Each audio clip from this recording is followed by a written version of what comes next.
Hello, hello, hello, my lovely, lovely, lovely imps. How are you doing today?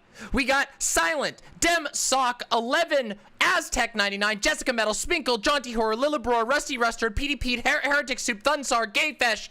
I'm the Radical Left, Martini Peterson. By the way, thank you for the dono. Yes, I caught that one. We've got Dorky, Cotton D-Pad. God, what the hell is going on here? This is sounding really blown out. Does my mic sound blown out to you too? Or is it just me? Is it just me? Anyway, from Twitch chat, we got Vermin Queen, Callum GTV, Punky Gal 90. That's so fucking weird. Okay, hold on a second. We're gonna try something. Yeah, there's a fan in the background because it's so hot here. Hold on a second. What the hell's going on here?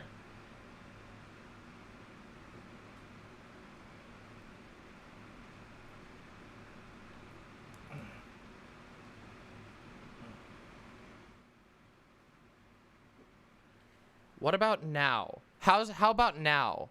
Does this sound better? This sounds better already. This sounds better, doesn't it? Doesn't it sound better? Okay, so there was some, I guess the gain must have gotten bumped while I was moving stuff around. My back. Well, hold on a second. I gotta welcome in the YouTube chat. Give me just a second. Okay, here we go. Perfect. Okay, YouTube chat. We got A Stag, Anna Celine, Natty X, Comrade Cat, Pernicus, I Am High, and a Little Pog Champ, and Impo Comfy, Actually God. We've got Autumn Leaves, Bone Druid Best Dad. We've got Alberto T. Did I say Autumn Leaves already? Craig Stevenson, Ivy Evans, and Jonafied. Val9 Thou with the incredibly generous tier 4 sub and your awesome name. Thank you so very much. Yeah, showing off the new hair. Little hard to see because of my my headphones, but you can see it there. Let's talk a little bit, okay? Because it's been a little while since I streamed, and I didn't intend for that to be the case, but it was necessary, and I'll explain why over a cigarette with my lovely imps. Let's have a smoke, shall we?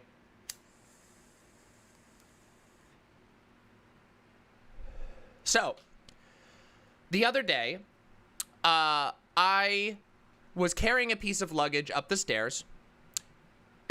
What are you sorry for? Silent, you have nothing to be sorry for, Silent. Absolutely nothing. By the way, Silent is staying with me while they find a place here, so it's super cool. I get to hang out with my teammate and my lead mod, which is Pog as hell. Aleph, I get you. I know. Everything will kill me. I understand. Promise.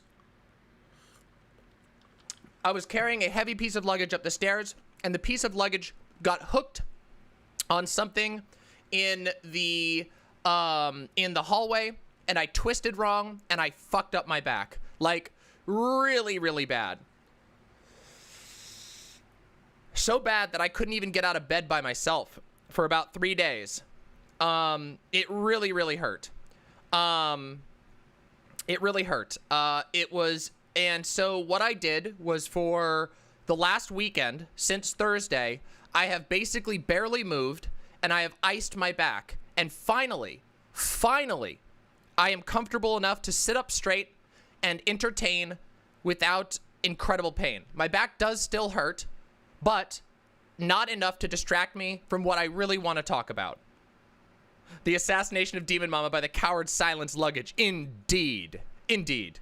But I don't think you're a coward. I think you're very brave. And so I had a bit of a frustrating weekend. I was very angry, and I felt very bad.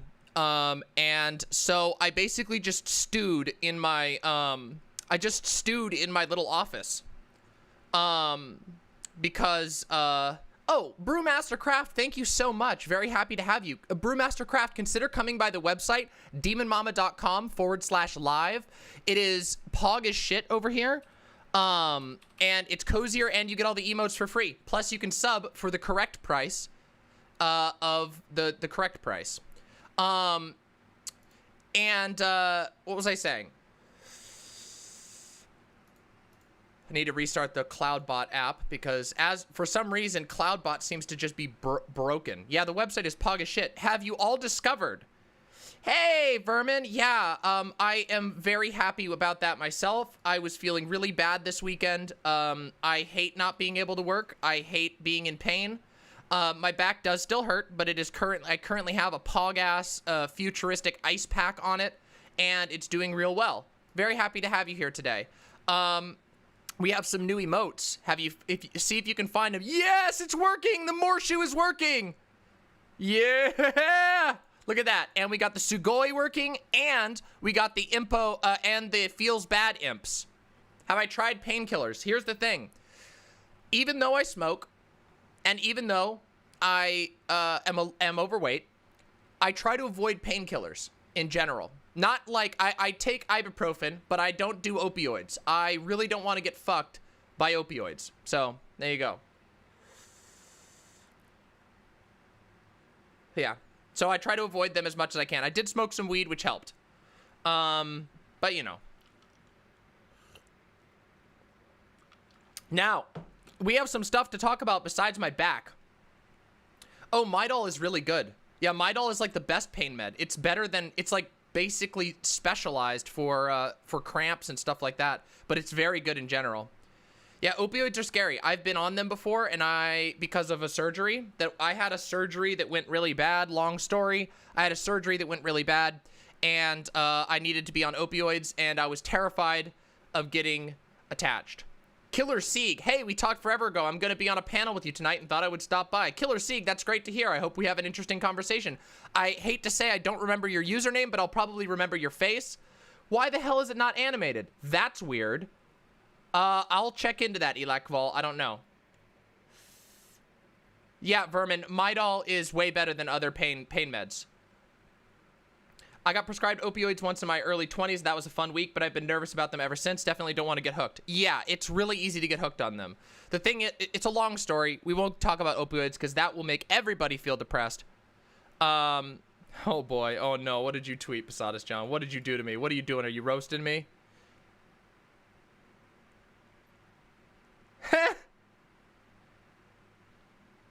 Bussy blowout. True, Posadas John. True. It's showing broken on the screen. That's weird. Oh, wait a second. No, wait. Oh, that's weird. Yeah, I don't know why that happens. That's very strange. I don't know why that happens. The blob dance has been broken for a while, and I don't understand why. It's not broken on my screen. That's so weird. Anyway, listen. By the way, Jazz Dog with the 100 bits. Thank you so very much for the bits. Real quick, just a quick little shill. Number one, likes are free. If you're watching the stream right now, click through to my YouTube channel, youtube.com/c/DemonMama, or search Demon Mama on YouTube, and click the like button on the stream. The number one way that we always get more viewers is to get the likes. This show is 100% viewer supported, always will be free.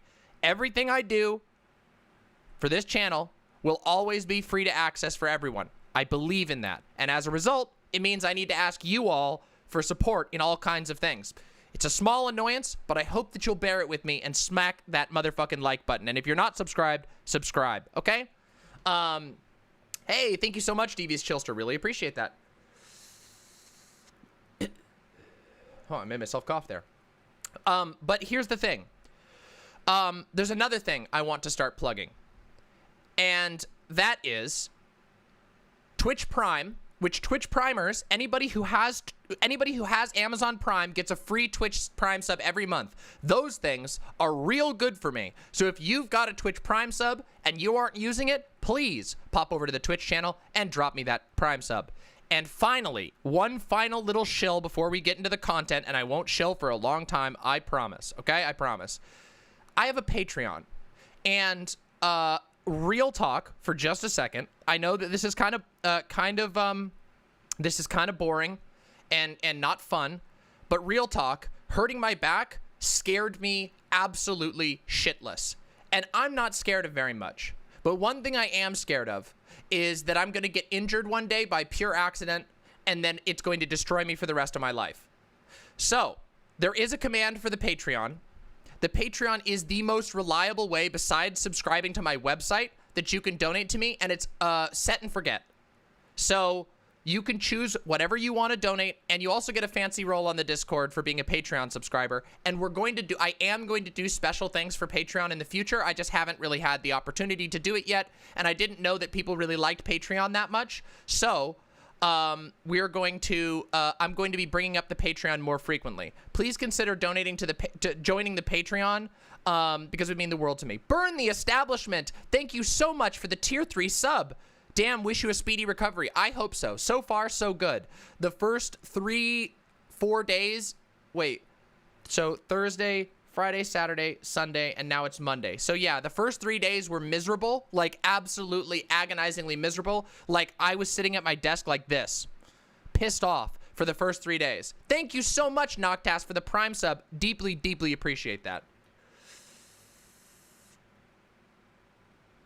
So anyway, but thankfully the recovery does seem to be going well. I'm being very careful, and I am going to be much more careful with my lifting in the future. I'm literally going to be real careful. Hey, Mayday. All right. So what's on the agenda for tonight? Well, it's not a slip disc as far as I can tell. Yeah, I do lift with my legs, but what happened was, Martini Peterson, was that the item got hooked on something, and I twisted my back. So it got like, I was carrying the thing, right? And then it go, anyway. I knew this lady who was a coder, web designer, digital artist, all sorts of online specialized things. One day she slipped on unsalted icy ground and got a concussion that left her unable to look at computer screens without experiencing crippling migraines. She had to get those expensive glasses that correct lighting, and even then it didn't help much. I think about that a lot. Yes, this is something we're going to be talking about more in the future too, which is health and disability in America, an issue that is undeniably going to become a even more pressing and prevalent issue than it has been up to this date, and it already has been a pressing issue that gets ignored. But first, I got to give you all the rundown for what we're doing today, okay? By the way, excuse me, slipped. I can down smoke like nobody's business, but I choke on my own goddamn spit. How silly is that? Morgporg with the tier 1 sub. Oh, how embarrassing. I was a white name for a minute. Well, I'm glad you're not a white name anymore. Happy to have you. Healthcare in America. What's that? It doesn't really exist, Posadas John. I'm sorry. But it went out. What the fuck? It went out. I am insanely, insanely excited to be back with you all today. Like, I'm just so unbelievably excited. Yes, we will be talking about that, Looney. We will be talking about disability advocacy. I don't believe it's a slip disc, given a bunch of self-diagnosis I do. I'm really good with self-diagnosis in general because I do a lot of reading, and my mom worked in the medical field for a really long time, and I worked in a hospital for a long time. Anyway, listen, neither here nor there. Let's do the agenda. Today, first off, we're going to talk about work. Work, yeah? How many of you out there are work cucks, huh? How many of you are work cucks? I bet all of you are work cucks. I bet almost every single person in this chat is a work cuck. And we're going to talk about why you shouldn't be a work cuck, okay? And we're going to talk about what that actually means.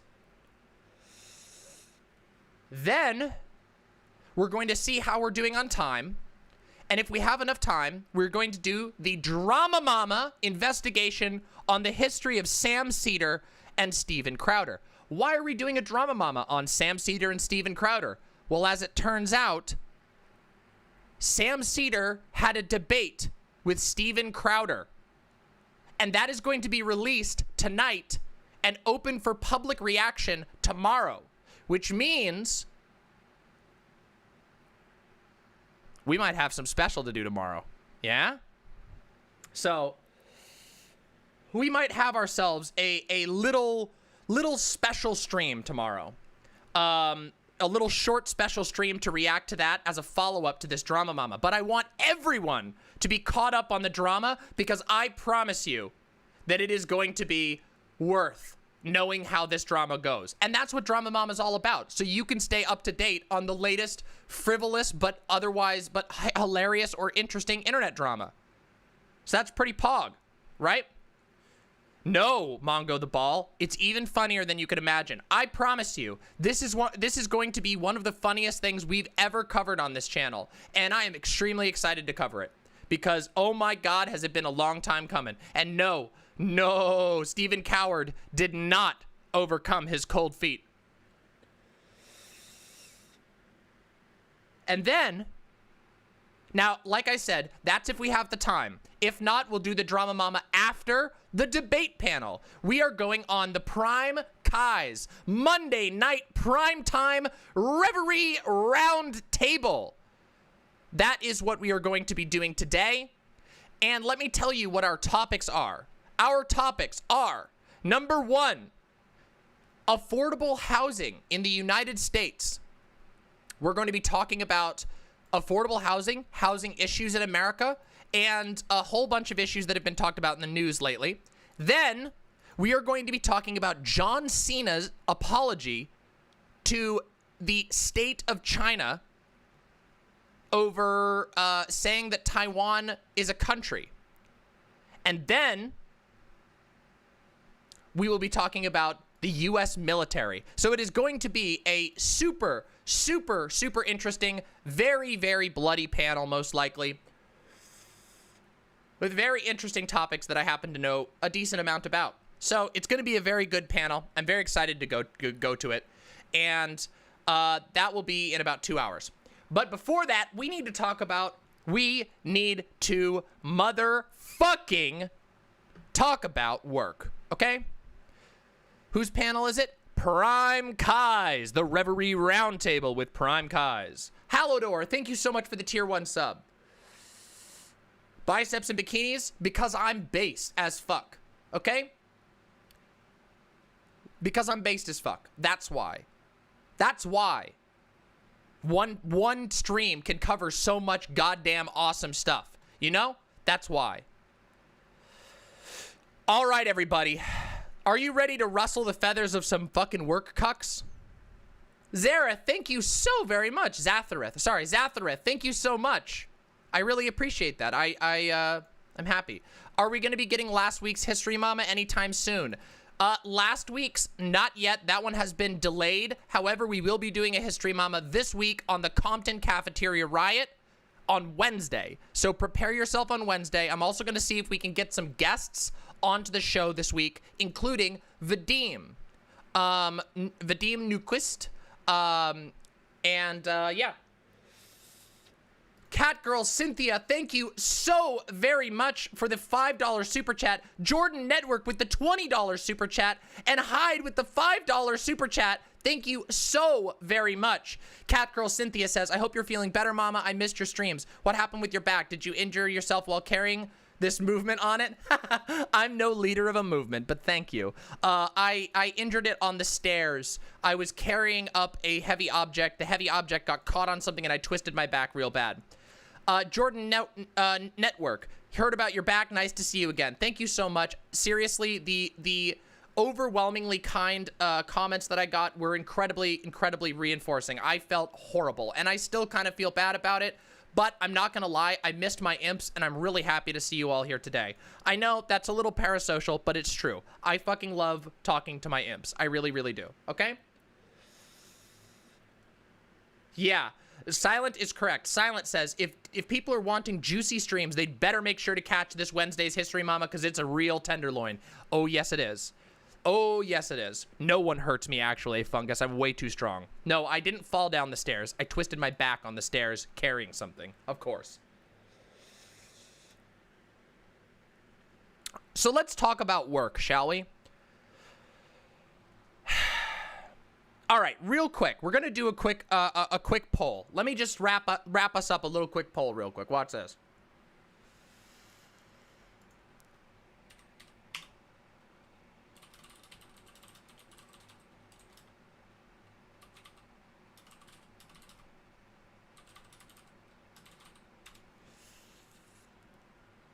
Here we go. Here's the poll. More work, job's done. More work. I can't do it right now. More work, job's done. More work.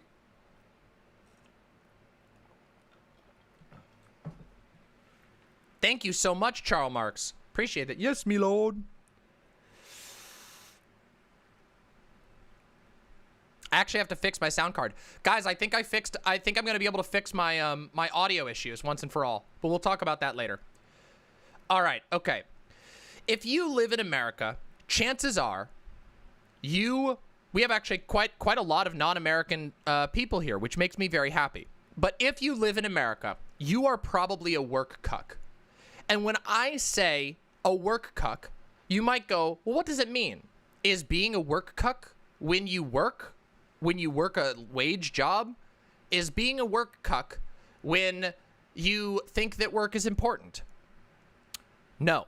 Being a work cuck is when you have bought in to, and by the way, I try to say work cuck with the least amount of judgment as I can, but it is uncool to be a work cuck. Okay, let's get that out of the way. It's uncool to be a work cuck. And I know because I have been a work cuck. And in some ways, I still am a work cuck.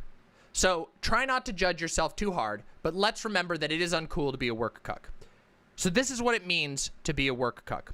A work cuck is not just somebody who works. It's not just somebody who thinks that work is important. A work cuck is somebody who has been deluded by constant societal pressure into believing that they always gotta do their best, no matter the odds. That is a work cuck, okay? And almost every American is a work cuck. Americans will unironically go into their job where their boss could literally burp in their face and spit in their eye, and they would still finish their shift. They would still give a 2 weeks notice. They could be fired from 5 jobs in a row, and they will still dutifully deliver their not legally required 2-week notice. Americans are such work cucks that they will literally choose not to use their vacation time because they think that it makes them a cooler and better worker to not use their God-given vacation time. But that shit is cucked, and it is uncool, and it is disappointing, and it isn't sexy at all. It isn't at all. Every American is a workaholic. I have talked about how I am a workaholic, and I mean I'm a workaholic even by American standards. You all know this because you see me on stream all the time. I'm on this stream so frequently. I work so much for this goddamn stream, and you all do get to benefit from it. And there's a reason why I'm willing to be a little bit of a work cuck, and that's because I think that there is a very direct reward for me being a work cuck. When I work, I show up and you all get entertained and I make some money. It's not sexy. Good thing I'm totally not trying to make all horny illegal. If you're trying to make horny illegal, we are enemies. This is a better work to be cucked to than most. In some ways, yes, and in some ways, no. But we'll get into that. I'll get into that. I'll address that directly, Vermin, throughout this conversation. There's a lot of ways in which it really isn't better, but there are other ways in which it is. One way in which it's better is that I get to see the direct impact of my work. When I do something, I get to hear from you all directly. You tell me that it's good or that it's bad or whatever, for the most part. And that is really, really valuable.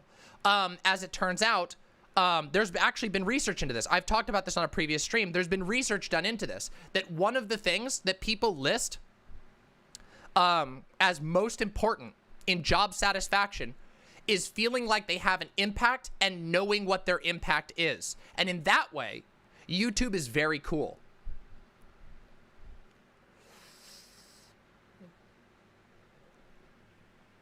Rukax says, my grandfather was a good man. He once told me, boy, I don't care if you're a stockbroker on Wall Street or flipping fries at McDonald's. Do that job to the best of your ability because that's your job and nobody else's. That, I'm sorry to tell you this, but your grandpa was a work cuck.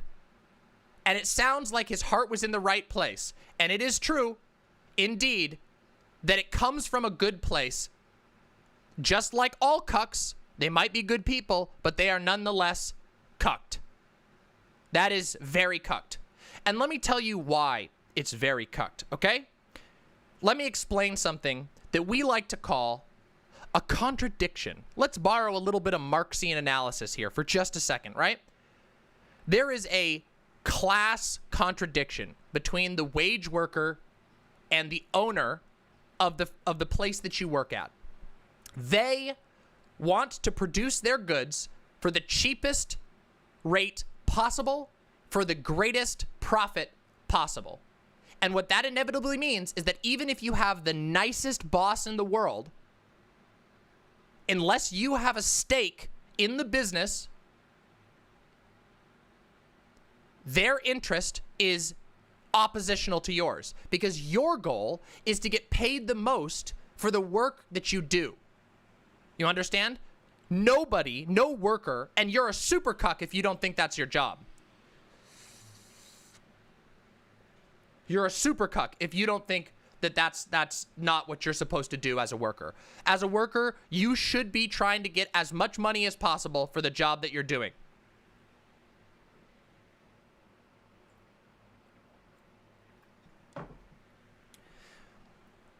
Anthony Ataxier at Axier, just wait and I'll answer your question, okay? Oh, we'll go over the tweet in a minute, Babylon the Great. Don't you worry about that. We'll bring that up. Okay, let me explain another part of this. So that oppositional relationship in your workplace, the owner of your workplace wants you to make the least possible because every worker is an expense. Think about that. I want you all to just do some systemic analysis for once in your goddamn life. Okay? People always like to think about things super individually. Oh, but my manager is really nice to me. Well, your manager is a cuck too. Because guess what? The owner of that business wants to pay the managers the least that they can as well.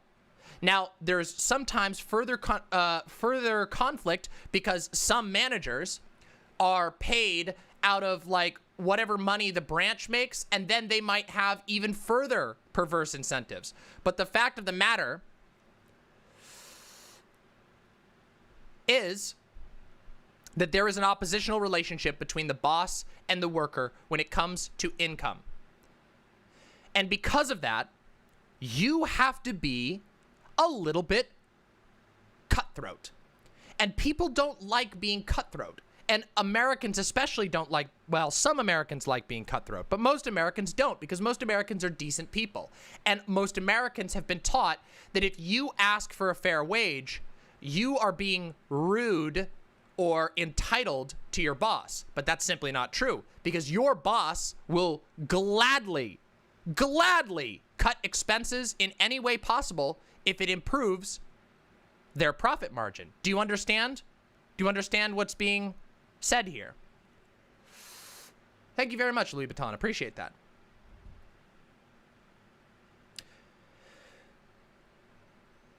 So, yeah. And it doesn't matter. You have to think about it like this. Again, it's not the individuals. Your manager might be really nice. It doesn't matter, because your job, your goal as a worker is to get paid as much as you can. And that should be your goal. That's the way it's supposed to be. You have to do that. Otherwise, you're willingly sacrificing yourself on the altar of a corporation.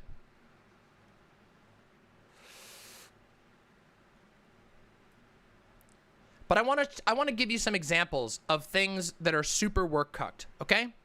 And I'm going to be very, very open and honest with you, and I'm going to confess to my own wage cuckery.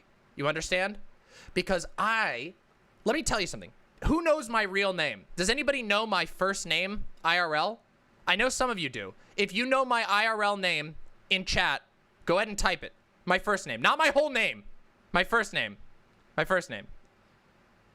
It's Demon. Yes, it's Demon. I've thought about that. Emily. Yes, you got it. Yes, you got it correct. Correct. Yep, and you spelled it correctly. Emily with an I-E. Emily with an I-E. Does anybody know what the name Emily means? The name Emily means hard worker. Hard worker. Yeah. Weird. Do you think I chose that by accident? I chose my name because of the meanings. It means hard worker. And I chose that because I identified very strongly with my work ethic, to the point that I even chose that as my name. I wanted to remind myself that working hard was important. And despite choosing that as my name, I have realized that my conception of work was totally wrong. Let me tell you some of the stuff that I used to do for my job. First of all, I worked 3 jobs at one time once. 3 jobs. I worked a job in sales, I worked a job in IT, and I worked as a baggage handler for a major airline. VM Draco, it's because of my ancestry, which I have basically no connection to except for my name. But I wanted something. I used to work 3 jobs. I would regularly sleep in my car to catch sleep between shifts. I would often stay late, and would usually not even get overtime for that. KF Logan, thank you so much for the 55-member raid. What a poggers raid. Come on in, KF Logan. Happy to have you. Welcome. Come get comfortable. If you're just coming into my channel, welcome. My name is DramaMama. I am just back off stream, and we have a spicy stream coming today. We are right now talking about work and why you shouldn't be a work cuck. Okay? Super interesting topic. If you're here, please come to the website. Can somebody type in the website command in the Twitch chat for me? Because it doesn't work on my end. For some reason, the command isn't working, but I'm pretty sure it works. Come over to the website. You will get all my emotes for free, which is super awesome. We have a massive store of adorable emotes. You can sign in with your Twitch account so you don't have to do any extra work, and the website's way better. I promise. It's worth coming over to the website. Why are the Twitch commands not working? What the fuck? Anyway, okay, it's demonmama.com/live. There you go. Bam. demonmama.com/live. Come on over and come get comfy. We would love to have you on the website. And also, when you come over to the website, you will be able to very easily click through to subscribe to my YouTube channel, which is where I post my segments, my specialty videos, all kinds of stuff like that. It's awesome. Plus, there's lots of gifted subs on the website, so you're very likely to get yourself a fancy name, which is super cool.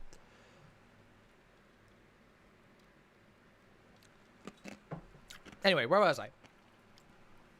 At my job, I would regularly stay sometimes until 2, 3, 4 o'clock in the morning because my boss told me I had to. Because the way that it works is that if you work in the sales environment I did, you would sometimes get customers late at night based on the transit schedule, because I worked in a airport sales. Oh, I was just crunching on a piece of ice because it's super hot in here and it cools me down. And so I would stay super, super late. I would work so many hours. And you know what's even worse? At this job, I would regularly do all kinds of stuff that wasn't in my job description. It's very interesting how that works. Now, I was a salesperson, but as it turns out, a company can make a lot more money if they have more cars available than what they originally have listed for the company that I worked for. So what they would sometimes do is during downtime, they would have the salespeople go out and help clean and prepare cars. Yeah, Retcon, me and Retcon used to work this job together. And let me tell you 2 quick stories, okay? Because I was one of the lucky ones. My company would have us wash cars all the time, but we were still treated as salespeople. So even though we had to go out and roll up our sleeves and go clean up the cars during the downtimes, even if we were in suits, even if we were all dressed up and whatever, we would have to go clean those cars. At least I wasn't one of the other companies, because there's a company out there that some of you may have heard of called Hertz. Hertz actually no longer exists. They used to exist. Hertz went out of business. But before they went out of business, they changed all of their salespeople into flex reps. What's a flex rep? Well, a flex rep is somebody who does customer service and car cleaning. And they changed from a commission-based structure to a pseudo-commission structure where you would get a bonus based on your sales. But you had to make your sales numbers or they would fire you. And you had to clean cars or they would fire you. And the reason why this was able to happen is because it was normalized. Bosses would regularly ask their workers to go clean cars. And of course, the workers, realizing that they're at a place of disadvantage, would go clean cars because they want to be good to their boss and they want to be a nice hard worker and they want to make sure that they're doing the thing. And eventually it became so normalized that that just became part of the position. The corporation started to rely on every salesperson, no matter how talented the salesperson was, doing the manual labor, even though that's not what their job description fit. And it sucked because the people who worked at Hertz got paid way less. But you can't just easily get a job once you're stuck in a job. You can't just easily switch to another company if that company doesn't have job openings available. So you're just stuck. Oh yeah, they had an automatic car wash, but it was always broken because guess what? They had reps to do it for them. They don't need to fix the car wash when they have people who would go wash it for them. Hertz is still around, but it got bought out and it's a long story. I'm not going to get into that right now. Most of the Hertz branches have closed. And I'm going to talk about other such examples of this because I want you to be able to recognize if you have become a work cuck. Have you ever helped with something right after you punched out? You know, like you punch out or you go and you take your 15-minute break, and on your way to your 15-minute break, your boss is like, hey, can you help me with this real quick? And then you go, yeah, hold on, I'll come over and help you. And then you end up not getting a break because you decided to help your manager unpaid. Tons of people I know do this, especially young people. People have worked on their lunch. Yeah. Oh, that's theft, but it doesn't matter. There's nothing you can do about it. It is theft, I agree, but it doesn't matter. And here in America, there's a lot of pressure. You will be told constantly, oh, the best workers, you go above and beyond. You always want to go above and beyond, above and beyond, above and beyond. They love that word. They love that phrase, above and beyond. Oh, God, do they love it.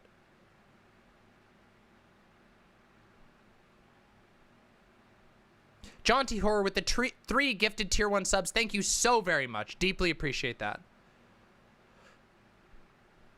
Is there any legal avenue to push back on wage theft? Yep, but good luck with it. Good luck with it. They will shit can you so quick if they catch wind of it. They will fight you the entire way, and it will all be on your shoulders. Because in America, we have this thing called right to work. We have this thing called at-will employment in many states. And these are laws that make it very, very difficult, and they put the onus on the worker to solve issues of the workplace. It's terrible. It's really terrible. And here's the deal.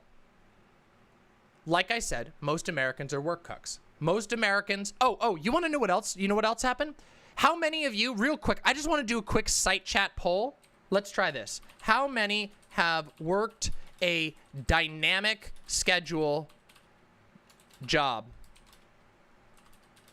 Another poll. Let's click this poll here. Have you worked a dynamic schedule job where every week they would issue you a new schedule, or every 2 weeks they would issue you a new schedule, which you had next to no say in? This is very common in retail. This is very common in grocery stores. This is very common in like Walmarts and stuff like that. Oh, look at that. Look at how many people here have done that. So the mostly American audience that I have here, almost 60% of them have at one point worked a dynamic schedule job. And a dynamic schedule basically means that every single week you get jerked around to a completely different schedule. And some places, some workplaces reach some level of stasis where you get generally the same shifts, but it always changes a little bit. And every week you're responsible. They're not responsible for telling you your schedule. You're responsible for checking it, which sometimes means going into the workplace yourself in person.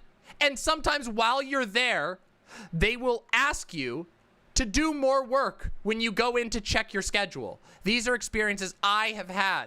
I have gone in when I was like 16 and working at Best Buy on a dynamic schedule and got told, oh, hey, can you help us out? We need a little extra help on this shift. And oh, yeah. Silent and Retcon both bring up the fact that they change your schedule last minute all the time. It's exceedingly common. And a lot of times, they get away with it. They'll change your schedule, they'll put you on, they'll call you in the morning, be like, hey, you're on the schedule for today. And you go, oh shit, I didn't know. Yeah, you're on the schedule. And usually the manager will be a dickbag and play it off. They'll be like, oh yeah, you're on the schedule. You gotta check your schedule, even if they changed it just 2 days before. And there is no restriction on them doing this shit. Hey, thank you so much, Prime. Happy to see you, though. Happy to see you here. Thanks for coming by. All of this is work cuck shit. And that brings us to the meat of this issue, which is what I wanted to talk about. I'm going to show you a little tweet that I made earlier that ruffled some feathers online. In fact, I'm still getting notifications about it right now, but you know what? I think it's important that we go over it because I have some serious things to talk about with it. Yeah? Here we go. Here we go. Ready? So, quick review for the workers of America. Pandemic yeeted most of the jobs. Jobs aren't back. The gig economy is exploding. And by the way, YouTubers are gig economy workers, just so you know, just so that you know. Government aid got sucked up by big companies. We talked about this extensively last year and early this year. CDC is currently warning about vaccine-resistant COVID Delta variant, which is on the rise. This is currently not protected by our existing vaccines. There's no additional stimulus even being discussed. And then I ended it by saying, stop working hard. And a lot of people got mad. Seriously, a lot of people got really mad at me saying, stop working hard. Oh, I know. Demon Mama ruffling feathers. Oh, I've been ruffling a lot of feathers lately. Hey, Morg Pork, thank you for the gifted tier 1 sub. I appreciate that. Who got mad? Couple of other streamers. In fact, one person said that I was damaging a generation of people, of my followers, but with irresponsible messaging, which, lol. Absolutely lol. Absolutely cucked shit. Oh, thanks, Floofy Momo. You know what's funny, Wooly? That you say that hustle culture is toxic. Wooly says hustle culture is toxic. But guess what? Hustle culture is actually better than being work cucked. You want to know why hustle culture is better than being work cucked? Even though I hate hustle culture. Oh, I absolutely hate hustle culture. But it's better than being work cucked. And the reason why is because hustle culture has an element of entrepreneurship. It has an element of teaching you to have a stake in the things that you're working towards. Yeah, they're like always on my grind. Oh yeah, I'm grinding. It's the weekend, the sun is out, and I'm grinding. Oh shit, you know what I'm doing? Here's what I do. I eat. I grind, and I grind. E-G-G-G. They do all that stupid shit. But guess what? They're still not as cucked as a work cuck.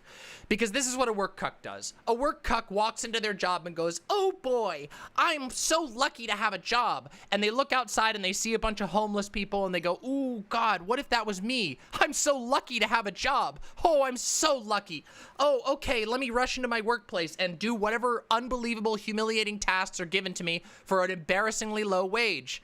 And then they go, oh, and when stuff happens at work that's way above and beyond, or it's more stressful than they should have to deal with alone, they grit their teeth and they go, no, persistence is strong. I would be weak-willed if I let this get to me. I would be weak-willed if I complained. I would be weak-willed if I asked for help or if I told my manager no.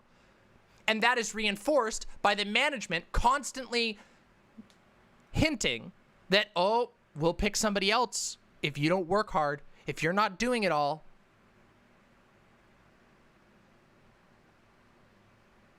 And people buy it. People buy into it. People really buy into it. How many of you, I mean, come on, I know you all have met work cucks, and I know you all have been work cucks. I know all of you have gone into a job and been like, nah, I'm on my job. I feel like shit, but I don't care. I know that almost every single person in this audience has gone into work sick because either they didn't have the sick days anymore because American jobs have limited sick days, which is absurd, or they had sick days and just didn't want to use them because they weren't sick enough, despite the fact that them being sick and going in is likely to spread the illness if it's contagious.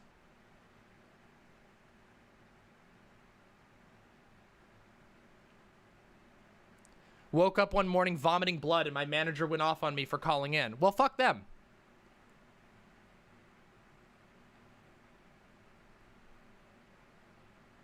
Yeah, not sick enough was like a constant thing in my office job. Same thing. Every job I've ever had, people show up fucking coughing and hacking and vomiting at their job. Do you know how many people I've known who've thrown up on the job because they came into work feeling sick because they were scared of being passed over for a raise, or of their quarterly reviews being bad, or missing out on sales or whatever. Just horrible. And I am here to tell you, wait, is solution to this just unionization, or is there other ways to pursue workers' rights? Oh, there's all kinds of ways. And I'm going to tell you an awesome way. Are you ready? Are you ready? I'm about to tell you the most awesome way to fight against this. Get ready. Stop working hard. Stop it. Stop working hard. Stop it. Stop it. Just stop. Just stop, Fivehead. It is actually that simple. If you are paid minimum wage, you are being paid less than minimum effort. Slacktivism at work? Yes, absolutely. Oh, 100%. And here's the thing. There's a sneaky other thing that you can do. Are you ready? Guess what? Guess what? Here's a secret. You don't have to act like you're working less hard. You can just do it. You can just work less hard and act as though you're working really hard. You don't owe your boss fucking anything, especially right now. What if that gets you fired? It probably won't. Here's the thing. Now, if you're really lazy at your job, like obviously blatantly lazy to the point that you're derelicting all of your duties, you might get fired. But chances are, if you just don't go above and beyond, they won't even know. They don't know what above and beyond even means. Your boss has no fucking clue what that means. And they don't care because guess what? Your boss is slacking too. At the job that I used to work at, where there was always this pressure to do more, my boss would be texting literally on 2 separate phones. My boss would take long lunches. My boss would just decide not to come in because she was salaried and could get away with that. She was a massive slacker, but she always pushed the other workers to work harder and harder and harder. And that job, do you want to know what it was that taught me this mentality? I'm serious when I say this. There was a time where I took 2 shifts, a back-to-back shift on Christmas, because I thought that I was going to get double time and a half for those shifts. I didn't have Christmas Day plans because my family did stuff the next day because of a whole bunch of reasons. And I had 2 coworkers who wanted to have the day off. So I took both of their shifts under the expectation I was going to be getting paid double time and a half for those shifts. Guess what? I got paid normal time with a $50 bonus because my boss found a technicality in the rules. And after that, I realized, and I got mad at my boss and I said, what the hell? That's not fair. And then she said, it's out of my hands. It's payroll. That's payroll's job. It's on payroll. It's payroll's rule. There's nothing I can do about it. $50 for sitting in an airport doing sales and cleaning cars for 16 hours on Christmas Day. And that's not illegal, by the way. And that literally broke my mind. I was like, I just got fucked so hard. And I realized that no matter how nice or decent my boss seems, you got to look out for number one. Because remember, in the corporate world, that's the same. That is what's going on. They are looking out for number one, which is the company. Yeah, it was my Joker moment. I'm not kidding you when I say that it was a radicalizing moment in my experience with jobs, with regard to labor and how I understood work. It changed the way that I looked at work. And the funny thing is that I was one of the, like, I'm not kidding you when I say somewhere in this room, I don't know exactly where, I have a box of trophies that I got for being a beyond stellar salesperson. I was very, very good at sales. I have trophies I got for it, and still I got fucked. Do you want to know what my yearly raise was? Even though my numbers were going up, even though the business's numbers were going up, do you want to know what my yearly hourly pay raise was every year? 25 to 35 cents. 25 to 35 cents year over year. Even though their line went up, even though my efforts went up, even though I was working harder than ever. No, I had not chosen my name at that time. It's insulting.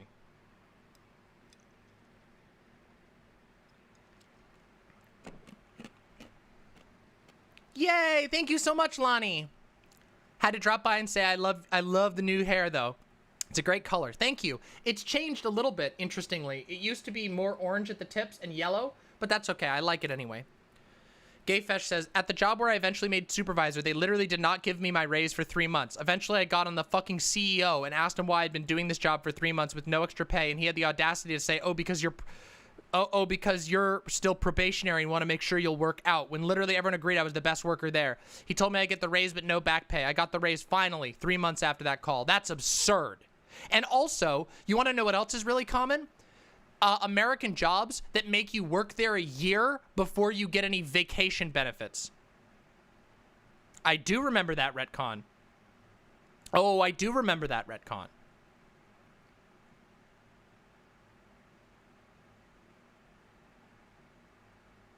A year of laboring to even qualify for vacation days. There's been so many times in my life where I've wanted to do things with friends and they were told, they told me, I can't do anything because I don't have any vacation days until I've worked here for a year. And guess what? In this economy, you job jump all the time. You're encouraged to job jump. You might never qualify for vacation time that you're entitled to.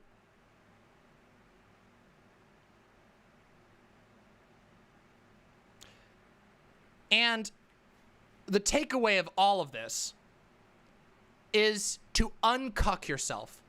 Realize that you have no moral obligation to be a hard worker for someone who is not paying you for hard work. Now, if you're at your job and they're paying you real good and they're giving you percentages, or you've got a stake, or you work at a co-op or anything like that, go for it. Work hard because you're getting something that you deserve from that. But if they're not, and in 99.9% of cases, they are not going to be paying you well. Or they're not going to be paying you fairly, I should say. Because there are jobs where you don't necessarily get paid well, but the benefits are very, very good. For example, being a part of a co-op that has the potential to grow. These sorts of things.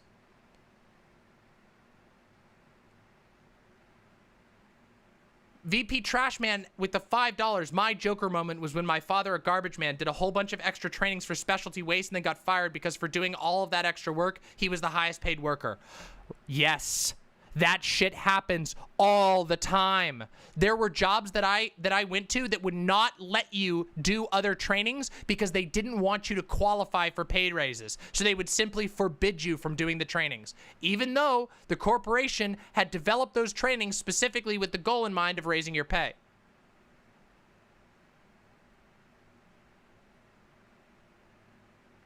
Not to mention that in any capitalistic structure, you will mathematically not be paid the full value of your labor. So here's the funny thing. I do think that let me be clear about all this. I think that hard work is such a broad term that nobody actually knows what it means. And so I am going to do my best to try and use things like good work instead of terms like hard work, because hard work, it leads to this insane American mentality whereby Americans believe that they need to be. Have you ever experienced this? I'm sure some of you have experienced this, right? Have you ever experienced like going into your job and everybody is like one-upping each other to talk about how agonized they are? They're like, oh, I worked 70 hours last week, and somebody's like, yeah, I only worked 60 here, but I got another job, so I'm exhausted. Have you ever been in a workplace where that happens, where people try to dick measure over who was the most miserable? It's like every single job I've ever worked is like that. Everybody's constantly dick measuring about how miserable they are at work, because in America, it is not a metric of what you make. We literally have, there's this stupid fucking moronic idea in America that you're not supposed to talk about how much you make. So instead of talking about how much you make, everybody just complains about how much work they did and how miserable they are, so that they can, as a stand-in for how much they're paid. It's like a status thing, but it's a stupid status thing. Break yourself of that. Stop it. Holy shit. Stop it.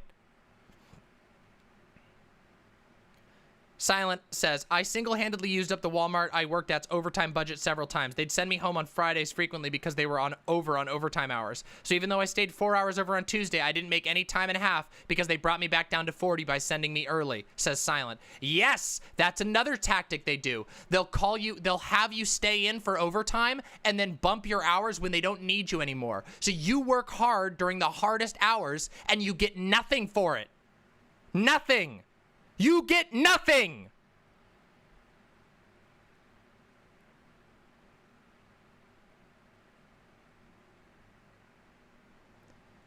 Stop letting them cuck you. You understand? Listen to me. Stop letting them cuck you. You do not owe these companies anything. You do not owe them a hard day's work. You do not owe them misery. In fact, I would argue that it would be a much more ethical and moral and self-fulfilling task to, I don't know, find a way to have the best day that you can possibly have at work every single day without getting yourself fired. That's the new challenge to all of those work cucks out there. Stop trying to figure out how you can be the hardest worker in the workplace, and instead find out how you can do the least work possible without getting fired. Bam, new challenge. Chances are you'll succeed at that because managers are fucking stupid and bosses are motherfucking stupid 99% of the time.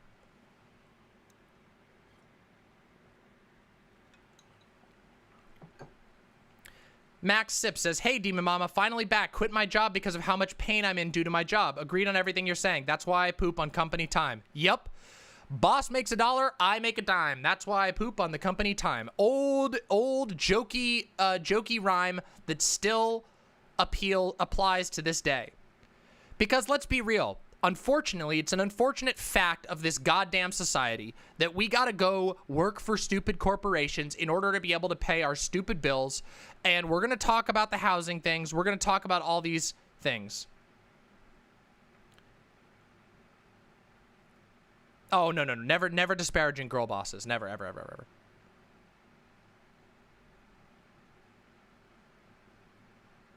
Yes, that's correct. If you have Amazon Prime, you get Twitch Prime, as far as I understand, peanut butter pierogies. You want to know what was really fucked? I worked a job where they timed your bathroom breaks. I'm not kidding you. They literally, you would have to go and you would have to put in a code on your phone that would say that you were taking a bathroom break and would keep track of it. Completely invasive. No, actually. It was for a hospital. Nobody wants to be a loser. Nobody wants to be a cuck. And cucks and losers are the only types of people who try to be a goody two-shoes hard worker. And I can say this having been that person for like a decade, okay? I'm 30 now. I'm saving you a lifetime of bullshit. And here's the other side of it, okay?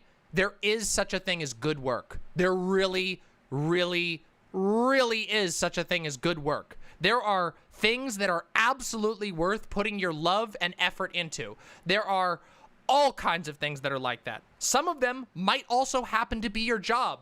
Again, you work at a co-op, you're a musician, you got some sort of audience of your own, whatever. Those things are perfectly good to dump energy into. Go ahead and get your little workaholic heart out on it. I do. Even though I'm a contract employee through YouTube, at the end of the day, I have my own site. So of course I'm gonna get my little workaholic heart and do a little bit of wage cucking for all you. But that's because I'm doing it for you. I'm doing it directly for my customers, the people who are paying me. I have a stake in it, and so does everyone on my team. Every single person on my team has got a stake in this. And the reason why I give them a stake is because I want them to have a motivation to work, a reason to work.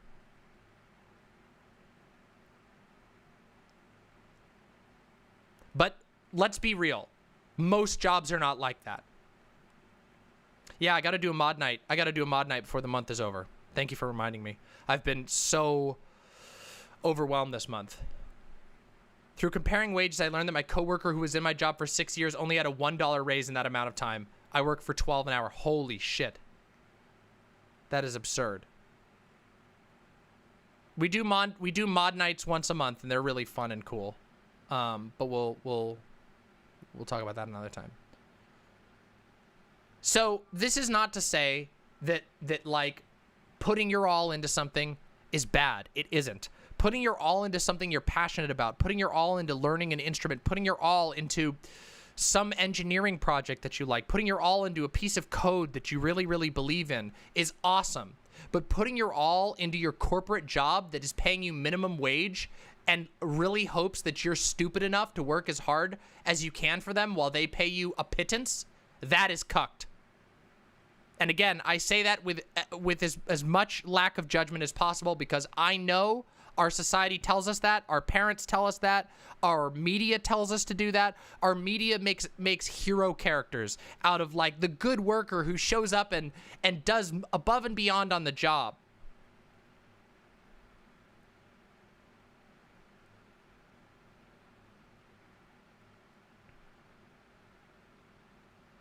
And yes, you should never be afraid to compare wages. Just don't do it on the job. Talk to your your coworkers off the job. You can't legally be fired for that. So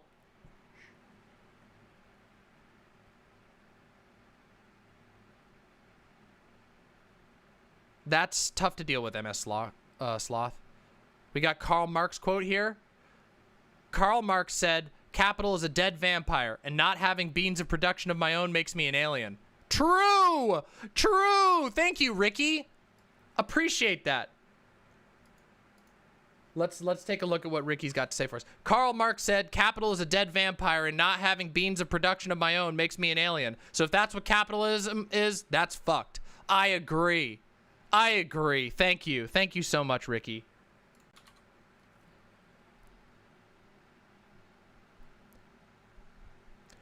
VM Draco from Twitch chat says, "Currently at my job now, and I work 30 hours for $12.60 as a janitor. I'm usually alone and have the whole floor to myself and can clean well and take longer than 15-minute breaks because my back hurts from binding and need food. Everyone who does checks says I'm doing a great job and they appreciate that I keep the place tidy. Job successfully hacked? Yep. You keep that up. That's the sweet spot. See? Like, what did I say? most managers are fucking stupid. Just do what You should be doing the minimum that you have to do to keep the job every single time. Oh, no, I'll watch that clip in a little bit, Mike Marshall. It's so true. When this is Cool Olds from Twitch chat says, it's so true. When I was at my best and got Employee of the Month, a jealous coworker called corporate and said I was inebriated at work. I refused to drug test, so to keep my health insurance, Walgreens gives you the option to basically go through a corporate drug court. Like I had to go to NA or AA meetings 3 times a week and get it signed off. Well, make them send you to AA meetings and then just don't show. People always try to go and engage with corporations on good faith, but corporations do not engage with you on good faith. They really, really don't. And do you want to know what's funny?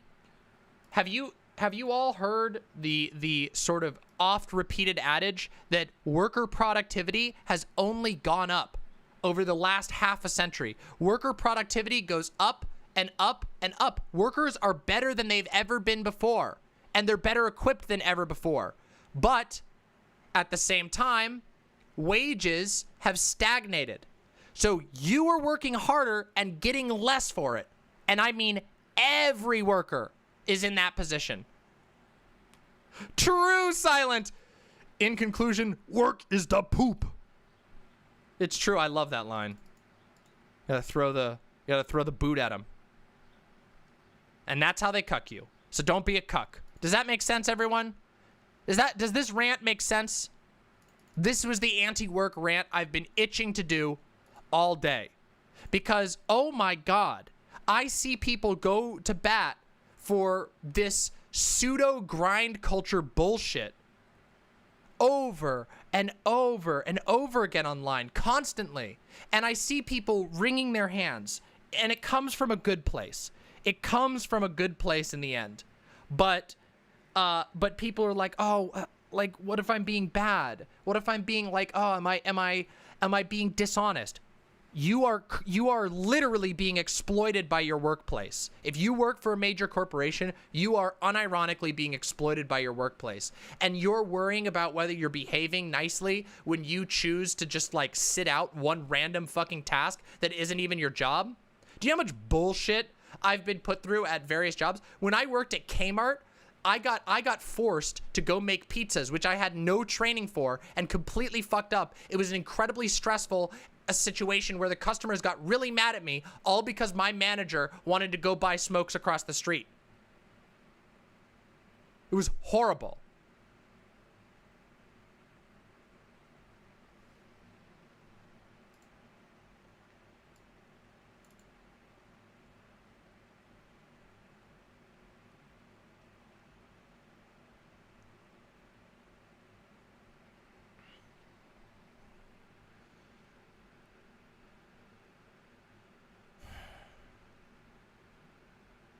Work as hard as you are actually being paid.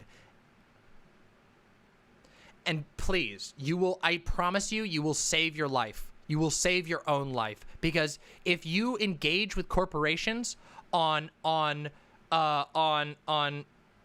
you engage with corporations on good faith, they will squeeze you to death. They will take advantage of your good faith. That is literally their job.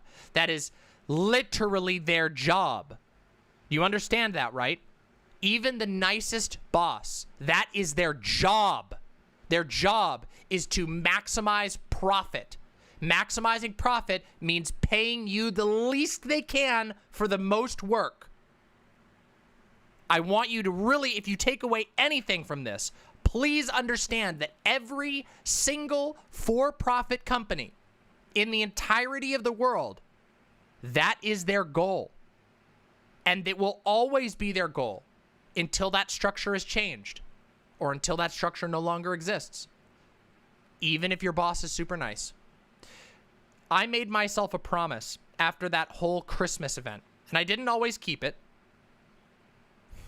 That's fine, Silent. It's work for an actually valuable cause. And I think you've probably gotten a higher pay raise over the last year, percentage-wise, than any other worker in America. I swear to God. But if there's one thing you take away from this entire segment, it's that every single company and every single boss Their goal is to pay you the least for the most work. So don't buy into it. Don't do their job for them. Make them work to get your work. Okay? And then here's the other thing. The promise I made myself after that whole Christmas incident where I got totally screwed and swindled out of my Christmas pay that I rightfully deserved. I made a promise to myself, which was I would never do a favor for a coworker again unless it was a personal favor for a friend. So if I had a coworker who was literally my personal friend and they needed me for one reason or another to help them in their personal life, even if it had to do with work, then I would do it. Then I would do the favor, but I would never do favors again. And guess what? Nothing changed, except my life got better. I didn't lose my job. I didn't get paid less. In fact, I started making more money because I stopped wasting my time doing stupid shit. And I was less tired when I stopped doing favors for my boss.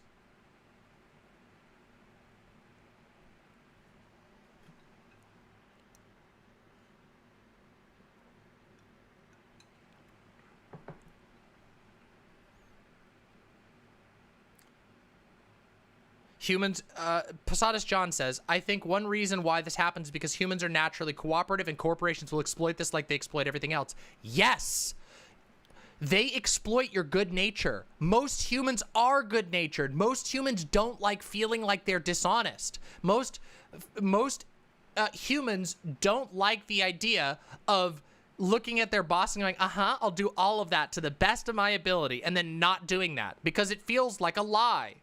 But corporations know this. Listen, I'm telling you, I promise you, I have been in the closed doors meetings. I have been invited into the inner circles of a Fortune 500 company. They talk about this. They talk about worker psychology and how you can convince your workers to do more work for less pay. This is something that is talked about all the time. They don't want you to know that, but it is. And when I say they, I mean corporate leaders. This is a huge part of scientific management. They talk about the psychology, manipulating the psychology of workers. They don't say it like that. They say, managing morale. But it's manipulating your psychology to get you to do more for less pay because that massively increases their profit margins. Think about this. If they can trick their workers to going above and beyond, that is magical. It creates profit out of nowhere. You're doing the product and they're making all the money. All of it. They're teaching you go above and beyond, and all of that above and beyond, none of it goes to you. All of it goes to them.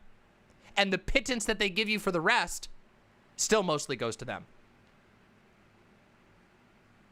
I could have got as trans girl, but I had morals. I'm not kidding you. I have the skills to be the most ruthless salesperson. Look, I'm telling you right now, I was very good at sales. I literally left because it was so draining on my soul. I hate to be like, oh, I had a moral crisis, but I basically did. Between the sexism that I experienced and between that and the just raw dishonesty of the industry, have I ever told you, did I ever tell you the scheme? Listen, I discovered I was let in on a scheme that was being run by a massive rental chain. Okay? I was let in on a scheme that was being run that fucked over the workers and made our lives hell. And it made literally millions of dollars for the corporation. It made the experience for renters worse, and it made the experience for employees significantly worse. But they did it anyway. And you want to know why they did it? It's the most stupid and horrible and wasteful scheme you could possibly imagine. But they did it because they made millions of dollars out of thin air. Just literally printing money. So the managers made that decision, and I mean the manager of like the state level made this decision, and it was made our lives horrible. And I was let in on this because they were trying to get me to join management. They wanted me to join management. And I said no, and I left my job. You want to know the scheme? Sure. You know what? I'll tell you the scheme. Here's how it works, okay? Ready? Are you all ready to hear the scheme? I'm going to explain the scheme for you. I'm going to anonymize it, but I'm going to tell you the scheme. Okay? Ready? Here we go. Here was the scheme. So, American car companies love to sell trucks, right? Americans they're obsessed with trucks. We love big fucking trucks. As it turns out, most trucks actually don't cost very much to make. The average big truck, like a Ford F-150 or a Dodge Ram or any of those cars, yeah, the F-150, those trucks actually don't have a lot of features. And as far as producing them, they're pretty cheap to produce. But they can sell them at a premium because Americans see them as a sort of status symbol because of advertising, because of movies, because of a whole bunch of different stuff, okay? So they cost a little more, but they don't cost much to make. Now, if you were a car manufacturing company, one of the best things that you could do is get people driving your car, right? You want people who don't currently own a truck to get the opportunity to drive a truck so that they'll like the truck and they'll feel big and strong in the truck, and then they'll come buy a truck, which makes you a lot of money.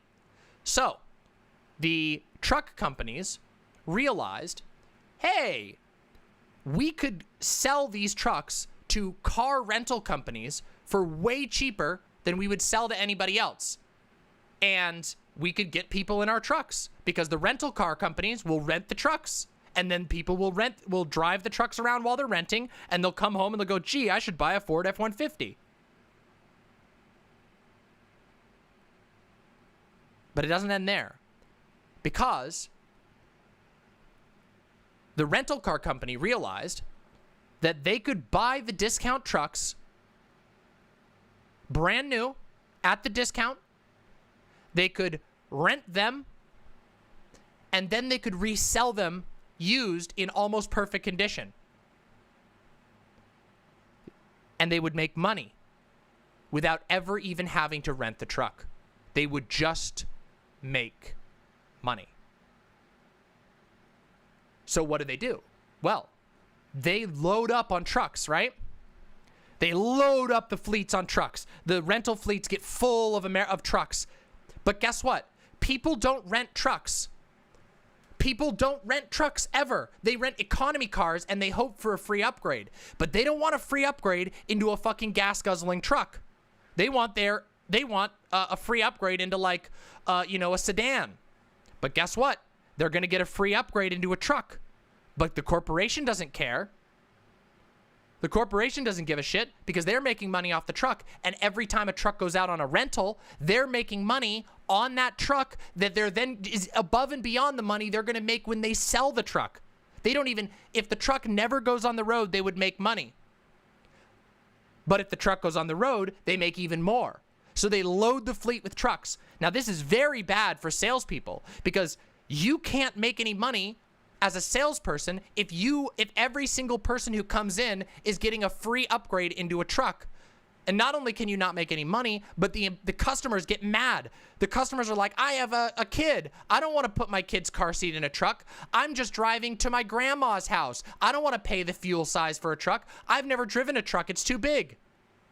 Yeah, you've been offered truck upgrades. Yep. This is spreading elsewhere. So, who pays the price here? Not the corporation, not Ford or Dodge.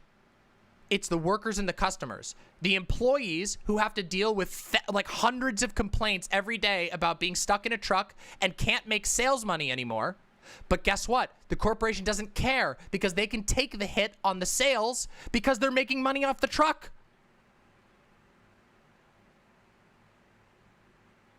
And that was the scheme.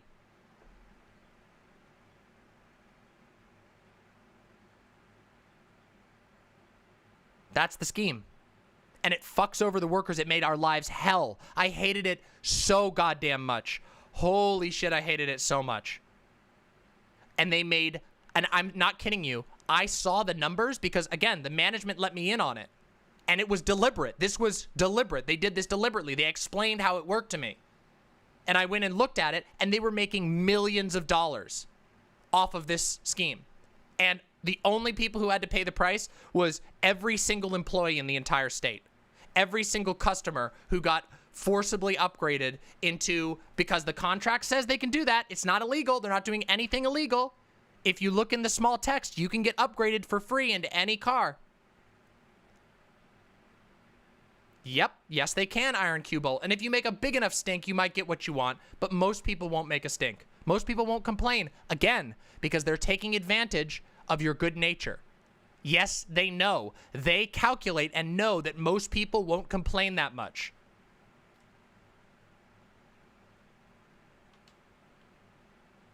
Eddie says, and me as the car salesman made bank on the fleet truck sales because I was a fleet salesman and sold the company. Yep. Decoy Duck says, I upgraded to a massive SUV last time I rented a car. I was way too tired to push back. You wouldn't have gotten what you wanted because they didn't have it. I could tell you so many secrets about the rental industry, but we're not going to do that now. That's the scheme, and it sucks. So we're going to do the DramaMama after. We're going to do the DramaMama afterwards. Because we don't have enough time before the panel. But don't worry, the DramaMama is going to be worth it, I promise. It's pretty shady, isn't it? The pressure is insane. Yeah, I couldn't handle it. My breaking point in sales was when my regional manager wanted me to repo a fridge full of food from two 80-year-olds in the middle of a pandemic. Jesus Christ. Yeah, we're doing a panel today. And we're going to do a DramaMama afterwards. So it'll keep everybody will be glued to their seats. I'm doing a little dangly. I'm putting the good stuff at the end. Ha ha! Well, you think it's the good stuff. The panel's going to be fun.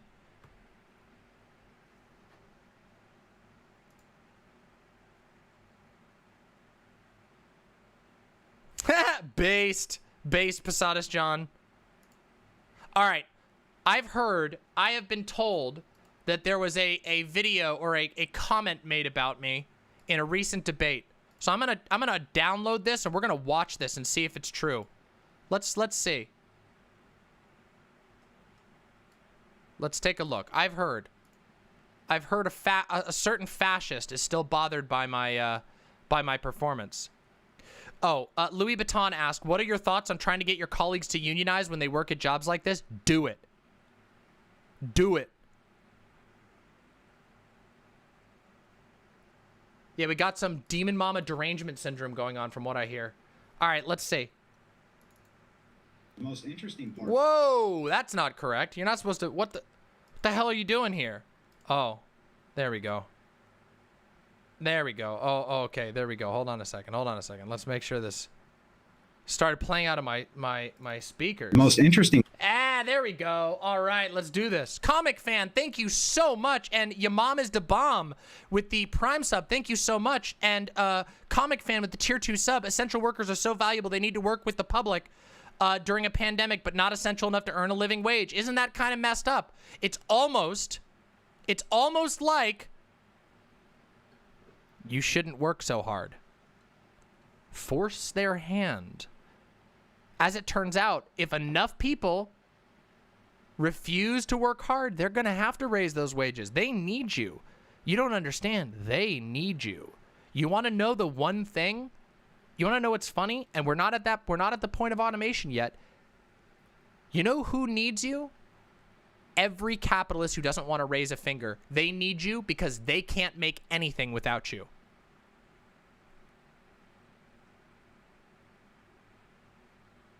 So, let's watch this little clip, because I heard that it's kind of funny. So let's take a look at it, shall we? Part of Twitch is all of the trans liars. You probably don't know about them, but you see, I've spent the last few weeks diving into the chats of these lunatics and listening to them or debating with them, as they are almost to a person grifters. DramaMama, for instance, told me that they had cut their balls off live.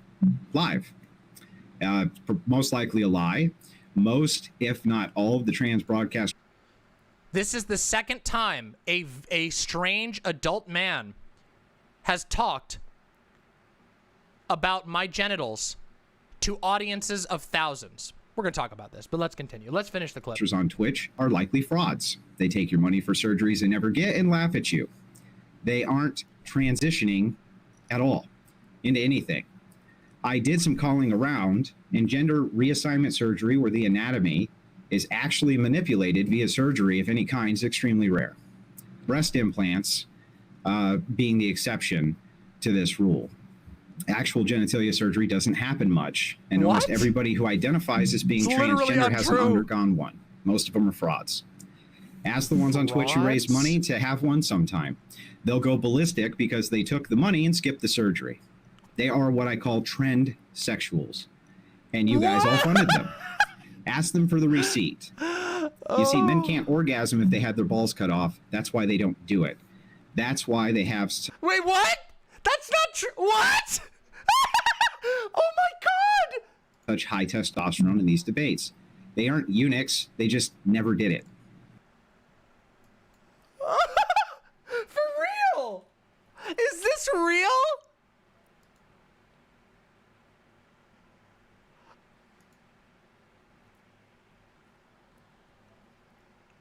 I can't even...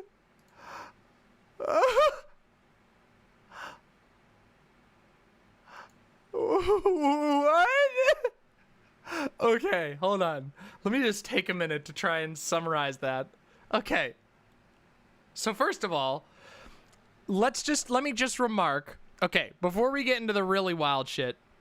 Actually, no, let's start with the wildest shit, okay? Let's start with the wildest shit.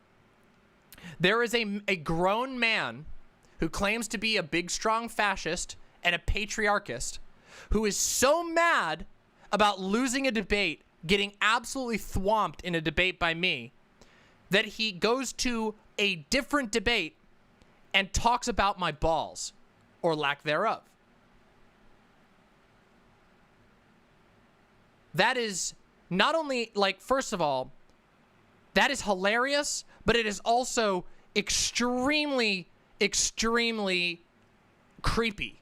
That is one of the weirdest things that I never thought that I would experience in my entire life. I never thought that there would be people who unprompted bring up my genitalia on live broadcasts. That is so weird. That is like the weirdest thing I've literally ever seen. That is so fucking weird. And by the way, this isn't the first time this has happened. This has happened frequently, by the way. Frequently. Secondly, everything that he said there is so monumentally stupid that I almost have a hard time engaging with it.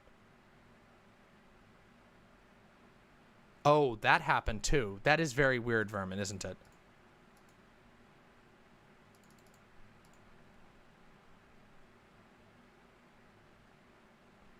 Good to hear. That is so creepy. But, so he says, oh, I looked into it. I made some phone calls. No, you didn't. You didn't fucking make any phone calls. Every single bottom surgeon in the entirety of North America is always booked months, if not years out. I promise you. I know this firsthand.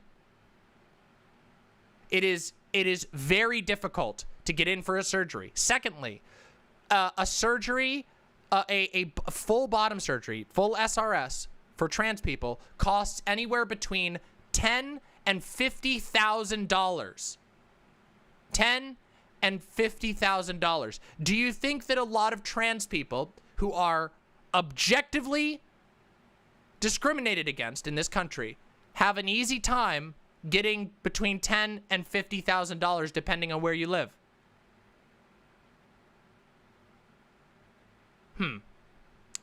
Maybe that would contribute to slightly lower numbers of the actual surgery.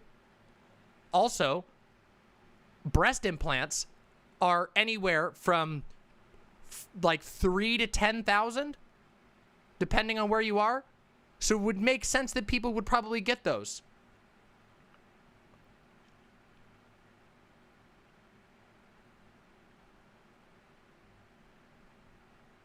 To be fair, do most surgeons who do gender affirming surgery exclusively do that? Not only that surgery. Okay, a lot of them do. Yes, a lot of the surgeons, there's like 3 or 4 surgeons in the US right now who do SRS. There's more on the way that are being trained up now, but right now there's like 4 well-known surgeons, I think, in the US, and all of them do most of their surgeries are going to be bottom surgery for trans people. Or bottom or top surgery for trans people. They don't do much else for the most part because it becomes monopolized. The demand is very, very high. And then the next thing is the idea that you can't orgasm without your balls is actually hilarious. And I think I think Big Papa is telling on himself, because I think he can't come without his balls being crushed in a vice. I know that cock and ball torture is very popular among fascists, but for most people, just so you know, for the vast majority of people, you do not need your balls to come. The balls are not they're not part of having an orgasm. You can't get people pregnant without your balls, but you can come. And just so you know, like, I mean, fuck, like, do you want me to go browse? Well, I can't do that. I can't even bring it up. Just take a look on any website that has amateur trans porn, and you will find that it does not matter if you have balls or not. You can come. I promise you. Listen, I promise you. Okay? It is childishly silly. It is just childishly silly to believe that you cannot come because you don't have your balls. It betrays a literal toddler-like understanding of how genitalia work. My man's never had a dry nut. Probably. I mean, do you think he's ever really, like, I feel like he's probably like a one-pump chump. So he's just kind of like, every time he thinks about a woman.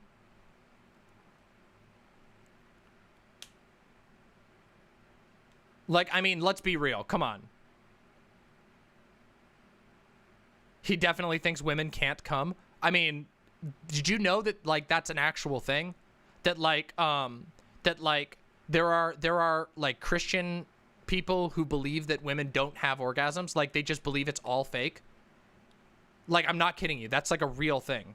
That's an actual real thing. They're literally so bad at sex that they think that God didn't give women the ability to come because they're so bad at sex they've never seen a woman come. I'm not kidding you. That's a real thing. God, this guy is so stupid. This is what I'm talking about. This is why, oh my fucking God. This is why I say that, like, we will be able to outsmart the right. And I really hope that we do, because they are so motherfucking stupid. They are so motherfucking stupid. They don't even know basic life facts. They don't even know anything about the world. They don't know how anything works. And that's the only way that you can really become a fascist. It is very hard to become a fascist when you know anything about the world whatsoever. Most fascists are fucking stupid, and they rely on, like, terrified or duped individuals to steal science from them. In fact, they talk about, by the way, this is talked about in Wolfenstein, in the game Wolfenstein. If anybody's ever played Wolfenstein, they talk about this. They talk about how, like, there's like 2 good Nazi scientists who are completely insane and don't actually give much of a shit about fascism. They just care about doing their science, and then the rest of their technology is stolen from other people. No, Gayfest didn't get banned. That was somebody else.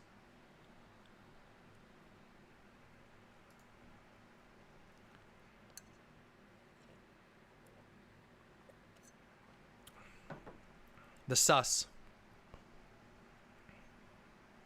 Sassy. Oh my God. Ancient Hebrew technology. Yeah. Dot Yashud.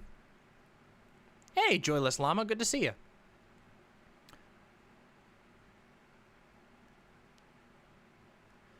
No, that's not what I mean when I say come. When I say come, I mean have an orgasm. Like when your body goes, huh, and you seize up and the pleasure flows through you and your body releases a bunch of chemicals. H3's video, yeah, I know. I'm hoping that they take it off of members only tonight and I'll be able to watch it. I think I will get taken down if I watch it under members only. If not, we'll do a special stream tomorrow. H3 hosted a surprise debate between Sam Seder and Steven Crowder that is supposedly unbelievably good. And I am either going to react to it tonight or tomorrow.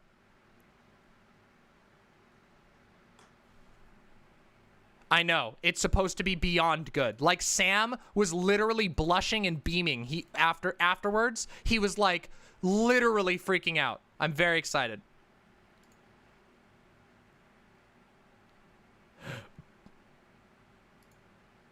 All right, I'll put this in the little files so we can check on this. Thanks for the link. Thank you for the link there, Brim. Appreciate that. We're going to do the DramaMama on it. Listen up, everybody. If you're watching right now, we are about to go on a panel, a political debate panel. Stick around, because afterwards, we're going to do a DramaMama that will get you fully caught up on all the drama that's transpired between Steven Crowder and Sam Seder. So if you want to be caught up so you can witness an absolutely amazing destruction, you want to catch the DramaMama that's coming after this debate. The debate's going to run for about 2.5 hours. It'll be very fun, I promise you. And then you can come back afterwards. Who's going to be on the panel? I can tell you. Let's see. Who's on the panel? Panel. Who's on the panel? Here we go. It is Synth, Touring News, Lumi, Layman, Killer Sieg, me, Free Xenon, and Counterpoints. Wow. That's awesome. Lumi's going to be on it. That's super cool. I'm very excited. Lumi. Lumi. Lumi-Roo. Yeah, I love them. They're really cool. Lumi-Roo. Super, super cool. Yeah, it's going to be a decent panel. Me.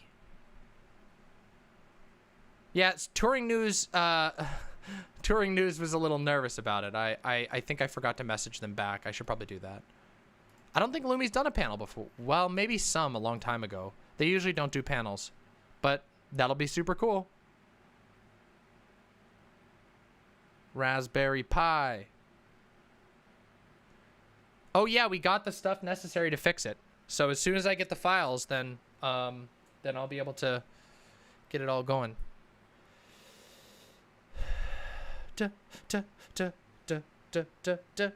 Oh, okay, they did Raj Royale. Okay, that makes sense. Which channel is it on? Well, I'm going to be streaming it here, and it's also going to be on Prime's channel. Do. Ba bum bum bum bum ba ba bum bum bum ba ba da dun dun dun dun. You know what I've been playing? I didn't even do it. I didn't even do a thing. I didn't even do a thing.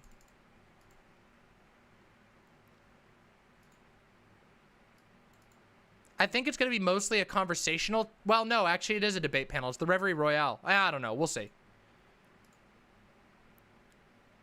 Oh, yeah, just Val 9000. Right now, the TV version is the most important. So if you can get the TV version, I will do that. I'm working on a Raspberry Pi that was sent to me very generously by the wonderful Val 9000. Sent me a custom DramaMama 3D printed Mama Mauled shaped Raspberry Pi. And it's amazingly cool. And I'm very, very, very excited about it. It has a super cool case. And we just had some issues during transit. The SD card broke, and when we tried to remove the SD card, it actually fully broke the SD card. So we have to get it working. It's super, super cool. It's beyond cool, honestly. But it's okay. It's just the SD card. Nothing else broke. Nothing else broke except for the SD card. Yeah. Just wondering, but how long have you been out as trans for? I've been full-time for 6 years. 6 years. No, 6 years. About 6.5 years. About 6 years. And I've been out to my friends and family and my closest family for about 11 years. So, yeah. Yep, long time.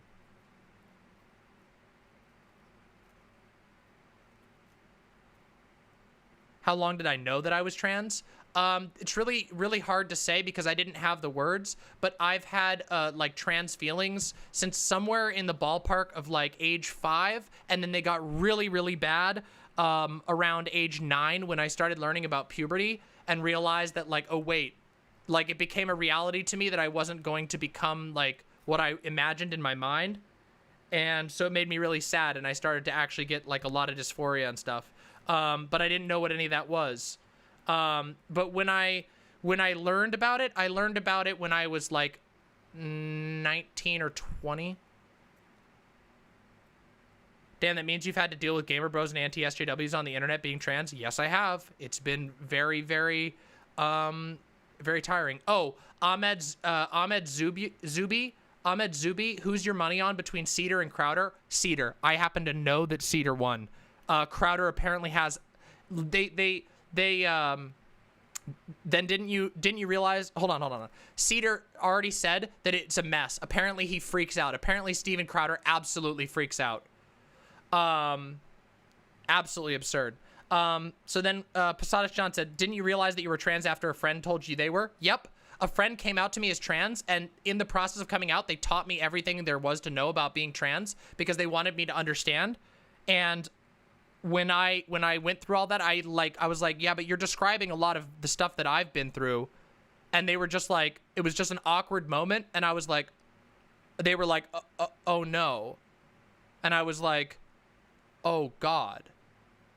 So yeah, it was it was a real egg moment, but I was a super Christian and they were not. So they discovered it. They knew it a lot before that, but I didn't. Yeah, it was literally like a wait moment. Yeah, it was really funny.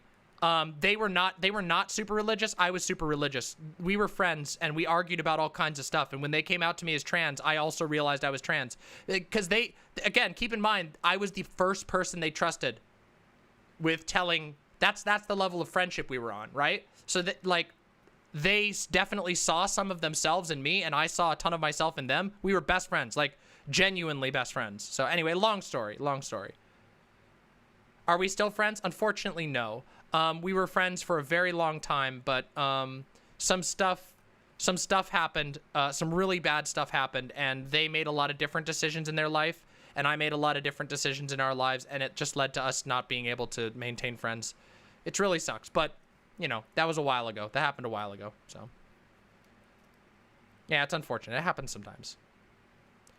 Unfortunately, they did do some stuff that hurt me really bad towards the end, but I'm sure I probably hurt them a little bit too. But I think they went above and beyond, and that's why we're not friends anymore. Otherwise, it would have been solvable. No, they didn't. Well, they almost voted Trump. I convinced them to not vote Trump, actually. They were a bit of a libertarian type. What are the panel topics? The panel topics are affordable housing in America, John Cena making apologies to China, to the Chinese government for calling Taiwan a country, and then the U.S. military, the ethics of the U.S. military. That sort of stuff is what we're talking about. Yeah. What's the topic for the Sam Crowder debate? There isn't one. There wasn't a topic. It's very strange. I'm telling you right now, it is all drama. The Crowder thing is totally drama.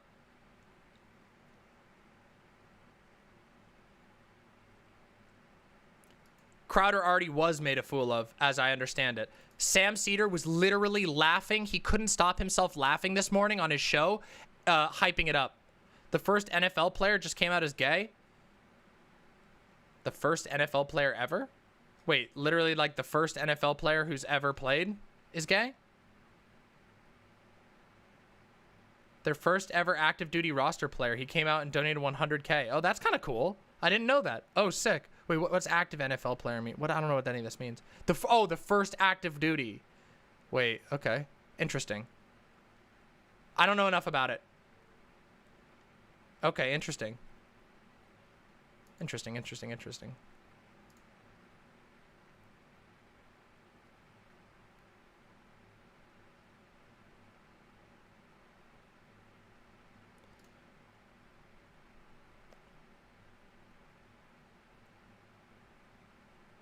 I don't know what any of this means. He plays for the Raiders right now? Wait, how is this? Wait, what? His name is Carl Nassib and he plays for the Raiders? So he's playing now. How could he be the first? How could he? Hasn't the NFL been around for like 100 years? I'm so confused.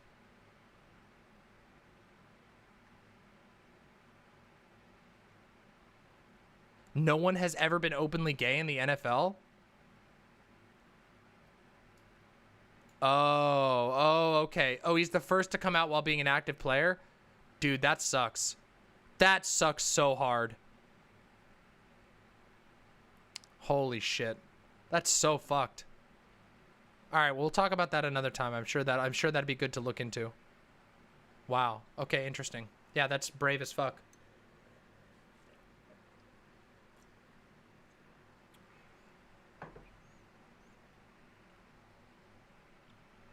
That's wild. Of course there's been tons. Just on pure statistics alone, there's inevitably going to be lots of gay players. I'm sure you do, Adam Rainstopper, but please don't talk about that in Twitch chat. I'm sorry, I hate to do this to you. Gotta purge that. I understand, but that's against the Twitch rules. I know. And out you go. Why are there so many people like this?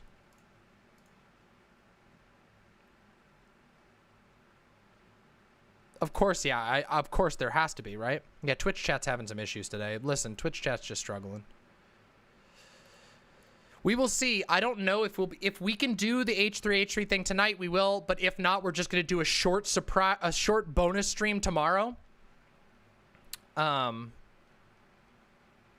To talk about the Sam Seder thing once it releases. I won't be I can't if they don't release it full and it's only for patrons. I am a patron, but yeah. I promise I'll wait to watch it with you all. So you all better watch to wait it with me, huh? Wait to watch it with me. You better. You fucking better. I'm gonna watch it fresh. I want to see you there on the bonus stream. If I'm going to do bonus stream, I got to get the imps here.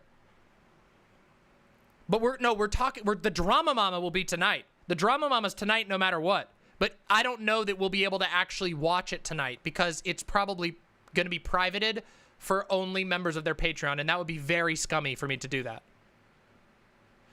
Listen, my biggest lie is that my bonus short streams are short. True! And I will wait for you. I will wait for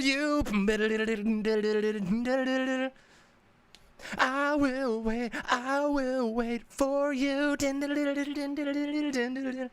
Good music. I won't. I promise. I won't do a long one tomorrow.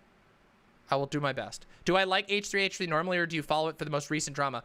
I really like H3H3. I haven't watched them. I haven't been like a regular watcher for some time, but I used to watch every single video of H3H3. I mean, I'm too busy now to watch every single episode of anything, but I've been a fan of H3. Listen, Ethan has had some sussy takes in the past, but I think Ethan and Hila are genuinely hilarious people, and like the joke, you know, when I say time for a sodi, that comes from H3H3. I got that, like, that, I picked that up by accident after hearing them make the fucking Papa John's. Come on, son, I'll get us some sodi pops. And they made that joke so much that I unironically started saying sodi pop. This was like years ago.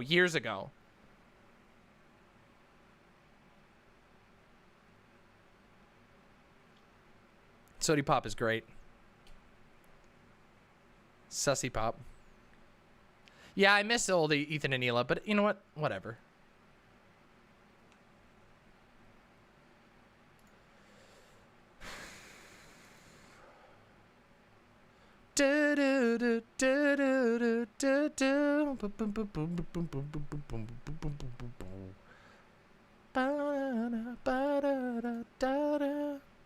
He, three. People change and such. Well, yeah, of course. Had a vegan sandwich? I like vegan sandwiches. Oh, you definitely did. That is an earworm. All right, I got to get into the panel. Let's get this panel shit going, okay? Oh, yeah. Okay, hold on a second. StreamYard video, Discord audio. What? Why? StreamYard has good audio. Oh, okay. All right. Here we go. It's time to get ready for the panel. Let's hope the computer doesn't blow up, okay? Let's really hope the computer doesn't blow up. Here we go. Here we go. I gotta open up the Discord. I gotta hope for the best.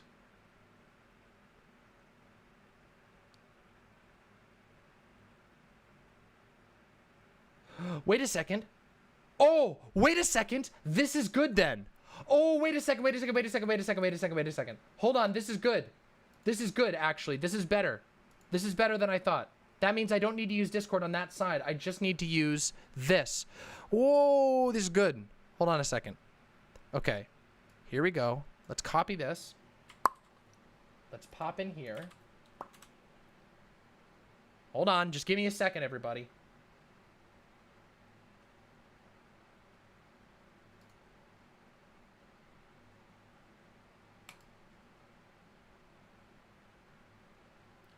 It's working.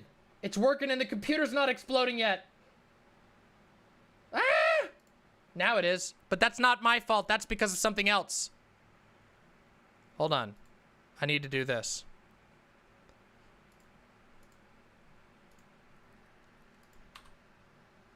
No!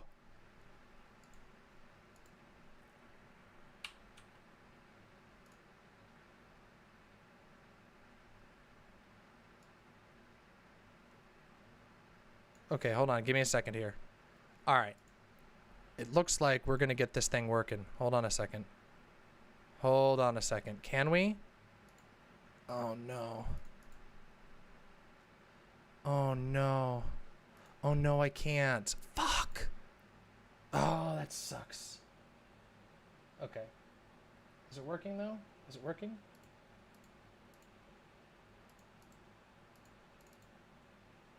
Hold on a second. I'm sorry. It's just going to take a second for me to get this all up and running.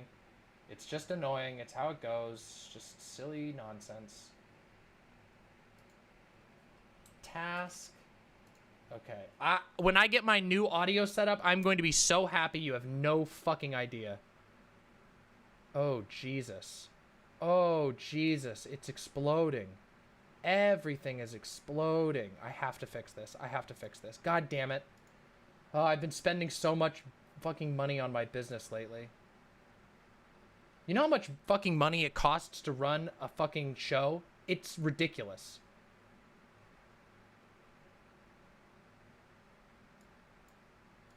Oh God, this is gonna be so frustrating. It's okay.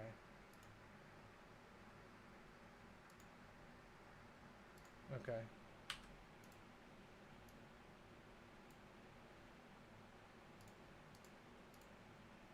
Let's get that down. Let's put this over here. And then we also need to open up this over here so that I can actually do this. Hold on a second.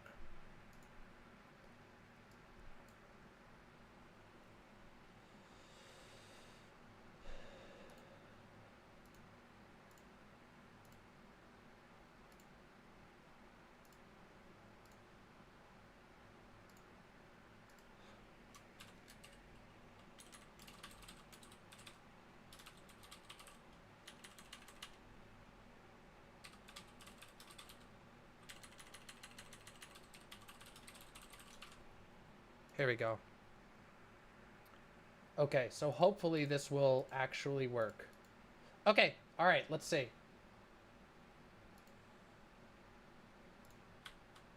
All right. Hopefully this will work. Sorry for the distraction, everybody. We're doing our best. We're doing our best. We're doing our best here. We haven't done that segment yet. What is going on? What the fuck is going... Why is my... Oh, no, my chat. Where'd my chat go? Did my chat crash? You didn't miss the Sam Cedar thing. We're doing that after. We have to do that after. Okay, here we go. All right, everybody. Oh, Jesus Christ. Okay, everything. Chat's here. Everything's good. All right, we're good. We're good. We're good. Hopefully this will work. I'm just going to tell them real quick that I need to do this. 1 minute.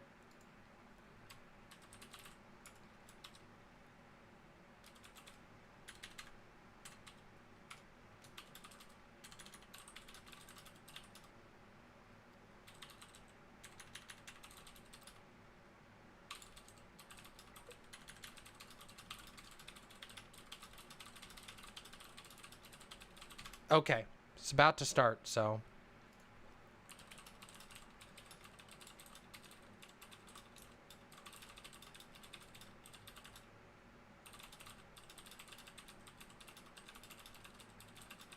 There we go. Okay, perfect, perfect, perfect. Oh boy. Yeah, Sam Cedar is the voice of, what's his name? Not Hank? Is his name Hank in Bob's Burgers? I can't remember. Can I join? I want to be in here. Somebody pull me into the chat. I want to chat with people. What the hell is this? What the hell is this? I'm backstage right now. I hope my video is working. It better work. I can't actually tell if it is.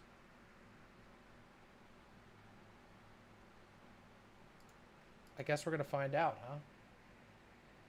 Leasing to that point too, where it's like, oh, there's no moral boundaries to policing. Greetings. You just arrest people. It's not that hard.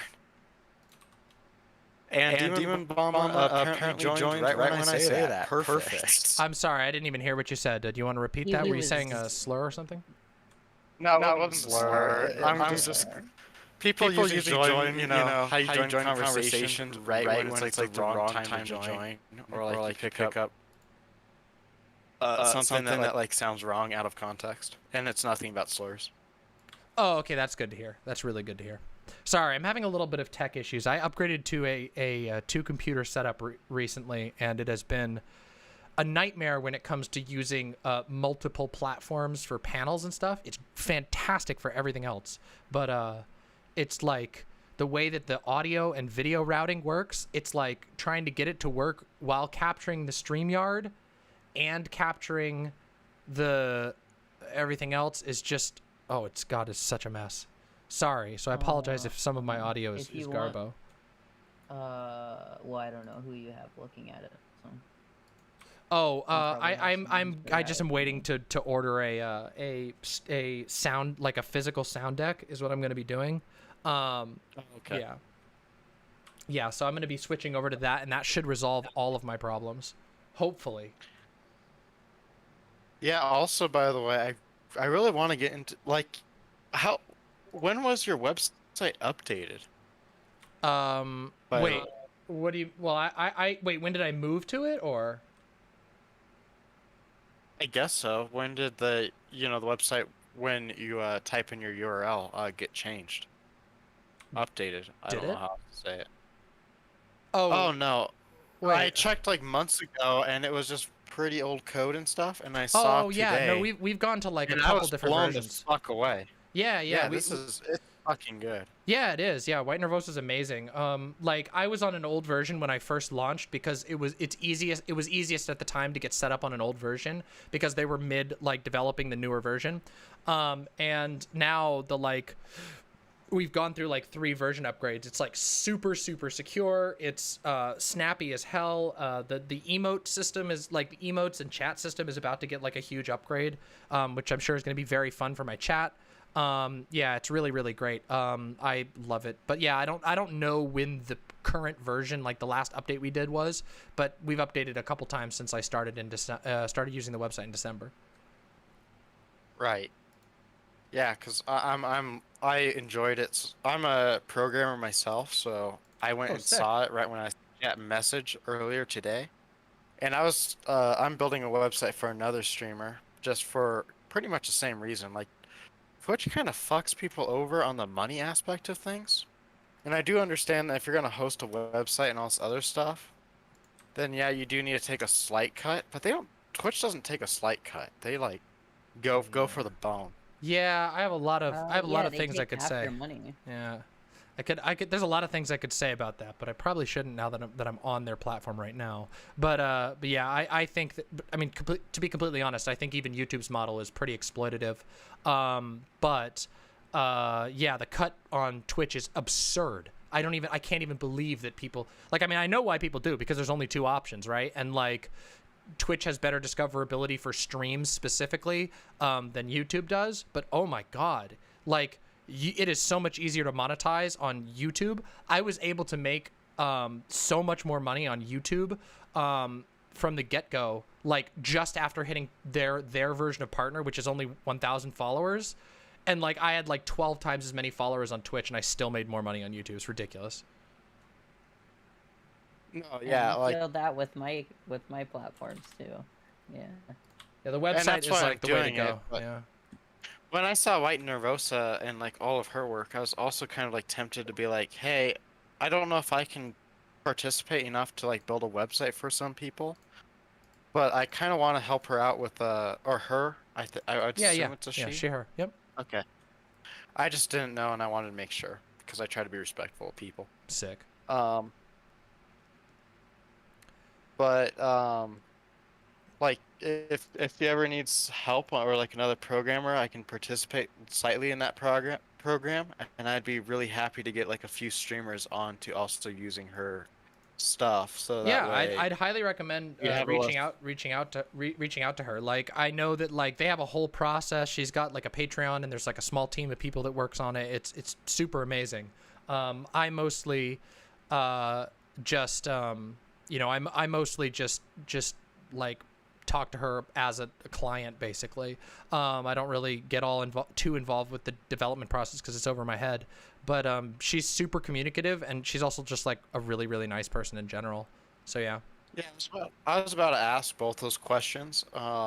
If if there's a better way for me to reach, or if there's a good way for me to reach her, and also if she does need the help, because sometimes Yeah, it's I just think if you a join matter the of time and not help. if you join her not her Patreon, if you join her Discord, which is listed on her website, she has like a ton of stuff that's available there, like where you can look in on what projects are in process. There's like a requesting form. There's like an area where lots of people chat, and then you can also send her messages directly on Discord. I know she does a lot of stuff on Discord. Discord's probably the best way. Okay. Yeah. Yeah, and big shout out. People in my chat are reminding me. Big shout out to Mythaldu too. Mythaldu helps out with this kind of stuff a lot. One of the people on the team. Oh, you're streaming. Okay. Yeah, I'm streaming. Yeah.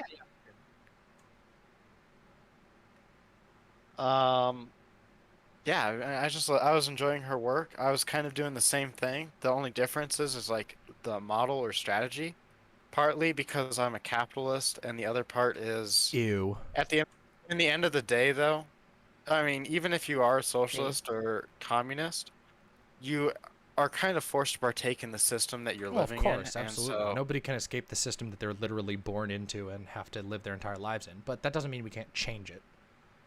I'm not disagreeing with any of that. I'm just saying, so if she ever needs help on that side of things, I would be more than happy to. I do both programming Welcome. and I also am doing taxes and and like business consulting and stuff. Taxes So to, and like, tax accessories. Yeah, it's fucking amazing. It's a meme of a life, let me tell you. I hate the American tax code. It is the scourge of my existence. Does anybody know if anybody's been pulled backstage on the StreamYard yet? I feel like we should be at that time, but we're not. I have not been pulled. By the way, welcome, backstage. Amy. Hi. Great to finally get on a stream with you. Hi. Absolutely. How are y'all doing? Fantastic. I'm My doing first okay. day back to streaming in a little bit. Nice. How's it going? Very good. I'm extremely excited to get back in front of everybody, and I was off for a couple days. Like, I missed like 2 or 3 streams because I was sick, but coming back is like, you ever get that like bounce back when you're like start feeling a little better, and then you just get like a massive burst of energy because you're like, I feel amazing. That's like how I'm at right now. Hell yeah. I'll be right back. I gotta use the bathroom. Sure. This is my first panel, and I think probably like a year. Yeah, I was gonna say I haven't seen you on a panel in a while, Synth. This has been a very long time. When I got this invite, I was very surprised. But Well, I mean, are you ready to talk about housing, affordable housing, and John Cena? Dun, dun, dun, dun, dun, dun, dun, dun, yeah, you it can't sounds see like an me. amazing topic list. Yeah. I'm great. actually pretty pumped. Yeah. It'll be okay. Aw, who let the lemon head in?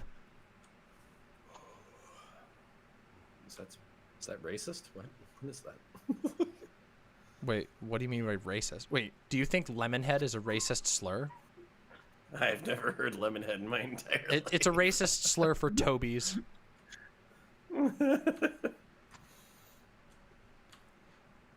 I see we don't have many office appreciators here.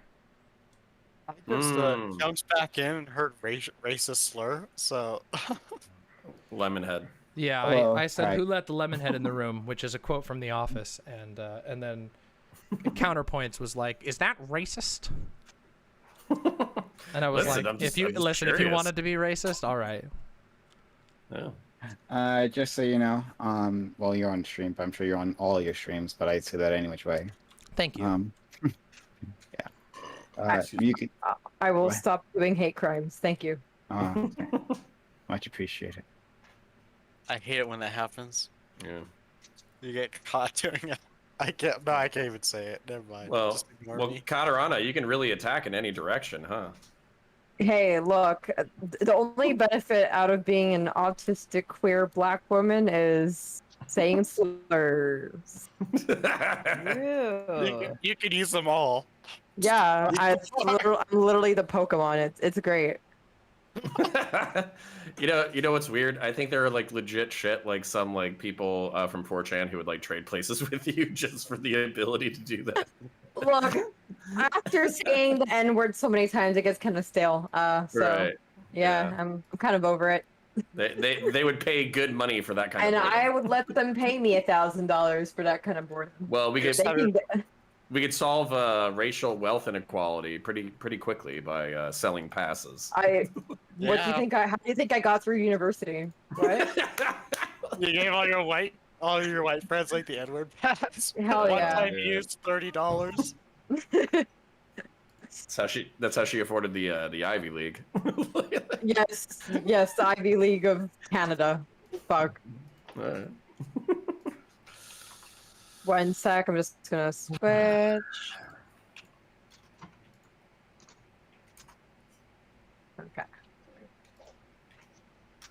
Stop. Oh shit! Look at the lights in the background. Look. I'm liking this. You know, some people say that be bisexual, eat hot chip meme is just a meme, but I don't think so. This is They're calling you out individually. yeah. All I do is charge day phone and be bisexual. So this is part of the aesthetic. I mean, at least you're swagging it up. I just moved and like I don't own any furniture. Sorry, trying to literally, get this all working. And because it's COVID times, it turns out it's a real pain in the ass to get furniture right now. So right now, like, if people want to like come to my house, it's like you get to sit on the floor. That's your privilege in Killer's house. Hey, when I first moved here for university, I didn't have any money, so part of the way I would make Hold on a money second, was everybody. I would Just sell trying to get this food on Craigslist, which was very smart, and probably the best idea I ever had, and totally had no problems because Craigslist is a great website, and part of the aesthetic that people would go ahead and opt in for if they wanted to come to my house for food was they had to sit on the floor and use cardboard boxes as a table. Yeah, you could say that I'm a bit of a bootstraps kind of girl. I mean, I'm very both proud and like scared for you. Like, I wouldn't expect doing anything on Craigslist, having a good outcome. Yeah, no, I definitely had to sanitize my apartment afterwards. I only did like 3 of those, and I was like, yeah, I'm good. I'd rather be homeless. This was a nice Sorry, experiment. everybody. This is so frustrating. We'll get it working though. Don't worry. I feel like you'd have some really creepy people. Like I was talking to my older brother, who's like, you know, he went to like a gay bar because he's gay, and he's like, you have no You'll idea do how that. many You'll people do will that. figure out your phone number and they'll just send you a random dick pic and stuff, and I'm like, okay. Oof. So I feel like you would have like a lot of those from like being on that website. Sorry, I'm just helping somebody figure out how to do troubleshooting for coming into the call. Yes. Oh, who is it? Everything Just okay? touring news, but I'm just speaking to him to figure out what's going on. Okay, I love the guy. So if he...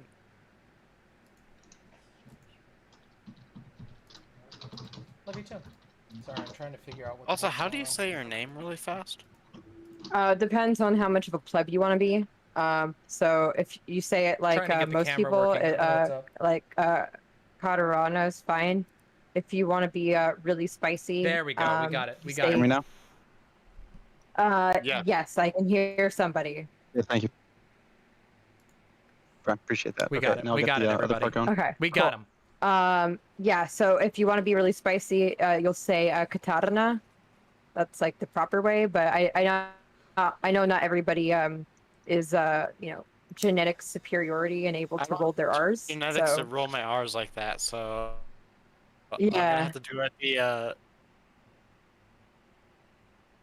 pleb, yeah, it's all good. the Don't plug worry, I way. got I'm used to sorry. it. No, it's fine. Yeah, we're just waiting on Sorry, we're getting a little bit a of few choppy people video. to gather. Thank you for being around, Glooby. It's nice to see you, buddy, out there in chat. Yeah, you guys keep just talking about anything while we get some rolling. Okay. No, no, you. Okay, no, I'll Hey, let somebody Prime. else talk. It may let me do video or audio, but it may not let me do video with you. Yeah.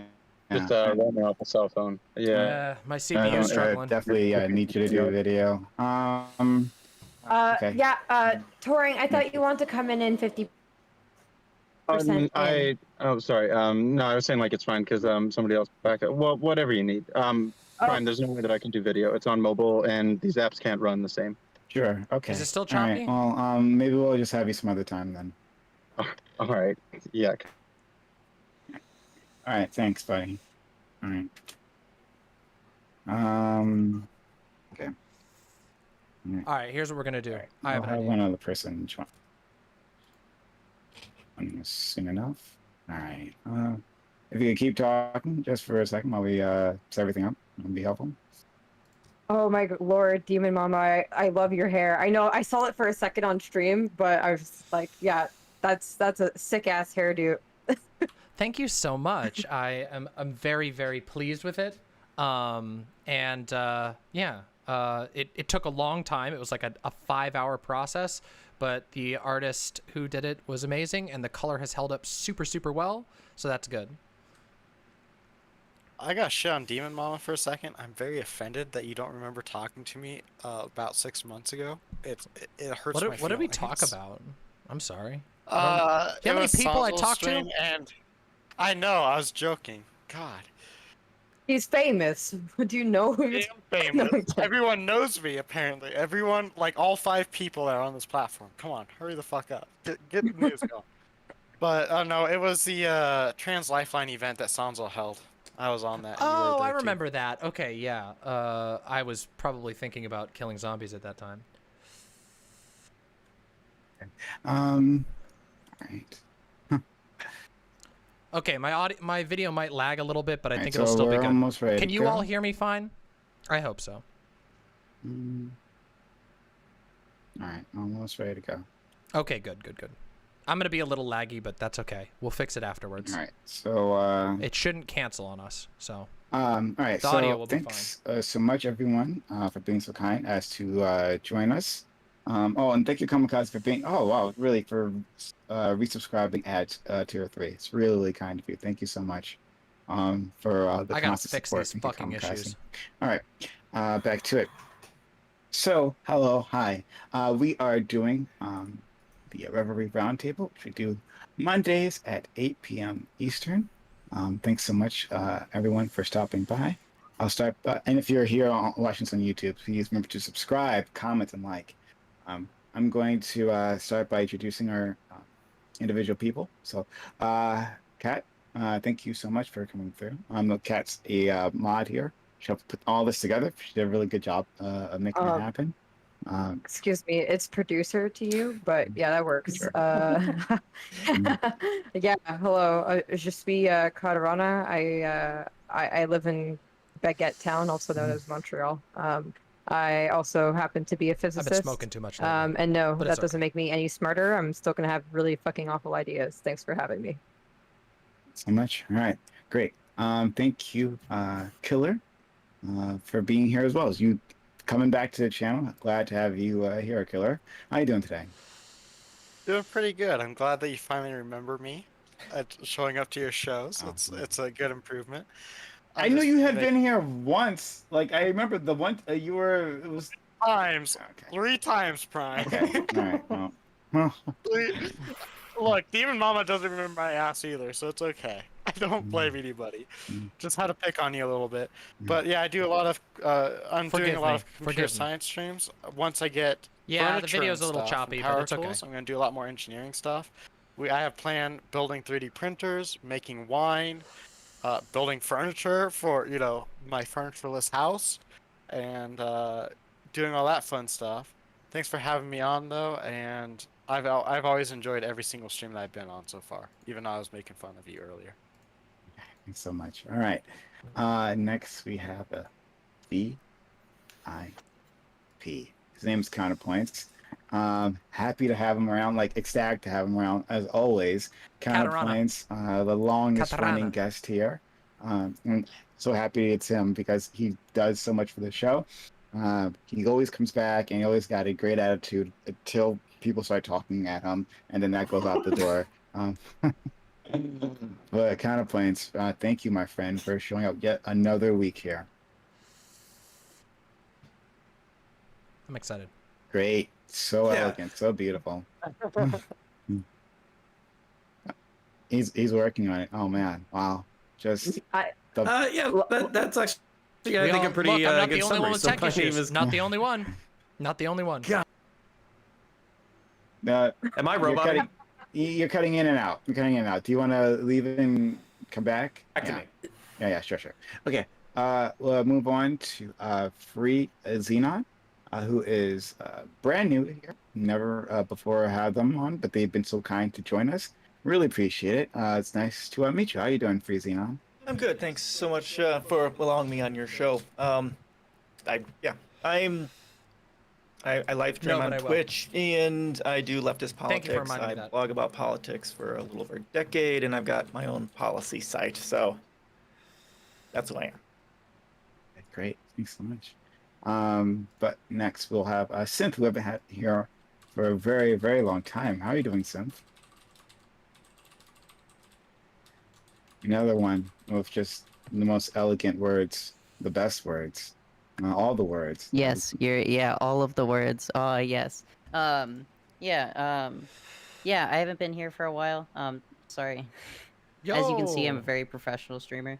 I normally do like Twitter stuff. I start discourses apparently, and then that bleeds over onto Twitch, and then things heat up.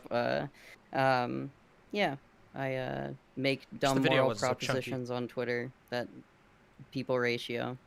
That's about it. Yeah. Well, thanks so much.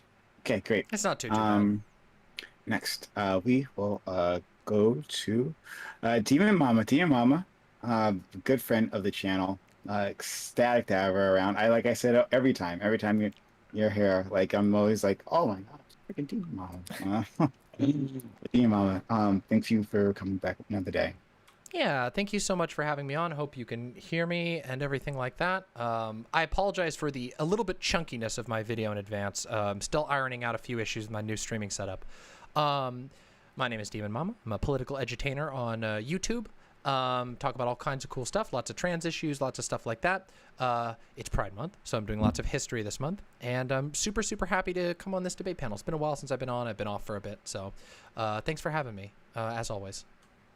Thank you. Last but not least, we have someone who we all haven't had a conversation with a very, very long time here on this channel, and who has never come on one of our closed panels. So I'm quite shocked and surprised to have them on today, but it's a very welcome surprise. It's nice to see you again after many, many months. Amy, how are you doing? I'm doing well, thank you. Yeah, it was Tory News and Lumi. They both asked why I wasn't on this panel to talk about the rent control issue, so I know that I wasn't given a direct invitation, but here I am, and thank you so much for giving me the opportunity to discuss something that is so close to my heart. Appreciate it. Thanks so much. Yeah, we're happy to have you. Okay, we'll have one other person joining us soon, but we will move forward for now. All right.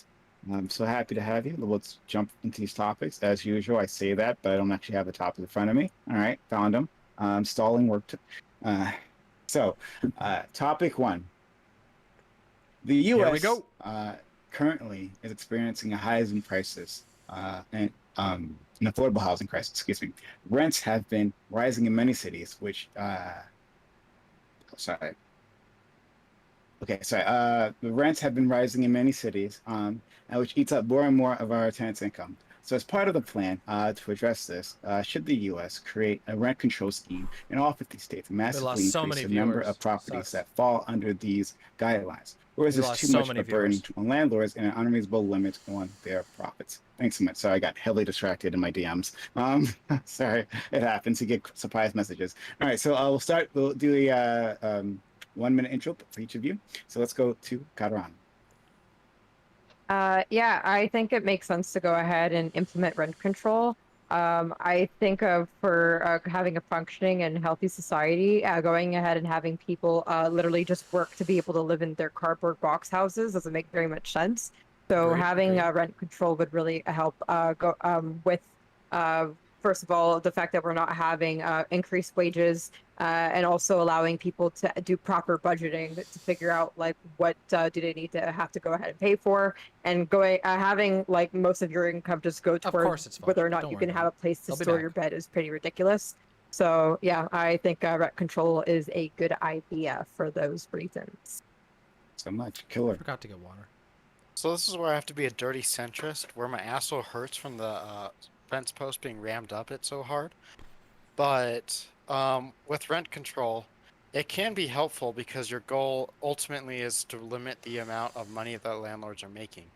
If people are making quite a bit of money, landlords can then demand more money. But landlords also need to spend so much money a month on maintenance and other things. And if you cut below what they need to spend for maintenance, then the quality of life, the housing that people are living with or living in and stuff like that starts to degrade. So it would have to be a very amazing policy, very well thought out for rent control to actually work. It's not really hitting the underlying issue of like how much money are landlords allowed to ask for or take from their expenses for any place that they rent. Thanks so much. Counterpoints. Can you hear me now? Penis mic check. That's a yes? No. Right. Okay, all right. So basically, I have a cool reason for my audio being fucked up, which is my dog bumped into all my electronics. So I'll take that as a problem. That's a pretty good reason. Pretty good reason, to be fair. Sure. All right. I get my homework too. Yeah, it feels good. Yeah. But my name's Connor. I run a YouTube channel named Counterpoints. I'm center right, and a Marine veteran, law enforcement veteran, and a nerd. So in reference to this topic specifically, I think that what we really need to do is talk about urban planning. I think that rent control is just slapping a Band-Aid on this thing. I know that high density housing is a passion topic for a lot of lefties. And the reason why is because you need to have enough housing for people to live in these urban areas. That way they can contribute to their society. Not only that, this actually ties back into a subject that we talked about last week, where we were saying or a few weeks ago, where we were talking about whether or not suburbs were bullshit. Yeah, like I defended suburbs, but on some level they're bullshit, and you should be able to walk and you should be able to ride your bike, and it should be an option. I love cars. I'm gonna love cars until the day I die. That being said, our cities are planned like shit, and I'll leave it there. Cena? Yeah, I agree with much of what Counterpoints has said. Urban planning is a huge part of this problem, and of course, just the fact that you can profit from housing is also a large part of it too. As long as people can make money off it, they're gonna do everything they can to maximize their profit, regardless of who is hurt. That's a part of the issue with capitalism in general. If we start building, large-scale, dense housing units that were rent controlled, especially if they're mixed income and that sort of thing, that would be definitely a very good thing. I think so. Much synth. Nationwide rent control would probably be really good, but I can't imagine how we would get there and actually calculate out at what levels we I might do that like at some point. Price individual properties and actually have it be fair for each place. That would be a massive amount of work that I'm not sure the government would do. And it seems like the rent control that goes in right now, from what I know, isn't really all that great for like lower income people. So expanding it at the current moment and how it is would probably be bad. But actually implementing like a nationwide rent control where we could control for all these variables would of course be like a really great thing, because it would allow a lot of people a lot more financial mobility. Your mama. Yeah, I think that rent control is a band-aid solution to a problem that is a gushing wound. I don't think it's necessarily a bad thing. I don't necessarily oppose it, except I do think that there is some meaningful critique in that it necessitates the existence of a housing market and of landlords. The problem that I have is that landlords don't really do anything. People will say they do maintenance. They usually drag their feet on that and then also over-report how much they actually spend on it. And in addition, many of them, the entire housing and renting industry is rife with just outright fraud that no one has the time or money to actually contest. It is a widespread issue, and it seems like nobody's interested in chasing it down either, because those landlords, they're lucrative. We have entire cities that are increasingly made up of Airbnbs, so I think we need to address this problem at a larger level than just rent control. However, I do think that rent control can be a good step in the right direction, provided that it is not the end goal.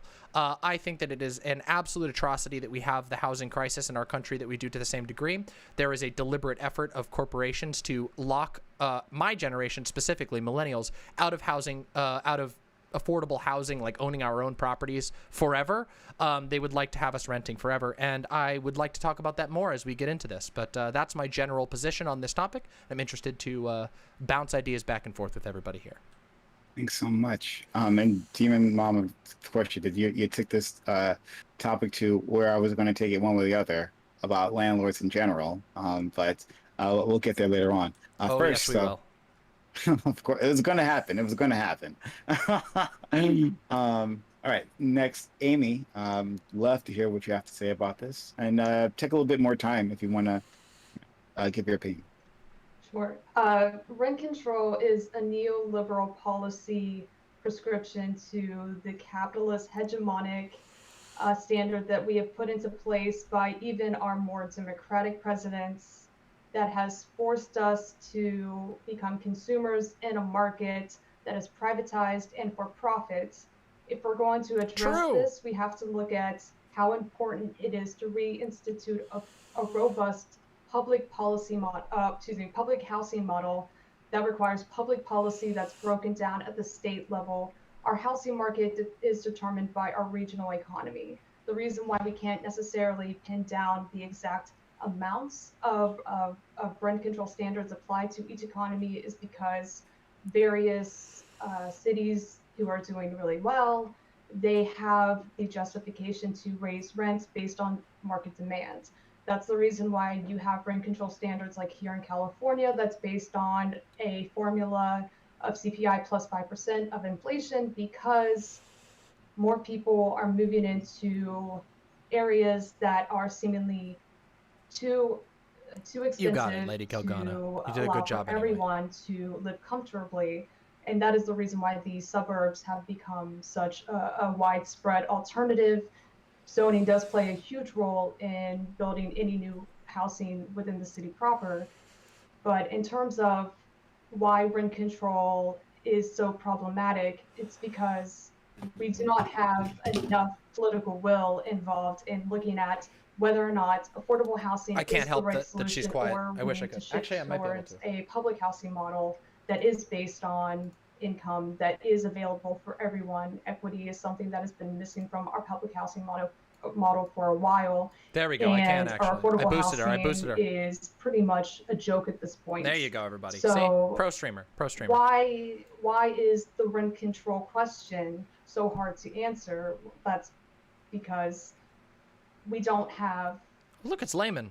We don't have enough politicians at the local level speaking out about the need to expand housing stock that does not allow for people to spend over 30% or more on their budget. In fact, the average renter does pay around 37% of their income on monthly expenses for housing, and it's become normalized to overspend to keep a roof over your head.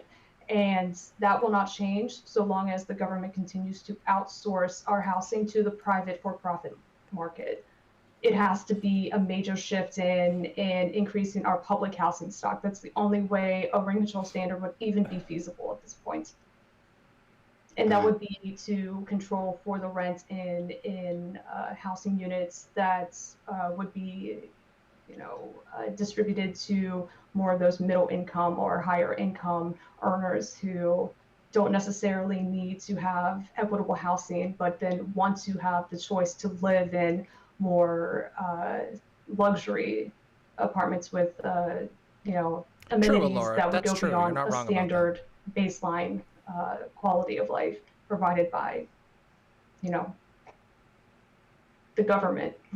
If we could shift to a more equitable housing model. Before we go to our last person who just joined us, and we're happy to have them. You're amazing. I should have mentioned this previously, but thank you so much. And correct me if I'm wrong, Amy.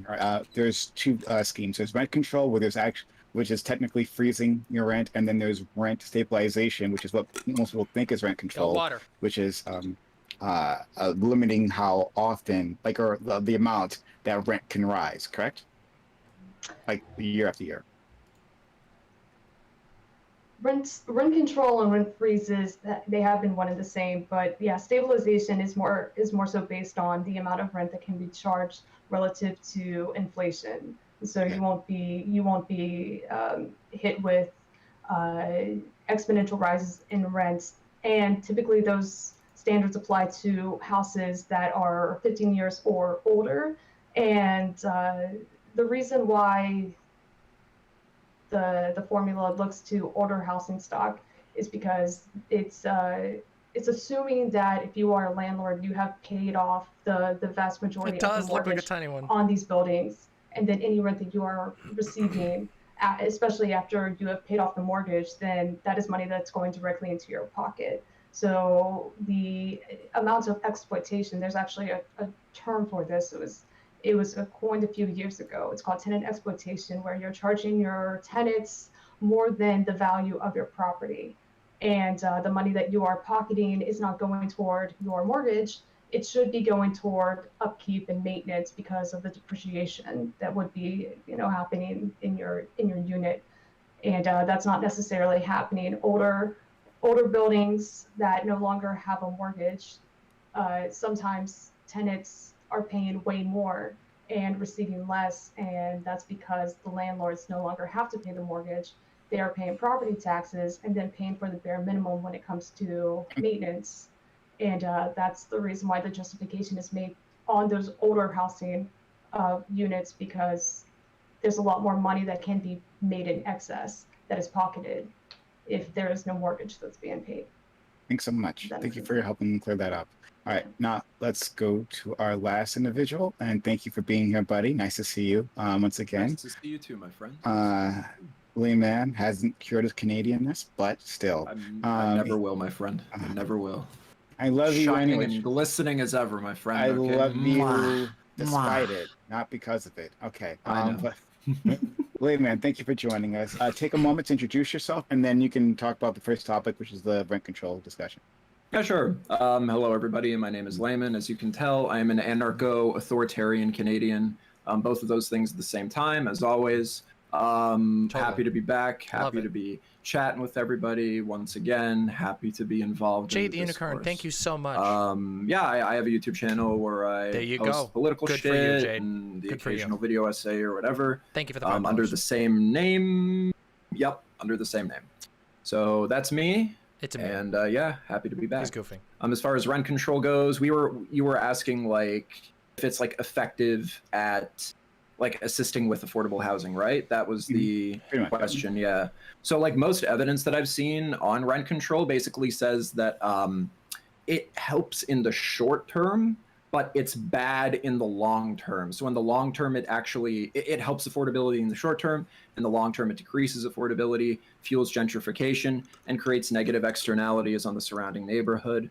There was also a study from Econ Watch from like 2009. It was a literature review. It found that if you factor in like housing availability, maintenance, housing quality, rental rates, political and administrative costs, and redistribution for both first generation and second generation rent control systems, that the economic field, it's like one of the study said it was like one of the rare times where it basically reached a consensus saying that like rent control just creates more problems with affordable housing than it solves. That's the same Layman. So yeah, like that's just what I've read so far. That's just the data that I've seen so far. So that's why I'm not a big rent control guy. I think there's other ways to curtail the housing crisis, the housing issue that we can get into in the open discussion, perhaps. So well, we'll get into that right now. Open to everyone. Yeah. Yeah. I was just gonna say that, like, here in Quebec, we have a lot of renters' rights. So, for example, your rent cannot be increased at all if you live in a unit unless there's actually been some form of work done to your unit. So, if they went ahead and renovated your kitchen, okay, they can raise your rent. But otherwise, they can't raise it. So, some people have been living in the same unit for 15 years, still paying $500. Now, is that particularly great for whoever's the person that's the landlord? Probably not for profits, but it also makes sense to me that they shouldn't be able to raise your rent because it's like, literally, what have you done beyond unclogging my drain every once in a while? So I don't know. With that, I kind of I think rent control is really good because especially for a lot of people that like move into cities for like temporary purposes, move just for university. It's been really great for us not having to worry about our rent being raised by $100 every year. Yeah. Yeah. So Katarana, like the problem with this is that like it does like theoretically and like immediately that is true and that does sound good, but most of the data that I've seen says that this only happens, generally speaking, just empirically so in the short term, not in the long term, and it makes affordability worse in the long term. And so while it is like nice obviously to have lower rent, the problem is that there's a broader issue with housing affordability that those sorts of policies don't attenuate. Well, the other problem that you run into with a lot of this, and you see this with, like when I was taking economics 1 and 2, they were bringing up pitfalls of capitalism, and one of them is rent control.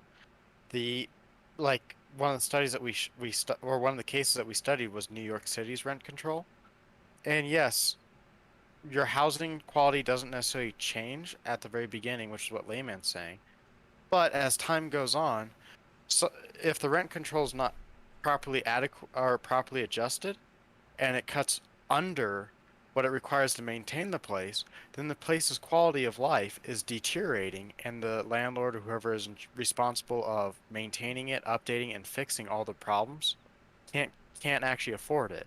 So then you start living in, or the quality of life starts deteriorating. And that's why I said at my opening statement, it's all based around if you can somehow figure out how much a landlord should be making, and you somehow hit that magic number. You have to predict the future for that too, wouldn't you? That's what it sounds like. I'm very happy that we've DramaMama then counter. Yeah, sorry. I'm very happy that we've had a couple of people bring up the sort of quality of life discussion. One of the things that I think gets lost in a lot of conversations about housing is that it is an immediate need for the vast majority of people who are affected by housing issues, by housing insecurity, by housing affordability, or by housing availability. In fact, I really hate the terminology affordable housing because honestly, I don't know. Sometimes I go on the internet and I look at politics and I just find myself wondering, like, what do we think like a country or a nation is even supposed to be? And if your country is not designed in such a way that you can get housing to the people that live in that country, that is by default going to weaken your country. It is going to weaken your structures. And we get so far away from this by talking about like housing affordability.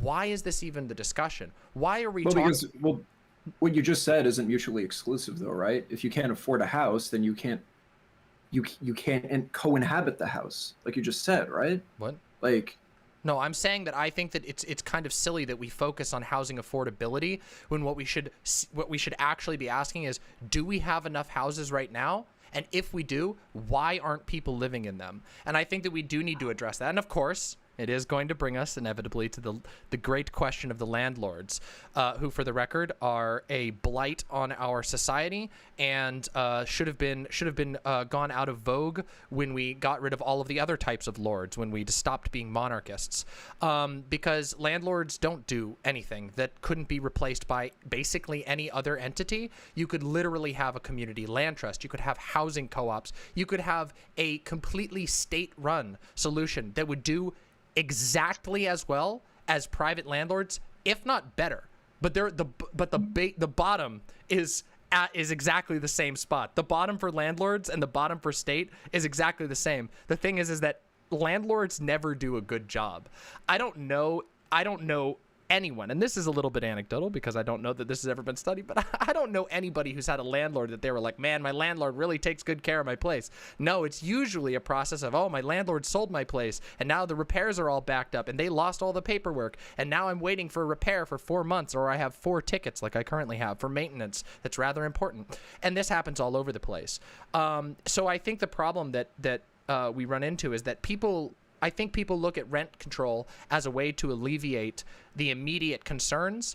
But I honestly do think that we should be more aggressive about this. I think that we need to seriously reanalyze the way that we look at housing.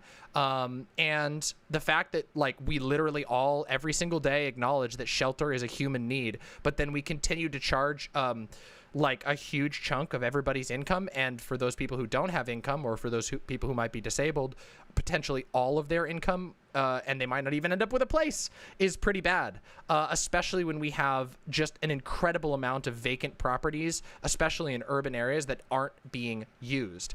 And yeah, I guess that I would agree in that I don't think that rent control is like a long-term solution by any means. And again, the same problem that I mentioned before, it necessitates a private market like hook, which I don't think should be done for something like housing.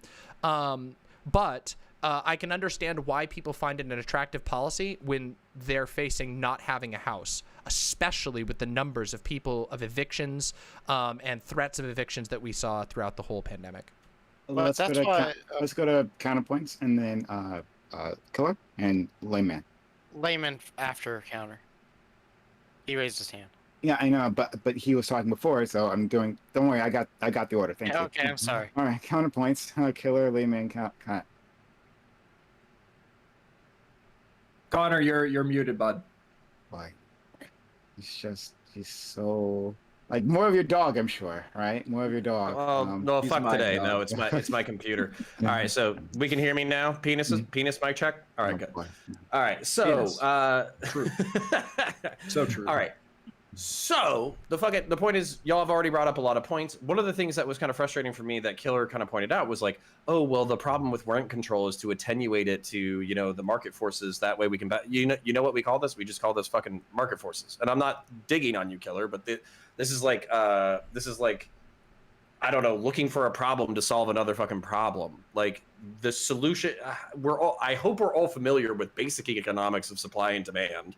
So if there's a demand problem, then we need to up the supply. So whether we're talking about rezoning housing, creating high density housing, rethinking the way that we do cityscapes, rethinking how we build new cities, these are all things that we need to do in order to balance supply and demand. Now here's where I'm sympathetic to rent control. Some cities, like New York City, some cities like Los Angeles, are completely reliant on a subservient working class that they pay menial wages, and they force those people to increasingly commute longer and longer distances because they don't give a fuck about whether or not these people have access or if they have like a 4-hour commute. In this respect, I think that zoning could do a better job of saying like, hey, we're going to have housing that is built for our middle class and our working class. That way they can actually afford to work in the city that they support through their labor. I think that's an intelligent thing to do. But when we're talking about like, I don't know, completely nationalizing the housing market or something like that, like this is where if we want to talk about it like philosophically or ideologically, we can do that. From a pragmatic standpoint, I think we're just not on the same playing field, and I'll leave it there.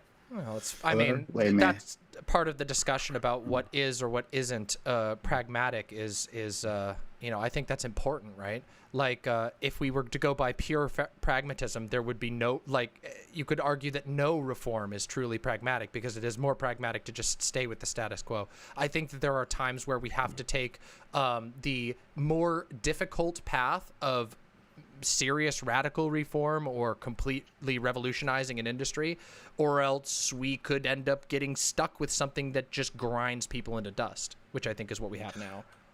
Sure. And then I'll be very brief, but basically like my appeal would be oftentimes I wish Drew Welty was here because I think people need to appeal to motivated reasoning. He talks to that a lot. I think you can get engineers, city planners, government officials, capitalists, landlords. I think you can get all of those people on the same page if you're saying from a utilitarian calculus, we can maximize everybody's well-being, including the employees that you need in order to run your institutions, and also how the city functions itself. I'll leave it there. Yeah. Let's go to Killer, Layman, Cat. I don't know why you were necessarily shitting on me or like why you said that. I mean, to me, there's a lot of things that are at play, and it ultimately ends up falling on who owns the housing or the development, which in this modern case is just the landlord. We can switch hands to whatever person, but I mean, even things like the tax for the property tax. You think the landlord's paying for that shit? No, they're just passing it straight on to the renter. Yeah. So we can even talk about tax systems and stuff like that.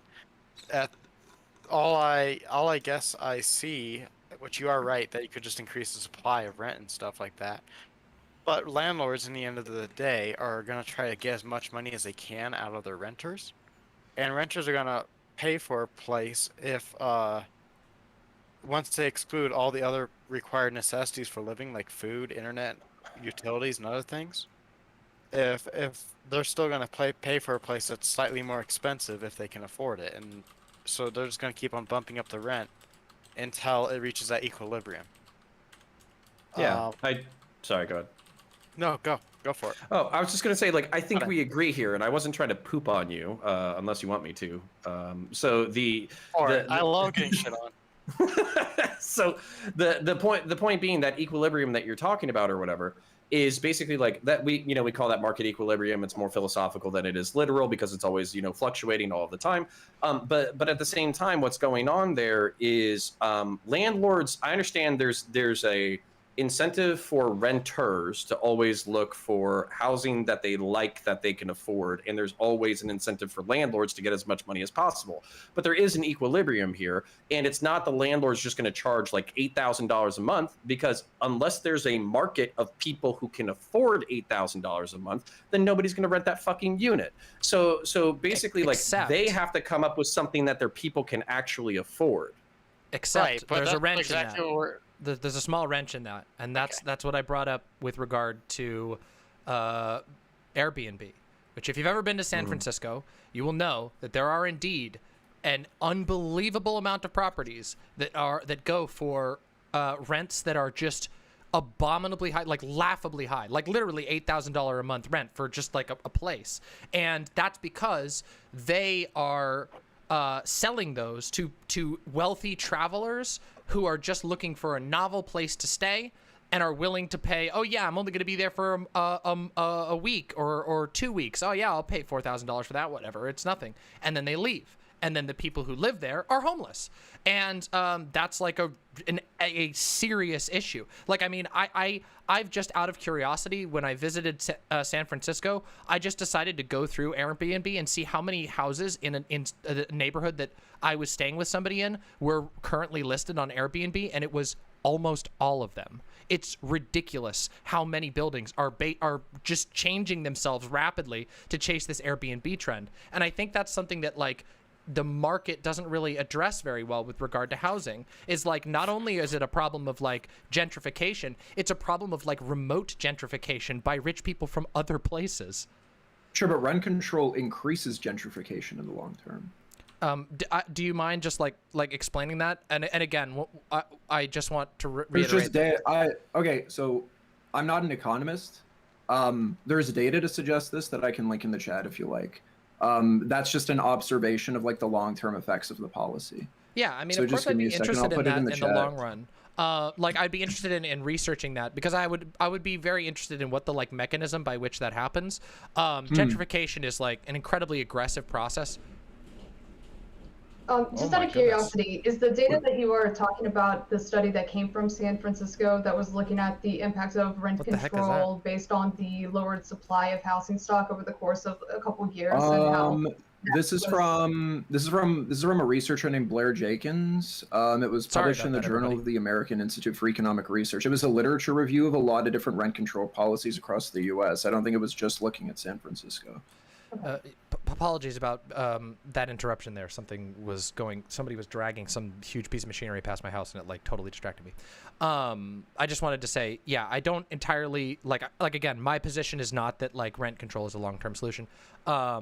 Just that I think that I understand where people are coming from, and I think that it could do some good.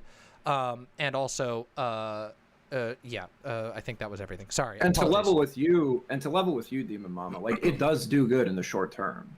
That's what the data I've seen suggests. My problem isn't that, though, that it's good in the short term, but then doesn't have effects in the long term or has like neutral effects. My issue is that it has negative effects. Yeah, that's my issue with it. And because I want to be able to solve housing long term. Now, I'm not principally opposed to things like social housing. I just think that there's like a lot of other things you have to do, right? Yeah. So, like, I think social housing is like the best answer. Like, it cuts around a lot of the issues with rent control. However, I wonder, and of course, like, some of this is going to be very hard to determine, but I wonder if it's the way that rent control is implemented that actually leads to some of the negative outcomes. I mean, after all, a lot of policies are sort of like getting a ball rolling, and if you set it up in such a way and it rolls down into negative outcomes, that would not be very good. But I don't know. I don't know enough about how it affects gentrification. If I was to just take a guess at it, my guess would be that that there are landlords who are able to do these sort of strange upgrades and whatever in order to sneak their way to raise the rent, and then that contributes to gentrifying, which would be terrible. And I agree that, like, I don't think that any single housing policy is going to fix the whole problem. There probably needs to be multiple in conjunction. Tons, yeah. It's so complicated, yeah. So let's go to Kat, and then Counter, and then Danny, and Xenon, and then Amy. All right. Okay. Yeah, there's this whole thing about if we have rent control, buildings are going to go ahead and fall into disarray, and that you need to go ahead and have these prices consistently change so that things are able to be upgraded. I'm not sure any of you have lived in a unit in which it's being consistently, the price is being raised over and over. They never end up tricking out your apartment. Like, I've never seen these upgrades, like, this crazy upgrades that they're going ahead and putting in because of all the additional income that they're getting. Like, to me, it seems like it just leads to more people ignoring whether or not my dishwasher is broken, more than this sudden increase in upgrade and just the quality of the maintenance that you're getting. Like, we hardly get maintenance as it is. And with all these different units that are being raised, even in the high-priced regions, do you see these apartment buildings just, being upgraded and that they're doing any amazing things with it? Because it seems like they're raising the price just to have the status quo being, like, propagated. I don't really understand why rent control is suddenly going to cause, pure disarray, since it seems like it's already in disarray with the raising prices. You don't want to make it worse, right? Well, and to add an example of this, just to bolster what Katarina was saying very quickly, there are places like, for example, the place I live, that will install an extremely intrusive and obnoxious security system that doesn't actually solve any problem, and that counts as like an expense and an upgrade that they can increase the value of the property, even though none of the residents asked for it and nobody is actually benefiting from it. So there are things like that happen. Let's go to counterpoints, and then Xenon, Amy. Okay, so I think we're sidestepping a little bit the supply and demand thing. I know that the focus of the conversation is rent control, but at the same time, like what we're really talking about is market forces. Some offense intended. Every single place that you guys have mentioned so far has been like super cities on the West Coast or New York. Like that's literally the most expensive and most desirable places to live, despite some of those areas being absolute shitholes. And it's because you pick the most popular places in the world to live. Nobody has like an unfettered right to real estate just because they fucking feel like it. San Francisco is not like, like I get it. It's beautiful. It's by the bay. It has like mist and the fucking bridge and like all that kind of shit. Real quick, but there's before you go off on that, you do realize that like most people live in big cities, right? Like by definition, and that's how they become a big city. Like this is kind of silly. The idea that like people just... You guys are on fucking super cities, like fucking next level bullshit that has intangible fucking intangible things that don't even fucking make sense. No, like I've been in these places. They are not conditions that anybody would really want to live in unless there was the appeal of being in this like named city. What? Are you like? I don't know. This is like. Do you think that people move to cities for jobs, though? Like, do you really think that the vast majority of people transplanted into cities are there just because they want to live there, or because this sounds like a. Do you think with the post COVID shift in economics, where a lot of like high intelligence jobs are now going remote, don't you think that it's entirely possible that you have an increased opportunity to move if you have anything above actual like menial restaurant server, retail restaurant work? Like retail restaurant, there's some level of like physical necessity because you have to be in the store in order to work. But with a higher level shit, do you have to be in New York in order to be an IT programmer? Do you have to be in New York in order to be an artist? Do you have to be in New York in order... Like, I could go down the fucking list, but besides networking, there's really not much that these places are offering you that other cities aren't. Wait, have you ever lived in a big city, or is this just like country boy? I don't like big city? Have. Because it sounds a lot like country boy. I've lived everywhere. It's just like, I don't know, the idea that like living in a big city is just like young people. It's just young like, people and getting wasted. That was pretty much it. Oh wow, makes a lot of sense. Just the idea that like the only value that a city has is like, oh, you get to see the big city or something, and that like it's just a horrible place to live. It's just so ridiculous. But that's not even my fucking point. My point is that a lot of the amenities that you folks like. All right, you folks. I'll stop using you. I told you. Okay, a lot of the amenities that some people seem to value are intangible, and a lot of the infrastructure that basically is like valued, like, oh, there's an art scene, and there's this, and there's that, and there's jobs, and there's this, and there's that. Like a lot of the bumfuck places that a lot of people snub their noses at, a lot of the bumfuck places now have these amenities and infrastructure as well. You mentioning that big cities, okay, see, this is so weird to me because you're now like, you're raising your nose at a point that you made a second ago. The vast majority of people live in cities. There's not 3 cities in the United States. It's not LA, San Francisco, and New York. There's Cincinnati, Ohio. There's Orlando. There's Jacksonville. There's Tallahassee. There's Houston. There's all these fucking places that everybody snubs their noses at. I don't think anybody snubs their noses at that. Like, I feel like you're like getting like I feel like you've Are you serious? I genuinely feel like you've invented a person to get mad at right now. Like, it's I've invented people who snub their noses at Houston, Texas. I snub my nose at Houston, Texas. Okay, so and you I live in invented yourself. Central Florida. Well, like, what the fuck? He didn't invent himself. As predicted, the Okay, so let's let some other people win. All right. And that's right.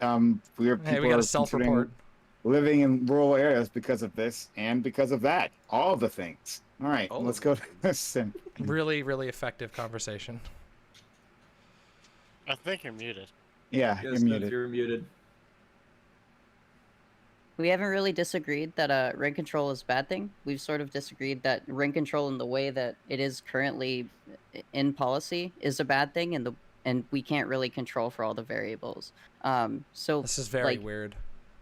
This is just true. I don't think we can control for all the variables yet, because literally, unless we implement a nationwide rent control where everything is rent controlled, contractors will just build outside the rent control because it will be more profitable for them. It'll end up like in a decline in the long term. Like, there are tons of problems with implementing rent control in the way that it is now. So actually controlling for all the variables is what we would have to figure out, and it would be a massive policy that would take so much work from the government. Let's go. But, I mean, that's fine. Work is fine. Yeah, but if the policy Do you is trust the Republicans manageable, and the Dems to be able to do it? No. To I be don't able to trust them to implement like a scratch public their housing, ass, but we I can mean, really say that like I don't it trust don't do anybody to be able to do. I mean, if we're going to talk like- about who we trust to do anything, then well, I have bad news. We better start swallowing some black pills, because the reality is that they're not going to do. You can swallow them all. Yeah, I'm they're not going to swallowing do shit. Sure. They're Very Canadian. they're not gonna. Sorry. What? Finish your point. I don't know. This Then is we'll so move weird. on. This conversation's been so fucking weird.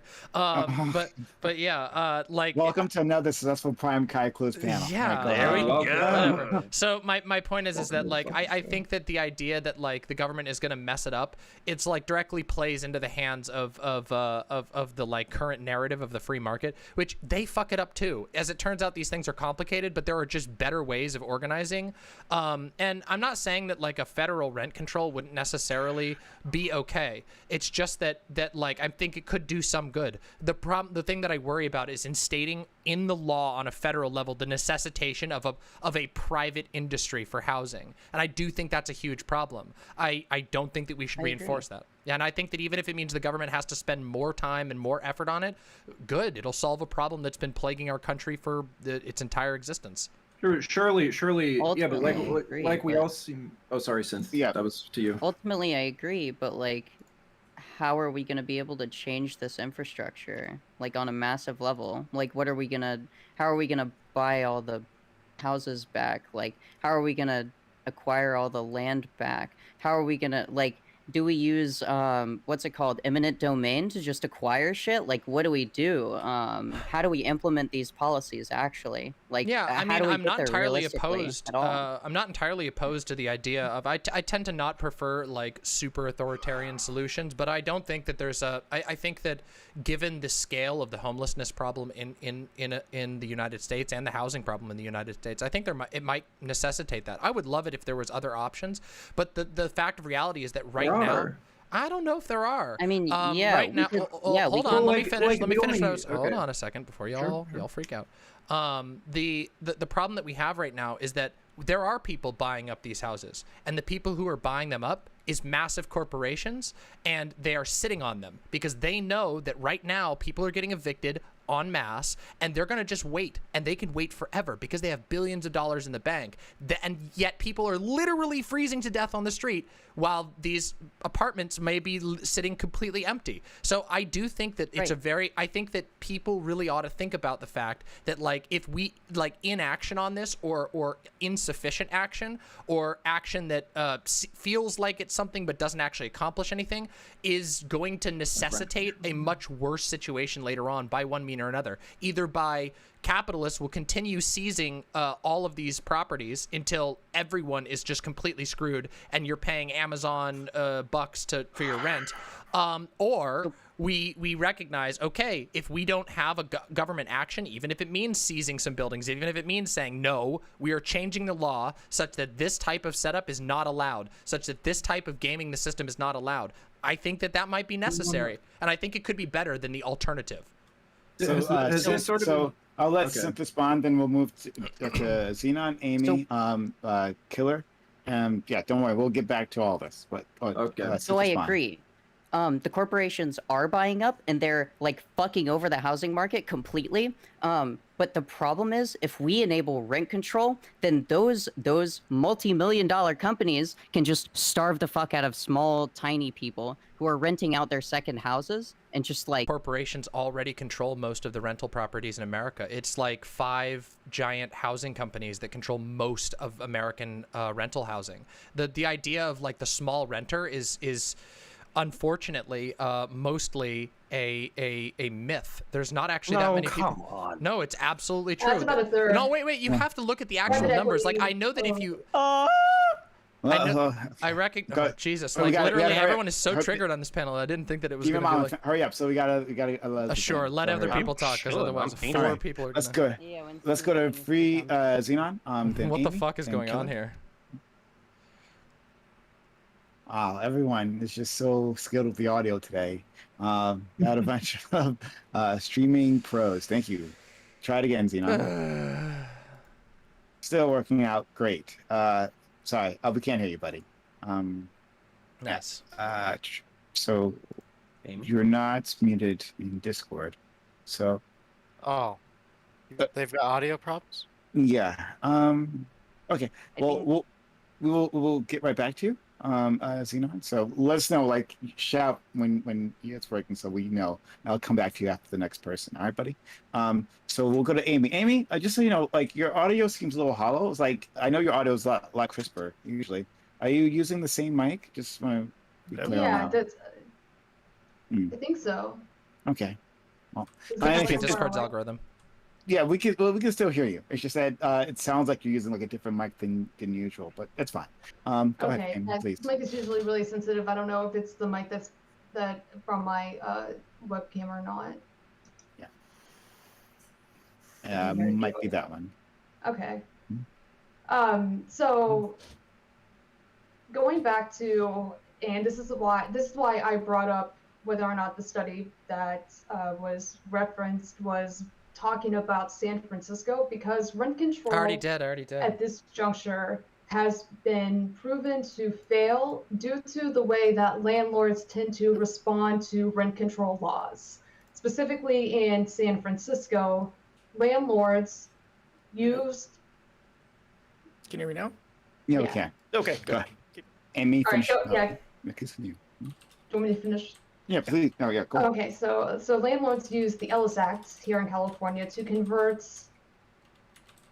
units that were held to a rent control standards for long-term either condos or turn them into a bed and breakfast or an Airbnb, to shy away from the limitations in monies that they could collect from their tenants. And that's the reason why over the long term there was a shortage in the supply, or there was a conversion in the supply of housing that made it seem like there was a bad thing. So we can't expect landlords to just accept a rent control standard. They're going to make less money. They're going to have limitations in how much money they can extract from their tenants. And that is always going to be a decision that they make as the owners of the homes, who are looking to maximize profits as much as possible. This is the reason why we rely so heavily on the private market for our housing, and landlords are looking to always increase their bottom line.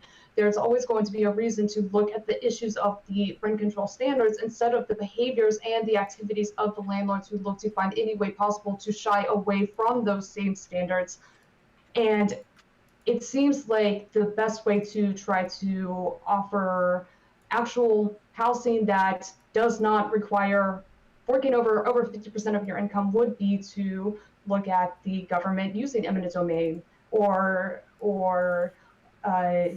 exercising the powers that they have with acquiring vacant lands and property, specifically for the purposes of building public housing. Also, to address the issue of supply and demand, there's 17.5 million vacant units in this country. For every one homeless person, there are 31 empty units.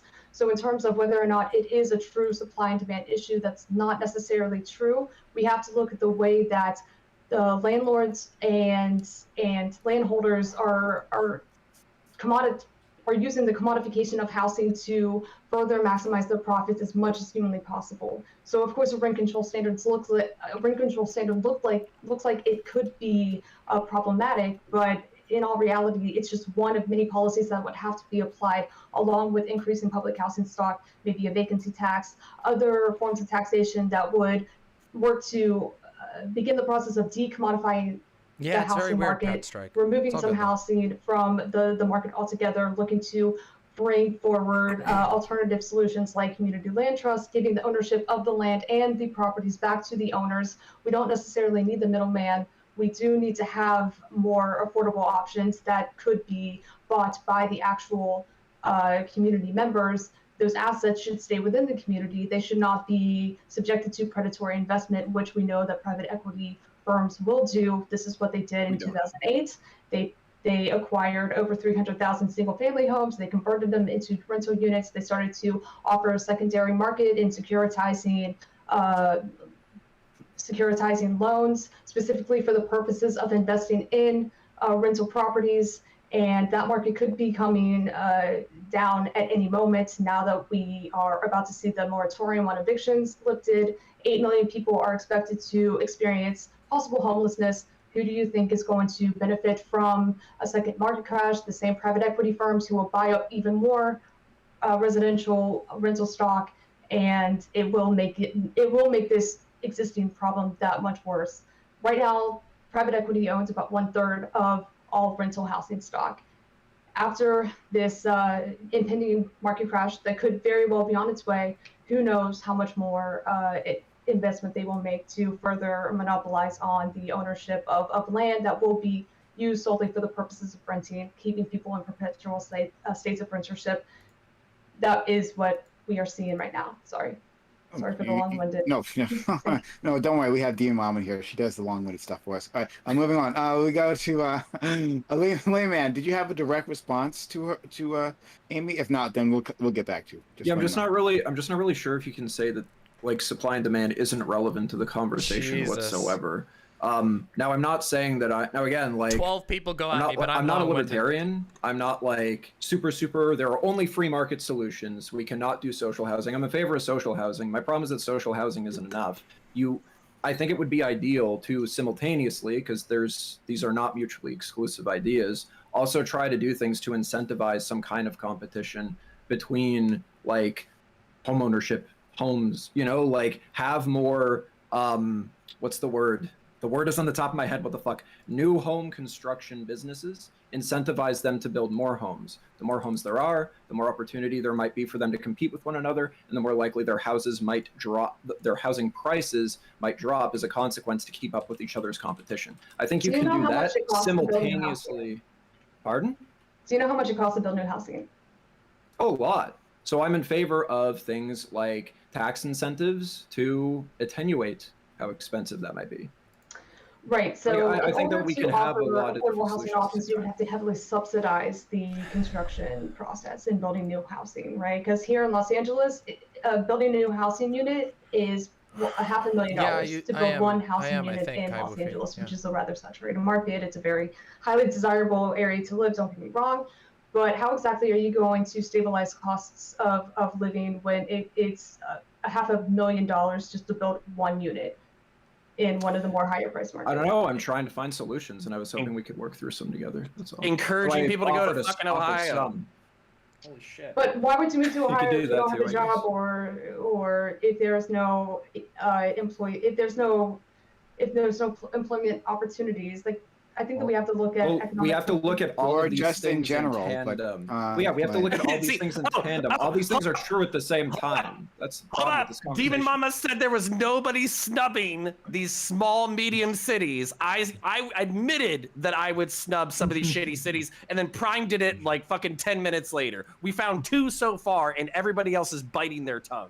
I'm Yeah, trying but- to say No, that I'll it's tell you supposed to straight to your Base face. system. LOL, Fucking fuck base. most American cities. we have No, the you're East not Coast. right. We have the Ruby, East Coast. We have the If you West don't Coast. live in we have Quebec, I don't want to hear California. it. No, Okay. it's Quebec, okay? Quebec Okay. separatism. We need to live in the country of Quebec. Panorama, Uh, enough. That is enough out of you. Uh-huh. Oh boy. Amy, Ooh. please. Don't get me started. This is a Tabernacle. weird panel. Whatever. Amy, did you have anything else? Just want to make sure. I think that we are really failing to address that economic output determines one's location more than anything else. Some people do move to cities because they want to experience urbanization, Damn, but Fluffy. economic precarities, especially in this country, wealth inequality does not allow any one person, unless they are, incredibly privileged and a member of the advantaged classes in this country, they're not moving to a city to experience life in that particular city or experience the cultural identity of that city. They're moving to take a job.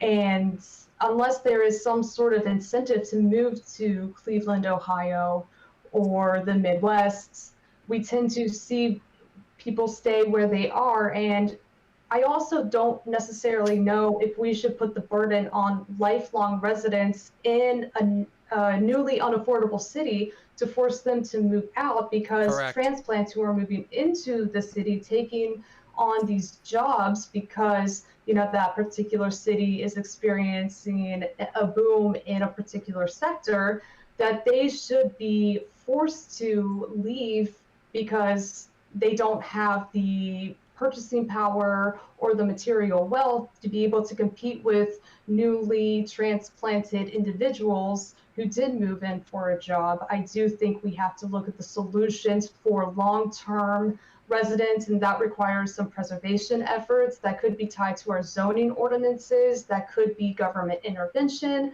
but it is a multifaceted issue that requires a lot of different solutions. But I don't think that it should be through a capitalist or neoliberal lens, and I definitely don't think that it should be reduced or minimized to only Yes, be Mixed Dizzy. addressed I was just about to bring that within up. the private sector, because I think that housing within the privatized for-profit sector is the reason why we're in this mess to begin with. Amy, may I So, please respond to that? a little Xenon, bit? please. Xenon, and then we'll go to Killer. Okay. Very patiently. All right. And then Layman, who's bursting at the seams. Xenon, please. Oh, okay. I'm going to echo some of what Amy has said, although nowhere near as eloquently. Broadly speaking, supply isn't generally an issue, much like Amy brought up. What was the number you said? For every homeless person, there's 31? 31 places to live sitting there empty, and half of which are investment properties just sitting there. And then the housing market, they're building more and more houses every year. It's not that we don't have enough housing, it's just that people don't have access to them. And that's pretty much fundamentally always going to be the problem because of the for-profit motive. Much like was talked about by, I think, a few people here, that with the recessions and depressions that are going on, the housing bust, the millionaires, billionaires, and the corporations are buying up all the housing. And it's driving up prices, especially because they can wait until they can get however much they want for it. Because the profit problem is a large part of this problem. And of course, the income inequality problem and the wealth inequality problem is No, the thank prime you, Kai driver Woofy. of I that as appreciate well. that. People can't I'm afford gonna look it. into that more. I have a They can't couple have a place to solutions. live, and that's It might be an housing should be a encoding human issue. right, but in this country, it's not. You don't have human rights unless you can pay for it. So one way we could look at dealing with this is dealing with the inequality issue. Increasing the minimum wage, because right now it's so low, people can't afford a place to live or food or anything else. And, being in poverty is expensive, and it gets more expensive as you go on. So raising the minimum wage, not just to a living wage, which people are talking about $15 minimum wage, but to a thriving wage, which in my policies, it's like $33 an hour. But I love it. Not just that. God. It can't be just the minimum wage. The high minimum wage won't fix everything because of the inequality issue, broadly speaking. So we also need a maximum wage. If you do not have a maximum wage, your policies, you're not serious about getting rid of inequality, period. because it doesn't deal with that issue. So if you bring a low maximum wage and a high minimum wage, that will put all the prices for everything in between those two bars. Then of course you have to deal with the wealth issue as well. And some of the ways you can deal with that is, like was mentioned, increase the taxes on housing if it sits there vacant for a year. Again, land trusts, co-ops, public housing, all that sort of amazing stuff is another way of to go as well. Let's go to Killer. So waiting quite patiently. And then we'll go to Layman and then Demon. Yeah. And then Counter. Killer? Everyone's so quick. This is crazy. What is happening today? I don't know. What? Don't worry, guys. I'm a professional streamer. I do this stuff. He didn't want to be left out, apparently. But no, I don't. Everyone. I'm just. I at least have an excuse. Okay, I haven't been on a panel for like a year, and I don't stream, so I at least have an excuse. Y'all, come on. Y'all are supposed to be streamers. No. Everyone. I just didn't want everyone to feel bad, so I purposely set that up. That's yeah. He wanted to Killer. Yeah. For me personally, I don't think rent control is ever going to be the solution. Period. End of story. Because of so many economic burdens, problems, and everything that's going to come of it.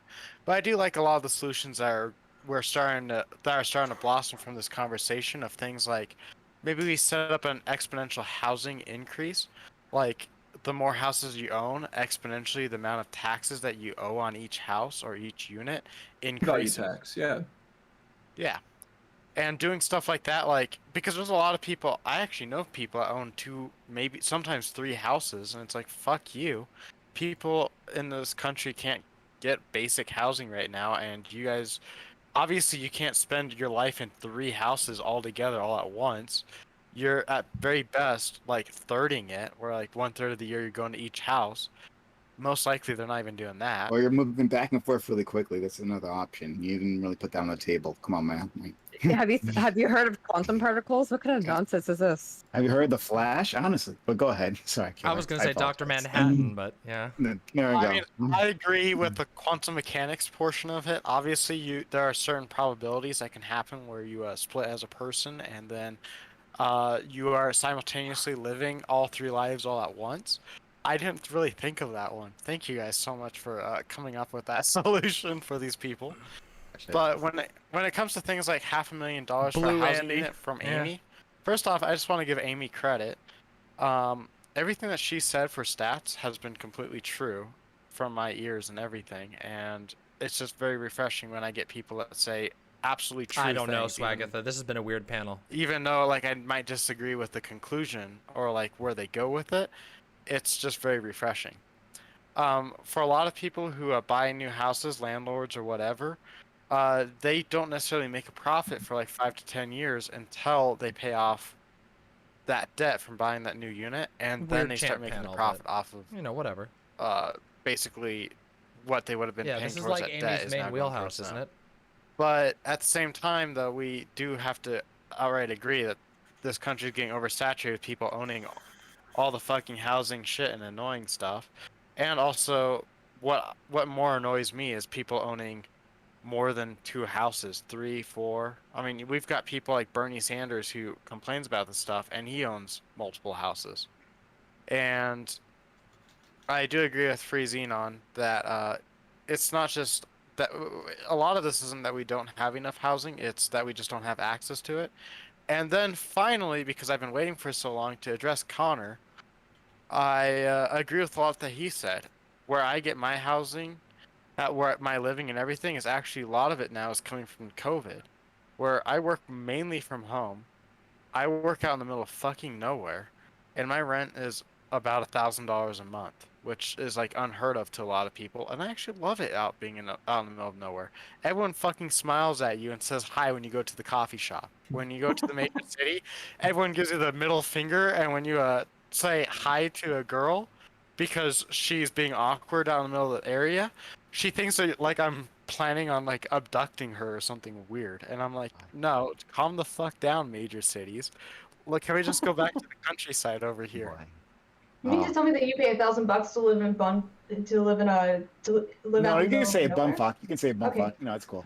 Okay, we are I mean, four. it's probably Stops so probably- I'm just far. saying $1,000 seems like a lot of money to live out in the That's middle. literally a lot of money. probably- I paid $1,000 to live like 10 minutes from the middle of downtown of like the second largest city in a country. Like, I'm gonna consider on. that Well, I'm he gonna consider probably that a has snobby a comment lot too. I more. am Yeah, so Well, I'm not it's- gonna. He has a lot more Okay, risk than you people. 2, Hear me 3, out. First 4. off, I'm not gonna fucking tell everyone on the internet where the fuck I live. I just So, assume Wyoming. Thank you.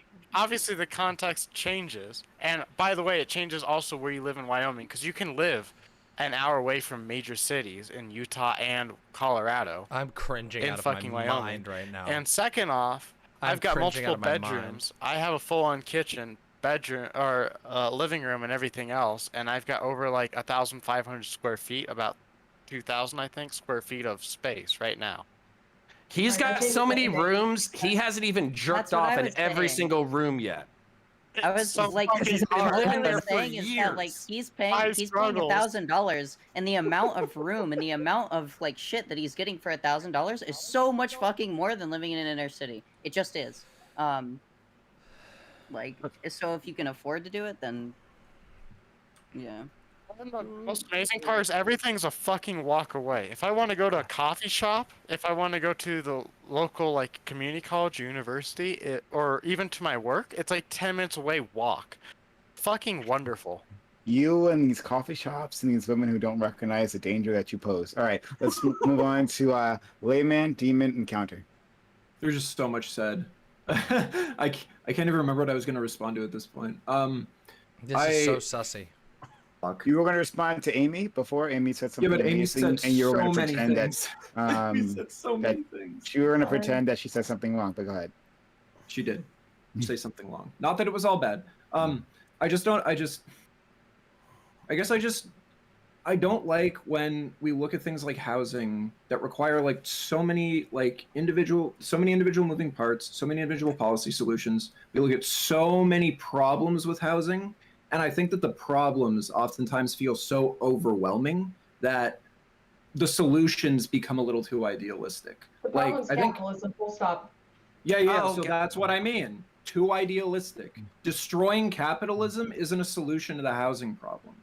It's idealistic conjecture. Like, I'm sorry. It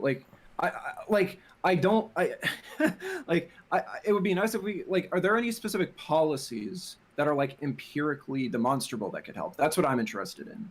So like, yes, it's expropriating housing stock and converting them into public housing. Well, I actually agree with what Layman's saying, and I'm gonna support him really fast. What are the chances of that happening? I didn't even get to say. Okay, I I'm wasn't sorry. finished yet. I mean, how frequently do we use eminent domain for like malls and shit like that? Let Layman finish, please. Yeah. So I'm not opposed to social housing. The problem is that like social housing by itself isn't enough. That's all I'm saying. So like I'm not opposed to social housing, like I said already. It's just that like social housing only gets you so far. So in Vancouver, for example, in Canada, they have a lot of social housing, and I think I'm not opposed to that. But the problem is that like Vancouver at the same time is the most expensive place to live in the entire country, regardless of this. So it seems like, again, I know that supply and demand, we all had a problem with that earlier. I think that on top of that though, like Amy, you said that there's no like neoliberal or whatever solution to anything, but then I heard you list the solution that I see mostly neoliberal support, which is to some extent, deregulate certain zoning laws in certain areas. So developers can have more can have more opportunities to develop more housing, like I said before, to incentivize competition amongst one another so they can potentially have lower prices amongst themselves. My zoning policy proposal has nothing to do with making zoning changes for upzoning that would allow for more high density housing. I would actually like to have a new amended approach to looking at preservation overlay zones that would work in tandem with the creation of community land trusts at a neighborhood scale that would allow for intermediary protection against predatory investment while a CLT is forming, because sometimes it can take a little while to form a CLT and allow for the community assets to be bought and sold into an entity that would then act as a third-party land trust. And that as a steward of the land, that can take a little bit of time. And in the interim, knowing that it would still take a long time to make any amendment to the zone and work through city council, that's more so what I have in mind for making changes to a zoning ordinance. It would be to preserve and protect vulnerable communities from predatory investment. I feel like I've said like nothing this entire to panel. I had like one opening statement. Yeah, okay, so what's the... Sorry, there was just a lot there. There's a lot of terminology that's okay. A lot of terminology I'm not familiar with. What's the name of the exact policy? Like, is there like, I know might be hard to oversimplify these things. I just like to see if there's like studies on it or something that I can look at. That's all. See, like the success rate of policies like that. We're gonna have a rant. So community land trusts, they are not as common in the United States. There's 225 community land trusts, and basically they were introduced during the civil rights movement to protect predominantly African American communities. What I would like to see happen is more preservation zoned areas that tend to only be offered to historic neighborhoods that go through the National Register of Historic Places. Hey, we talked about that on stream the other day. That does allow I taught you all about that.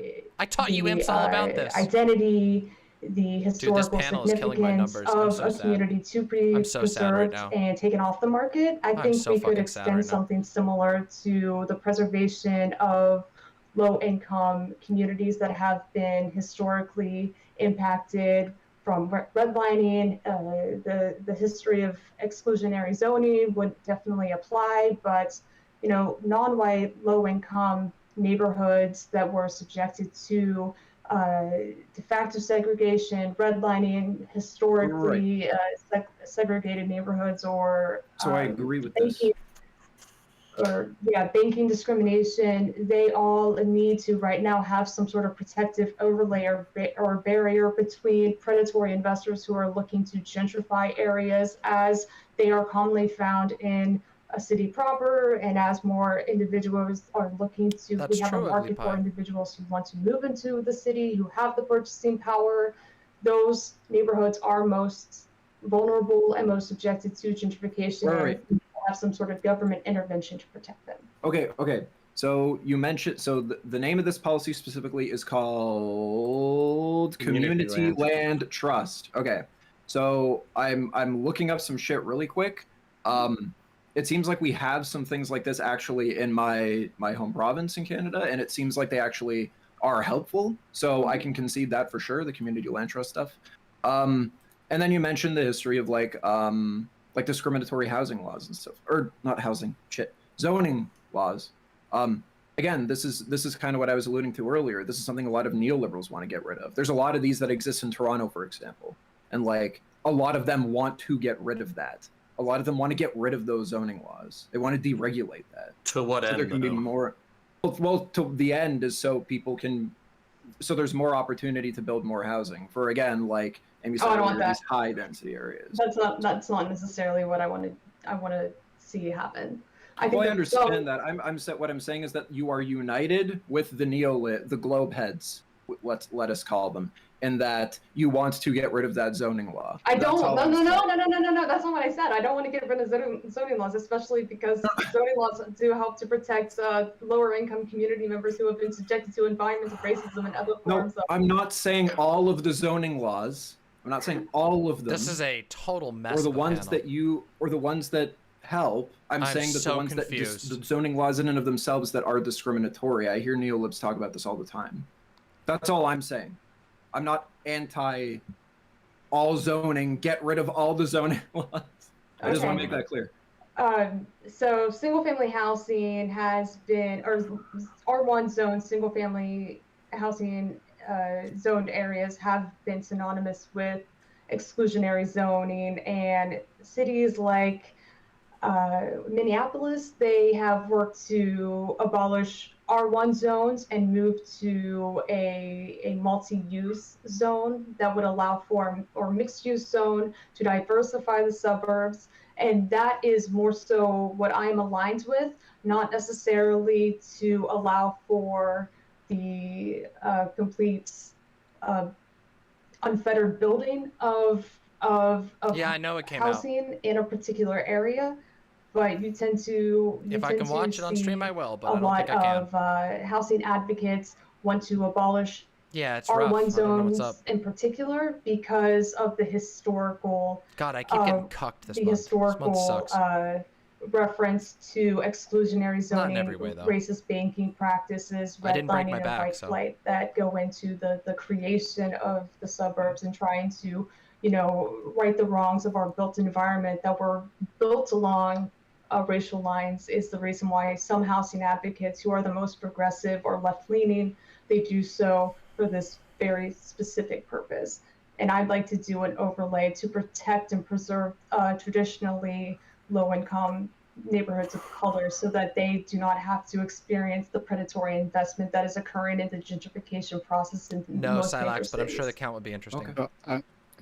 I want to let in the other two who've been waiting patiently, which is not like them. Demon counter. Demon, please. I'm gonna make you pay for that one. I don't even know what we're talking about anymore, honestly. Like I was gonna say we can move that, on like, to the like, should we have landlords in the first place? You want to move to that? It's fine.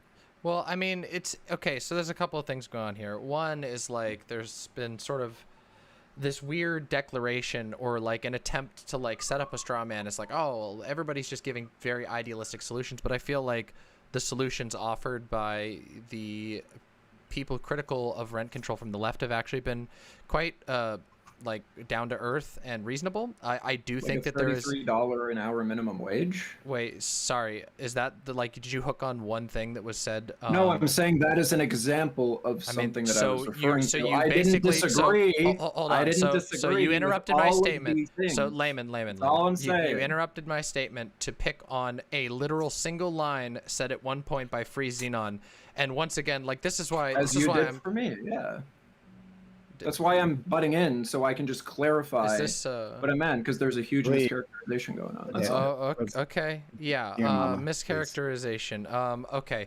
So, look, the just move 5-head is a rock bottomly stupid take.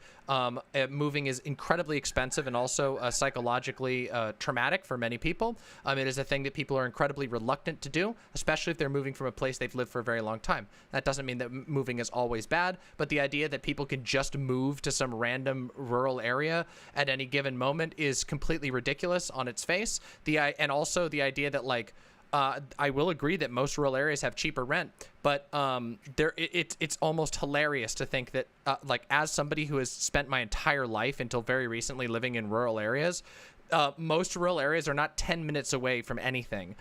You need to have a car, which increases the cost of living. I don't know anybody. When I lived in a rural area, nobody, rich or poor, you would get rid of your house before you got rid of your car, because at least your car can give you heat in the winter and you can drive to go get food, because unless you own a farm, you live on a forested piece of land 20 minutes away from the nearest restaurant. And that's even before we start talking about the husking out of American rural cities, which now mostly consist of a McDonald's, a Walmart, and a Petco. And that is what it remains. Small businesses are basically gone, especially after the pandemic, where they received very little aid. So yeah, there's just like a lot of really, it's funny, like there's all these like accusations of like pie in the sky. I don't see it. I've found this to be a hard topic to track as far as what we're actually talking about. But if we're going to be wrapping it up anyway on this topic, I will say that I think that there should be much more criticism pointed at the institution of landlords and the institution of private housing in general.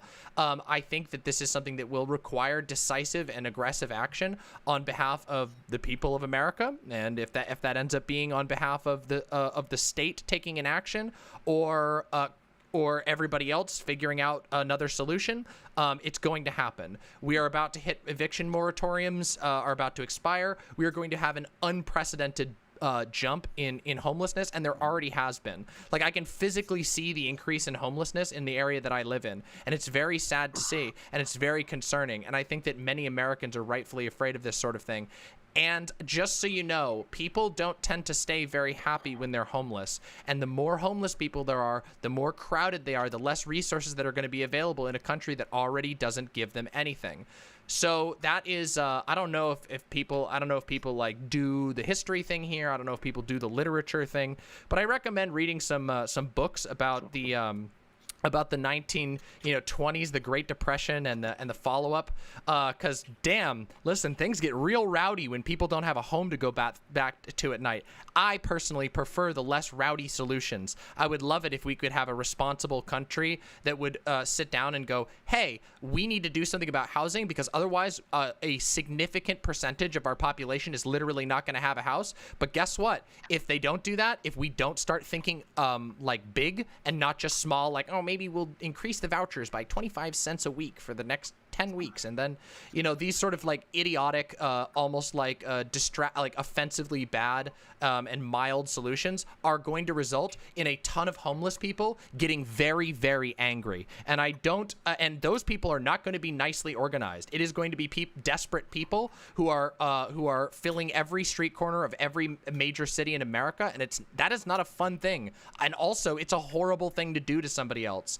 And you could be one of those people. So, yeah. Well, maybe not in Canada, because there's some level of like basic human decency preserved in that country. But here in America, oh yeah, we're pedal to the metal right now. But yeah. That's basically the summary of everything I'm going to say. I think that poo-pooing bold solutions just because there isn't like a broad scale analysis that's been done on it, because these things have literally never been done, is a way to trap yourself is a way to trap yourself on the path to disaster, especially when the stakes are this high. When we're talking about one of the basic, that's like being like, well, you know, we shouldn't radically change our water system, even though in 3 days, like 10% of the population is going to be out of water. Like, no, you're gonna need to do some stuff, and you might need to try some things that are substantiated. Now, I'm not saying just shoot in the dark, but that might not have been done on a large scale before, because otherwise the alternative is having 10% of your population dead on the street, or breaking into everyone else's houses to steal their water. And I don't think either of those are really ideal. I agree. Hold on. Can I give one quick, like, 10 seconds? Sure, 10 seconds. Okay. I'm here for the important takes, and Demon Mama specified that the towns that she came from in the rural areas had a fucking Petco. And I'm just impressed. What rich ass place did you come from that had a fucking Petco in the middle of like rural areas? Holy shit! You give your dog. This is like unironically the most like weird champ conversation I've ever had. Like, every single attempt at comedy on this entire panel so far has been, holy moly, has it been just so awkward. Like no offense, but like, what the fuck? We're nerds on the internet arguing about politics. You've been talking for 10 minutes. It's my turn to talk for 10 minutes. Give it to counterpoints. I get it. You hate my fucking comedy and my jokes. Killer, I love you, and I am a fucking boomer on Twitter, posting boomer memes at all times. Bad humor that doesn't fucking land is my favorite kind of humor. In my rural area, every time I talk to a woman, she runs away screaming. I don't know what's going on. You know what's funny as shit to me? Okay. God, it's so you know what's funny as shit to me? Move on. Let's go to counterpoints. All right, Connor. You were about to tell us how much you love landlords, how much they're your heroes. You look up to them. Yeah, fucking Bastiat's my favorite person in the world. Is he a landlord? Oh, for fuck's sake! Dude, same. He's a landlord and an oil lawyer. So I'm literally about to God, he's just everything I want in a man. Landlord and oil lawyer. I want to make a couple of quick points. Yeah, okay. We'll figure that out on Twitter later. Okay. So I actually want to propose solutions that I feel like are more centrist, reasonable. I know I've been poo-pooing on everybody's pie in the sky solution, so let's get to it.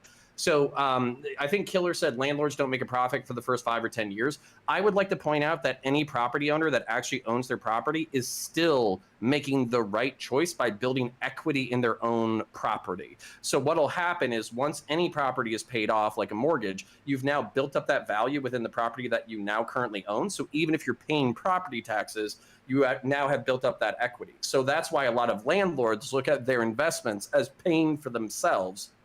So no, I will not be defending landlords in this rant. I just wanted to point that out for those of you who might be smart enough to become landlords.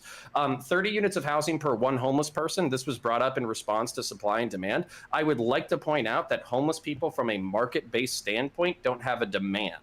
Now they might have an actual material demand. Ooh, I see it. They might have an actual material demand, but they don't have an economic capitalistic demand. I'm sure that's partially your point. All right, move to the rural areas 5-head. That was not my fucking point. I was saying move to cities that all of you are fucking poo-pooing. Cincinnati, Ohio, Houston, Texas. But somebody name a shitty city that you fucking hate. I don't know, somewhere in Wisconsin. Whichever one you live in, that one. Okay, yeah, so Central Florida, okay? So come on down. We have lots of putt-putt golf, and you can drive like 90 minutes to Disney. So if I'm going to poo-poo everybody else's solutions, maybe I should propose some actual solutions that I think would be more realistically adopted by the right wing. And by the way, you share 50% of this fucking country with the right wing. So you can't just create solutions in your fucking head that are going to like solve everything and then never actually implement them unless you overthrow democracy. All right, I'm back. So, okay, so here's number one. Number one would be permanent housing for the long-term homeless. Basically places that you could concentrate people who do not have the ability to defend for themselves. And on top of that, you can basically plan out the housing. That way you can concentrate services, on-site nursing, on-site psychological help, on-site substance abuse counseling. That way, instead of me walking down to my downtown area where I have to get asked if I have $5 cash every single time that I'm fucking stepping over a homeless person, instead they have a place to go, a place to sleep, a place to get food, and a place to get essential services that would basically take them off of the street. So that's number one, is permanent housing for the long-term homeless. Second one would be carceral housing or prison or concentration camp. Permanent. Okay, so community housing. I'm not done yet. Permanent ghetto. No, I listened to everybody else. I was very patient. All right, second one is community housing. This would be a tier up. Basically, community housing in which people who were like temporarily thrown out of their houses, all that kind of stuff, they could go there and have subsidized or free rent temporarily. Maybe it's not the best amenities. Maybe your internet isn't fucking fiber, but at the same time, it's a place that you can afford in order to get your feet underneath you. That way you can basically move on and leverage yourself financially into a better position. One of the objections that everybody was bringing up was the fact that people can't leverage themselves economically into better positions. If there was some form of temporary community housing that gave people the financial ability, the temporary homeless to build up financial whatever into their fucking pocket so they can make moves, that would be awesome. Not finally, but zoned housing that actually supports the working and middle class of a city to maintain its health and vitality. One of the things that's happening that you guys brought up was the fact that all these properties were being built and then turned into temporary rentals for fucking rich people to come in. And what was happening was that the workers, the people who actually live in that city, had to commute increasing distances in order to get into the city to do their fucking jobs. I think it's in a city's best interest to keep its working and middle class happy. So you should zone condos inside the city that would actually support that working and middle class population that's required for the house. On top of that, you can make them condominiums so the people who live there can own the property and build positive equity for their own benefit.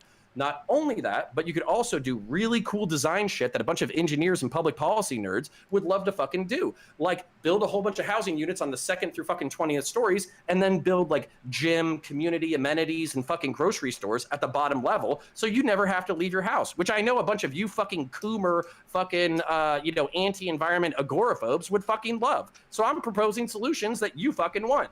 Finally, on an individualistic level, last point, I promise. On an individualistic level, I was not suggesting rural areas just move 5-head. Again, I was just suggesting moving to cities that might not be as popular, might not be as sexy. They might not have sexy-ass people like Prime, if he's an ATL or whatever. They might not have sexy-ass people like me in Central Florida, but they do have sexy-ass people like Killer Sieg that you can meet at your local coffee shop. So there, yield.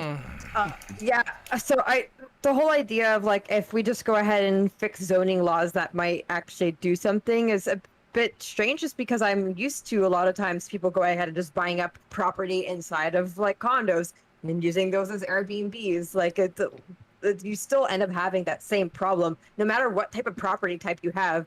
A lot of people end up just turning it into Airbnbs. I think New York, I believe New York has addressed this, although it obviously has a regulatory problem where they try to create the solution, but they don't have the ability to actually regulate it, where they basically say, if you don't actually own the property, you're not allowed to stay there. Of course, there's like subleasing and all that kind of stuff, but then there's also people who get caught subleasing and then they actually go to jail for prolonged periods of time.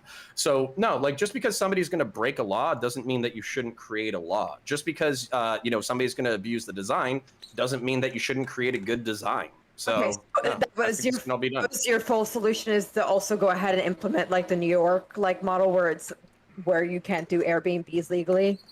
I fucking hate New York, but yes. Like, so for instance, like if the whole solution of a certain zoning area was to provide adequate housing for the actual working and middle class of that city, that way the working and middle class could be within walking, biking, or basically like electric scooter driving distance of their jobs, then yeah, absolutely. Because on top of that, we're talking about a negative externality that nobody's really brought up in this conversation, which is climate change. We have to completely think about the way that we're doing transportation and sending people out 90 minutes to 2 hours every single day to drive by themselves in a car to their job is not environmentally sustainable. So basically, if you want to change the game, if you actually want to like use climate change as an externality that we have to include into this calculus, then cities, American cities, have to take the commutes of their working class and middle class population very seriously. Isn't there a way to get like a mixture of these models? Because like, for example, yes, that's a huge problem in a city like Toronto where like nothing is affordable, rent is crazy, etc. But like in Montreal, like most I'm just losing viewers, like you know, 1-bedroom units are about $1,000. It's okay. And like you can live 10 minutes away from the city center, but you also can have opportunities to have, you know, single family homes that are slightly outside of the city that are like half an hour away. And then there's also a lot of Airbnbs, which really help to supplement incomes for some people, like especially when you do like the shared unit type of thing, because that's what I did for the first 2 years of university. I was just like, yeah, somebody used the bedroom over there and that helps me pay for my rent. Sure. So you can have a mixture of all of these, and maybe like there's certain regulations that can be done that doesn't necessarily say, okay, tourists have to go through the hoteling industry, yet people can still afford to live there, and gentrification isn't absolutely ravaging the entire city. Yeah, policy solutions have to be fixed enough that they solve the problems that they're like purported to solve, and they have to be flexible enough that they can withstand like checks. So, for instance, somebody was bringing up like a minimum and a maximum wage. That's like for me, like just basically like trying to like extrapolate that out like consciously or whatever. That's way too stringent. Like $33 an hour, you're creating like a lot of like negative externalities that can't be controlled by the market. But you know what would solve your problem is bringing back unions in an aggressive way. That way, you don't have to have necessarily a minimum wage, but you do have a collective of employees that negotiate their salaries, benefits, and the working conditions that they're willing to tolerate in order to get a decent wage. So, I mean, everybody brings up like the Norwegian states or whatever. I'm pretty sure Denmark doesn't even have a minimum wage, but they do have a very strong union culture. Amy, Counter brought up a whole bunch of points as to like solutions. What did you think of them? I think that if you're familiar with the Austria model and the way that public housing is very similar to what was introduced in this working class zoned area in the inner city that would be based on upzoning and creating more high density housing, that is very similar to very successful public housing models that we have seen that's based on income that would ultimately serve the greater good and could potentially operate as CLTs that would allow existing dwellers to accumulate equity on their spaces. And there is a way to do that in a more equitable fashion. I still do not get behind the notion that any new housing solution should be within or should be based within the construction in the private market, because the shareholders that are helping to invest in any new projects that go through a real estate investment trust that is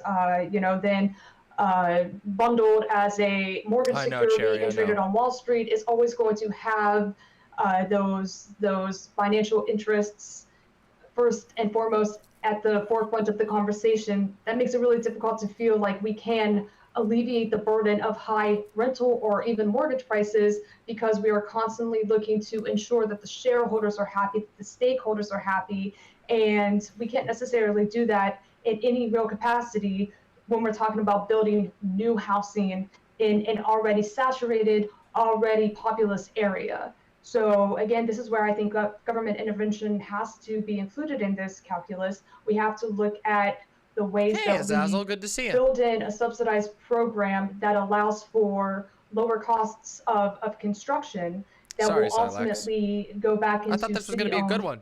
Lands. And from there, we can talk about the but it's just been kind of weird, implementation of CLTs that could ultimately do the same thing as condominiums. And that would be, I think, an optimal solution. I just don't agree that we should be including the privatized for-profit capitalist class when it comes to finding any real long-term sustainable housing solutions. And you are correct that we have to include no, we're doing that after, Cherry. We're doing that after, don't you worry. To find the best solutions possible to control for not only the affordability, we're going to do the H3 Crowder stuff afterwards. The bigger so everybody will get to catch it. That would be global climate change. But just to address this head on, so for instance, like, I don't know. So I'm a centrist. I like to think that I'm a pragmatist, all that kind of stuff. I think that if you were to try to create like, basically like, if you were to sell to a city, hey, Los Angeles, you have people who are, you talk about environmentalism, you talk about being one of the most progressive and interesting and diverse cities on the entire planet, but you have people who live in your fucking city who are commuting 3 hours, they're causing smog, they're causing traffic, they're causing all this kind of bullshit. We need to have housing specifically for your working and middle class in order to benefit the businesses that are in there. Then you're gonna have a lot easier of a pitch to government officials, zoning officials, all that kind of stuff, than saying like, hey, fuck you capitalist pigs who are profiting off of my fucking labor.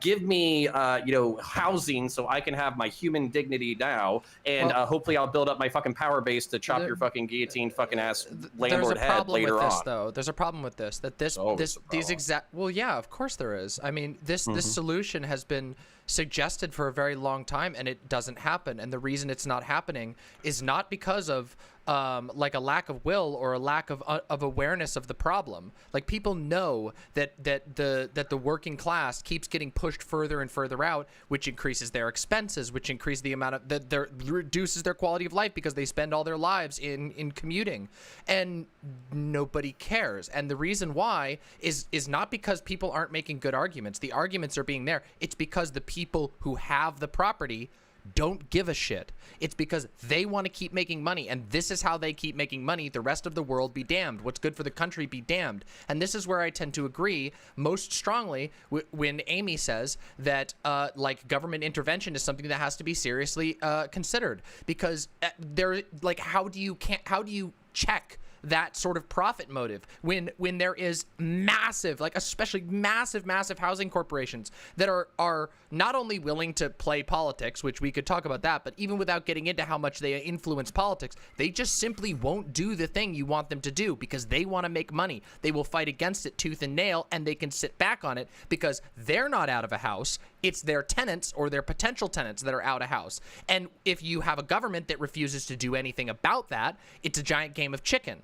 And it puts us in a very awkward position. This is why I said that I think it's very important that we take these sorts of issues and more aggressive solutions than just changing zoning laws and hoping that the market will follow when we change those things, but instead taking proactive measures, because the alternative is that you're going to have people living on the street who are desperate and who cannot get back out of it. We all know on this panel the statistics in America on how hard it is to get out of poverty once you're in poverty. We want to prevent that from happening. What we want to prevent proactive measure? Okay, so what proactive measure do you think is like? So you're basically saying that this like centrism doesn't go far enough. This I don't think it does right now. Okay. So let me ask this question. What pragmatic policy do you think that lefties such as Amy, who's clearly very well read on the subject, what policy do you think that either you or she or anybody here has suggested that has a snowball's chance in hell of being fucking passed in the next decade? Oh, of the chance of being passed in the next decade? Oh, I don't think there's much at all. Unfortunately, we are. So how is that not less pragmatic than what I'm proposing? Hold on a second, because wait, it's the same level of it's like as far as the likelihood of getting passed. I think I have a snowman's chance in hell. I don't think you do. I think you underestimate how I mean, have we all just been asleep for the last 10 years of politics, where the Republicans literally just play complete obstructionist? They don't want to budge. They don't care about housing rights. They literally don't care. They believe that if you don't pay for it, you deserve to be homeless. This is a huge ideological split in America, and it's a massive problem because they can play hardball and they can just obstruct the entire way, as they've been doing for a decade, as they did through the entire pandemic. They just sit by, and the people who don't have die, and the people who do have wait and then become more rich. And that is a very, very, very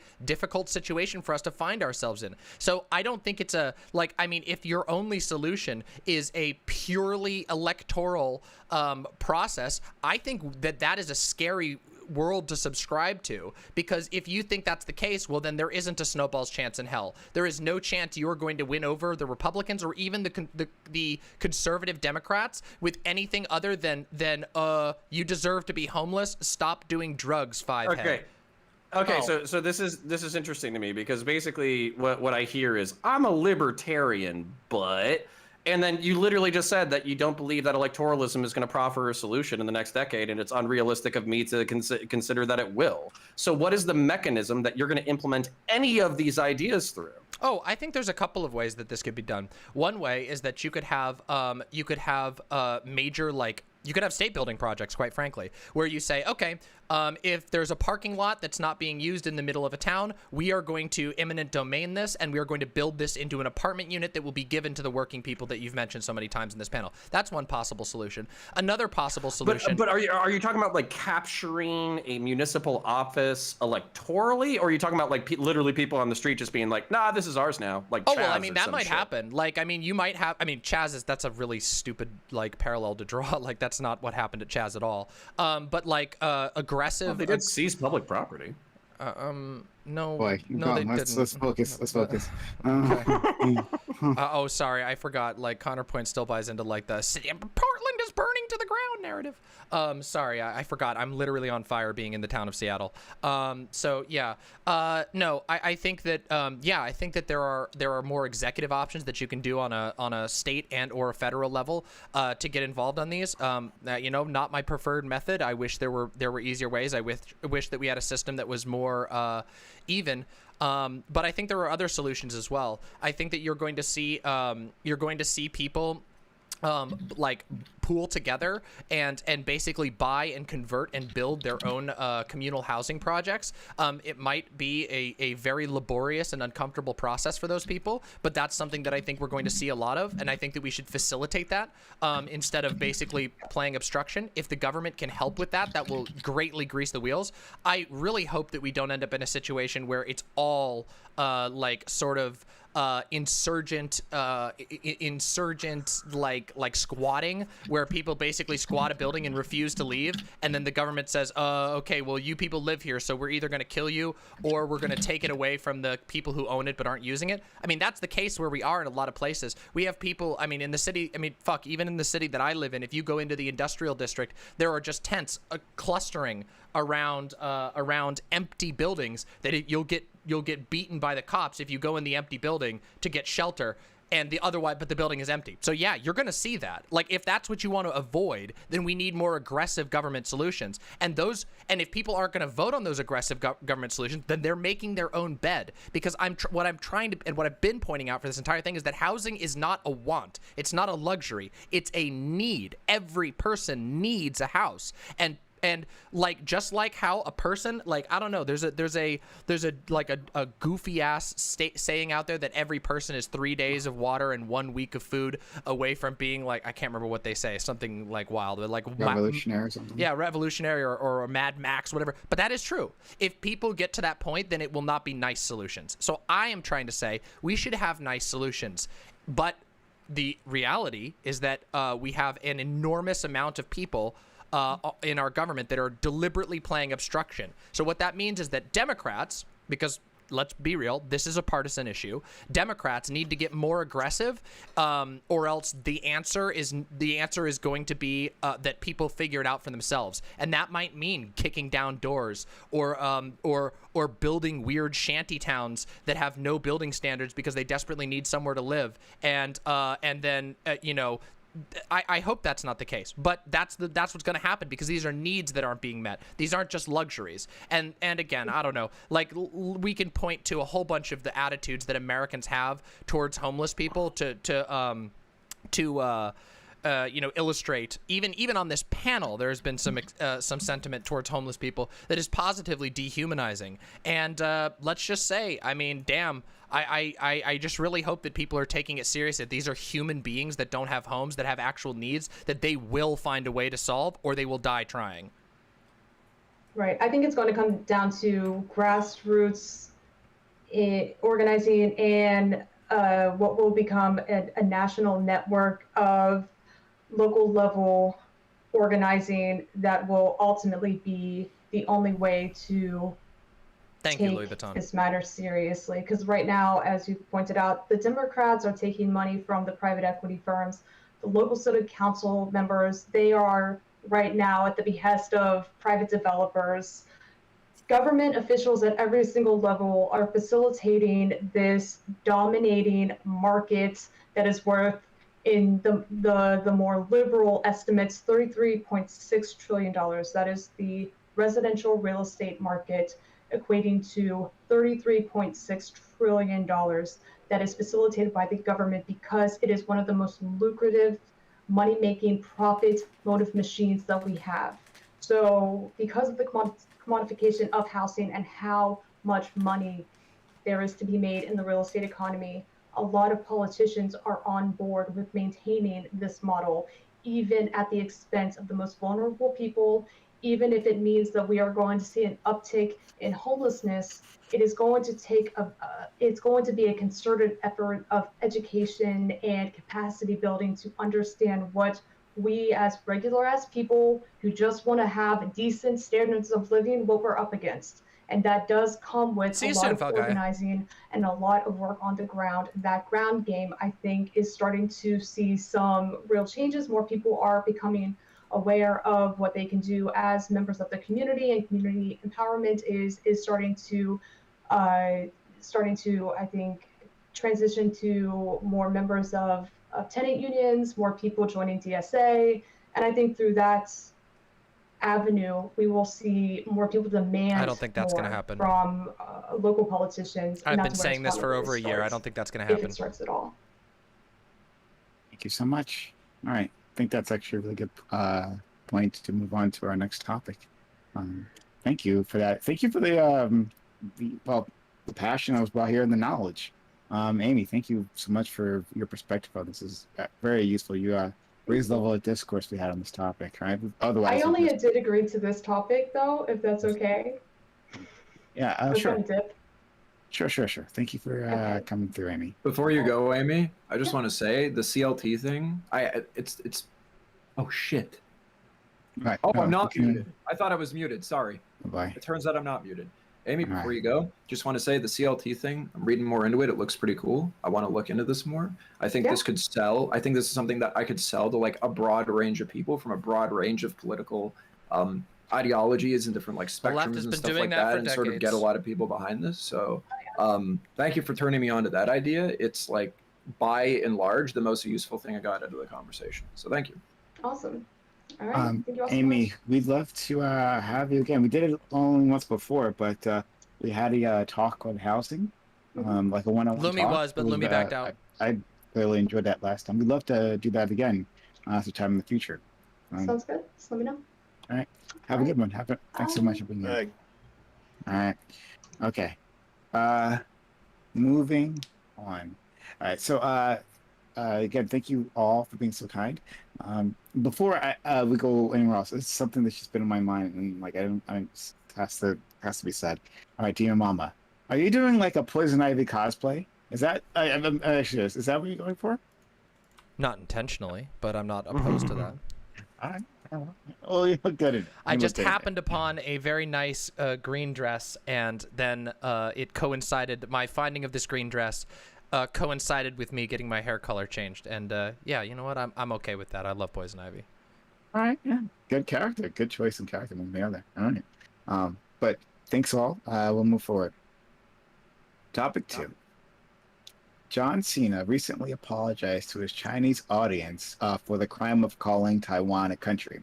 This is yet another example of Westerners bending to the will of the Chinese Communist Party. Part of the promise of globalization was that authoritarian regimes would liberalize by being exposed to Western culture and values. But it seems like just the opposite. Westerners seem to bend to authoritarianism instead of in the name of profits. Was the promise of globalization a lie? Okay. I say recently, but my friend Connor knows I've been pushing this topic off for quite a while. But finally it's happening. Yeah, so to give you a little bit more backstory to the rest of you all, John Cena was doing press for F9 or Fast 9, I guess. And he said something about Taiwan, like actually being a country. Right. That seems pretty chill. Not chill with the Chinese Communist Party. And the Fast and Furious franchise is very lucrative, and it makes most of its money, vast majority of its money, in China, right? So he pissed off the CCP and immediately backpedaled. A big tough guy, John Cena, immediately backpedaled from this, and he there was a video of him speaking Chinese, like speaking Mandarin or something, and with surprising skill, I guess. I don't know. I'm not sure if he knows any of it, but like he was actually pretty good. But anyway, so John Cena immediately reversed his course because he's insulted the Chinese Communist Party. So this seems to be another example, and there are many others, and I'm sure we'll bring them up later on, of how Westerners are bending to the will of this authoritarianism rather than as the promise we've heard of those countries, China, liberalizing because they want to do business with us. So 1 minute to intros for everyone, and we'll get started. Kat. Yeah, I don't really, I guess it was part of the whole sell on like globalization, but I think it's honestly pretty naive, and actually more than that, pretty fucking stupid to say like, no, bruh, if they just see our ideas and like the Western money, they're just gonna change their mind, dude. No, pretty dumb. And I think at the end of the day, yeah, people will do whatever it takes to get a buck. Suck dick for tips, sure. Say Taiwan's not a country, hell yeah. Like, at the end of the day, all that matters is that, hey, I hear that 50% of our money comes from the international market, and 35% of that is China. And John Cena, I don't give a fuck if you have opinions. We will kick you off of this movie if you don't go and say sorry. So, yeah, the things you do for $1.99, I don't know what to tell you. Selling yourself out's been the oldest career, and now we see it in a new method. Let's go. Yikes. So much. Killer. For me, it's, I mean, we're talking, I think this was true back in the older days. I mean, you gotta remember that, like, one of the famous pictures of Winston Churchill was, like, him giving what's now known as the peace sign, but I believe that was a middle finger for back in those days to the English. And they were willing to stand their ground for their own morals and everything else. But when you follow a purely, I can't believe I have to sound like a socialist for a second, but a capitalistic system, they're gonna bend their knees towards whatever gives them a lot of money. And when you're talking about a country that has a vast majority, or not vast majority, but like a crazy amount of the world's population inside it, yeah, they're gonna bend their knees. They want that money. They want that. They want to be able to sell their products and stuff, and that country now has a say over it. We, as a society, can choose to stand by our morals, but a lot of people are going to start bending or fading when you're talking about huge amounts of investment disappearing because we decide to piss off that country. And so it's about time that we actually start either standing by our own grounds, and the whole entire West and everyone that doesn't like China and what they're doing can actually change China's opinion, but we have to actually start standing together rather than running around like squabbling chickens.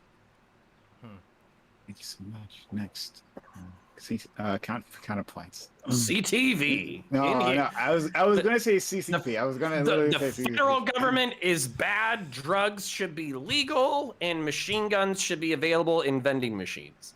That being said, wait a minute. Y'all better get the goddamn government out of my face now. But specifically on this subject, I have not made. I don't think I have enough historical information in order to make a decision about whether or not, like, our decision in 1976 to normalize relations with China. I can't decide whether or not that's one of our worst blunders geopolitically. No, Laura, that was layman. I'm wondering that was layman. If there's like a long game that we're playing that layman. I just don't understand. Where actually, so for instance, like China has been accused of currency manipulation. They're a developing economy. Apparently, their housing bubble is worse than ours. Apparently, a lot of the housing growth that they've had in their economy is substandard. So they literally just create crappy houses just for the sake of crappy houses. It's actually routine in China for like I think even like middle class people to own like 2 or 3 investment properties. And the truth is that the housing boom was so aggressive that people own 2 or 3 properties that nobody's renting. Because they have like an overage of housing. You can't see me. So I don't know if China's going to like collapse from the inside and then that's going to cause reform or what, or even if the Chinese people themselves are interested in any kind of reform.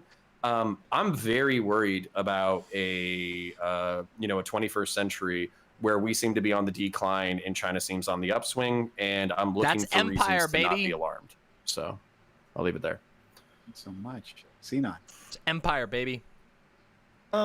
As long as profit is part of the international conversation, the promise of globalization is always going to be a smokescreen to sell the people and the environment for corporate profit. And we've seen that time and time again, especially in the U.S. with the various trade agreements, the TPP, and so on and so forth. And China's a little different because they're an economic powerhouse as well as being an iron-gripped authoritarian state, which keeps them from moving at all. They won't move because they also wield a giant economic carrot if you want to get access to those markets. Sick.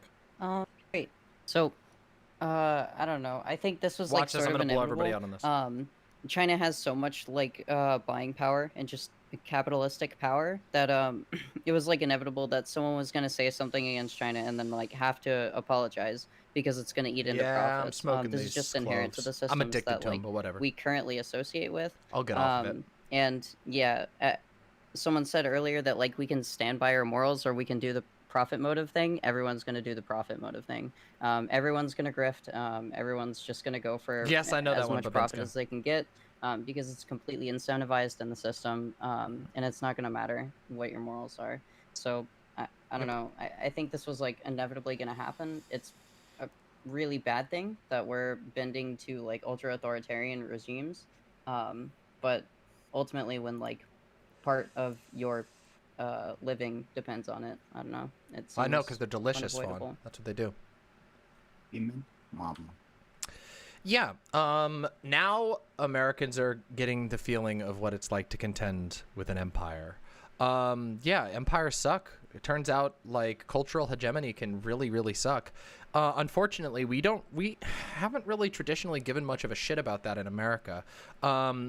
Basically, America, despite priding ourselves on free speech and all of this nonsense that we talk about and virtue signal about, we don't actually have that very much, and we haven't really had that. We haven't had a culture established of independent artists or of artists' rights in any way. There is nothing for artists or performers, most of them, to really do, even rich ones like John Cena. There's not much they can actually do to protect their own free speech. They'll just get shit canned if they don't do exactly whatever the corporation says, which of course is going to be, like everyone else has said, what makes them the most money. This has happened many times, by the way. I mean, corporations do this all the time. We've seen it with everything from the memes of like the pride symbol going on to every Bethesda company except for the ones in countries that hate gay people.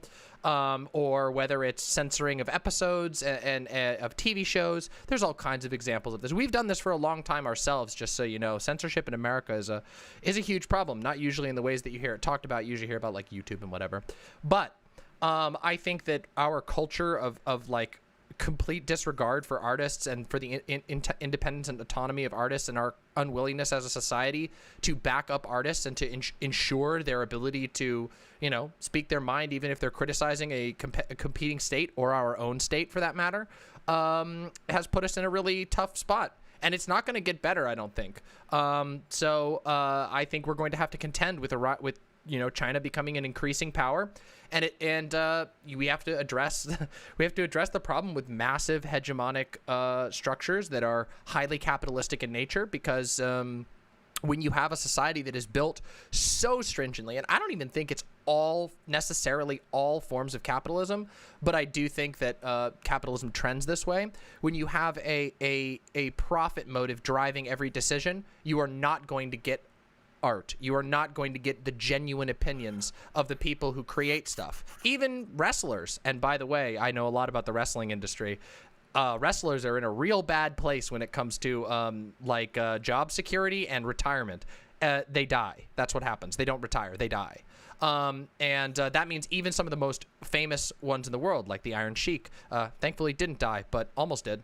And it was kind of YouTube that saved him, honestly. But yeah, so those are my takes on this particular issue. I don't think there's much we can do to solve this outside of internally pressuring our companies and corporations to increase artistic freedom, to encourage dissenting thought, but you're never going to convince a corporation to not bow down to a giant consumer market that is highly authoritarianly controlled. So yeah, there you go. Thanks so much.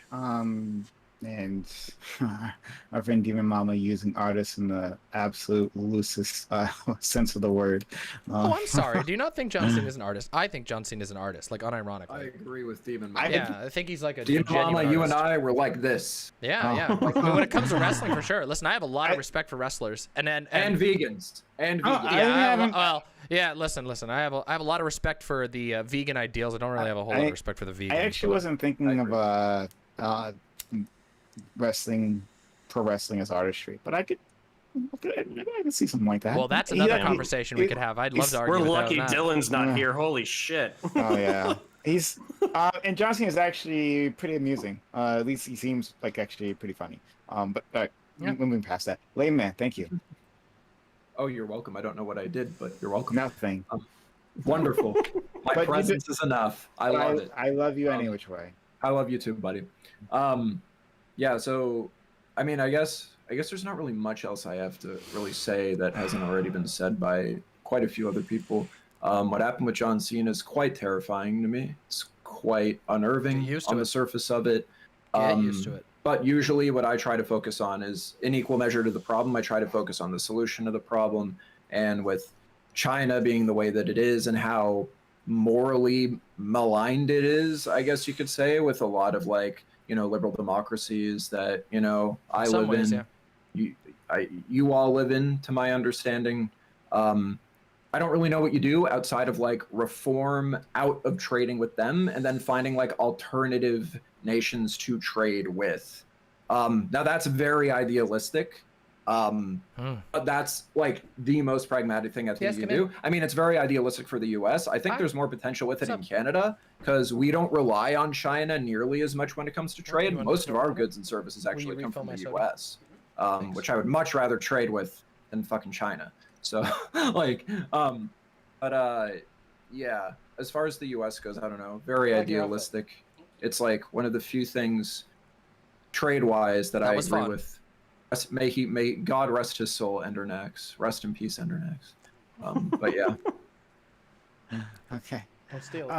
Yeah, and one last thing just before we get started with the open discussion. If you just found the stream while we've been talking, and you've been liking what you're seeing, hit that follow button right now. Hit Endernax got permabanned and permabanned. All right, do that right now. All right, please. Yeah, open discussion.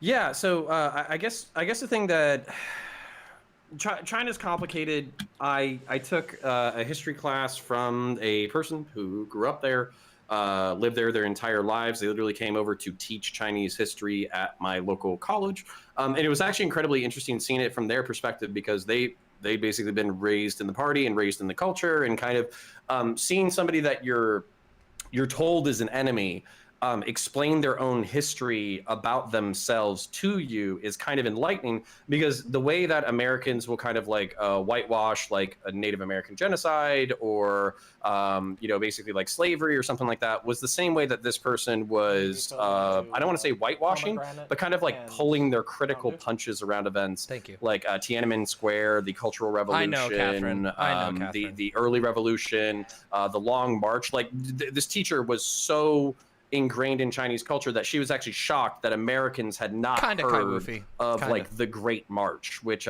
for those of you who don't know, the communists were almost purged out of existence. They walked like allegedly like 10,000 miles over the course of a year or something like that. 10,000 is probably incorrect, but they walked a really fucking long way in really harsh terrain.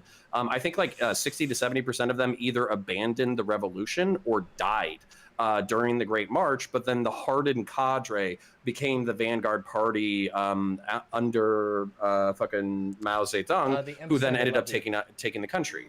And then also specifically when it comes to Taiwan, for those of you who are unaware, Taiwan is where the nationalist government that at one time was in charge of all of China, they were so corrupt and ineffectual in resisting the Japanese that the communists basically came in behind the Japanese war effort, killed the Japanese, and then also absorbed nationalist forces that were disorganized and shattered by their battles with the Japanese, and also disheartened at how incompetent and ineffective the nationalist government was.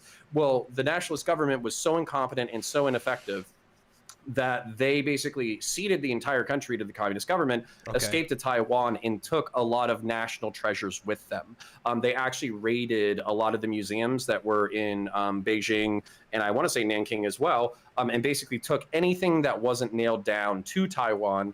So for China, it's actually kind of like a point of contention that the nationalist government is this leftover, corrupt, capitalist holdover from 70, 80 years ago, in that their aspirations are eventually to re-seize China. So that always puts Taiwan and China in flux. And then also it's kind of like China's long-term goal, if I understand it, at least from the teacher, to eventually have the one China policy implemented, which is part of the reason why the United States plays into that, is they want a unified China. They want Hong Kong returned to them. They want Taiwan returned to them. Yep. They want to have a unified geographic polity known as China that includes all of their historical territories. We're going to watch the H3 podcast afterwards. And I think I hit it there long enough for the history, so I'll leave it there. But needless to say, like China, knowing your geopolitical enemy is incredibly interesting, because you can understand their motivations without thinking that they're uniquely evil, while still thinking they need to be fought. Yeah. All right. So, anyone else? I mean, I don't know. I don't know that it's like so much a matter of like, at least my perspective on this. I don't really know how you tackle issues of like art or artist censorship on like a federal or international level. I think that's very, very difficult to actually do. I don't think, and I recognize that you did preface it, Layman, by saying that like it's a bit idealistic to think that we're not going to trade with one of the biggest countries on the planet. I mean, the biggest country on the planet, right? Or yeah. So one of the most for me, it's like the big thing is that it's like so economically powerful, right? That like I'm not saying that it's not something that anybody should like strive towards or aim towards. I'm just saying that the idealism that comes from it is just that like it seems like something that would happen like way far into the future if we were to pursue that. That's all I'm saying. It'd be really hard to do that without like displacing a lot of people's economic circumstances back at home, at least in the U.S. context, from what I understand. My concern with this sort of thing is that I think that there will always be like sort of not always. I mean in our current state, I think that like highly powerful economic superpowers are going to like attempt cultural hegemony in many, many ways. We do it all the time. Again, we do this. Yeah. We've done this stuff for a very long time. hate it when you fucking people do it. God. Yeah, I mean, well, I mean, me too. Pisses me off. Me too. It really bothers me when the U.S. does this sort of thing. But like the thing is that I guess blame the anarcho philosophy leaning in me, but I think that the answer to this sort of thing is organizing differently. I think that if you end up working for a mega corporation and creating your art for a mega corporation, which is going to be a lot of people, chances are you are going to have to bend on your principles all the time because it's about money and they will again shit can you. I think the solution to this in the past, or at least a solution to this, was that we had robust public arts funding that really, okay, in some cases it did introduce certain levels of censorship and cultural hegemony, but it also provided for a lot of independent art where people could speak their minds and these ideas could be handled by discussing and artistic responses or analysis or critique or whatever. But you can't really do that when the only thing that matters in the production of most art in the modern era is at the hands of giant mega corporations. That is a huge issue, and we're never going to get, I don't feel like we can get over that problem. If it's not China, it'll be somebody else. And I think, Mama, I have a question along this line of thinking. Like, so for me, my impulse or instinct or understanding is almost the exact opposite. Okay. Like YouTube in general is one of like YouTube, social media, Tumblr, DeviantArt, like all that kind of stuff. These are some of the like most powerful artistic platforms that we've seen in history. Now, it's really difficult to make a living. I understand that. But some of the most like talented artists, I'm literally thinking of Siame Peterson. He's somebody who created like a Hollywood quality 3D animation that he did by himself in his off time. Now he's employed by Games Workshop. It's one of the greatest artistic pieces that I've seen in the past like 10 or 20 years that would not have even been, if we were talking about like I'm curious about, I'll wrap it up. I'm curious about what you're saying about public funding of the arts that are independent. I'm curious about what you mean by that because I don't know any historical examples. Well, I mean, you can't really have okay, so there's two ways of looking at this. You can't really have our traditional like NPR and educational system based solutions for public art and have no influence from the government. That's just not reality. Obviously, like by the nature of the fact that it's being issued by the government. I do think that turning our mind towards like communal or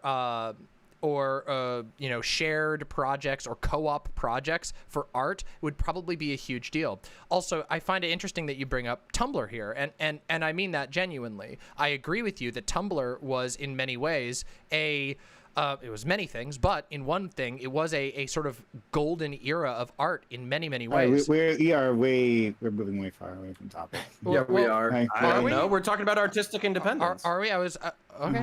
Whatever. I mean, yeah. Okay, sure. Let's go. We have a new entrance into the field. What the fuck? We have a Stoic Viper. Hello, hi. Kat says you have lots to say on this topic. We'd love to hear it. Okay, so we're still on the topic of Taiwan, I assume, and John Cena, right? Yeah. Topic 2. Yep. Okay. Cool. Okay. So I guess my thoughts on this are that that was I honestly fucking don't ridiculous. like that John Cena apologized for his prior comments. I do think it was a bit weak on his part. However, I just want to also mention something that I think a lot of people don't really understand when it comes to the whole, whether Taiwan is to be part of China proper, like People's Republic of China or part of the Republic of China itself. I think that people forget that there's actually independent Taiwanese movement. Like at the moment, for example, the Democratic Progressive Party, which is the current party in control of Taiwan, doesn't really identify either with the Kuomintang's Republic of China vision, which is essentially, that we're the original China and that, the People's Republic of China has occupied our land. So we're just now over here, but we'll one day return to the mainland. and it doesn't agree necessarily with the People's Republic of China's vision, which is, of course, Taiwan's simply a part of the PRC, and that it has this kind of like a third way, if you want to call it that way, where it's not the Republic of China, it's not the People's Republic of China either. It's Taiwan itself, like its own independent Taiwan. And I think that it's a good. I honestly would go with that third way, because I think that this whole debate over whether Taiwan should be a part of the People's Republic of China or should just be like the Republic of China, I think that kind of like is a bit outdated, and as demonstrated by the rise of, as I mentioned, the Democratic Progressive Party, which is the current ruling party in Taiwan. So I think that people should kind of recognize that Taiwan is its own thing. It's not the Republic of China, it's not the People's Republic of China. Now, as I guess for the whole, where's the promise of globalization lie? I don't think so, because globalization has sort of brought a lot of people out of poverty. It's made the world more interconnected. It's opened up trade and so on. But I do think that there is this kind of element of ignoring some of you could say, the pitfalls of some authoritarian regimes that we do business with. And I do think that we should be able to address those pitfalls while trying to make a kind of like a balance between business and ethics in that regard. So those are kind of like some of my thoughts on the matter. Thank you so much. Yeah. What do y'all think? Okay, great. I wish I knew more about it. I wish I knew more about it to the comment. Yeah. I'm sorry.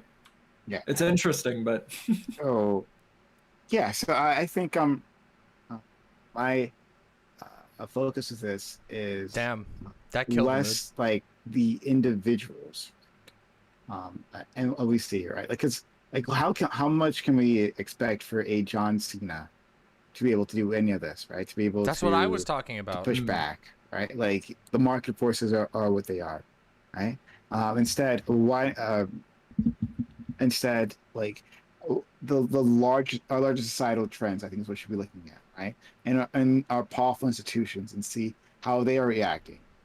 I can say Hollywood's a powerful institution, but yeah, I think like these overall trends, and you see them again and again. When push comes to shove, it's not that China goes, oh wow, the Americans in their Western way of life, that's really gotten us, and they've got that fat cash, right? Those fat wallets, and we'll move to like. I think look at all. If you're looking at the major contention points we have with China, it seems like we are capitulating to them. Maybe I'm having a too narrow of a view of this, and it's a possibility, but it seems like we end up capitulating to them constantly, just like on a national level, and on this corporate level, right? This corporate market forces level. And it seems obvious that would happen because under capitalism, yeah, you go for profits, and China's a massive market, and so you do what they say. Well, oh, sorry, were you going to point to someone else? I'm not sure if Freezing I want to say something. If not, then we'll go to you.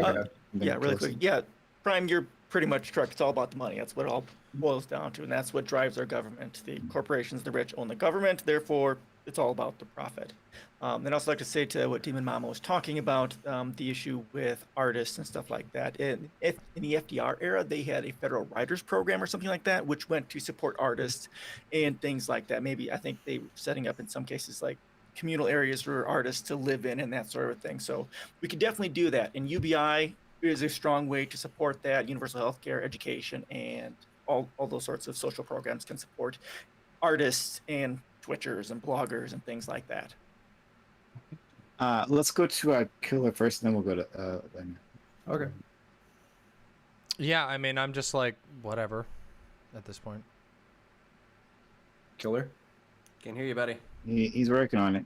All right. Don't worry, pro streamer over really here. Really good with mics. Yeah, holy shit, we're doing wonderful here. No, the problem with I think there's not very much contention, because I think people, including capitalists, understand this problem of capitalism, which is like capitalists in general are very short-sighted. If you can make an easy buck, that's what they're all about. The thing with communists, or I don't want to necessarily call China communistic, because it's kind of, they're a little bit wishy-washy in those sense, right? State capitalist. Yeah, they're just weird. God damn it, guys! Like, we're not Don't- moving. don't- No. We're Let's not saying get that into this. pure capitalism. every fucking That's all time. that's all I'm saying. They're a little bit weird, but in the end of the day, they're a lot more long-sighted than what our capitalists are in our own country. What our country relies on purely is our own government being able to step in and go, fuck you, Microsoft and Apple and all these other companies. You're not doing this shit anymore. There are enemies, there are rivals, and we need to deal with this. Unfortunately, our government's not capable we can talk about our own governmental issues of doing so. You could say things like It's very funding, or like these private companies funding our politicians to making these decisions and other things. At the end of the day, though, that's what our system relies on, is our own government stepping in, and currently it's not. Layman, encounter. And also, before we do that, Xenon, do you have like one last thing to say? I thought you were... Yeah, really quickly about the. Hold on a second. Yeah, economics of this. Yeah, we lost so many jobs because we have an echo. We have an echo somewhere.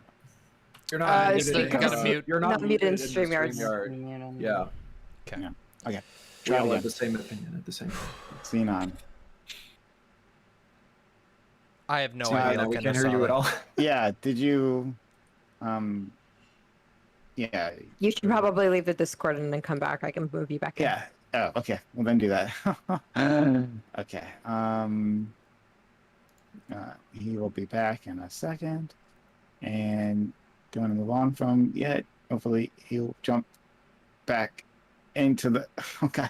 All right. We'll just move on. All right. Go ahead, Layman. Okay. I guess I was gonna Prime. I think you said earlier something about like whether or not you think like China might be capitulating to a lot of things from the U.S. I think that it's probably reciprocal, because aren't the U.S. and China like about the same in economic power, like how powerful they are, like geopolitically? Like, I don't know, how different are they? Who has more? That's a non-binary China has a fucking massive amount of power. They basically outlaw actually buying any property inside of China. So everyone invests in like outside sources. So they're all buying land out in other countries.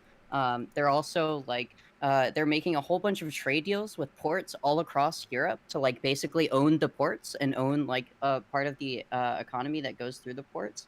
They're also like massively like helping Africa and like building a whole bunch of shit there that they can profit off of. They have massive amounts of geopolitical power that they've amassed over the last few years that no one said anything about because our president's been a dumb fuck. So.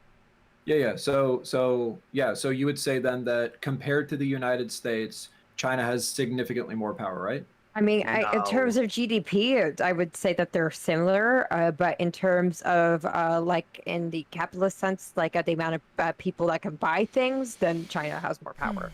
So when we're talking about the international market, I'm trying to think of like.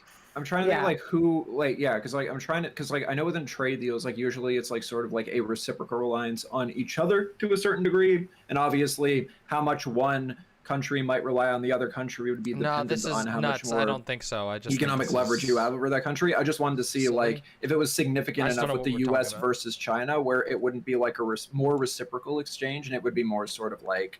No, China's definitely fucking the U.S. Yeah, no, sorry. China would fuck us up. I was just trying to figure out. God damn it, no. Okay, listen, we have about a 40% higher fucking GDP. We finish more finished goods. Our military power is significantly higher. Like by per capita, we're significantly fucking higher. And then on top of that, if we disappeared as a market who was willing to buy Chinese goods, the only people who can afford this shit is like fucking Western Europe. And Western Europe is going to follow us. Not only that, we're not just including our GDP as far as like American hegemonic power. When you're talking about us, you're also talking about Western Europe, the Commonwealth. You're talking about, basically a whole bunch of unilateral relationships with geopolitical satellites of China, like Thailand and Vietnam and Japan and all that kind of stuff. All people who and India, by the way, who all use us as a counterweight against China. So no, like, yes, if they stop making our little plastic fucking trinkets, we're probably fucked, but we would figure it the fuck out.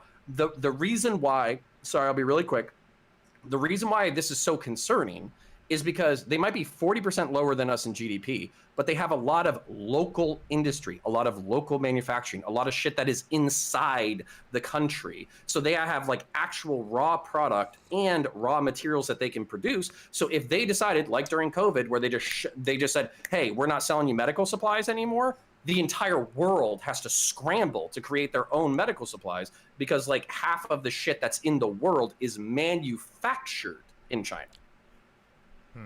But like, do we really have as much power as we think? Because people have been no, I mean, like the whole thing of like people have been complaining about China for years, saying that there's a problem in China. A lot of people have a problem with like a lot of the like lack of rights, etc. A lot of people have a problem with a lot of the outsourcing, but it's more important to companies that they're going ahead and saving pennies on the dollar, as opposed to going ahead and actually fulfilling their ideological mandates. So as much as it's like, yeah, okay, if we pull out of China, yeah, we can go ahead and we can manufacture our own plastic trinkets, but will we?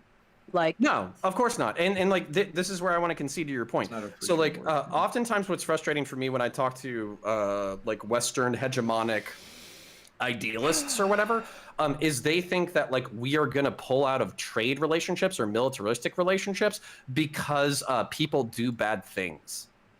No, that's not going to happen. Okay. We are boys with some of the most nefarious twats on the fucking planet, all right? Saudi Arabia as a fucking example in particular, where they're Israel. Just like, they are, Saudi Arabia is everything that we talk shit about other countries as pretext to invade them, but they're our boy.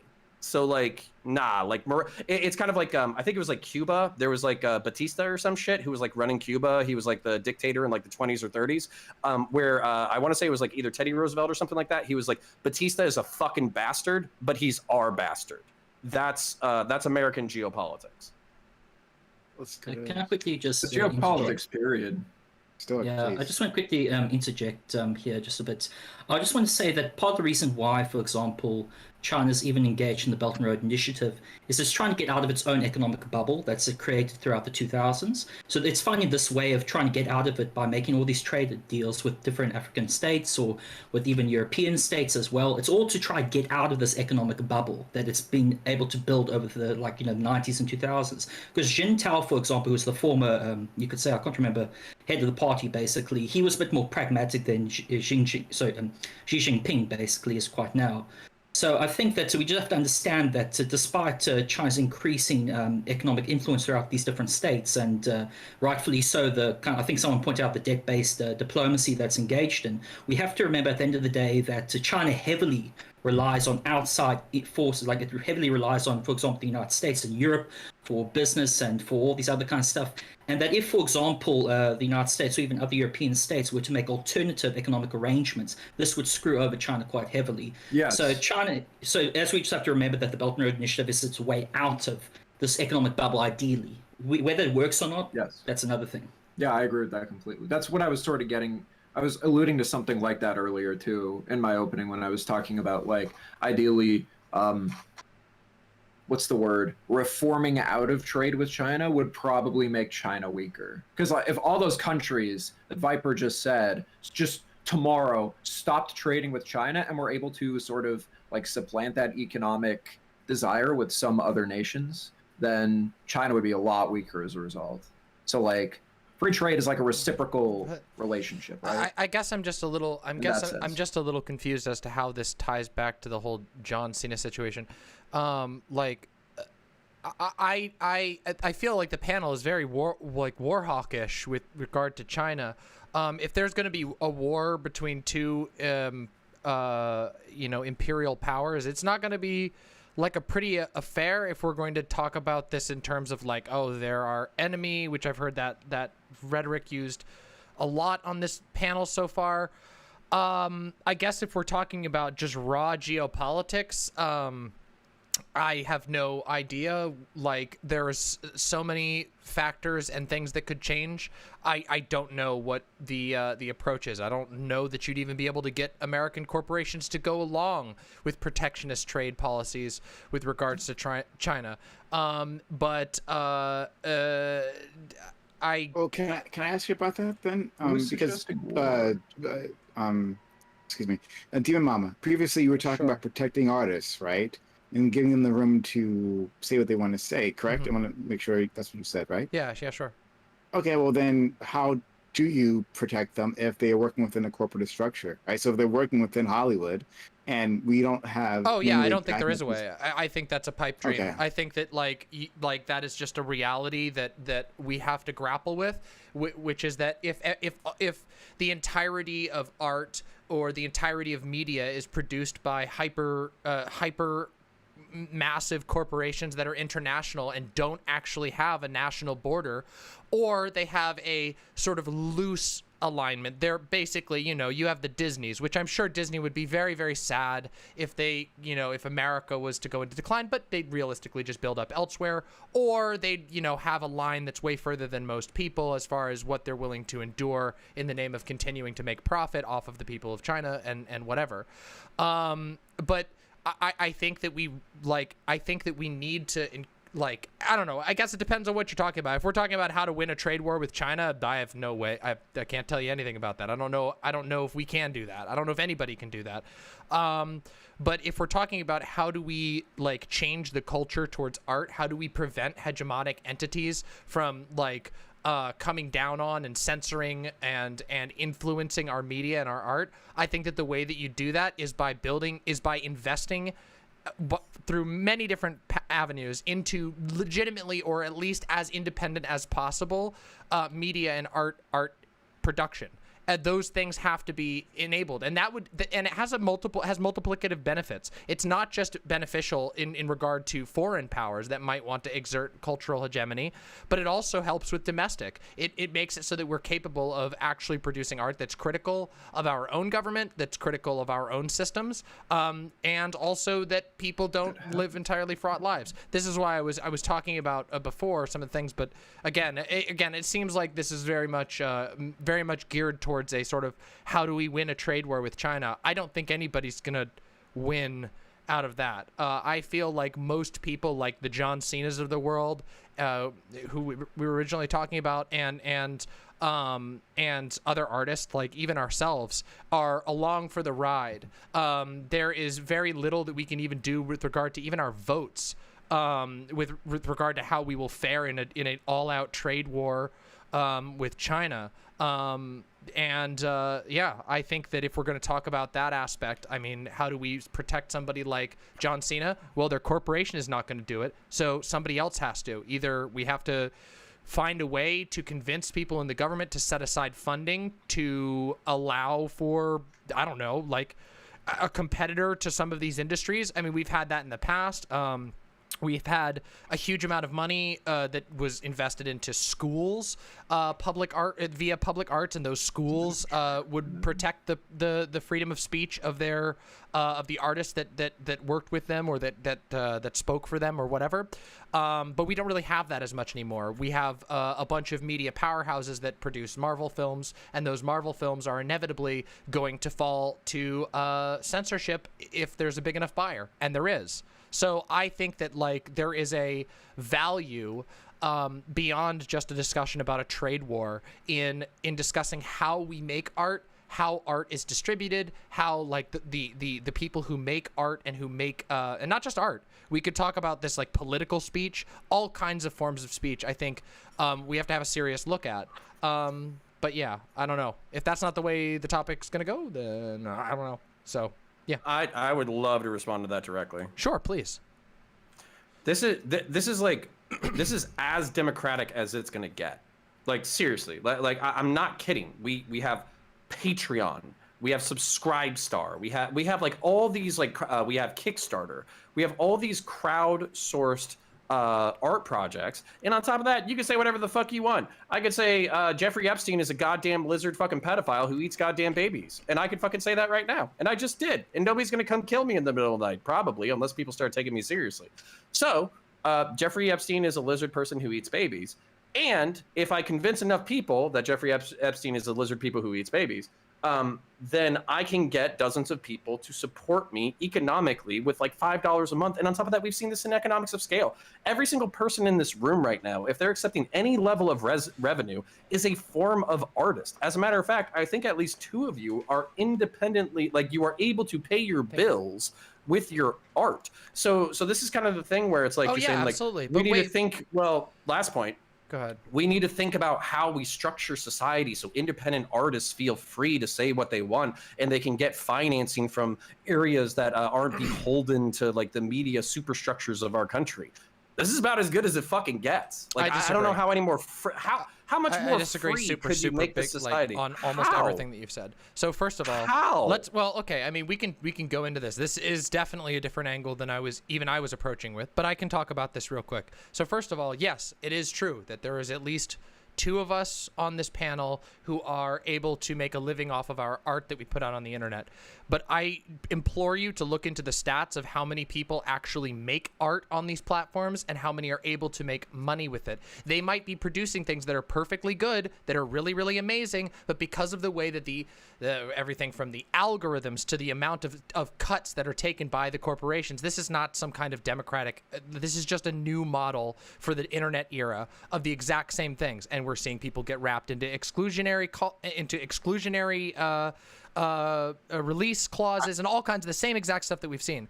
And while it is indeed great for me, for somebody like myself, to be able to make money on something like Patreon or whatever, that it's simply not true that all types of people are going to be able to do that. There is art that is literally banned on Patreon that you will get your Patreon taken down for. I mean, literally just like things that we would consider even relatively vanilla with regard to sex. Do we owe every aspiring artist a living through their art?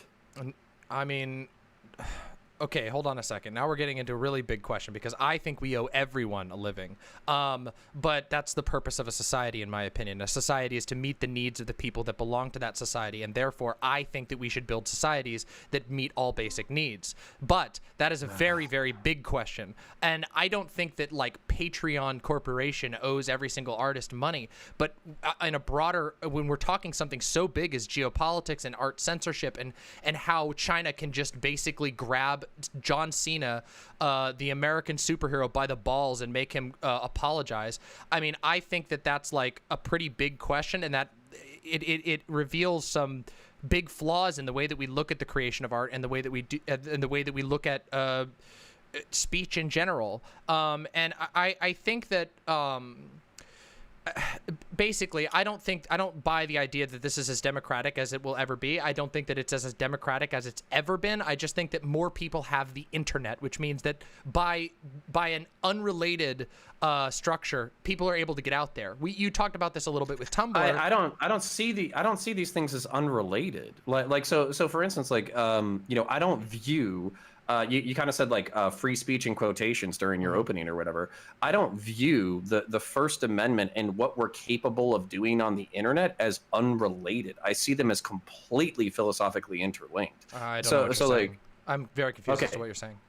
Okay, so what I am saying is that you're saying like this isn't as free as we get. I don't know how the fuck we get more free. Like I legitimately fucking don't. Like maybe economically, So if we were to get into like a post-socialist utopia where like automation and fusion power made it so people didn't have to work in order to maintain society, maybe at that point we can fucking fund every fucking artist or something. What are you talking about?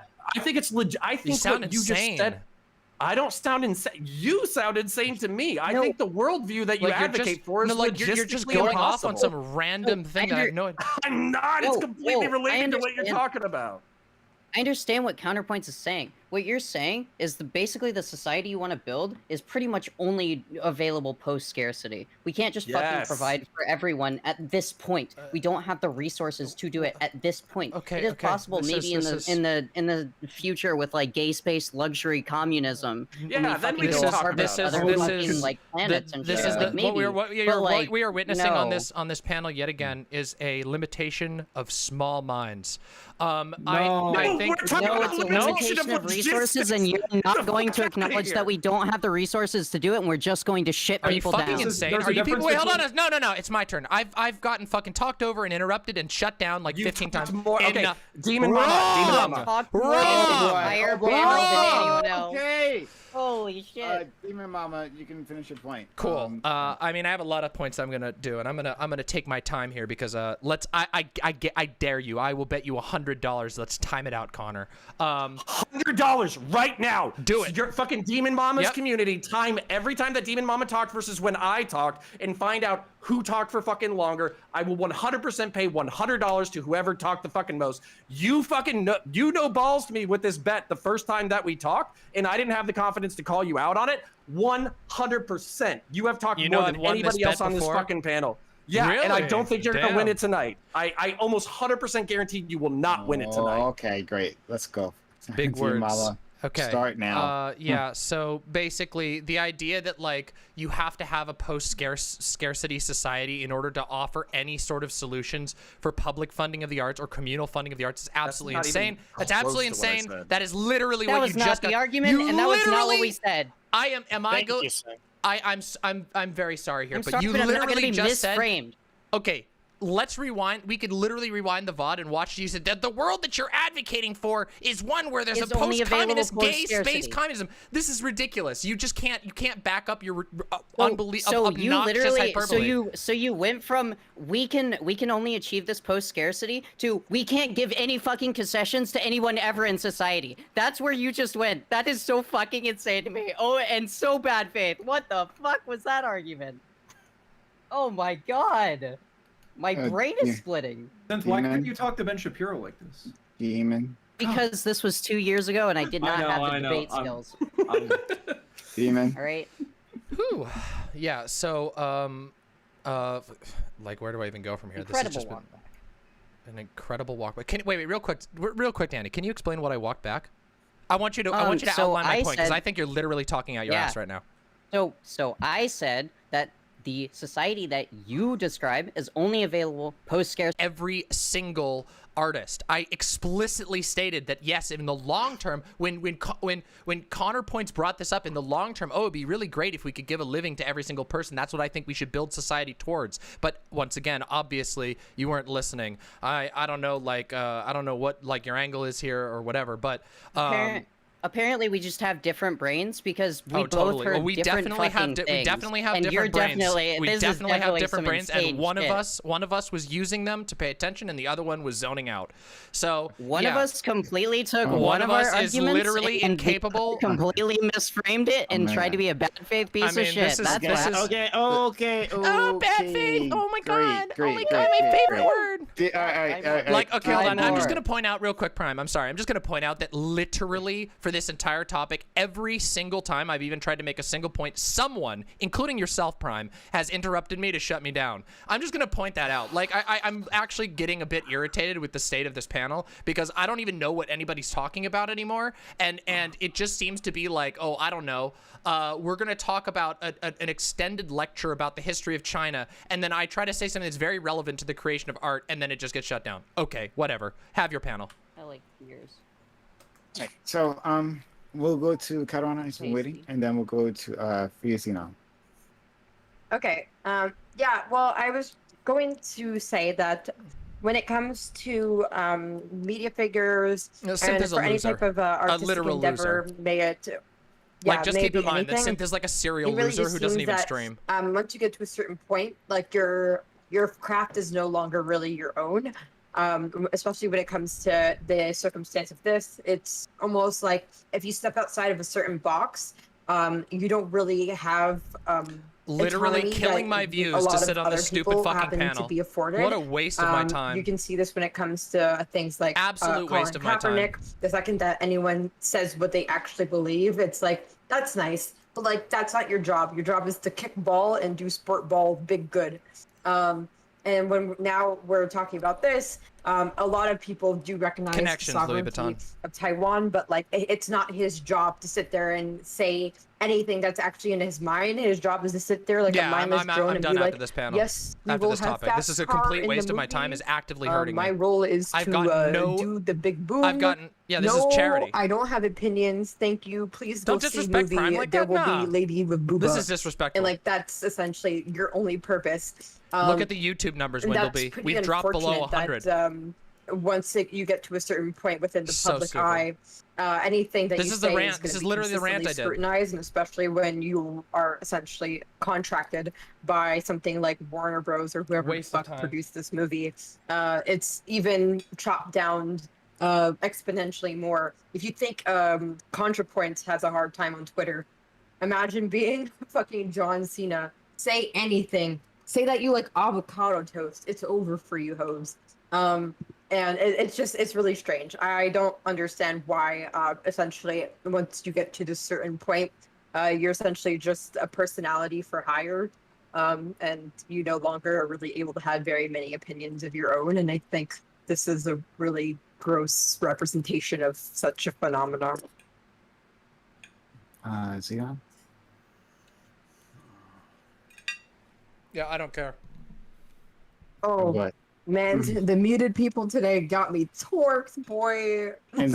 Is he actually muted or is he having No, trouble with no, I Discord? think you're having audio I trouble. feel so bad for Xenon. He's like so chill, and then he just gets muted like crazy. He's like, oh no, I was wrong. I was wrong.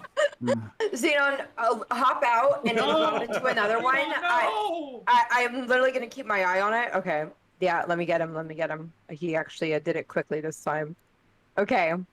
Yeah, we need anarcho-primitivism to save him. I'm not hearing him. Primitivism is based, and we should go back to monkey. Okay. I'm so down. I want to live a simple life. Xenon's on the fucking urge. Okay? Yeah, it's alright. But yeah, we still can't hear you. I don't know what's going on. Yeah, Xenon, you might want to go ahead and look at your audio settings because it might just be like a mic issue. Holy shit, Demon Mama, that looks good. But I believe in you, right? Okay. Okay. Yeah. That's my contribution. Okay. Sure. All right. So I think that. Sorry, go ahead. Were you gonna say something? Okay. Yeah, this is dog shit. I think that this conversation, so my original intention for this conversation was to expand it not just from the John Cena incident, because there's been many such incidences, right? So there was the NBA, where there was the assistant coach of the Texas team, who said something about free Hong Kong, right? And then the immediately abandonment by everyone in the league, right? Including some people who are considered progressives or loved by the left, like LeBron James, right? Just immediately, oh no, sneaker sales in danger, abort. So there's that. There was the incident, as someone pointed out in the chat earlier, with Blizzard. And again, it was a Hong Kong thing. So the company Blizzard, the video game company Blizzard, during a Hearthstone tournament, someone said something about Hong Kong, and it was pretty much benign. Then they immediately got shut down and like tossed out of the league or something like that. It was a whole thing. Can you hear me now? Yeah, we can hear you. Yeah, oh, we great. Welcome back. And he just literally soy I'll finish this and then we'll go straight to you.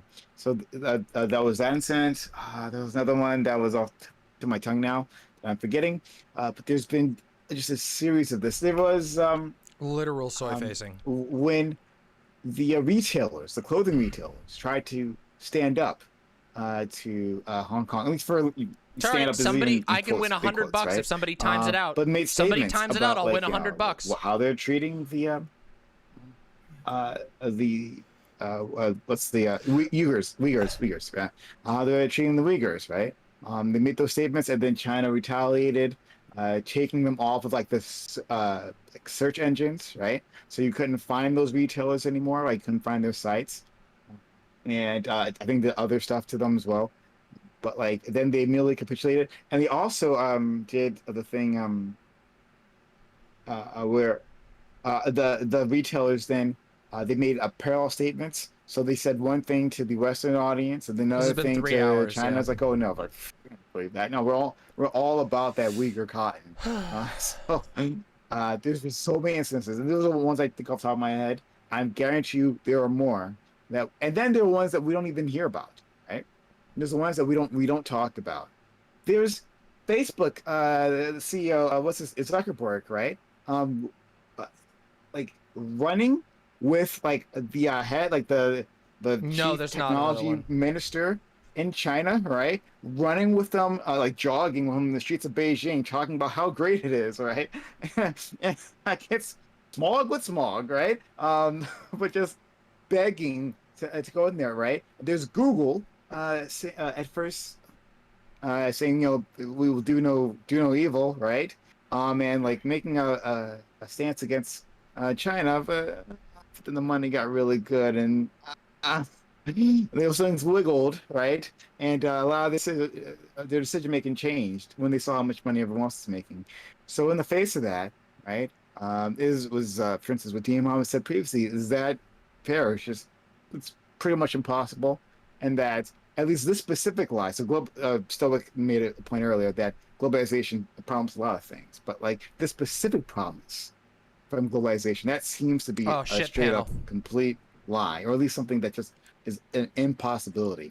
So we'll go to Xenon first, and then we'll go. Somebody should time this out. It'd make me $100. Speak, King. Speak. You sound and I'll sonorous, split it with King. you. You sound sonorous. If you time it out, it was sonorous.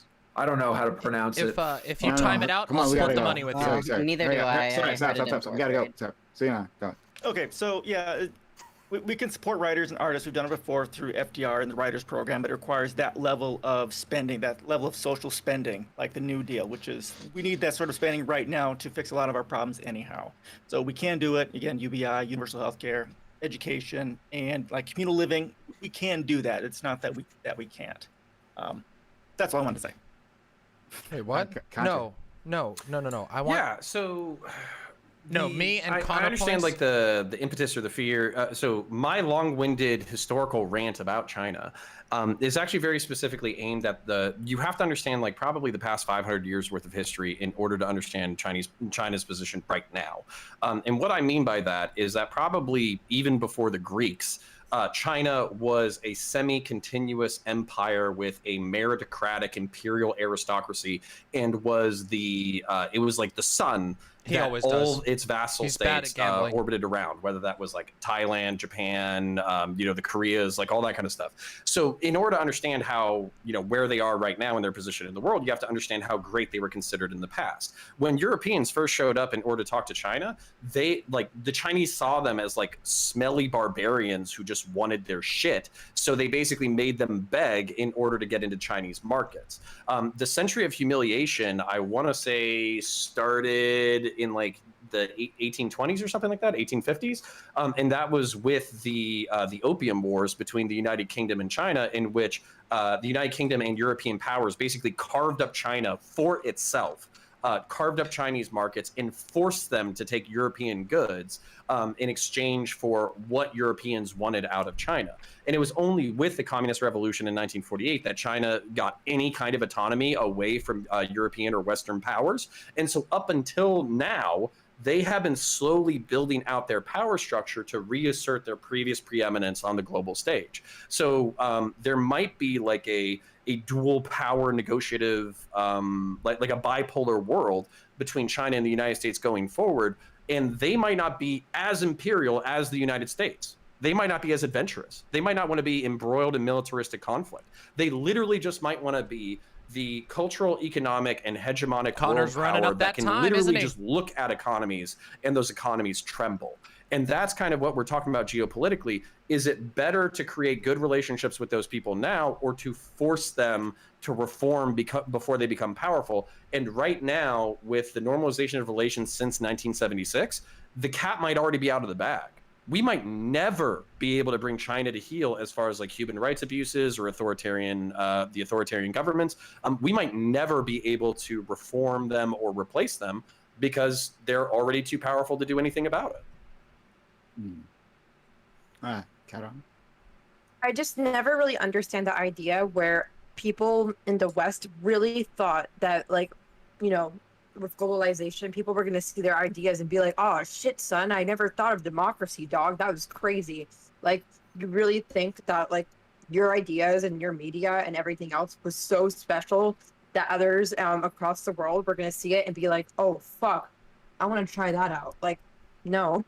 Like, you're really not that goddamn special. Like, bullshit, like, Katarana. This isn't a Civ game where we can build our culture really high and just like take over cities, okay? It doesn't work like that. Yeah. Okay, hold on. I have to push up against this. If you look at the Middle East and North Africa, like our fast food shit is taking over the Middle East and North Africa. That's called if you literally colonized the living shit out of North Africa. That's just colonize. No, sorry, Oh yeah. Oh, give me that. Ooh, what is that? Ooh, you enslaved my people, nya. That's what I'm hearing more than anything right now, because that's literally giving like them fast food. What the fuck are we talking about right now? But no, not with fast food, but like the amount of like cultural influence that the West has over Northern Africa. What languages do they speak? A whole lot of fucking French, dog. Okay, like, and if you go and like speak to Algerians, like they can tell you up until like the 70s, like the French were like. I have to apologize for the sins of the French because I refuse to do so. Actually, can you CRTB harder, Daddy, and apologize for being white? I kind of need that. I'm sorry for being white. Hey. Okay, listen. I'm sorry for being white and dominating world history for 400 years. I'm sorry. I am Italian. Do I have to say sorry for being white? Yes. Yeah, I saw the way you were looking at Ethiopia. Don't even try me, bitch. Wait, didn't we get discriminated on for being swarthy in the United States or some shit? Yeah, but you still took Ethiopia, so. Yeah, exactly. Like some points. Oh, also you ruled the entire. No, Italy. Get the fuck out of here! You ruled the entire known world for like fucking 1,500 years. You're the worst of all of us. Okay, listen, we're not that bad. But yeah, essentially, like, you know, sometimes people will say, "Oh, like what are clearly, what is this? What are we even talking about? Globalization works." I like literally don't know what any of this has anything to do about. Like kowtowing to you know, a Just lot of completely deglobalization. lost. Now, dog, you've literally had your like hands in these areas for like 300 years. Like it's not like crazy. Oh my God, Algeria likes McDonald's. Yeah, I mean, if France does it, then Algeria does it. If France does it, then Morocco does it. No, okay, but, like, but how do you square this for instance, like, so if we're to assign democracy to the West, which I think is a stretch, but whatever. If we're to stretch like representative democracy as like some kind of like historic cultural thing that stretches back to Greece or something. Yeah, it is, Eurus McPearl. How do you explain like the pro-democracy movements in most Middle Eastern and North African countries, if not being culturally influenced by Western styles of government? You think that that whole idea of we should have the right to assign some of the people in government is like a uniquely Western idea? I'm so confused. I'm pretty sure like any kid on a playground could insane, come up with or that is this idea if you let panel them, just like, all over the place? Like it's really like, not. I literally don't know what we're talking about anymore. I mean, like, it's how really does this not have anything to do that, with John Cena? Unique of an idea. Like I could sit there banging pots and pans together and be like, oh shit, how should we distribute this? Maybe we should vote. Like it's not that hard to like go ahead. Like, and of course, like of course they saw the West doing it, but I wouldn't say that's a globalization thing. 10,000 years of history disagrees with you right now. Like it's actually phenomenal how not popular this idea is. I didn't tell you I could read. Okay. No, but yeah, I mean, sure, I would say that having Western influence, but once again, do you not think that as a result of these places being under the colonization of France and other types of Western countries, that some people didn't end up leaving the country for university and saw like, oh shit, they get to vote there? Like that's not globalization. That's just called being like trivia dick measuring is what we're dealing with. Like, that's 100% globalization. If somebody travels to another country for university and then they bring cultural imports back to their host nation. That's 100%. I usually think. I know, your boy Shamoy. I'm thinking about it. Honestly, this hurt me. Doing this panel today hurt me. I had 400 viewers earlier. Economics, so I'm not doing this shit anymore. Definitions are different. All right, so I'm gonna be a history nerd. nerd real quick, okay? So globalization is like viewed as like a 20th century phenomena. It is not. It is something that has been going on since like the colonial periods in which like people built navies and sent them out into other cultures. So so for instance, like Barbados, right? What are the get the $100 for sure. That, like, we're gonna get the $100 Barbados? 100%. There is no chance we won't get that. Yeah, so like that cultural interchange is actually because of like 5-century old like economic incentives. Some of them being like slavery and fucking sugarcane and coffee and tea and all that kind of shit. It seems like we're a little bit like swapping the words like colonization and imperialism for like globalization, at least when we're going and thinking about a model that's older than 100 years ago, which I'm okay with the like interchanging, but like I guess at that point, but Gayfish, I could have covered it too. Fine, I could say that. Okay, yeah, fine. Globalization brought ideas. If we're going to go ahead and like say that colonization is somewhat analogous to this concept, but if we're not doing that, if we're thinking of it more from an economic standpoint, where it's just countries and it's pretty countries bad, Bubba.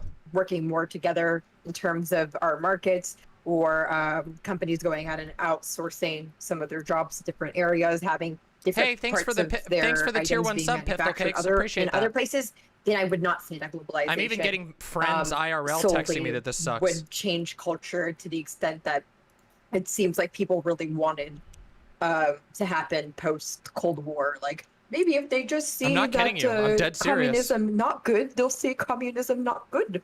You know, I don't. They did say that. Pardon? They literally said that. No, I think bullets and guns and bombs said that more than the actual speaking. I think a lot more the wars in the Soviet Union. Okay, that's cold, but I guess when we're talking about like Vietnam, there's a lot of fighting just to say I don't like your economic system, dog. Okay. So if you have a last word on that, and then we're gonna move on. Wanna wrap up? Nope. It's going that bad. Okay. So I'll just quickly add one last point, sure. just to what Kateran says, and then we can sort of move on. I just wanted to say I get where Kateran's coming from. I get where Counterpoints is coming from. I just wanted to add a caveat to like Kateran's statement there. I guess maybe this is a caveat, but this idea that economic liberalization would lead to political liberalization is what sort of this sort of like the underpinnings for this idea of bringing, you could say, China into the fold and opening up its markets, because this idea that, okay, if we just introduce them to free trade and, you know, to our economies, their system will change over time and will alter. Instead, what we had is essentially you could say the consolidation even more of the CCP over like it's sort of like a command-based economy essentially.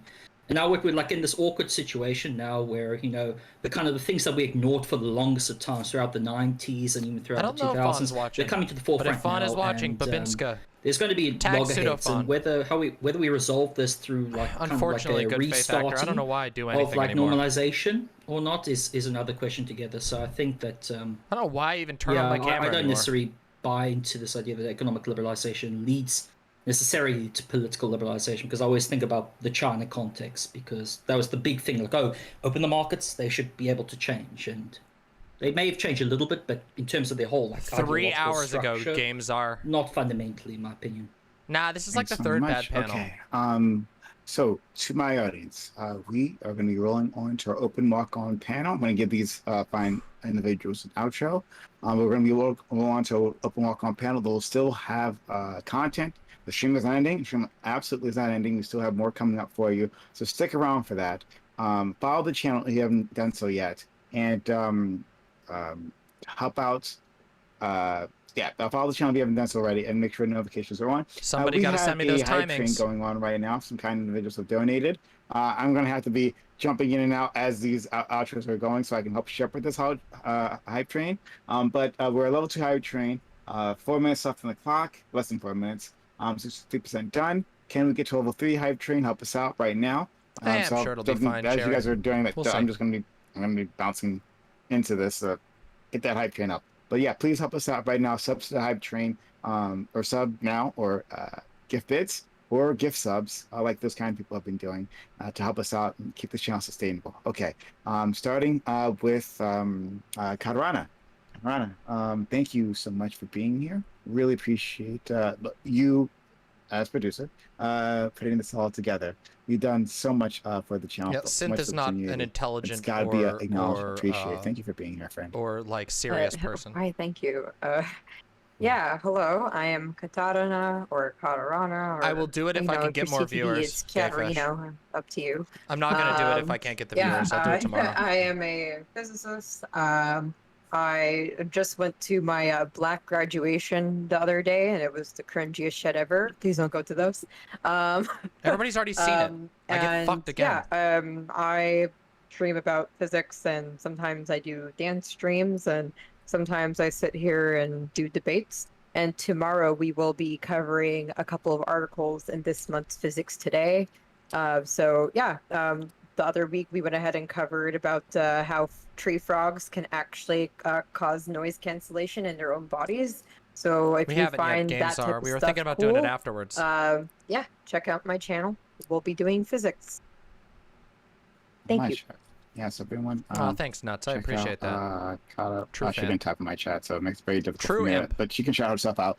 Thanks so much, Katarana. All right, we have 2 minutes left on the hype train, 65% done. Do we have any more heroes in chat who can help us out? Get us to a level 3 hype train. Now's the time. Please jump on in. We're giving you a lot of content here. So how about the channel? Keep it sustainable. Now's the time to jump in. Sub to the channel if you haven't done so yet. Gift bits like other people like Small Forest just did. And gift subs. Now's the time to help us out. Okay, let's go to Killer. I see. And yeah. Plug myself for a second. Before I give myself an outro, I will just say right now, Prime has been wonderful, even though he doesn't remember me a lot of times. You should give him more subs. Keep that train going, and keep this shit going, so that way I can get a little bit more attention. All I really want is that attention, after all, and this idiot keeps on giving it to me. I'm calling you an idiot, Prime, but you're actually a wonderful person. Great human being and everything. Bombed another joke. This guy's cringe. I am a computer scientist. I do tax accounting work and other things. I am currently doing streams on engineering stuff. My last couple streams have been web development, making websites and everything. And I even made I am the biggest person here again by a long put shot. on the internet. Yep, with by a long shot. I was. Stream. Now I've been. This panel has literally sucked the life out of my viewership. I also have created educational policies for my state. I am not legally allowed to say what state it is or anything dumb like that. Really goddamn annoying, to be fucking honest. And at the end of the day, though, I am just glad for what we have brought together as a community and what Prime is capable of doing, along with. Yeah, I think I just need to move on. Shit, now I gotta say her name. Katarana. Just call me Vosh with Booba. I'm okay Vosh with that. with Booba. Vosh with Booba. So much easier. Thank you. Vosh with Bubble. That was miserably awkward. Thank you so much. Thank you so much. Really appreciate it, Killer. And everyone, go check out Killer's channel because he actually typed in that chat. All right. Thank you, Digital Bean, for being so kind to skip 521 gift subs to the channel and saving the hype train. That was really great of you. Thank you so much. Okay. We're 40% of level 3 hype train, 4 minutes left on the clock, 6% left to be completed. If you could help us out, now's the time. Jump on in, get us to a level 4 hype train. Thank you for the strong support so far, though. Thank you.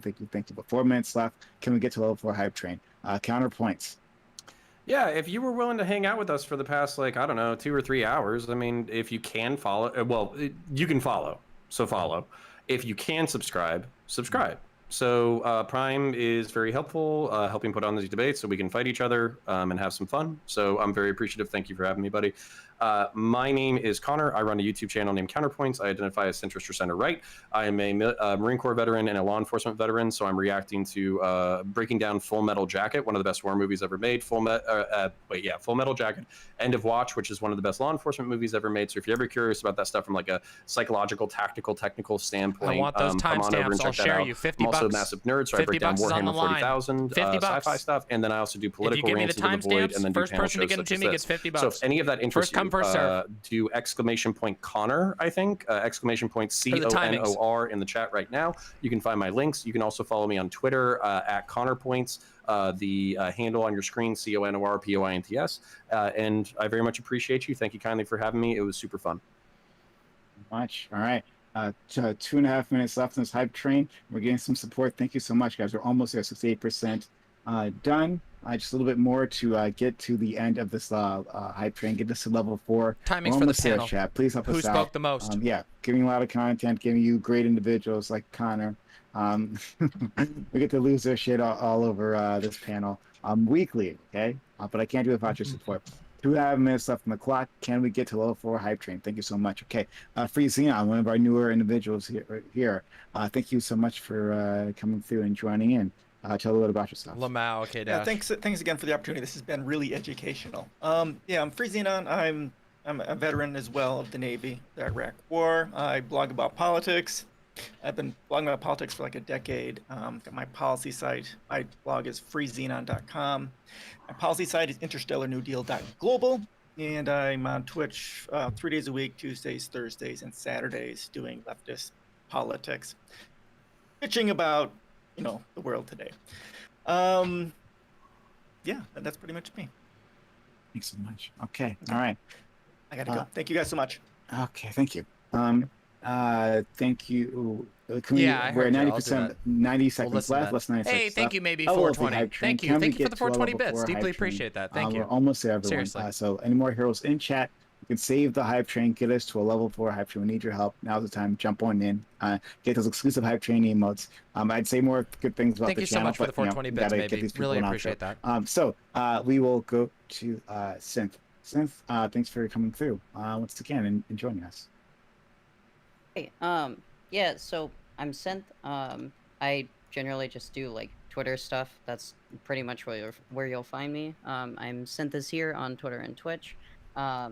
I make, ooh boy, my content's real fun. It ranges for anywhere from politics to horny posting to whatever else you want to find on the dregs of the internet. They often intertwine. Yeah, and it often intertwines as well. I also do like philosophy and moral questions. No, they don't. And just generally like try to have a good time. Also intertwines.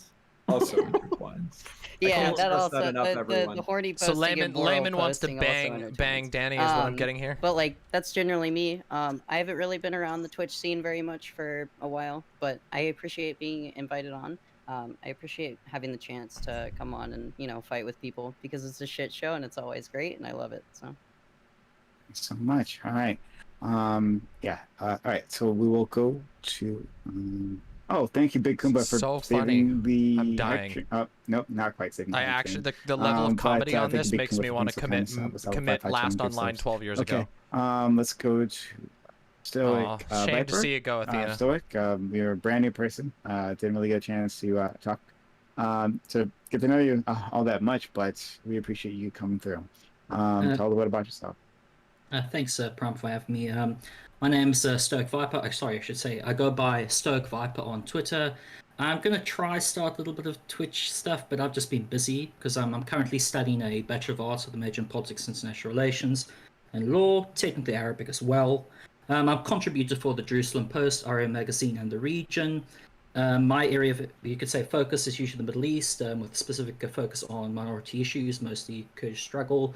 I also do conflict analysis on Syria, Iraq, and I also do kind of foreign policy analysis, especially when it relates to the United States and the West and the Middle East. And yeah, if you want to find me, I've got my little website. It's called philosophyismagic.com. It's where I kind of like repost most of my stuff that I write on other websites, basically. But yeah, but thank you for having me, Pro. Thanks so much. Yeah. All right. Next, we have Layman. Layman, very much appreciated you being here, giving your perspective, especially since it tends to be so much different from everyone else's perspective here. And you always, you're fluent, making your points, making us see the way you see things. Sexy, beautiful, true, incredibly attractive. Oh boy. Incredible. All the dandruff in here. Oh, you love it. You love I'm sorry, it. aren't you from like Midwest Canada? No, I'm from Eastern Canada. I'm more east than you are. Who cares? What are you, New Brunswick? Who fucking cares? You don't even know what this flag is. No, you don't even I'm... know what the fuck this is, do you? Nope. I only Dude, look at Leaf Quebec. comparing penis sizes is the most cringe shit I've ever seen. Oh my god. Yeah. So go ahead. Whatever. All I will say is, Fuck Layman, off. I'm getting very tired of you dominating my dreams. Can you just get out of those, please? I'm sorry, bud. I'm in there. I'm never coming out. Okay. My sincerest apologies. Anyways, I have to outro. So yeah, my name is Layman, everybody. I have a YouTube channel where I go a little more in depth about myself. I have put it in the main chat if anybody is interested. I also put my Twitter there. I shitpost on there a lot, vent random shit about this entire atmosphere of whatever the fuck this panel and the general culture around this is. Yeah, you can follow me there if you like. It's always fun. Everybody should sub to Prime. It was nice meeting you, Stoic. It's always a pleasure, Synth. Connor, you're my BFF for life, my friend. Fuck yeah. Killer's great. Katarana's great. DemonMama.com. You're also pretty cool. And hopefully we can lock hands more in the future. So thank you very much, everyone. It was wonderful. Thanks so much. Okay. Last but not least, we have DramaMama. DramaMama, thank you for coming through. As being as eloquent as you always are. Yeah, this was always fun, and it's fun and enlightening. Well, that's what I was looking for, enlightening, to have you around. Thank you so much, and all people know where to find you. You all know who I am. I'm the demon of online politics. And yeah, you can find me at demonmama.com. Fun show. We're probably going to do some more stuff tonight. Maybe go over that Sam Seder debate. So if you're interested in seeing Sam Seder finally go up against Steven Crowder, we're going to do a DramaMama where I teach you what the drama was up to that and then go into the actual debate itself. So that's kind of cool. Also, I always do Q&A after. If you have problems with my takes or questions for me, feel free to come by my chat and drop them to me and then go on with your day or whatever you want to do. Anyway, it was very interesting, and we'll talk to you all soon, I'm sure. Did they actually have a debate? Like I was actually... Yeah, they did. They're having a debate as this is streaming right now. Yeah. Can I... 10 a.m. tomorrow. No, can I do the lore? So H3H3 said that, or accepted Steven Crowder's challenge to a debate, and then snuck in Sam Seder through back channel. You're spoiling now, though. Oh, okay. I'm sorry. I'll stop. Spoilers. My bad. I'm sorry. Spoilers. I'm sorry. I yield. I want your channel to enjoy the upcoming excitement. But it was what H3H3 did and what Sam Seder did was really cool and interesting, considering right-wing people always talk about how the left will never debate. So I think that's pretty cool. DramaMama, can I ask you a question? What? Okay. So some people have told me that I look like Steven Crowder with my glasses off. I want you to tell me if I do, okay? Okay. No, I don't see it. Thank fuck. Thank you so much. I appreciate that. Cool. All right. All right. All right, everybody. See you later. Bye. Catch ya. That was a debate panel for sure. That was something. Let's be honest. That fucking blew. That sucked. Yo, that sucked so much. Whoo, boy. That sucked. Yeah, that basically blew.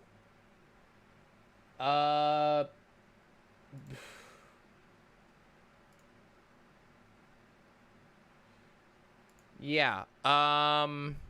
Okay. Is this not up to date? Am I on screen now? Am I on camera? Can you see me? You can see me. Okay. Okay. Well, our numbers got tanked. All right, here's what I'm going to do. All right. I am going to go to the bathroom. I'm going to change my stream title on Twitch I'm gonna change my stream title. And then we're gonna see if people come back in. If we get more people in, you get more content. If not, I'm going to fucking bed because I'm so goddamn tired of this shit. Nah, no bathroom song. Fuck that. Nah. Cheese Blocks with the $12. God Pathologic 2 after your review. I forewent your advice and have been streaming it mostly for my friends. It's been a blast. Hope your back heals quickly. Thank you very much for the $12. And Poggers, Pathologic 2 is amazing. Hyrulean Hellhound with the $25. Thank you so very much. I caught the beginning about rent control, which was cool, but the last hour or so was pretty agonizing. The last 2.5 hours have been agonizing. The first 30 minutes was fine. Piftle Cakes with the gifted tier 1 sub. Thank you so very much. I'll be right back. Hold on a second.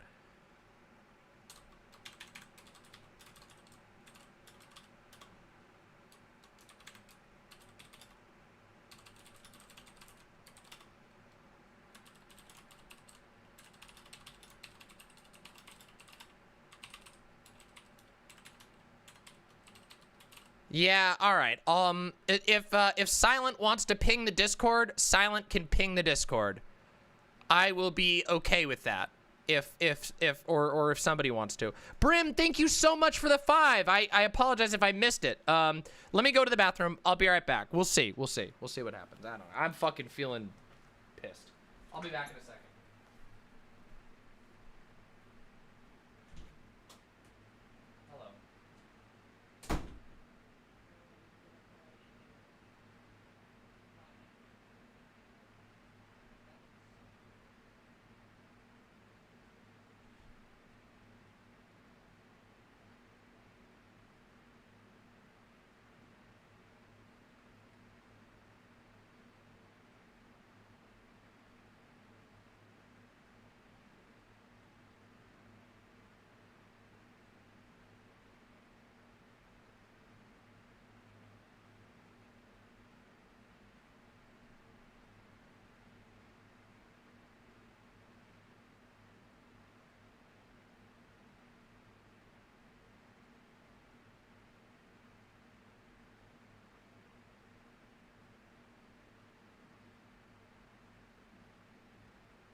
I'm back, everybody.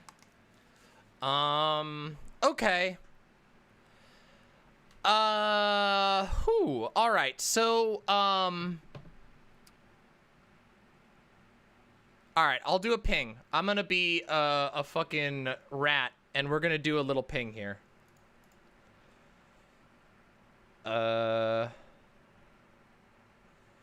Let's see. Where's my server here? All right, let's do a pingy. Oh, is somebody doing a ping right now? Is somebody doing a ping? Oh, it looks like somebody is. Looks like Hellish Trans Girl is doing one. All right, Hellish Trans Girl, you get the ping. We'll see if people show up. Make sure you tell them that I'm not going to do it if nobody shows up. Oh, thank you so much. Okay, so there is nothing I can even say. Let's see. Let's see if people show up. Let's see. Let's see. We'll see. Have we done drama yet? Not yet. We are ready to ping. It's so hot today, though. Holy fuck, is it so hot today. It's so goddamn hot today. Okay. Yeah, okay, so I can't even talk about the topics because the topics didn't even, stick. For real, I'm dying. I'm basically sitting on the AC. Hey, Vermin, good to see you again. Did you catch that panel? Holy fuck. Oh my god. There was no actual topic. I have no idea what the fuck was talked about. Oh, thank God. You're very lucky, Vermin. I barely talked at all because it just seemed incredibly awkward. I feel bad for Amy. Like, Amy just seemed super, super uncomfortable. I don't know. Lately, it's just been miss. Like, Jesus Christ. And then fucking Prime interrupted me when I was actually talking about something super relevant and super interesting.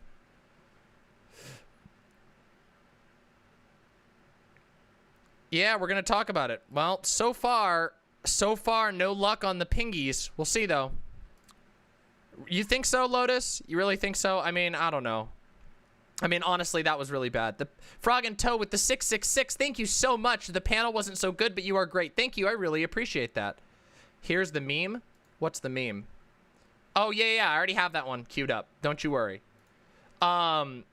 Yeah, I don't know. Like, I got interrupted so many times. I don't know. I'm just tired of it, you know? Like, I don't know. Yeah, I agree with you on that one. The thing is, okay, well, we might do it. We'll see, Dango Bangle. We'll see. We'll see. I have to see if people show up. If people show up, then we're going to do it. If not, then we'll do it tomorrow. Yeah, we'll see. I mean, we've gotten some people coming in. We've gotten 10 people. That's something.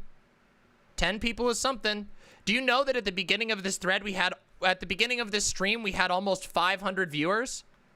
And then I went on that panel, and we dropped down to 200 viewers. We lost almost 300 viewers from going on that panel.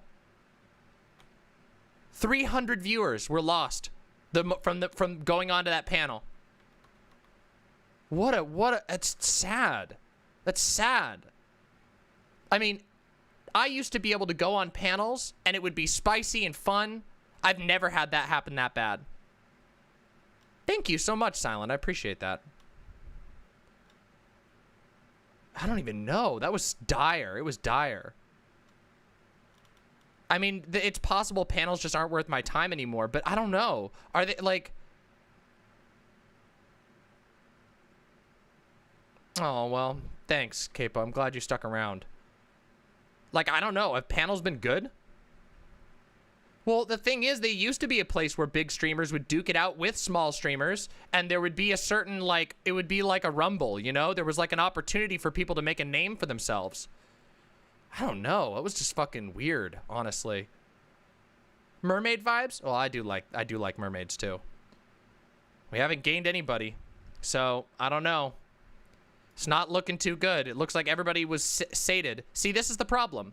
This makes me so mad. Okay, can I just rant for a second? I've been so fucking mad. So let me just rant for a minute, okay? I am so frustrated. This month has been such a frustration. It seems like it's fucking impossible to get any viewers. It seems like I put all this work into good content, and people, it's just like my average views are down this month despite doing really high-end content. I fucking get injured. I had the scoop on the Sam Seder stuff, but I held it till after because I didn't think that we would be doing the whole, I didn't think that people were gonna dirty rat restream it right away. There's a massive lull. I know every single streamer has been talking about that. I know every single streamer has been talking about the numbers going down. But at the same time, like, what the fuck? And also, Like, do you know how bad it feels? Do you know how bad it feels to, like, prepare a whole bunch of content, to show up, to do everything, to go through all the effort, to hype everyone up, to do every fucking thing that's involved in this, and then lose 300 viewers?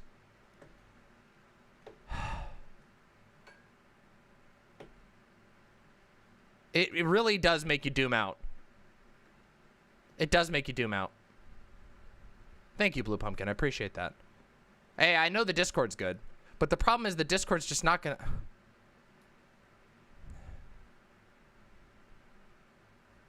Oh, I think it is a certain amount of people going out and touching grass and whatever. I'm sure there's a certain amount of it. I don't know.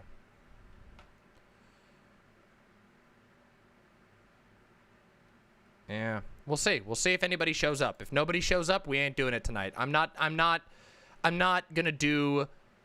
I'm not gonna spend content, good content on, like... That's not true. That's unfair. Look, I shouldn't say that. The problem is just... Look, guys, I gotta grow the channel. I have to. There's no way.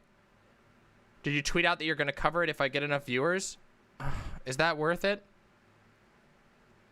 Is it even worth it? We've been going for 6 hours right now. I've been working for 6 hours, and I've lost viewers. It's not gonna work. Twitter never brings anybody in. Twitter never brings anybody in. It just doesn't happen.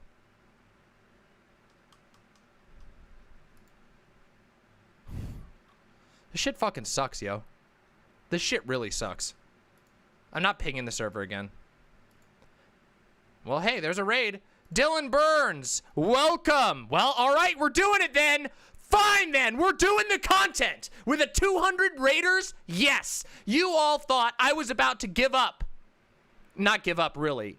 But I was gonna pack it in. Because, listen to me. Welcome, raiders. We're about to do the DramaMama on the Sam Seder H3H3 Crowder debate.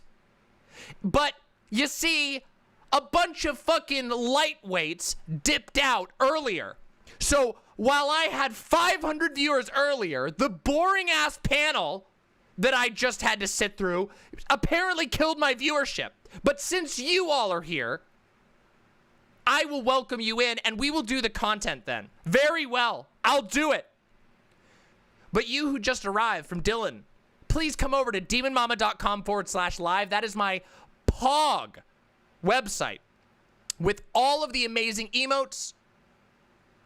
It is super cool, and you can sign in with your Twitch account so you don't even have to worry about it. Come on over. Come on over. We'd love to have you on the website, hanging out in the community, using the awesome emotes. You can see the awesome emotes on the screen.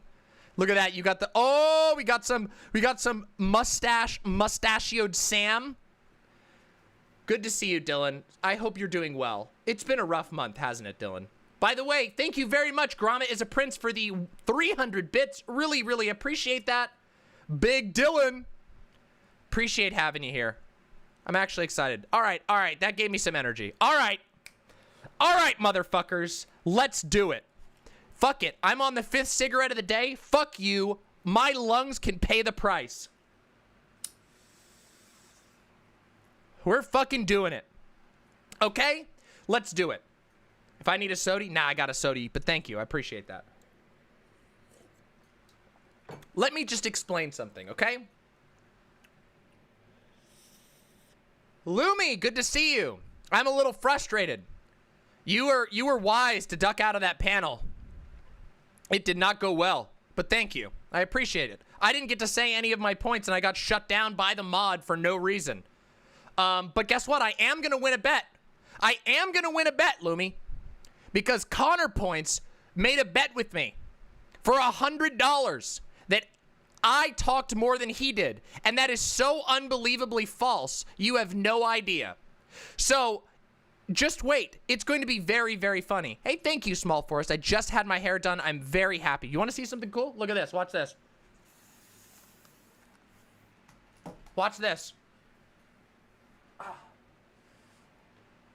Look at that. Isn't that cool? Isn't that cool as hell? Yeah, was I on Prime's panel? Yeah, I was. I just felt like, I don't know, there was no chemistry. There was no panel chemistry. The topics were just like, what the fuck? I didn't get to talk. I got interrupted so many times. A bunch of fucking little orbiter simps were mad at me and kept trying to interrupt. It was unfortunate. It was very unfortunate. Thank you very much, Lumi. I really appreciate that. But I was ranting a little bit. I was ranting a little bit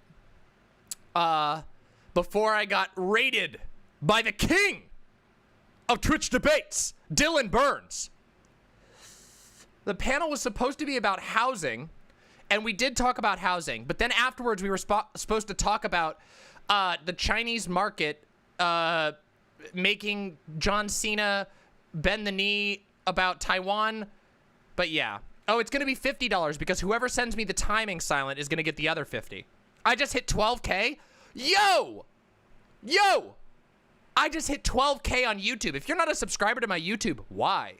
My YouTube channel is so pog. I do so much awesome content. I post my reviews.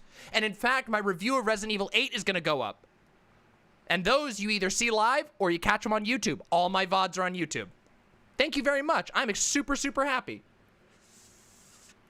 12K. Hey, that's a minor milestone. That's really good. Super happy. All right, let's check it out. Let's see what we're doing.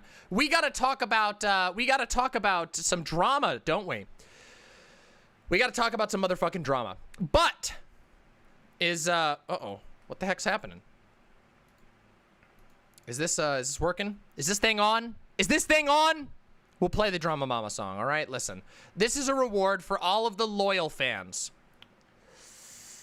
For all the fans who stuck around and still watched, okay? Because I'm happy to hear that, okay? But guess what? This is a little gift from our very own channel, our musician who graces the channel with the music all the time. Yo, hold on a second. That was too early. Let's take a listen, because this right here is the one and only DramaMama theme song remixed by Gayfesh, originally by Dan Starlight. So let's give it a listen, shall we? Let's fucking give it a listen, and then we'll do the DramaMama, and you all can be caught up to date on what the fuck is going on. Let's do it.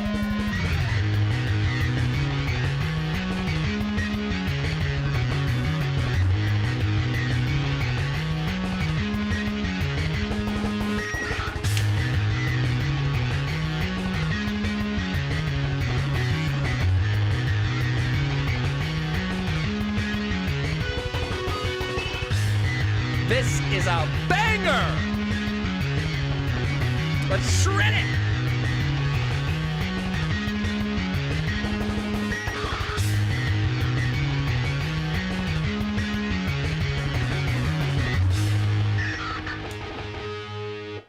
Damn, Gayfesh! Damn!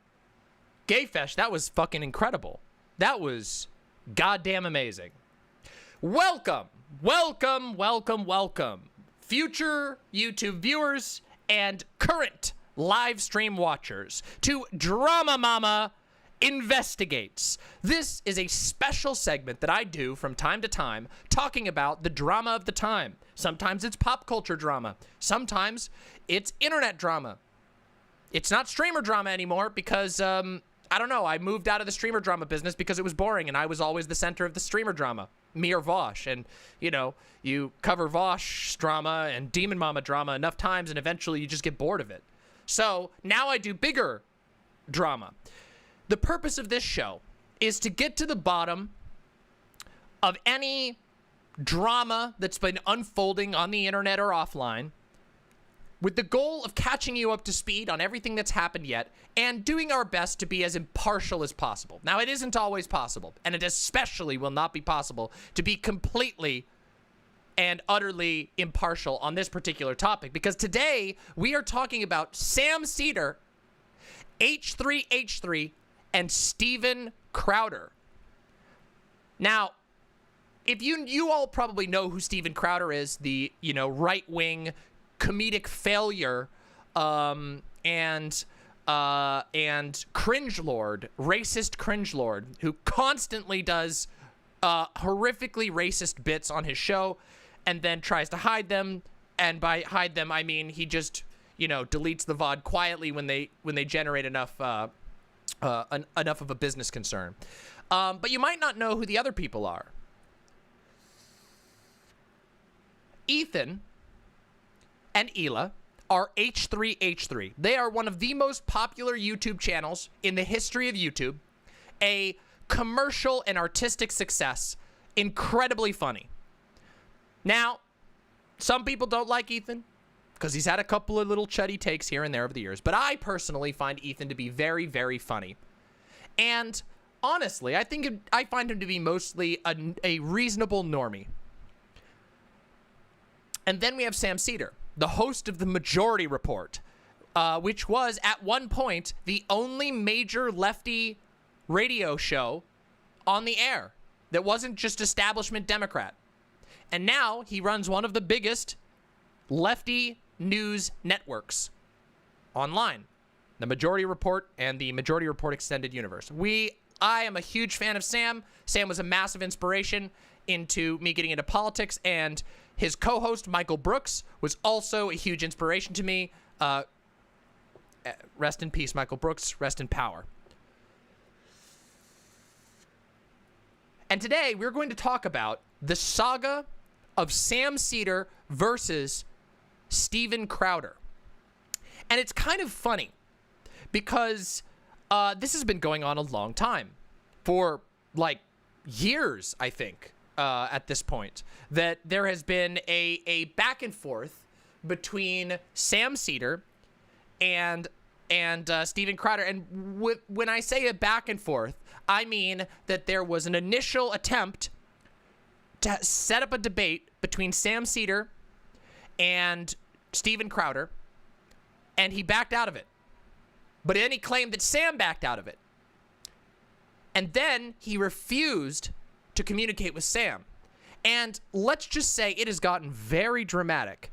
And it culminated today with the release of the H3H3 podcast, which featured both Steven Crowder and Sam Seder. And you might go, well, I don't know. Is that important? It is. And I'm going to show you why. So without any further ado, let us begin at the beginning. What a great place to begin. Allow me to grab you straight from the horse's mouth. Here we go.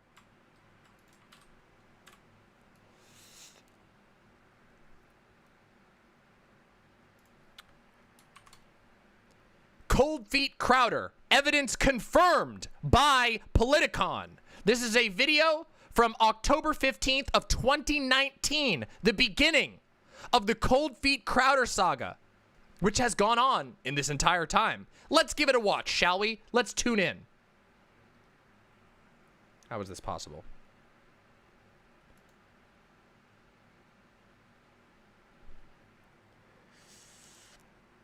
How is it currently possible for me to not be hearing this? That is not what it's supposed to be doing. Why? It was literally just working. This shit was literally just working. How? Oh my God, I hate it so much. All right. Here we go. I got it. There we go. Jesus Christ. I have been having so many tech issues lately. What a disaster. Anyway, let us continue. Sorry. Let's do it. Pause it. Let's do this. Yeah, Crowder doesn't want us to hear it. Is it gonna let me shift over here? Is that gonna happen? Hey, there we go. All right, let's watch it together. Let's do it. So look, as you know, we accidentally got a recording of a phone conversation that happened. I got you. Don't worry. Someone from a representative of a conference, if you will, that was planning to host a little debate between Crowder and I, and of course also I read the emails that my fake proxy producer had with Gab McGinnis's fake proxy producer. And those wow, now we're just caution to the wind. Officially Oh, confirmed Michael as Brooks, fake how now. we miss What's you. that? How we miss The fake you. proxy producer. Oh, no, I said that at the time. Oh, okay. It took people a long time. It took to catch people up a with that. very Oh, it long did? time Oh, to figure that Okay. out. Yeah, all right. Well, that's just the way I roll. I am always a little bit obtuse. And of course, the big revelation was that Steven Crowder just will go to great lengths, even offend some of his friends, to avoid, allowing me to change his mind about anything. And we just saw a tweet that was put out by this organization called Politicon, and and they said, since hashtag ColdFeet Crowder missed his chance to debate Sam Seder at Politicon last year, should we host a rematch at Politicon 2019? Steven Crowder, you ready to step up? And then they photoshopped one of his change his mind posters that he sets up for himself. Let's settle this at Politicon. Tweet Change has gone my out. mind. Here you go. I'm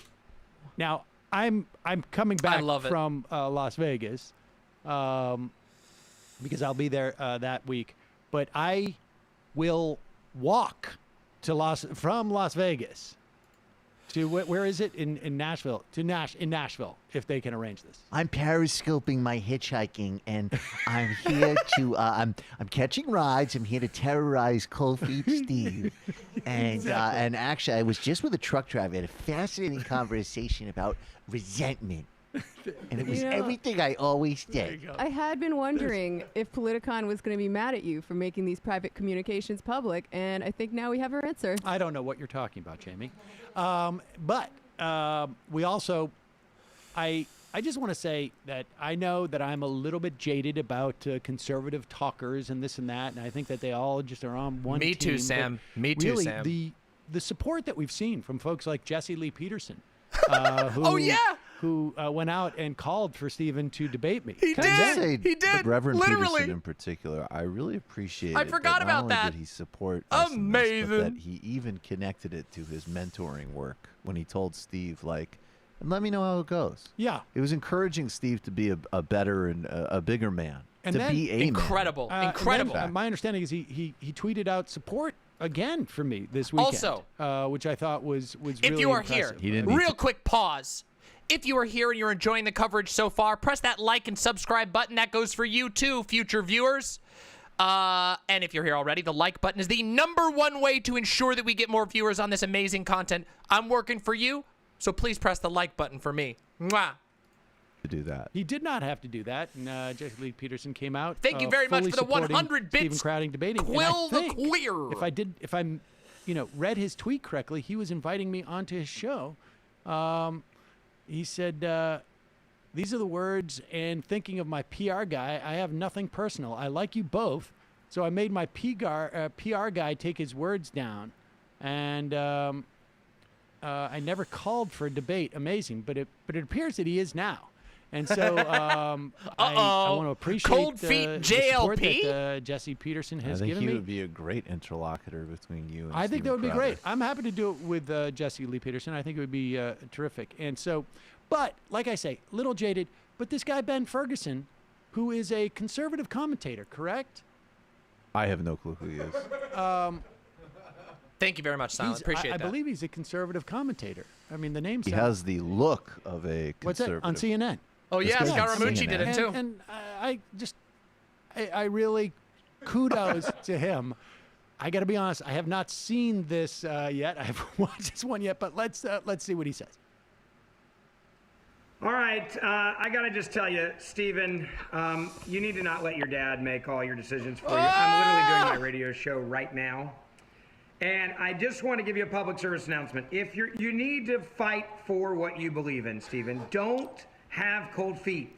Come on, Stephen, man up and debate Sam.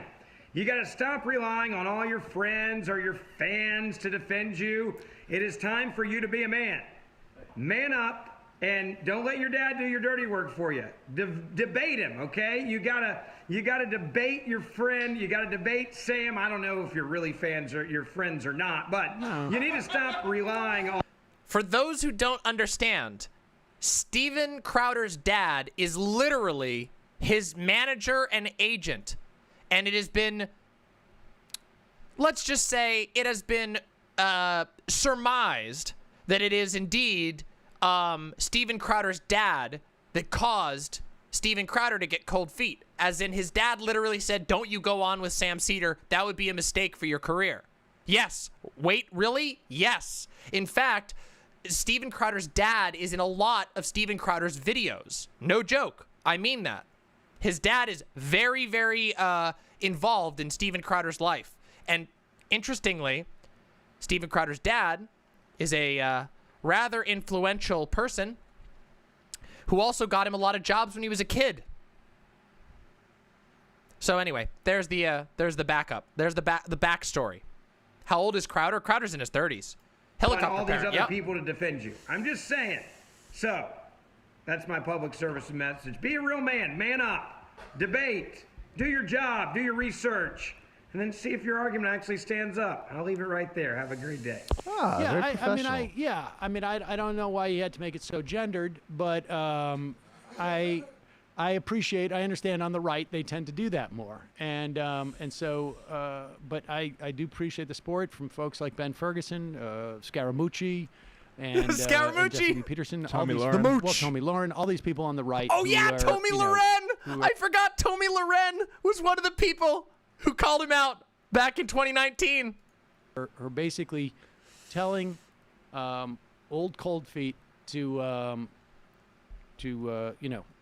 let's have do a free this. exchange of ideas. Yeah, let's do this. Yeah, but Change my speaking mind. of representing all Change my perspectives, we also want to note, in fairness, that E.T.'s mom encouraged cold feet to not be bullied.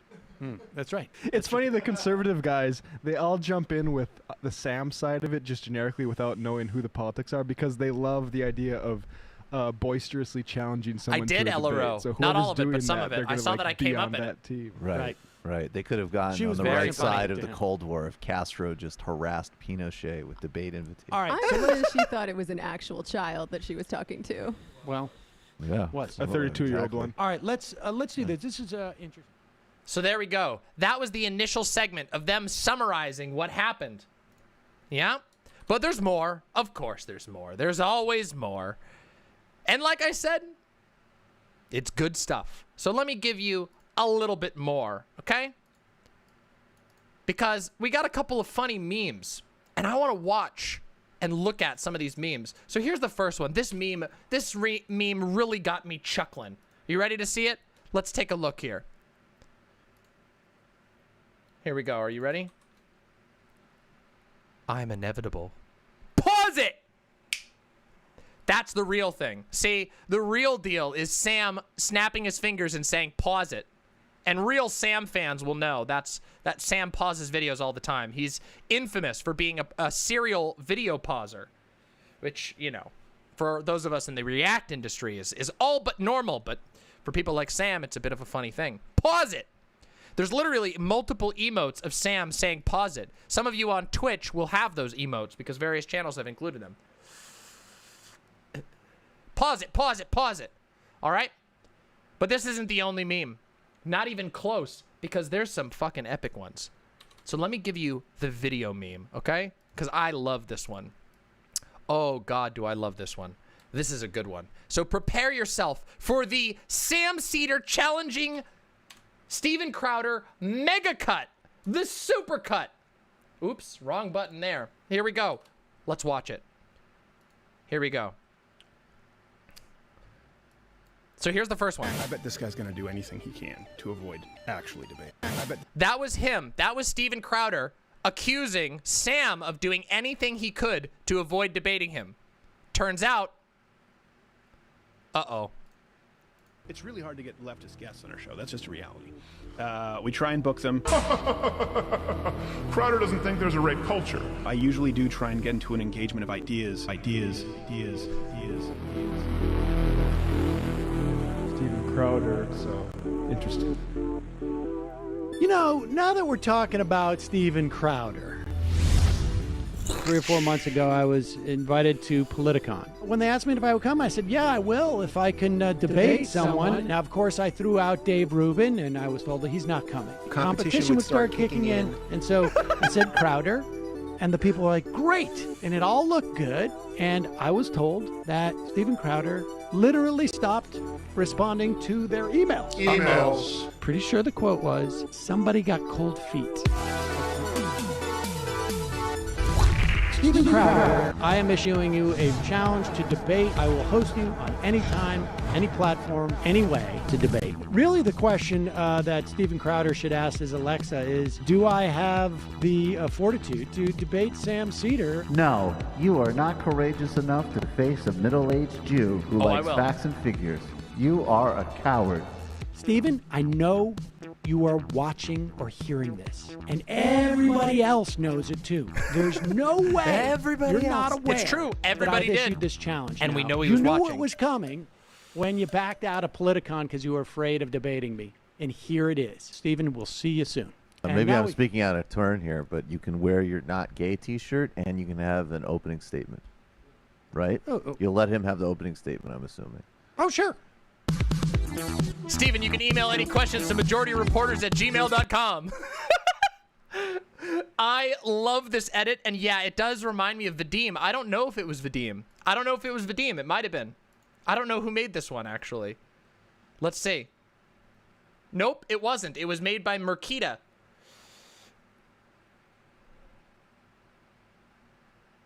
Interesting. But here's the link and the person who did it below. If you want it, if you want to retweet this, because I think it's personally very funny. All right. So, but we got more because thankfully, Sam Seder has given us yet another helpful summary of everything that's happened so far. And we're going to just watch that because, again, on DramaMama, I collate all the information that you need so that you can get up to speed on any of this goddamn drama. And everybody loves the DramaMamas. Let's be real. They're fun. They're good. They're wonderful. But this one's especially special. This one's special for me. So let's watch the latest update from earlier today. I watched this live. So this improved. This won't be a true live reaction because I watched this happen live. But let's continue. By now? Yes. So, folks, this is the fun half of the program. And for those of you who may be watching this show for the first time, generally what we do is we do a show from 12 to 1 every day. Eastern. For years. Eastern. That is the free half of the show. And we feature often a long-form interview. Sometimes Em and I will run through the news. Very rarely, when we go on vacation, we will pre-tape.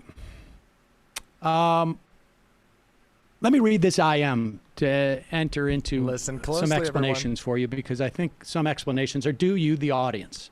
I love Sam so much. This is an IM that we got almost at the... Sam is literally the only sexy social democrat in the world. The only one is Sam. Beginning of the show. Sorry, you may not like it, And but it's it's true. from a guy named Chowder. Oh, I'm sorry. with I'm sorry I left Crowder, this out. I apologize. Which is fortuitous. Stream resolution kind of fucked up, Sam. You're being squished horizontally, but only the camera feed logo appears normal. And that is correct.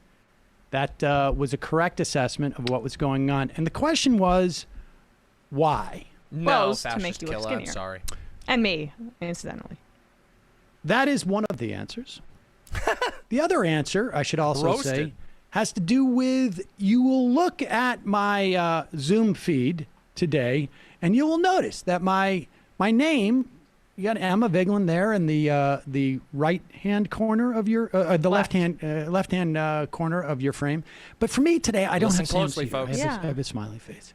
All of these things have to do with each other. Oh, I know. We're going to watch the debate. Don't you worry, Wolf Since Inspire. the You beginning come of the just show, in time. including the IM, has to do with each other.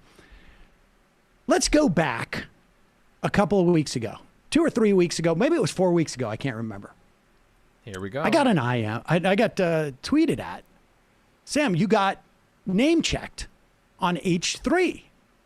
And I was like, H3? I think that's it's a big YouTube show, but I was like, what? What?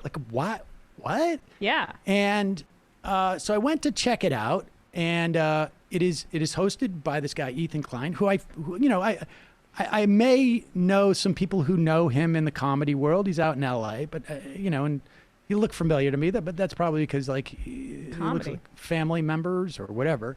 And I was like, what's this about? And it turns out they were talking. Have you noticed that? Wait a minute. Emma has the same color shirt as Sam and almost the same glasses. Do they always coordinate like that? They're twins. I mean, this is like Emma, heir to the fire, heir to the cedar. I honestly, I love Emma. So. About Steven Crowder. And Steven Crowder and Ethan were having some type of like back and forth.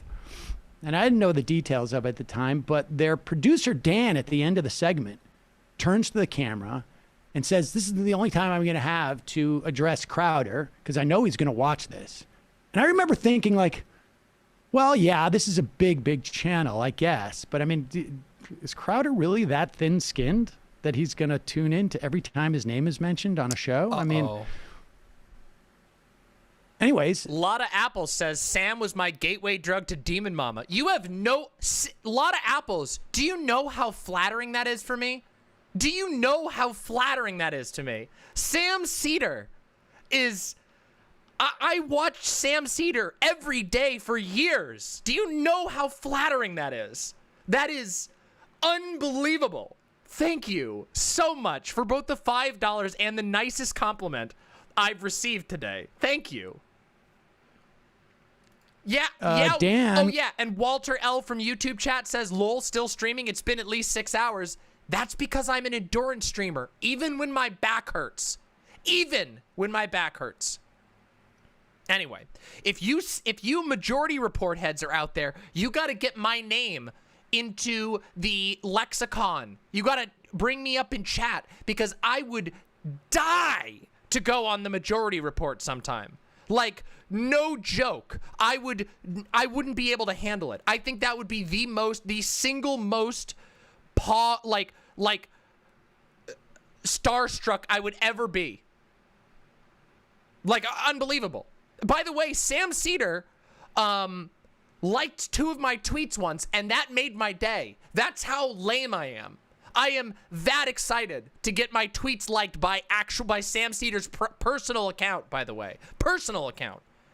I know I could try to call in, but call-ins are so hard to do. Anyway, enough about that. Enough of me being a cringe lord about how much I love the Majority Report and all the crew involved. Let's continue.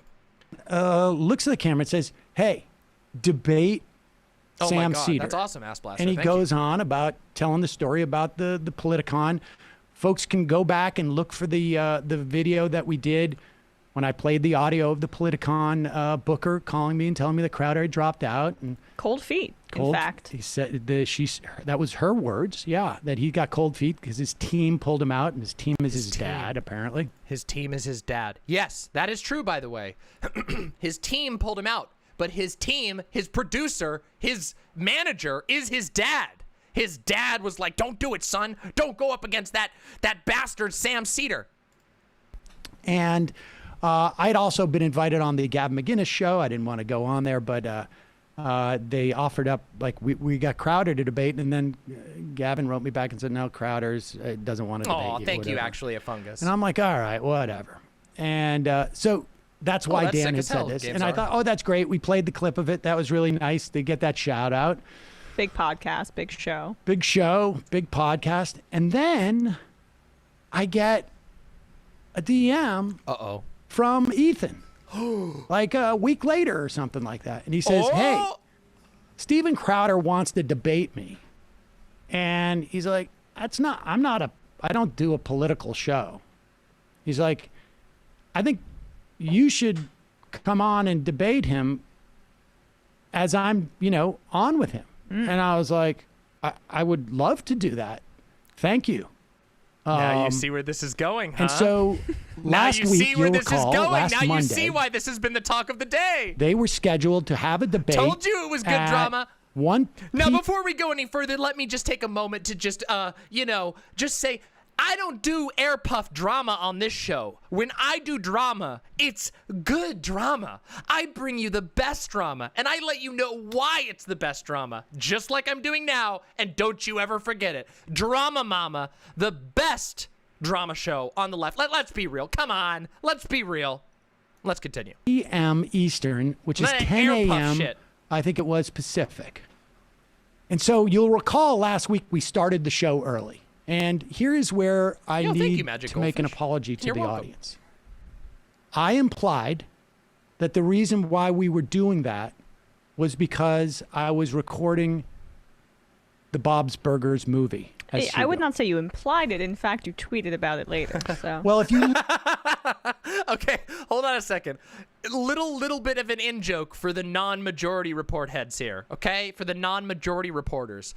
The Bob's Burger movie is an ongoing meme that Sam talks about all the time. There isn't a Bob's Burger movie right now, but Sam will use it regularly to get out of things. No, there's not a Bob's Burger movie. But he will say, oh, sorry, I'm working on the Bob's Burger movie. And people go, oh, really? He's like, oh, yeah, it's really been busy. Anyway, I can't do it. He is in Bob's Burgers. He is a character in Bob's Burgers. But it's been an ongoing meme about the Bob's Burger movie. So just so you know. Look at that tweet. If you look at that tweet, Emma. He's Hugo and a couple of other characters. But his main character is the health inspector, Hugo, in Bob's Burgers. But he plays a couple of characters. Yeah, the main character he played was Hugo. Yeah. I did not say. Oh, the lawyering, Jesus. Well, if you look at the tweet, bring it up. Yeah, can we bring this up, Brendan? Can you find it? On that tweet, I did not say I ended the show early because I am recording Hugo for Bob's Burgers for the movie. Instead, I tweeted, and Brendan, do you have this? Let's see the tweet. Let's do the investigation here. I tweeted, let me see if I can pull it up here on my own. I tweeted instead, sorry about the show being early, ending the show early today. Hugo the good news is I can tell you that I recorded that Hugo's on Bob's Burgers. Now, all of that is true. Yeah, here it is. Apologies for the early start today for Majority.fm. Yeah, so just so you know, real quick, hold on a second. Let's provide context before we do this, because now everybody's going to be thinking about Bob's Burgers. Lots of people like Bob's Burgers. Here, I'll show you firsthand. Now you'll never be able to unsee it, but let's do it. Let's just, here we go. Wait, this is the Comedy Central one. Oh yeah, and by the way, he's really good friends with H. John Benjamin, who voices Bob from Bob's Burgers. Here we go. Hello, Bob. Guess what time it is? It's 3:45. Run! I was doing a thing. Oh, sorry. It's inspection time. I was gonna say. Nice. Full disclosure, one booth might have a booger under it. Don't ask me how I know. Okay, Thank you, that's Cena. enough. This prep area is damp. I just cleaned it. That makes sense. You look damp. These lettuce heads are stacked weird. Is that illegal? No, it's just stupid. Mm-hmm. What? So see, as you can see, and watch this. This is gonna be another one. Watch this. We are back. Sam Seder on the Majority Report. Next up on the program, ladies and gentlemen, I'd like to welcome back to the program John Benjamin, author of the book. It's a book. Failure is an Option. Welcome to the program, John. Watch this. Thank you so much, Sam. So, John. Is it okay if I drink tea? Sure. It's The whole Bob. time? It's Bob from Bob's Burgers. As in not talk, just drink tea. As you know, John, your book, Failure is an Option. And Archer, That's so hot. Now out I can't do in paperback. Yep. Originally, it was written in a hardcover form. Prior to that, it was hard, not hard. And that hardcover came out, when was that? About a year ago? I think, yeah, it was about a year ago. And prior to that, it was written in the form of a sitcom script for AMC television that I had actually written. No. That was completely unrelated to the book, just coincidentally the name of your book. Have you never heard the expression failure is not an option? Well, I mean, prior to my writing a script about Do you it. think anybody ever used the expression failure is an option prior to your use of it for your failed sitcom? So okay, so you've got the idea. By the way, again, another little bit of DramaMama lore drop for those who aren't in the loop on this. Every time that H. John Benjamin comes on to Sam's show, they try to out-comedy one another, and they always do a bit. So Sam will basically neg the hell out of H. John Benjamin, and H. John Benjamin will more or less act like Sam's being an asshole because Sam is being an asshole, and it always confuses new viewers of the show because they don't understand why Sam's being such an asshole. Also, another fun fact, Sam and H. John Benjamin went out and canvassed for Bernie and did their voices on the campaign trail, which is really funny and really cool. So, yeah. Cool as hell. Anyway, that's what there's the context that you all come here for. Anyway, that's the context you come here for. Let's continue. Okay, now you know. Now you all are in the know and caught up, and we can continue. ... Second thought, happens to be unrelated. Yeah. But was in the same tweet. I can, however, happily report that Hugo will make a cameo in the Bob's Burgers movie. Now, the fact is that no, I had recorded that a couple days earlier. What? But why, Sam, would you tweet that? Well, we started the show early. We ended at 12:30. Wait a minute, I forgot another one. Sam Seder utilized the platform of the Majority Report to convince his viewers to go to a panel that H. John Benjamin was on and protest the panel with signs that said, "Put Hugo in the Bob's Burger movies, and we want Hugo." And like 20 people showed up at the panel and paid for tickets, and then they took up the front row and they wore signs that said, "Bring back Hugo, we want Hugo," and all of that. Very, very good. And H. John Benjamin was just like, "Fuck you." It's really well done. Anyway, sorry. I know, pause, but hey, would it really be a section about Sam Seder if I didn't pause it all the time? Would it really? You'll have to forgive me the pausing. p.m., which was 30 minutes before the debate that 11 Crowder, to 12:30. Yeah, if you guys remember. That Crowder had planned with Ethan Klein on H3. And so we connect with H3 through Zoom, and like immediately after we're done with the show, and then 4 or 5 minutes later, they go, "Oh, we just got an email from Crowder's dad that Stephen had an emergency with his wife who's pregnant." And this is actually sort of disturbing. We were concerned. We were concerned. And I'm being serious about that, actually. And he can't do it. However, we will reschedule for next Monday at noon. And Ethan says they knew that you were getting off your show early, and they're afraid that you're going to be debating him. And I got to say that I was like, "Come on, Ethan." I don't think I said that to him because I was like, I didn't want to be, rude, but I was like, I'm not sure about that. Like, would he really pretend that his wife, who's pregnant with 2 kids, is in jeopardy? And would he really be monitoring when our show is off the air? That's absurd.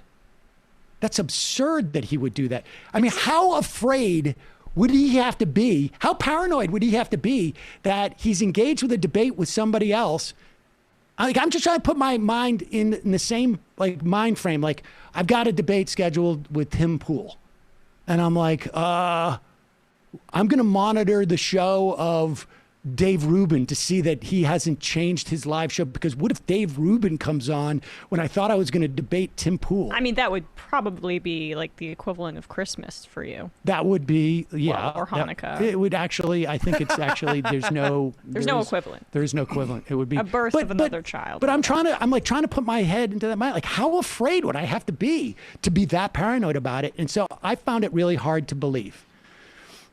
But it was weird that, hey, we have an emergency. I mean, this is the grandfather of those kids. If I was that guy, I would be like, look, we have an emergency, can't get back to you. I wouldn't give the details, because why would I? And I'm like, it's an emergency, and I'll get back to you later in the week to reschedule. But no, they reschedule it for 12 p.m. on Monday, Eastern, which is exactly when we go live. That's so weird. But I told this to other friends, friends who are not in this world. And they're like, dude, do you think that he's really that afraid of just like debating you? Like, it's not in person. It's not like you're some type of assassin. I said, even if I was, he carries a gun. He has a holster that he wears all the time with a gun. It's his costume. Yeah. I mean, his costume is ready to defend himself too. Normalizing it. Yeah. But I was like, but Ethan thought that, and he's a pretty savvy guy when it comes to like YouTube stuff and these guys. Yeah. And so I was like, all right. There's a reason they call him Stephen Coward. There's a reason. Show. And I pre-taped the interview last week. Babinska says the awkward memer energy from Emma is very endearing. Yes, that is her thing. She is very good at that. She's a very dry, awkward memer, and that's why she has really great banter with Sam. And Wertheim. Great interview. Yeah. That's why I had to step out. Yeah. Well, if people watched the show today, they noticed also that we were stretched. And that is because we're back in the studio and we haven't quite set up our system to do the show and to output it. And so we were just like, oh, fuck it. Let's just run it. And so we pre-recorded the intro and the outro to make it for today at like 10:30. You coordinated your shirts very effectively. And Emma kept reminding me, and that's why I was like surprised. I was like, make sure you wear the same shirt each time. Yes. And then Matt was furiously trying to stitch it together so that we could turn it around in time. Oh and my God! We connected with... That is so sinister! They literally put the pre-recorded opening so that nobody would know they weren't going live! I love it! This is why, oh my God, Sam Seder is just... Do you see why I love Sam Seder? Do you see? I'm sorry, I told you there was no way I was going to be impartial in this. Because fuck Steven Crowder, and God, Sam Seder is amazing. It's fucking ingenious. With Ethan's show, H3, via Zoom. And that's why I have in my logo in the left. You're right. Right there is a smiley face, because I wasn't sure how we were doing this. And I know that when we're bringing somebody onto our Zoom, you see their name first and their audio is connecting. And I'm like, just in case, Crowder. And let's go around the room right now. I love Brendan, I want you to participate in this. Well, wait a second. Let me just pull it up. And so we connect with Ethan, and he says, look, guys, not yet, Dan, Butterfly our House. We're brilliant going to do it after this. Technology guy has figured out like React. It's going to be Crowder's Zoom. You get to see the Demon Mama live reaction. So you're not going to come on to the Zoom. We're going to be able to just feed you in to the Zoom. And so we're sitting here. I think I shot like a video during it. We're just waiting. Oh, you're calling me a simp for Sam? Watching I'm a the simp for Sam, IMs okay? with the ratio is messed up, and I'm like, okay. People are going to be. I can't wait to see the videos I took, to be honest. Yeah, I mean, it is. By the way, just so you all know, this right here, this little smiley face that you can see down here in the corner, this is Sam Seder doing the equivalent of the Pepe. When you all post Pepe in chat, this is the same thing. He did just that. He's doing a Pepe, but that's like the Gen X version of Pepe. It's Pepe. He's doing a Pepe, just so you all know. And thank you, and Butterfly so House. I love it too. We're waiting, for this, and I can see what's going on there, and then at one point they show Crowder's empty seat in his studio, and he's not coming on. Oh no! Until 2 minutes after we launch our show, and we did it like a minute or two early, right? Oh my God! He's literally so afraid. He was sus. He was so sus. He was like, oh God, Sam's gonna get me. Sam's gonna get me. Yeah, we launched it around 11:58, just so that we could do this. And yeah, the show actually started right on time today, which Crowder's people should have noticed something was up when that happened. Well, I mean, that presumes that they were actually monitoring our show. It does presume that. It does presume that. It does. Let me just. I think it does presume that. It's a bit presumptuous. We're going to end the story here, ladies and gentlemen. So no, they don't end the story here. By the way. I can tell you. As you can tell, they don't end the story here. I want people can IM in what their I love Emma's amazing. What they think would happen. In fact, we should probably put up a poll. We should probably put up a poll. What did Crowder do and Ethan, like, I gotta say, Ethan is he's a genius at this. I mean, he just and. Not yet. We're gonna I'm though, curious. Husker Du. Let's We're just gonna go watch around the studio right That's now. That's what we're about to do. So get comfy. And guess you're about to see my fresh reaction. What to happened? It. And I will say this: fresh reaction. No one here guessed what Crowder would or did not do that really was the icing on the cake. Yes. Right? Now, I don't want to give away anything. That's it. Yeah. Because Ethan is going to play this no, you're not late, for Holic his Master. subscribers, I think, tonight as part of his show. And I think they get early release, and then I think people can see it tomorrow after this show. I think it plays. And we'll, of course, cover it once. And then once, if anything happened or not, we will. I mean, there's a chance that what happened was Crowder calmly dispatched you in an intellectual debate. Well, let's go through the different scenarios. I mean, there's really only 3 scenarios. One is he hung up immediately. Mm-hmm. The other is we engaged in a debate. He won, I won, it was a draw. One is that as soon as it happened, I had a heart attack. True. Obviously, I didn't. Hey, Husker Du. I wouldn't have recovered this quickly. Ya. But maybe he had a heart attack. No one had a heart attack. It's really only those 2 things. What was it that Sam did with the pre-recorded video? So they had a hunch. So let me explain. Sam had a hunch that basically Steven Crowder was trying to avoid getting trapped by H3H3. And so what they did is they made a pre-recorded intro that looked like they were live, and they set the pre-recorded intro to be seamlessly set so that they could continue the show afterwards. And they started the show by playing the pre-recorded video so that Steven Crowder would think that Sam was live and could not appear on H3H3.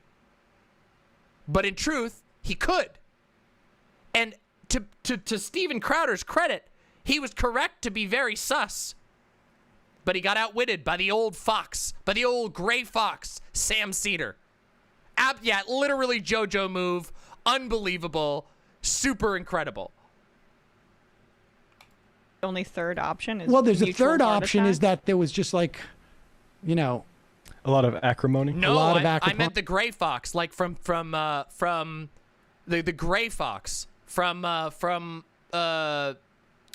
Oblivion, the thief who no one knows, who gets away with every single heist. Money and finger pointing and hurt feelings. From one end. From any end, it could have happened. And we're all talking hypothetically now. Yeah. And I just want to say that segmented times would be fine tonight. If there was any just type DM of it to situation, me on Discord, and if you're I the first went in one, you win. unarmed. I am trying to normalize not wearing a holster on your YouTube show with a gun. try to normalize that for YouTube hosts. But I do remember earlier when I told you today, when I told you that Sam was just literally beaming through this entire segment? Yeah.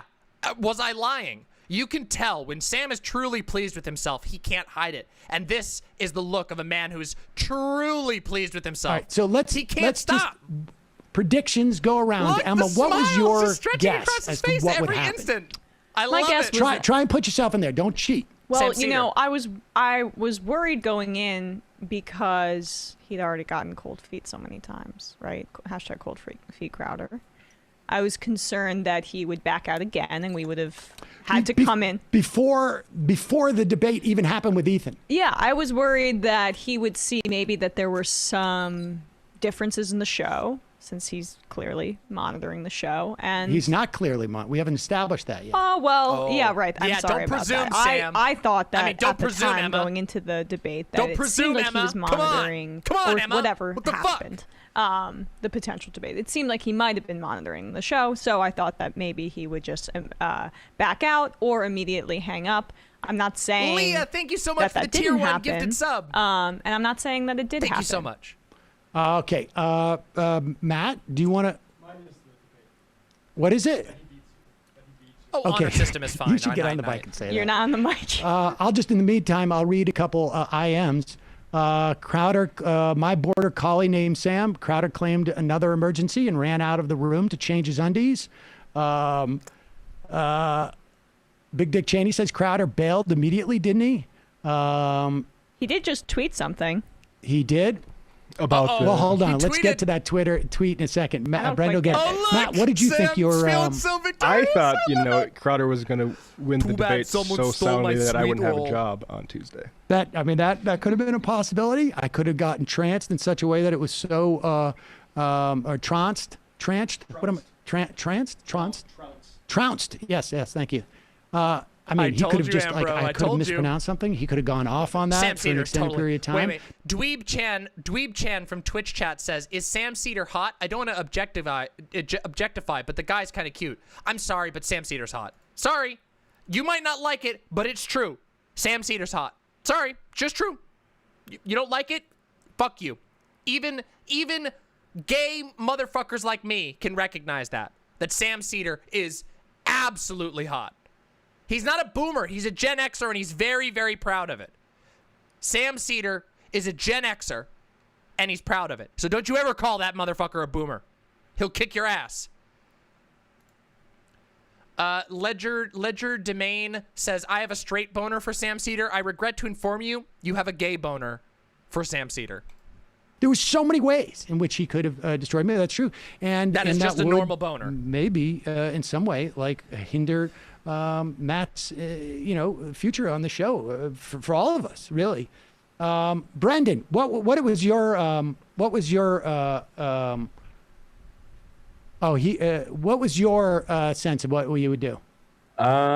Somewhere between what happened and. True, Walter L. Well, True. no, you can't say that because we're not. I think. Well, how can I give anything without revealing something that happened? I'm saying, what was your mindset before the? All right, you're disqualified because now you've given a hint as to what happened. All right. I don't know. No, okay. I didn't. I thought that if we were successful in jumping on that Zoom, that Crowder would just immediately cut the feed and go we're having technical problems. His producer would come back. We're having technical problems. We just had a power outage.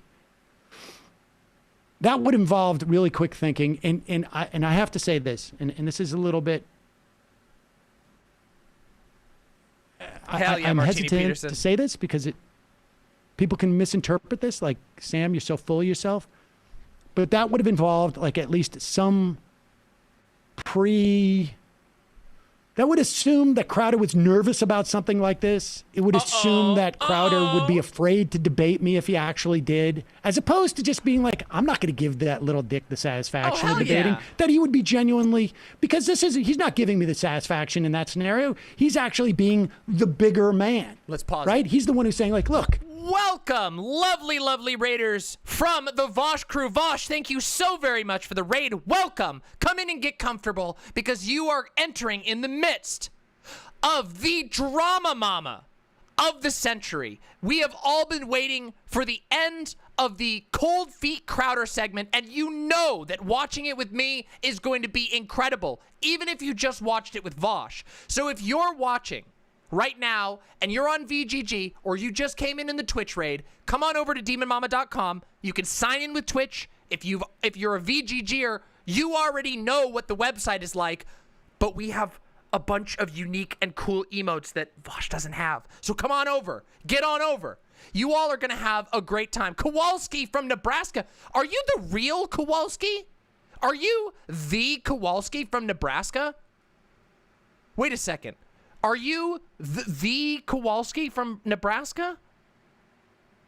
Because if so, you are Pog. You're Pog, just so you know. I didn't know you were a Vosh watcher. You are the Kowalski from Nebraska? Dude, listen, let me just tell you. DramaMama has been a fan of the Majority Report for a long time, and I have heard you on the air more times than you would probably be comfortable with. So just know, as a big Majority Report weenie, I'm very happy that somehow you have ended up in my chat. Yeah. But you talk about cool stuff. Kowalski, next time you're on with Sam, next time you call into Sam, tell Sam that DramaMama says hello and much love, okay? Seriously. We're going to watch the actual debate, but first, Leah, thank you so much for the gifted sub, and actually, a fungus, thank you very much for the gifted sub. So, yeah, we're in the presence of MR royalty here. Oh my God, wild. What? Amazing. Yes, we're going to watch the debate.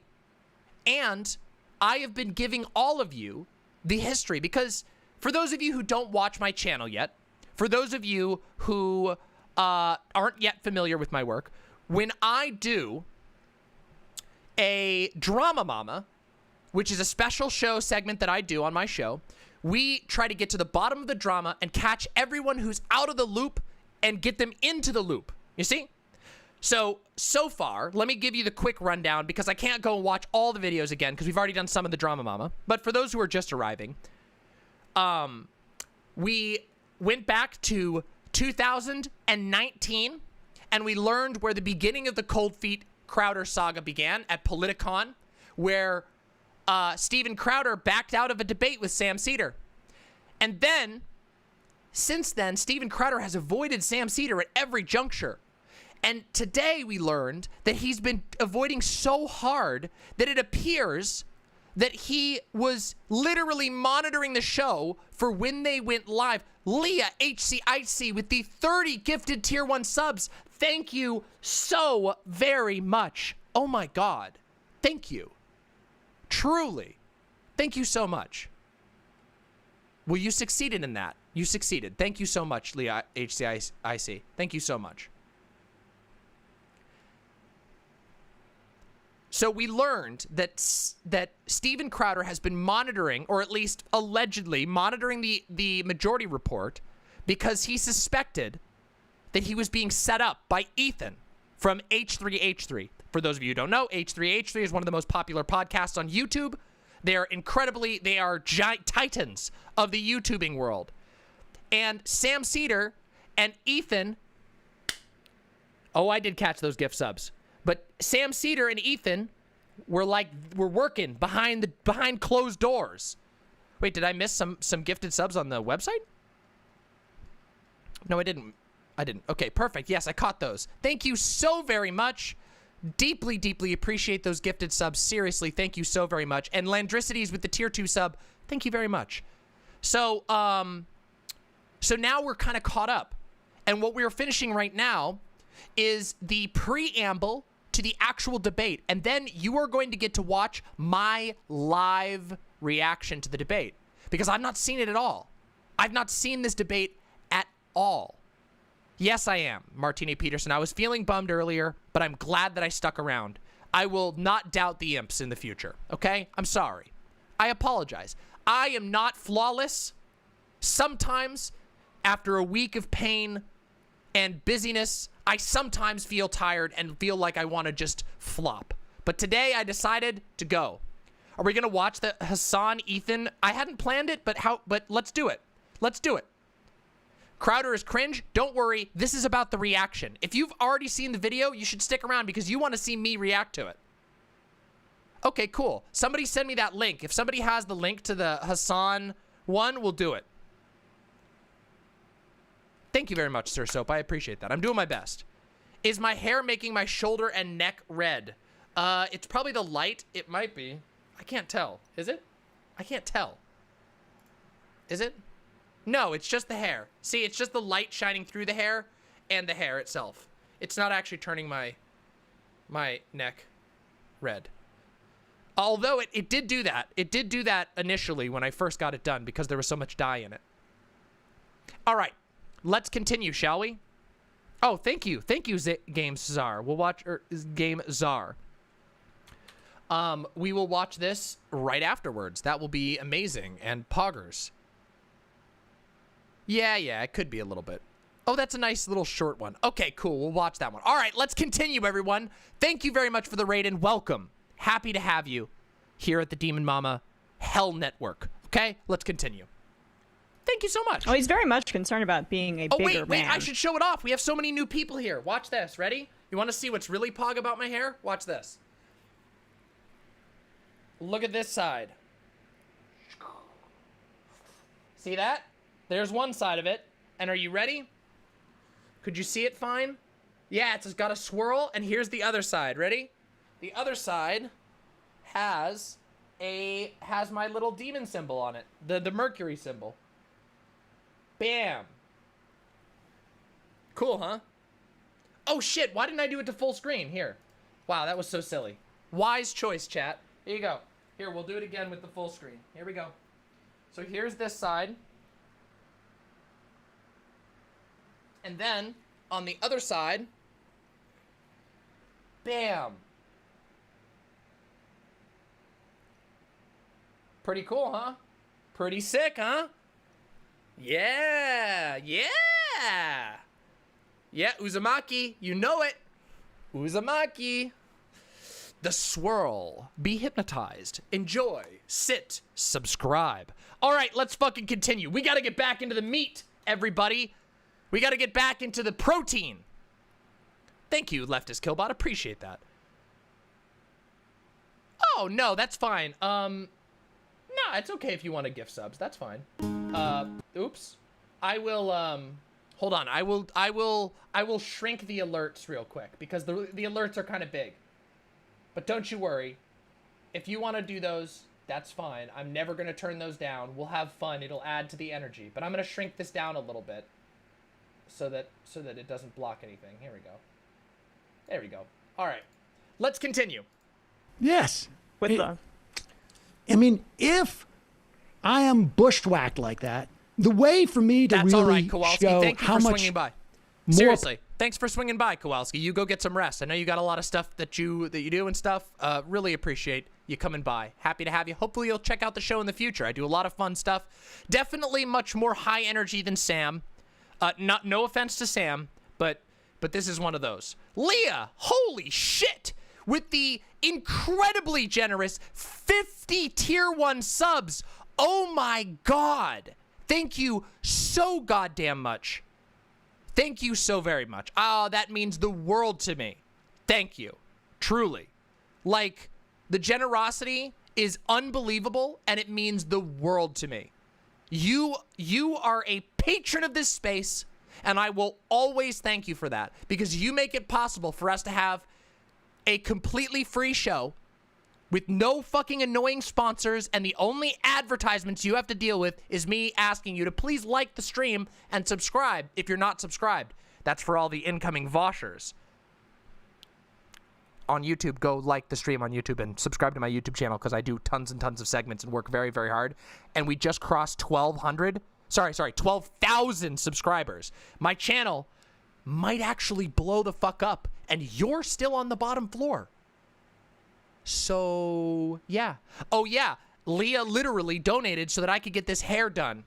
And, like, that was awesome. And look at the result. I always deliver for those who support me. So thank you. Let's continue the content. Powerful I am than the person who bushwhacks me is to say, okay, you've had your little fun. You could be an OG Now let's imp. do this. I'm not Become an imp inviting you today. on the show. I find this to be petty and silly, and it shows how juvenile you are, Sam. This is how I would have reacted. But you know what? You wanted to fight. You wanted to fight me in the arena of ideas. If you want to get into the ring, as it were. Yeah, look at that Morshoe. Okay, you're here now, Sam, and now I'm going to pull you apart. I feel confident because I have the truth on my side. I have the truth. I have the intellect. I've been doing all these change my mind things. That's the way that I would have done it. I have the moral upper hand in this situation. Absolutely, because Right. I was bushwhacked. I mean, that's what I would have done if I was Crowder. And so, but I assumed what he would do is just like, at least be aware of like, look, if this goes sideways, guys, we're just pulling the plug. The Zoom connection's bad. We say our power went out. We're going to have to reschedule another time. And we'll never get around to it, or we'll deal with that later. That would have been wise. Okay. Certainly might if have beaten Sam shows Sam. up on there or anybody, or if there's any, because Ethan had told us that Steven's dad had written Ethan and said, no tricks, no hijack. Oh no! This is so embarrassing for Steven. Oh my God! Literally, no tricks. I don't want to see any of that sneaky. Oh God. Oh my God. It's so bad. Listen, I don't want to say that there's some weird shit going on there, but I do find it weird that Steven Crowder and Steven Crowder's dad were so afraid that Ethan Klein would sneak Sam in. Oh God, it's just so weird. Okay, listen, look. I don't know. Isn't that a little weird? I don't know. We'll go. No, right. We'll go. No funny business. No funny business. And Daddy, so, help. Which, I mean, it could have meant you, or it could have meant. Could have meant anything. But it definitely. Yeah, if you're a cop, you have to tell me. Whoopee cushion or something. No, we don't. Okay. Okay, where we are now with the knowledge of what has happened, we don't know. So all Go that we for it. know is Oh, hey, YouTube don't know? Crowder canceled a week. I was the 420th person to like this stream. Let's go. Thank you, Desmond Church. Happy to have you. And all of you who are here, make sure that you subscribe to the channel. Anyway, thank you very, very much for the dono and for the like. Deeply appreciate it. Go ahead. Clip me. Clip me. I don't care. Week ago, ostensibly because there was a crisis with his pregnant wife. But He minutes after rescheduled- our stream ended. Minutes after our stream ended, could have been a coincidence. He rescheduled for 12 p.m. Eastern when we go live normally. Could have been a coincidence. Hey, Dylan Josh. Happy to have you. And that's all we know. Maybe we'll never know for sure. Well, Wait, no, we have an might IM. have a better sense. We have Oh, an we may IM not. From Binder, who just messaged us in the chat, says, "Tell Sam my guess is his dad physically pulled him off screen, a la pulling someone off stage with a cane." And then his dad said in person to the camera I love that Matt Steven Binder. had a sudden family emergency. So, But it sounds like he's playing, whatever the case may be, 978-degree chess. well, that is what he yes, just tweeted. Yes. Now, Steven Crowder has just tweeted out 978D chess. Now, I guess that's a way of mocking. I guess he just lost at 978 dimensional chess. He also lost at one dimensional, or three-dimensional chess too. He lost in ways that if I was his dad, I would be very disappointed. Like, you think I lost He this, also but just actually a lost in really normal complicated chess. game that nobody else understands shows that I actually won this. That's right. Is that what he's? Oh, he could be arguing. Steven that Crowder is so out of his he's depth. Okay, actually listen, playing everybody, pause it. Now listen, I gotta tell you something. I have an appreciation for the fact that Sam is willing to punch people that are way below his weight class. Like, Sam is absolutely willing to just deck Steven Crowder, even though Sam's brain is like titanically larger than Steven Crowder. Sam's just like, nah, it's so good. Oh God, I love it. Oh, it's, look, from one person who loves creaming dumb chuds to another, oh, it's so good. The alpha males are back. True, they are. Sam Seder, double alpha male. blind situation, right? Like where he actually is operating on such a higher level that now. So look, folks, I would love to tell you more about the story, but we're gonna have to wait for tomorrow. But I will read some IMs. But I just want to make it clear some major points here. They canceled minutes after we ended our stream last time. Claimed that his wife had an emergency that they had to go to the hospital for? Honestly. And then came on to Ethan's show moments after we went live. H3. Yep, H3. Just so people know. Just so people know. And so, look, I want to apologize to our audience. I don't know that we told an outright lie, but we certainly obfuscated. How am I supposed to say this? Obfuscate. Obfuscated the truth. And for that, I apologize. Lion Sam. I think, Sneaky Sam over here. I think you'll find it worth it. Sneaky Sam. That's all I can say. I mean, I don't know, but if I had to guess. All right, so we got another thing to watch, okay? Which is the next step. The next step in the DramaMama, which is Hassan talking to Ethan. Let's watch it. Let's see what Hassan and Ethan had to say to each other. Okay.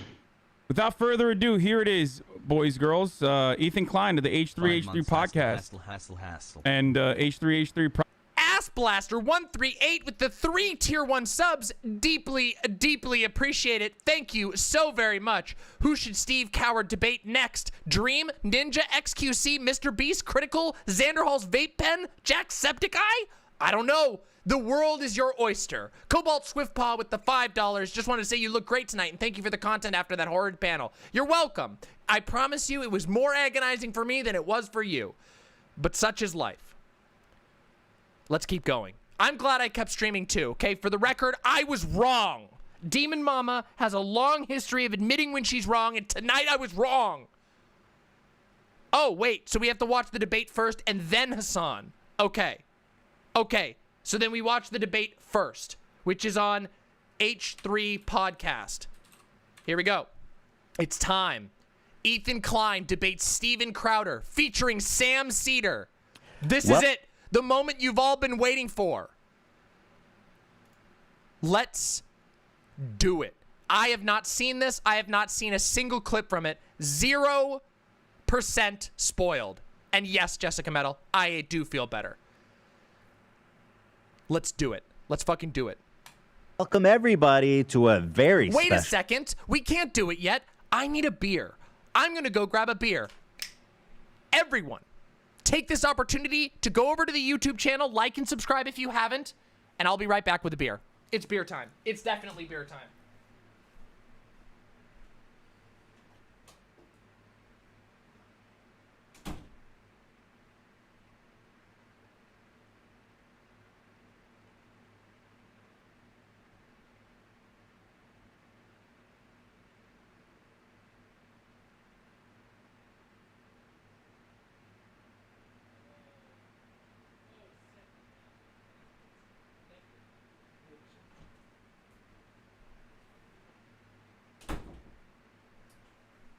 Tonight, we have a Modelo Negra.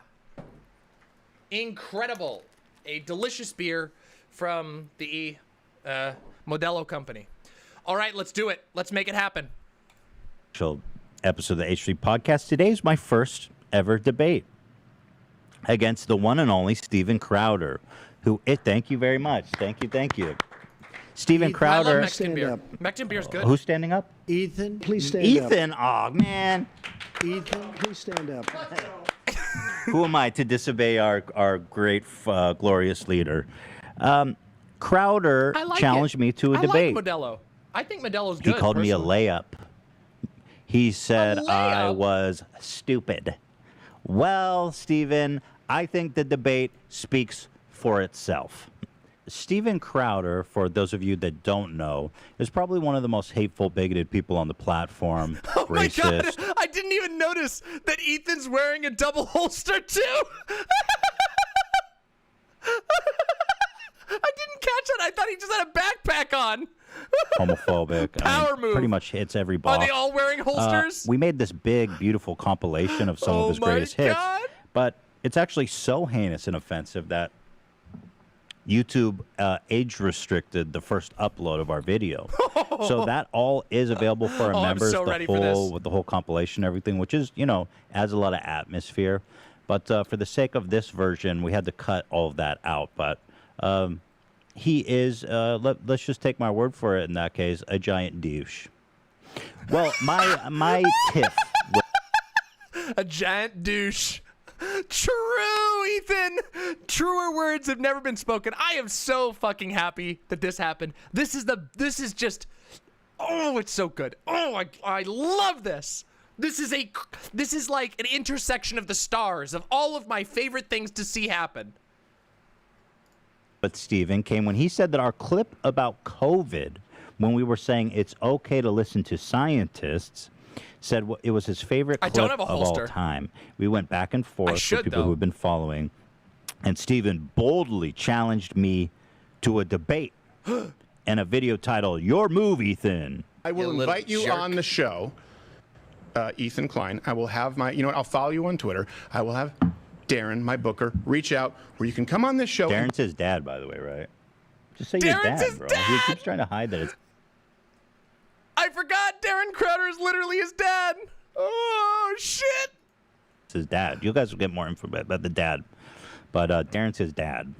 We usually go after political figures, authoritative sources. No, I did know that, anti-corporatist. I just forgot that, like, literally, he doesn't call his dad. He calls him Darren because he doesn't want people to realize that his entire show is made by his rich, influential father. Oh my God, I'm so excited. This show, usually those are the people who we have to debate. Change My Mind is not a debate, but we've had politicians, scientists, Pulitzer winners, and every now and then. Chetty310 says, imagine being his age and still being on a leash, Keck W. There are people who would pay good money for me to put them on a leash, okay? So I'll have you know. A layup crosses our path, who we just kind of like the shtick that you're only capable of.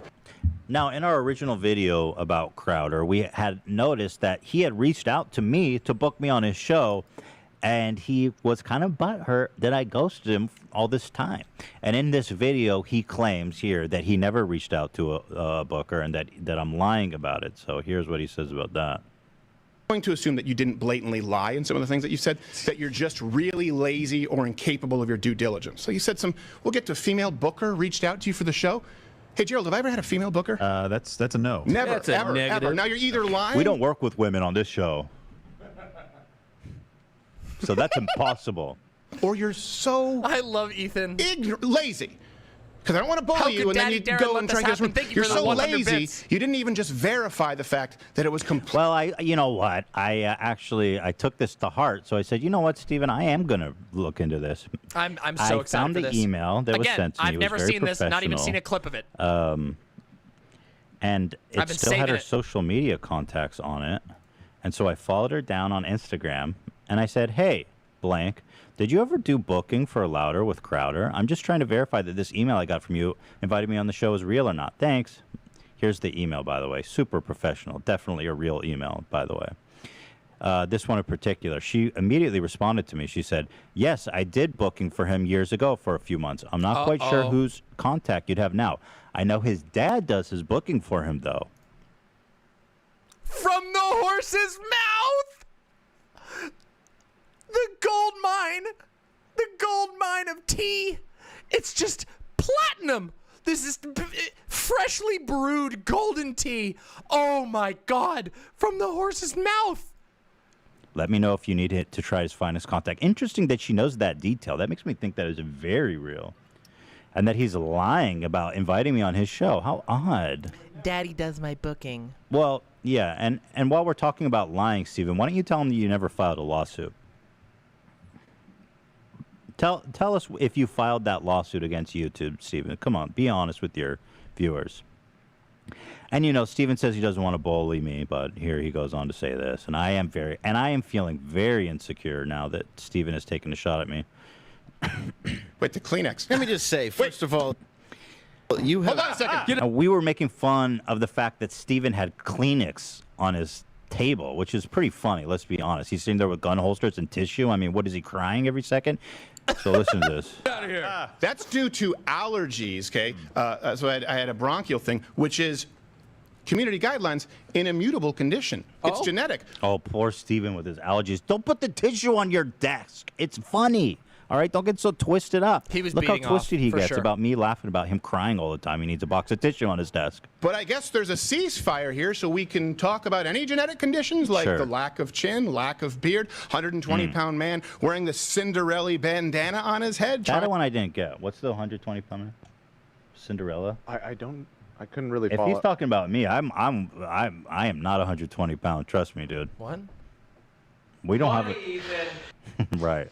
Yeah, Ethan is a chunky boy. Everybody knows that. It's part of the bits. Ethan is a chunky boy. Haven't you ever seen? Hold on. Hold on. I gotta find us all the amazing picture. There's there's so many incredible pictures. Hold on. Here we go. Look at this. Look at it. Is literally part of their. I mean, Ethan is a proud chunky boy. Look. Ethan, very proud chunky boy. Look at that.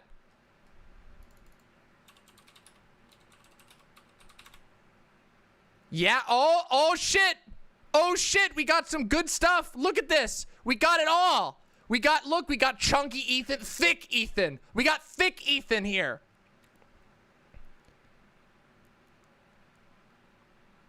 Look at that. Holy moly. Oh, well, we got even more. Oh my God, we've got even more thick Ethan. Holy shit. Look at this. We got cake. We got Ethan cake. Ethan cake. Ethan cake. Dumpy. He's got that badonka. Look, the classic Ethan. Look at this. The classic Ethan art. Look, we can even go back. Proud, chunky boys. Yeah, we're dishing out look, we even have more. Look at this. It's just endless. The evidence is endless. Look, we even have live photograph, a real photograph of Ethan H3H3. This is incontrovertible evidence. Where's this one? I want this one. Hold on, this is the real one. Where's the image? I want to see the image. Here we go. Look, we even have final conclusion. Pregnant Ethan and pregnant Hila. Do we have the hazmat suit? True.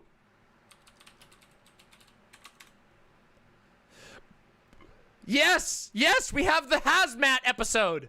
We do.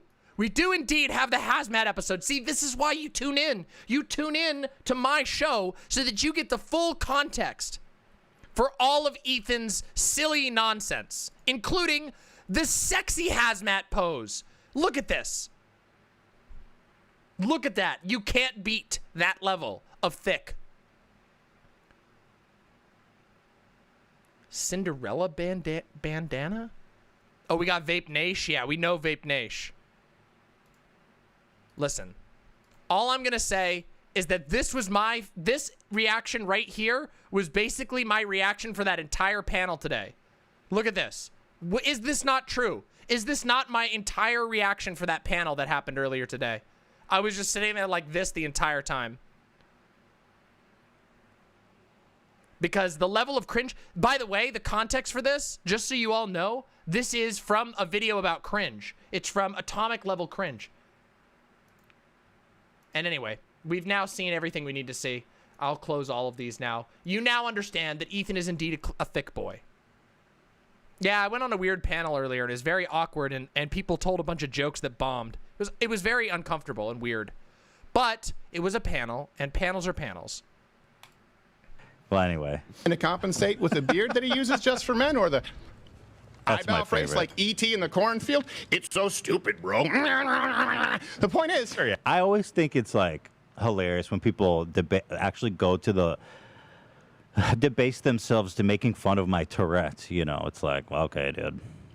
I really got you hard with the tissue thing, bro. Just don't put the tissue on. I can't hide my Tourette's. You fired the first volley by Oh yeah, making by fun the of way, his out. that's true. Just so you know, like Ethan actually has Tourette's. You'll notice that, like if he's actually done blogs about it. It's actually true though. Yeah, he actually does have Tourette's. He has facial tics, and he blends them into his comedy really well.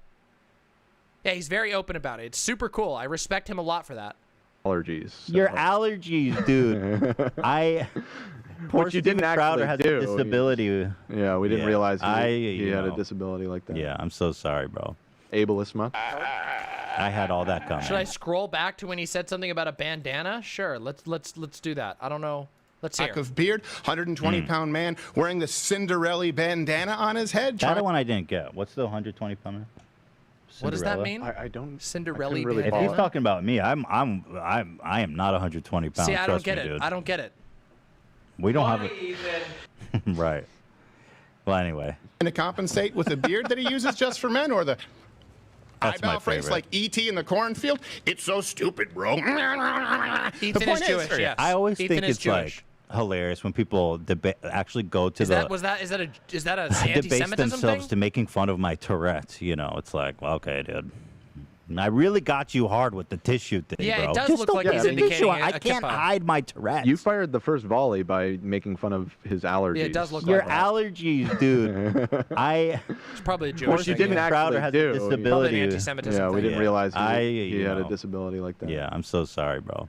Ableist much? I had all that coming. Yeah. I am deeply offended, though, at the bullying portrayed, and I take absolute cross with that. You know, I mean, I know and what a Dan I know had what a this one yarmulke moment is, that actually but I went a didn't little know bit what's a viral in Cinderella. the What does that political community that Stephen notably ignored during our tit for tat. I'll play it for you here. And this is where I'm Makes leading sense to a lot of people, but just because I feel like there's a decent chance Steven Crowder will see this, and this will be the only time that I get to say this. Debate Sam Seder, dude. Stop being such a pussy. I know that your dad doesn't want you to, and you know, but that was a long time ago. That was 3 years. sorry, You're 3 this years was older now. awesome. It's time. It's time to debate Sam. So. And notably, he doesn't include this. He watches the whole clip, but not the debate Sam Seder. Weird he didn't cover that part. He Now- went into a lot of detail on everything else. Oh, yeah. Oh, exhaustive detail. Now, who is Sam Seder? Sam Seder is the host of a political left-leaning show. You want to know who knows who Sam Seder is? We do, because you've been watching DramaMama, so you know everybody who's talked about in this. You know everybody because you watch DramaMama. And DramaMama always teaches you everything you need to know about the drama. Isn't that cool? Called The Majority Report. Has 1 million subs. He's a big channel. Crowder famously backed out of a scheduled debate with Sam at Politicon, earning him the name ColdFeet Crowder at the behest of his dad. Sam secretly recorded the phone call with the organizer of the event, who exposed Crowder. Here's the call. Yeah, that's a real shame. I think about you're bigger. Yeah, I don't know what his team is doing around him, and that's just for me to speculate at this point. I don't know. He has a team. He has a whole team, and he won't do it. He could bring the team.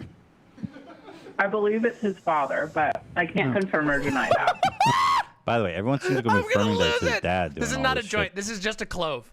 I'm hopelessly addicted to cloves right now because life is tough. That's all. Behind the scenes somehow. So people speculate that he actually backed out of the debate because Sam is actually, an informed, good debater. True. And they were afraid that, Crowder would look like an idiot. And so he backed out at the last minute at the behest of his Of course I do, father. Moshi. The thing is, he's happy to challenge me, somebody that has no political knowledge, very little.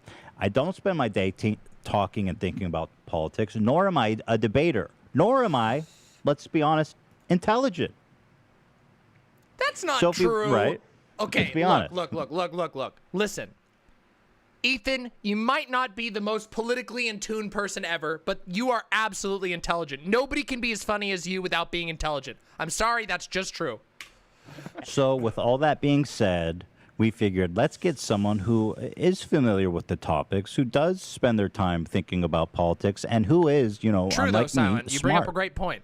So we've got a little surprise I'm getting for owned Steven left and right Crowder. So tonight. let's all enjoy the debate. I'm really glad to have my next guest on the show, and I've always said this. I always respect people who enter into the arena. And you know, we've had a lot of debates on this show, which is different from like a Change My Mind where we sit down and have conversations. But my old Brazilian jiu-jitsu coach always said, if you come a switch, we go switch. You go spicy, we're going to do a little spicy. So we always try and keep it as respectful as possible. And I really do appreciate the guy making the time because a lot of people has a huge YouTube channel, several YouTube channels, one of the OGs. A lot of people watch him. You know him. Some of you like him. Some of you don't. Same can be said for me. Ethan Klein from H3H3. Ethan, thanks, man, for making the time. You're very welcome. Pause it. What you will observe here is Stephen Coward quivering in his double gun holsters. Let me tell you something. Let me tell you something, okay? If you are armed to the teeth with double holsters and you're not at a convention cosplaying Leon Kennedy from Resident Evil 4 and you have double holsters, you are a scared person, okay? No person needs to be armed with 2 guns at all times. That is a virtue signal, but it also tells you that you are a coward. Come on. That's ridiculous. Nobody needs 2 pistols, ever. There is no self-defense situation unless you are literally going into a war zone. So either, or both, you are a coward who is desperately afraid of every person that you see, or you're a LARPer, or both, of course. Welcome, and I just want to say, I know you called me, you said that I would be a layup. I think I used something like that. And I think you're right, because I don't think I'm a very good debater. Oh, I know, I think Moshi. you know that. I know. So I didn't want to make it too easy for you. Cobalt Swiftpaw, I'm so sorry, I'm a bad influence. I can't help that. I do my best to be a good influence, but it is true that I have an oral fixation. I love smoking, and I promise you, it will not be a long-term thing. I have already planned it out. I promise you, I know you imps care about my health, and I love that about you. I really, really do. And I'm sorry that I'm a bad influence, but much love anyway. Oh yeah, I'm edging chat. You know I'm fucking edging chat. I'm gonna pause all the time. We haven't had a wild stream like this in a long time, and we're gonna have this one. Oh, okay. So I've prepared. Okay. Yes. All right. So Dan, what we were going whenever to you're talk ready. about is you know, the initial quote that happened. I think he's looking off there. The initial Jordan. quote that kind I'll of take your was turned advice. into a little bit of a meme, which wasn't cool. intentional, and was you saying you don't even have to think about it regarding I'll the say CDC. And I disagree with that. I think people should think about it. I believe. And we talked about this through Playful Ribbing in an aggregation of medical authorities and scientific voices to make an informed and rational decision. So where do you think that I'm Angel wrong on Brat, that? I will be getting a stem. Steven, do you know that the Spartans they are like practice man love with children? Oh, geez. Okay, so this is what's going to happen. What did I tell you? He was going to do anything he could to avoid. Oh, there he is. Oh no, Sam Seder! What a fucking nightmare! I had no idea this was going to happen. I thought Ethan was a stand-up guy. This is where we are. Yeah, Dave. Remember I told you? I said this is. I guarantee you, he's going to do anything he can to avoid the debate. Well, I just think he believes that he should debate you. No, he doesn't. He just takes advantage of women with. That guy right there that you're listening. That guy is drunk. I'm telling you right now. I have drunk-a-vision. I can always tell when somebody's drunk. That guy is drunk. That guy is motherfucking drunk. I'm telling you. You know, mental health issues. Steven, Ethan Klein doesn't stand up and do his own I fighting. gotta say, It's just hilarious. Let's bring on FM. That you would do anything to avoid talking to me. I think the point that you made Yes, at the beginning of Joe this Rogan. was- Yeah, Joe Rogan and Dave Rubin and Jordan Peterson and Noam Chomsky and Sam Harris. Everyone's been avoiding. And not just attempting to get your audience by jumping in. Well, I debated with Charlie Kirk. Stephen, I mean, it's about issues. Let's talk about those issues. Doing the anime laugh, literally smuckling.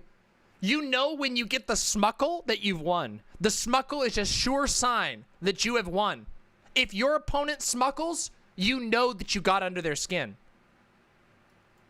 Some valid points. You're that so I think we clever. should I had no discuss. idea that you were taking your show off early last time, coming in today with your pig pen peanuts eyes. I wish every. Whoa! You take those off with the velveteen really are buttons. We must have been Black very eyes, worried about aren't this, they? Like- Stephen. I don't know why. No It would one's be- worried. They hit his face. Is it because he's crying? Is he literally crying? Is he actually crying? Come on, so Sam. concerned. Can we see the panicked moment again? Yes, we can. Let's watch the panicked moment again and then them immediately cut to the drunk guy. Look at how nervous this guy is. Oh! This is not the look of a man who is comfortable. Oh, there he is. Oh no, Sam Seder. What a fucking nightmare. I had no idea this was going to happen. Hold on a second. Pause it. I got to point something else out. Hold on a second. I'm sorry. But hold on just a minute here. Am I wrong? Or is this literally the same person? I think I'm not incorrect about this, okay? Look, I don't think that I'm incorrect about this. Look, am I wrong? Am I fucking wrong? I'm not. No, I think I'm correct. If Stretch Armstrong had brown hair, 100%. Anything he could to avoid. Oh, there he is. Oh no, Sam Seder. What a fucking nightmare. I had no idea this was going to happen. Sam I thought pleased Ethan with was a himself. stand-up. Also, look at this. Just virgin energy versus Chad Sam Seder energy. Virgin Republican versus Chad Social Democrat? I don't know, whatever. Guy. This is where we are. well, Yeah, I told Dave. Remember I told you? I said Chad this is. I Sam. guarantee you, he's And going to do look, anything he they can to immediately- avoid the they debate. immediately cut Honestly, away he to the drunk believes that he guy. should debate you. the hell is this? No, he doesn't. He just takes advantage of women with mental health issues. Stephen, Ethan you know Klein what? doesn't stand up Oh, and I do did, to of his own course. I fighting. gotta say, Bring it. I It's hilarious. my Let's bring on consensus FM. that you would do anything to Thank you avoid for the talking sub, to me. I Ham think Monkey. Appreciate the it. point that you made Yes, at the that's beginning right. of Joe this Rogan. was- Yeah, Joe Rogan and Dave Rubin and Dave Ben Rubin and Shapiro. Jordan Peterson and Noam Chomsky and Sam Harris. Everyone's been avoiding. Noam Not just Chomsky. attempting Sam to get Seder. your audience Wait a by minute. What about Noam Chomsky? What the fuck about Noam Chomsky? I highly doubt Noam Chomsky would dodge a debate with Sam Seder. What the fuck? Is he just throwing out names? jumping in. Well, I debated with Charlie Kirk. Stephen, I mean, it's about issues. Let's It's about talk about issues, those yeah. issues. That's I what think you're we have doing some here. valid Yeah. points. You're that so I think we clever. should I had no discuss. idea that you were taking your show off early last time, coming in today with your pig pen peanuts eyes. I wish every. Wait, by the way, that does reveal that indeed Sam was correct. We now have confirmation that Sam Seder that Steven Crowder was monitoring. Was monitoring the show. We now have confirmation. He self-reported. Ham Monkey with the 1,000 bits. I'm normally a Vosh fan. Am I welcome here? Yes, Ham Monkey, because I am also a Vosh fan. Surprise, I know. Who would have known? I'm an OG Vosh chatter. That's right. I've been around since the old Twitch days. So you are indeed welcome here. And you should come to the website. Come on over to the website, Ham Monkey. DemonMama.com/live. It's just like VGG, but with cooler emotes. Sorry, Vosh. We got cooler emotes. I'm sorry. I'm so sorry. We do. Look, we got Morshoe. Show off Morshoe, everybody. Come on, show off the Morshoe. We just got Morshoe. How fucking amazing. Have I witnessed the Israel moment? Of course I did. Look at those more shoes. You take those off with a velveteen buttons. We must have been Black very worried eyes, about aren't this, they? Like Stephen. I don't know why. No it would one's be worried Oh, come about on, it. so Sam. I concerned. didn't want to Well, do let's have the Sam, debate. come If on. no I'll one's tell you worried- what. I Yes, have of a course, general. Lucifer. I have a Of course. general. This is a rule. great I opportunity. don't start a to- debate based with people on a lie. And how Or about you get sabotaging? How about you get Steven, to a show 30th yourself, of the you audience coward. share? Steven, show yourself. 30th Don't show of the your audience. co-host. Ethan, you should show Steven, yourself. excuse- Ethan, how can you respect guy, yourself as a you man, believe brother? in Steven, so strongly Steven, you that are you're such not- a Even the drunk guy is saying that Steven's got to be on camera. What the fuck are they doing? What are they doing? This is such a bad look for Steven. Holy shit, this is the worst way that you do this. Howard, stop showing your little leprechaun co-host who comes out dressed like your Ethan, come on, sidekick. Ethan, why do you have to bring on a Show guy who has Steven. a 30th of the really viewership? Why are you of the this saddest show? thing I've ever heard? So you have a Just guy show with Steven. less viewers to come on to debate him because you can't? Well, obviously, don't if you I'm a, get so- Apparently he if, had to think obviously about it, I'm bro. a, if I'm a layup Yeah, and you not a had to think debater. about it. Well, look, Yeah, you're the I one. mean, You're the one who got You're the one that got This is angry chaos. about Show it. Steven. Don't be Hold on such a second. All right, coward. hold on. So let me hear what Pigpen has to say here really quick. Fair enough. Show But Steven. I'm sorry, Ethan, what does he call him? What did he call him? Pigpen? Steven's the one that got angry about Show it. Steven. Don't be hold on a such a second. All right, coward. hold on. So let me hear what Pigpen has to say here really quick. Fair enough. Pigpen. Show But Steven. Ethan, look, I don't. Hold on a second, Pigpen? Ethan. This is because initially. Is that a Peanuts reference? Oh my god! That was a peanut. Oh no! That's what he was referring to before when he said peanuts. When he said peanuts randomly, I thought he said penis.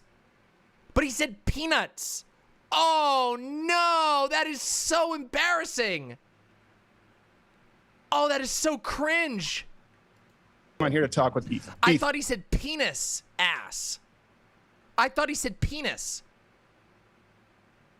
Pause Patrol with the 420, thank you very much. And Ham Monkey, thank you very much. Aw, well, hey, guess what, Ham Monkey? The good news is I read my Twitch chat, so if you'd prefer to subscribe on Twitch, you can. Thank you very much. Come on, man. Look, the same reason that I haven't ever had a conversation with Sam Seder is the same reason that Joe Rogan, Sam. Wait, hold on a second. Okay. I have to explain for the Zoomers in chat. Zoomers in chat who don't have any clue what anyone's talking about, let me show you who Pigpen is. Okay? It's from... Okay, there was this comic. You know Charlie Brown? Have you ever heard of Charlie Brown?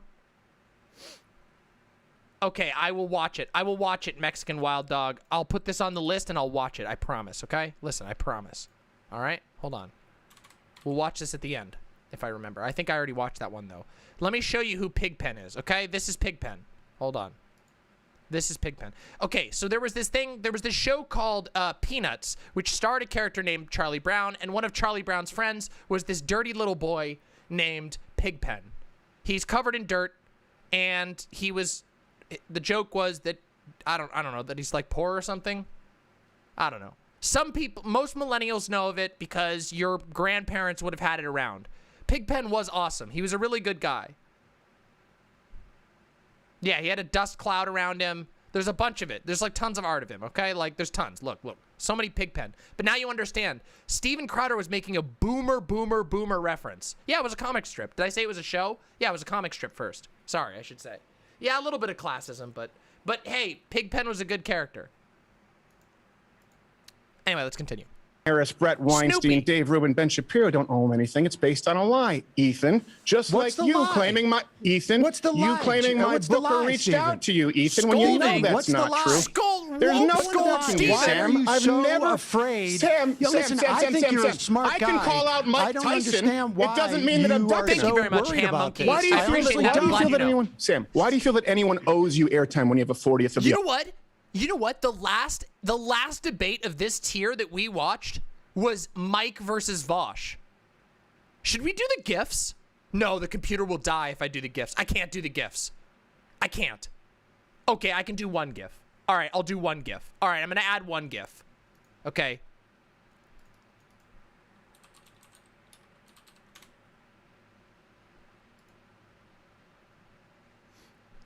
Here we go. All right, I got the GIF for us, okay? Listen, I got the GIF.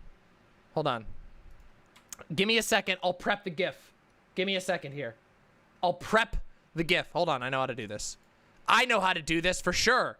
Yes. No, wait. How do I do this? Yes, here we go. I know how to do this. Look, I'm a professional streamer. I will get the GIFs up.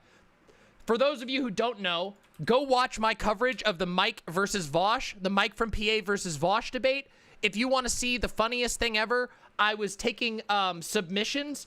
Donos would earn GIFs, which I would put on the screen. And today, we are going to replicate a small version of that by doing this. Come on, everybody, just watch. It's going to be great.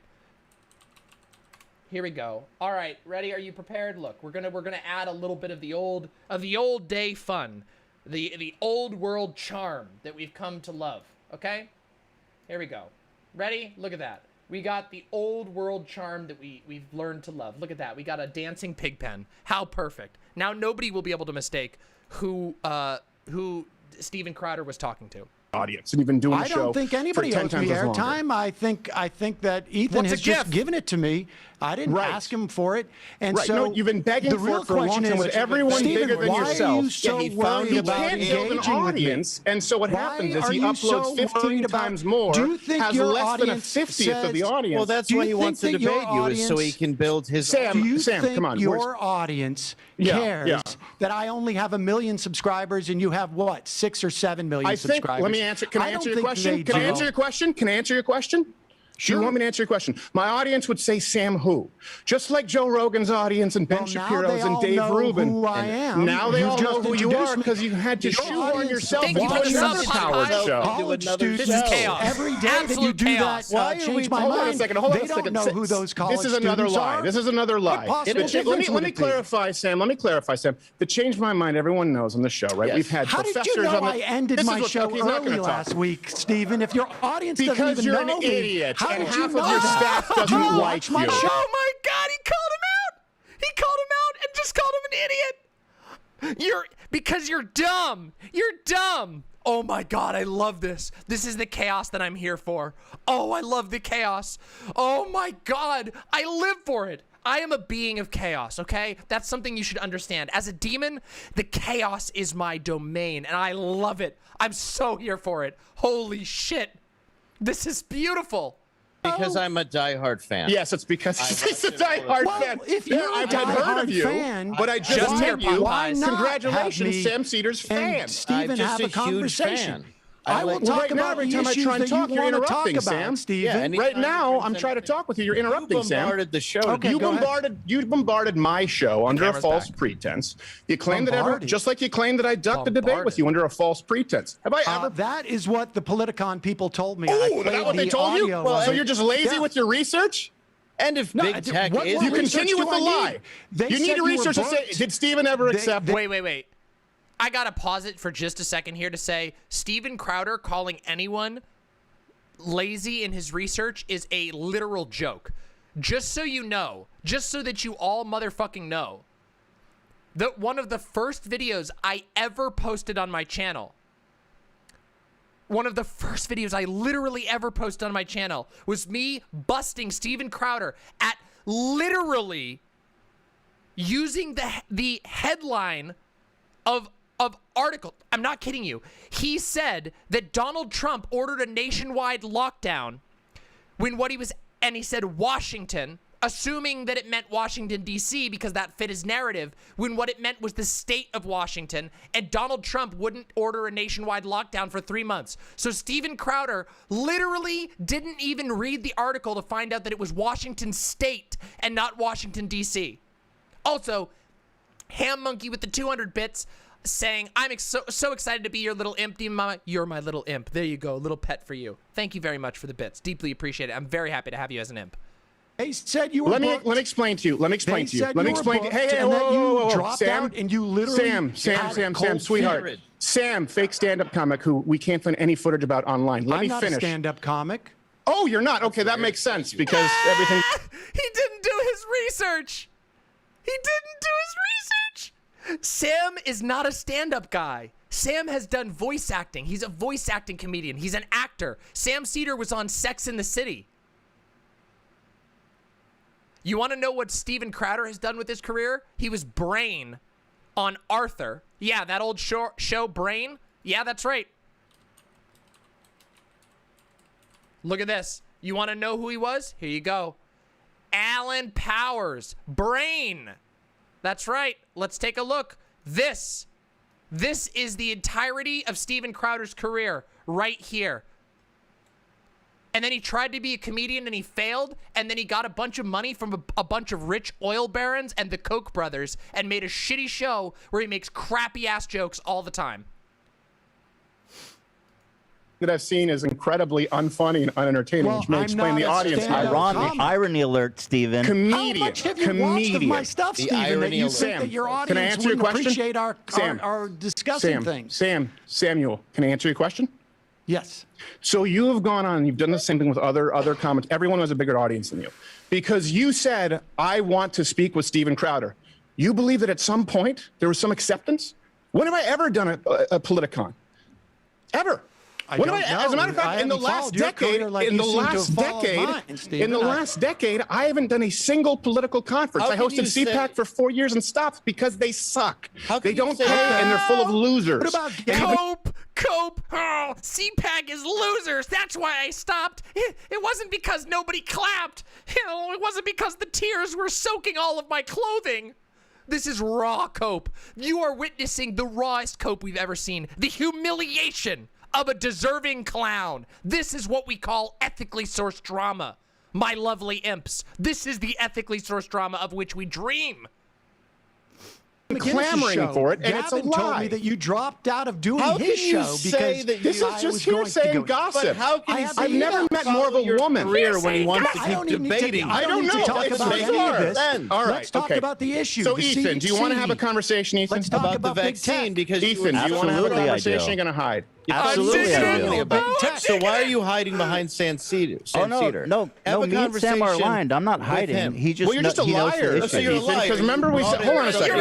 I mean, it sort of feels like you guys are the ones who are hiding.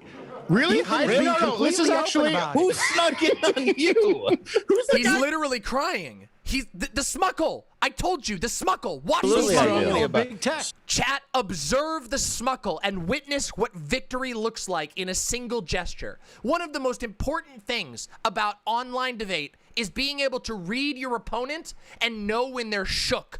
And this right here is when somebody is shook. Watch it happen. So why are you hiding behind Seder? Oh no, me and Sam are aligned. I'm not hiding. He just well, you're just a liar. So you're a liar. Because remember we said, hold on a second. I mean, it sort of feels like you guys are the ones who are hiding. Really? No. This is actually who snuck in on you? Who's the guy who never appears on stage, never does a live show, but is never even allows a shadow of comedy to be perceived on his program? It's just hiding. Right. Everything we do is out in the open. H3. Steven, you're wearing a holster. We agreed. So what? Hold on a second. Yeah?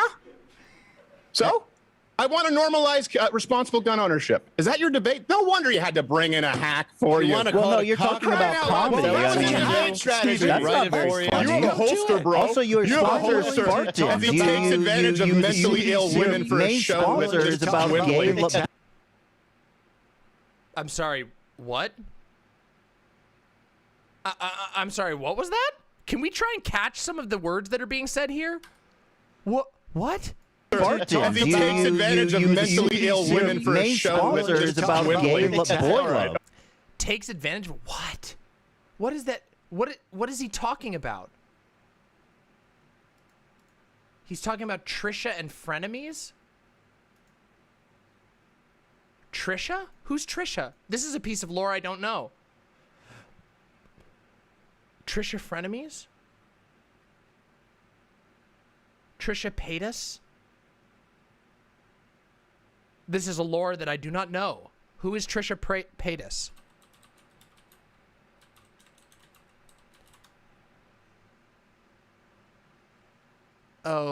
Okay.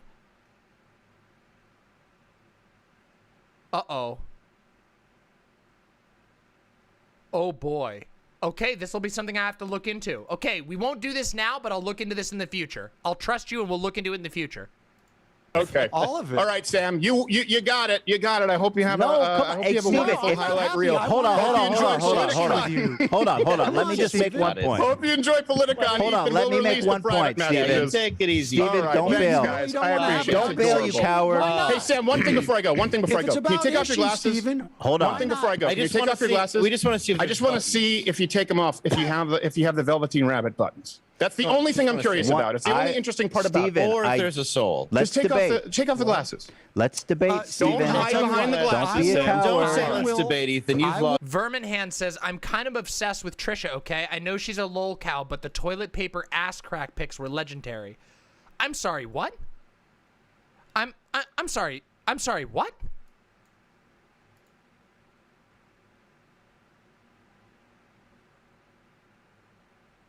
What? What?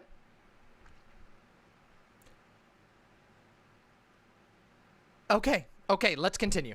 Coward. Debate the issues. What does it matter who you debate, coward?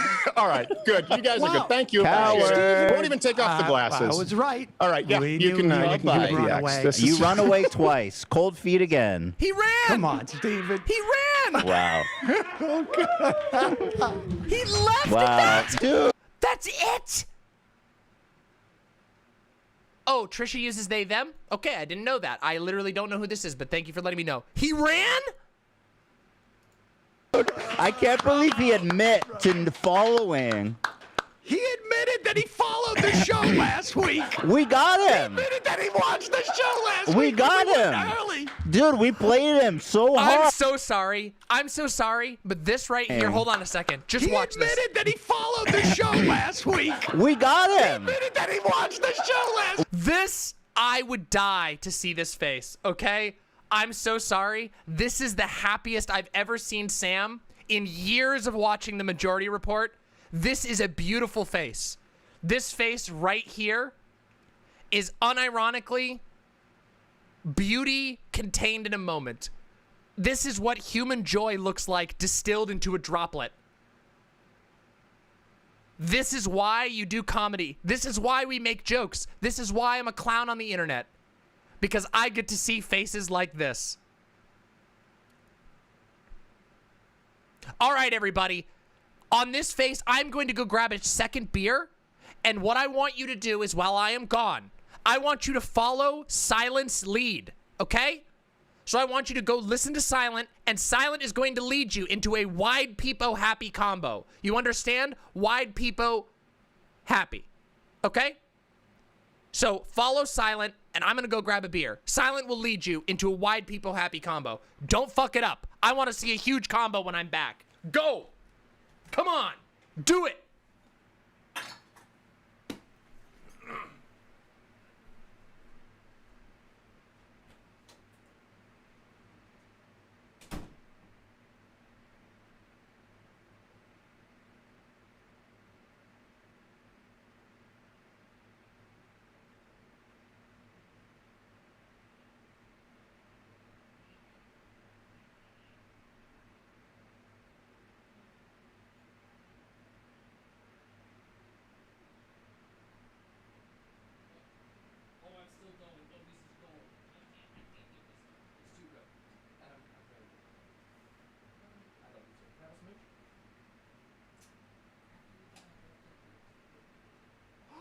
Okay, that'd be amazing. Oh, yes! Oh, shit, I got good news, everybody. Look at this. I'm all out of beer, but guess what I got? I got fucking sake.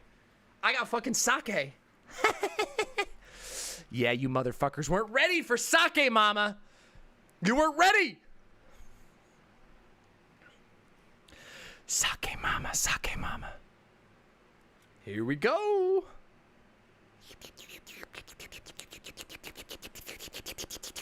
Wow, that's a big glass of sake.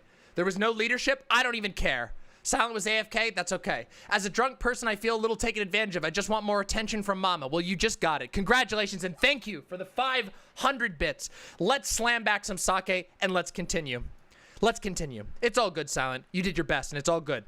Let's do it. We got him. Dude, we played him so hard because he literally was following. He saw that you went live, dude. We fucking got him. Kawaso. Oh my God, we fucking nailed him. Holy shit.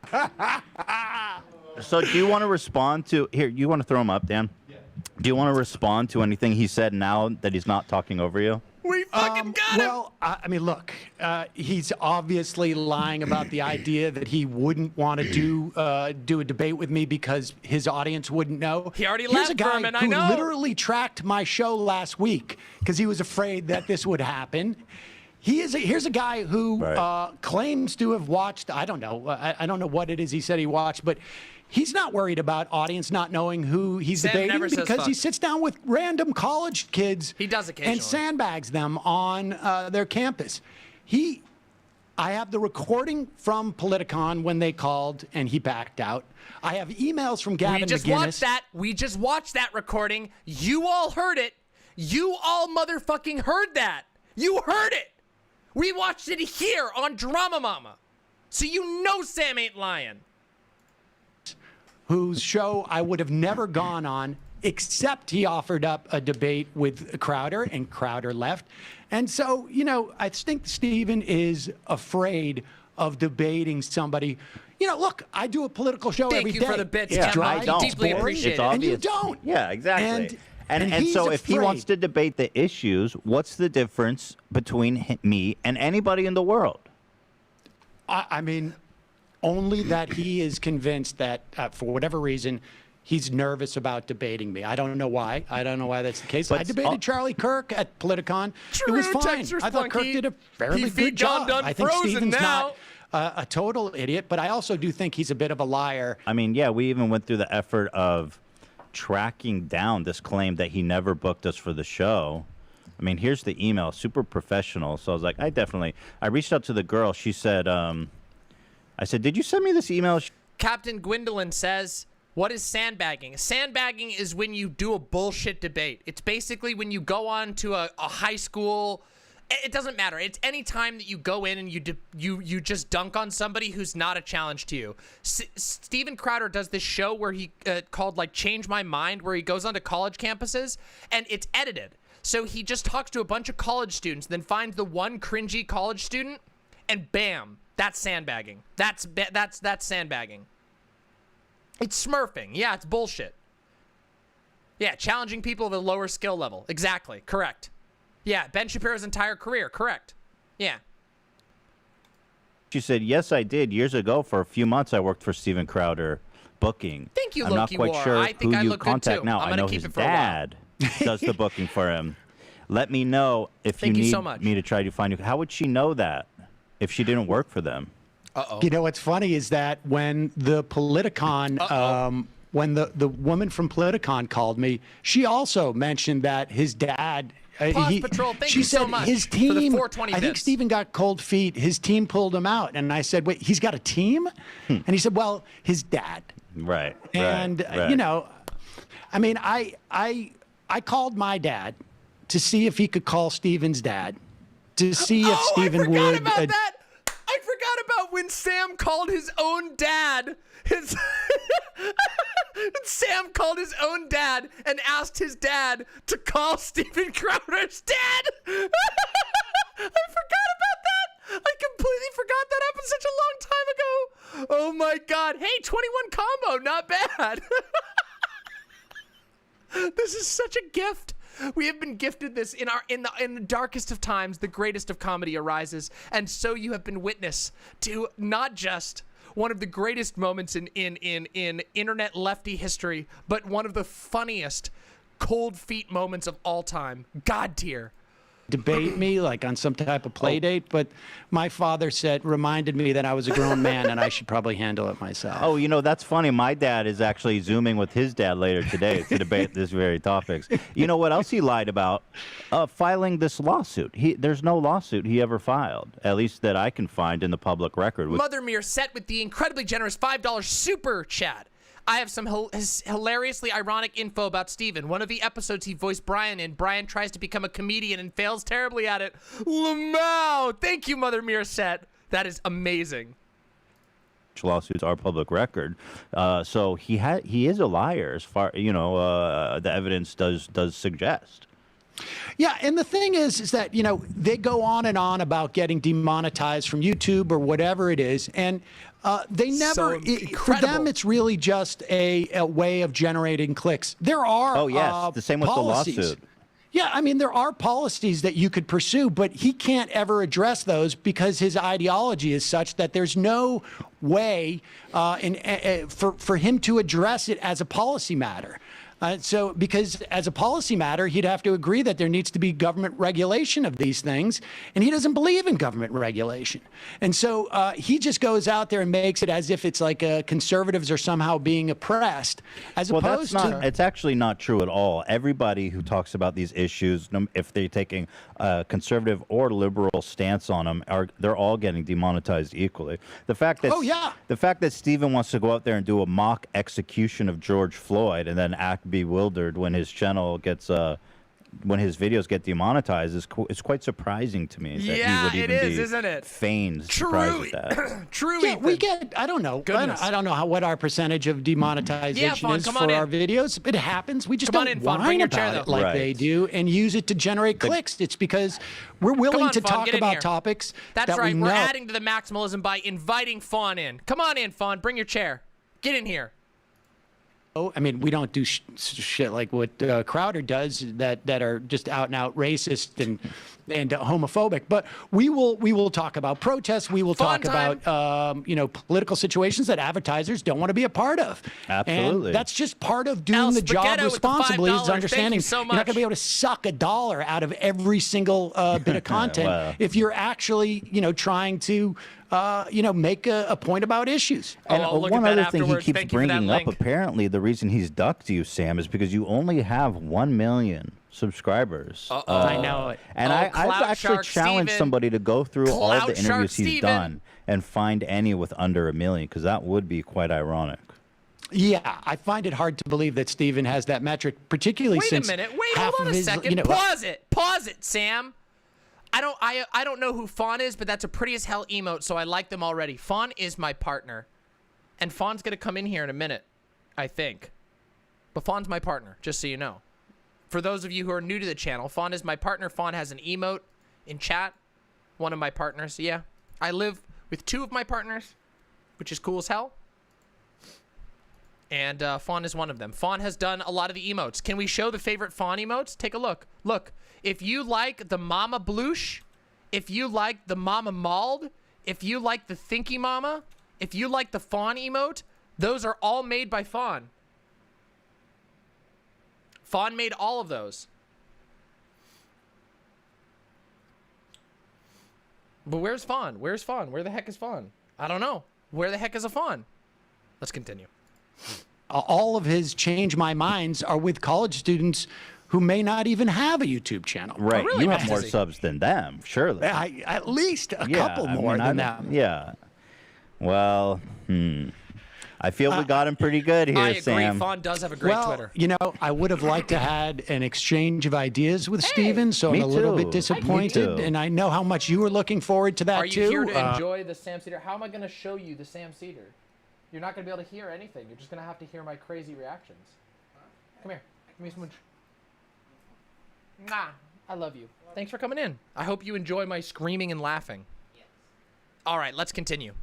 But I guess Steven is just more interested in personalities than he is actually debating issues. Yeah. It's sort of Everyone's sad. giving you It huggies is sort of sad. It is sad because he claims he's a political thinker, but he didn't think much in this case. I gotta wonder if there are members of his audience right now who are probably thinking like, "Hey, wait a second, maybe Steven is actually afraid of having some type of exchange." I mean, he spent how many times did he say in the preface of? Vermin says, "Hi, Fawn. I want to hang out with y'all." Yes, we will hang out. We have to work out the food dish. We got to work out the food ammo crate. We'll get that working. We'll get it. We'll get it working. We'll get the process rolling eventually.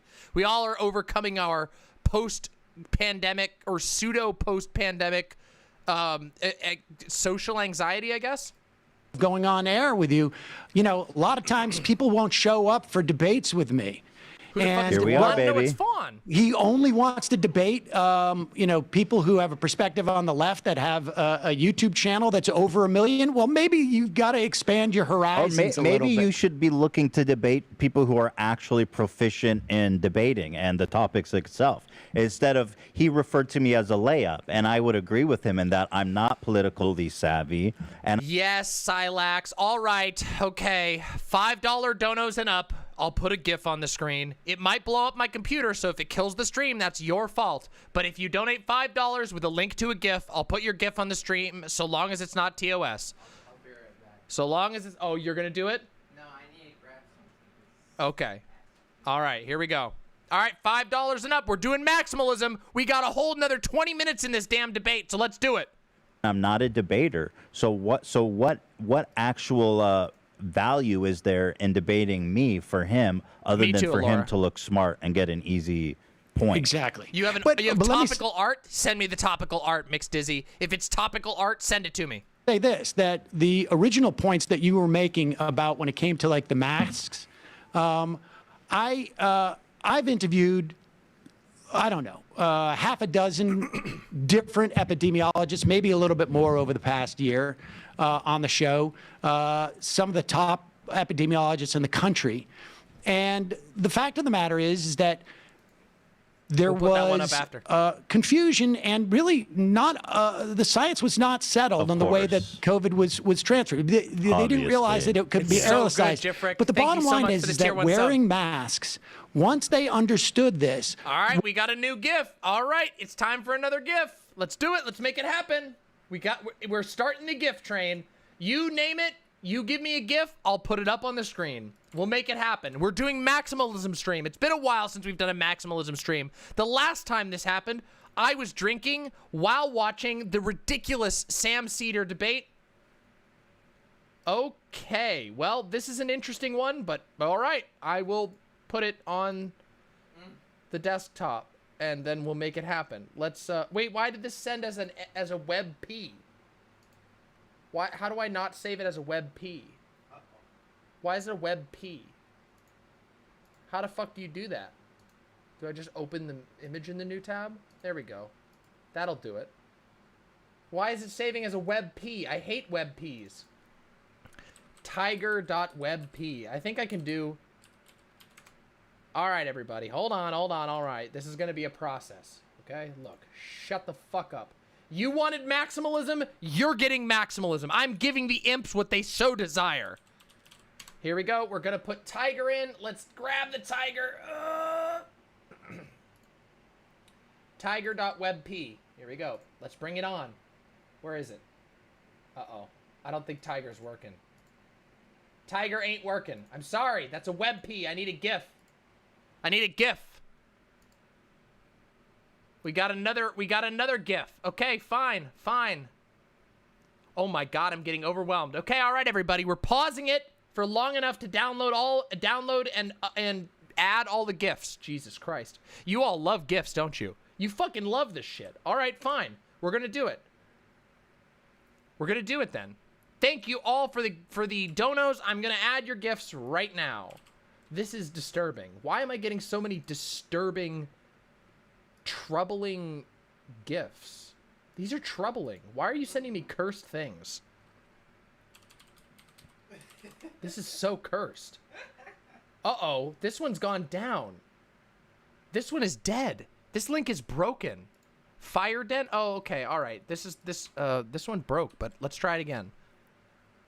Apparently, we have to go directly to the link. Oh, yeah! Okay, this one's great. This one's not cursed. This one's actually excellent. We're going to put this one as... Okay, here we go. All right, let's... Ah! Fuck, I fucked it up. Shut up, everyone. You wanted GIFs. You have to deal with the jank that comes with GIFs. This is how it goes.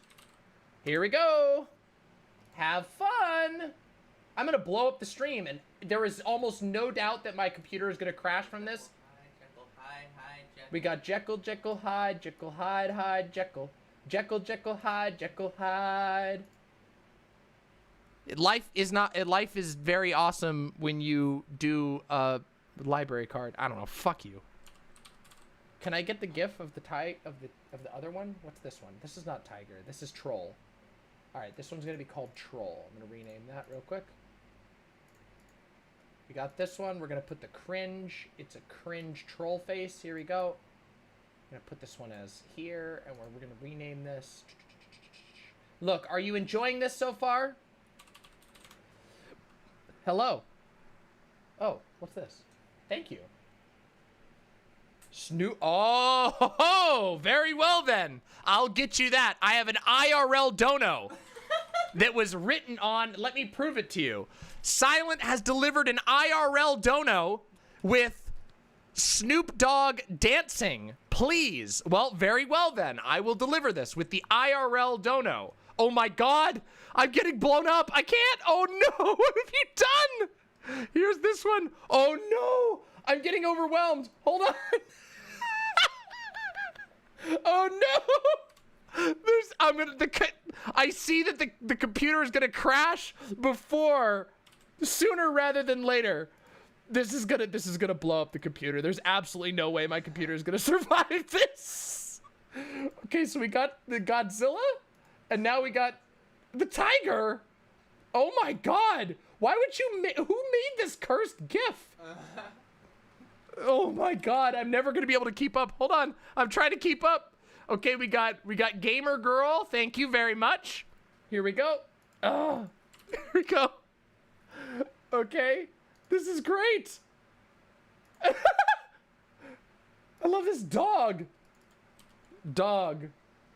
Okay, now I gotta get Snoop Dogg. Hold on.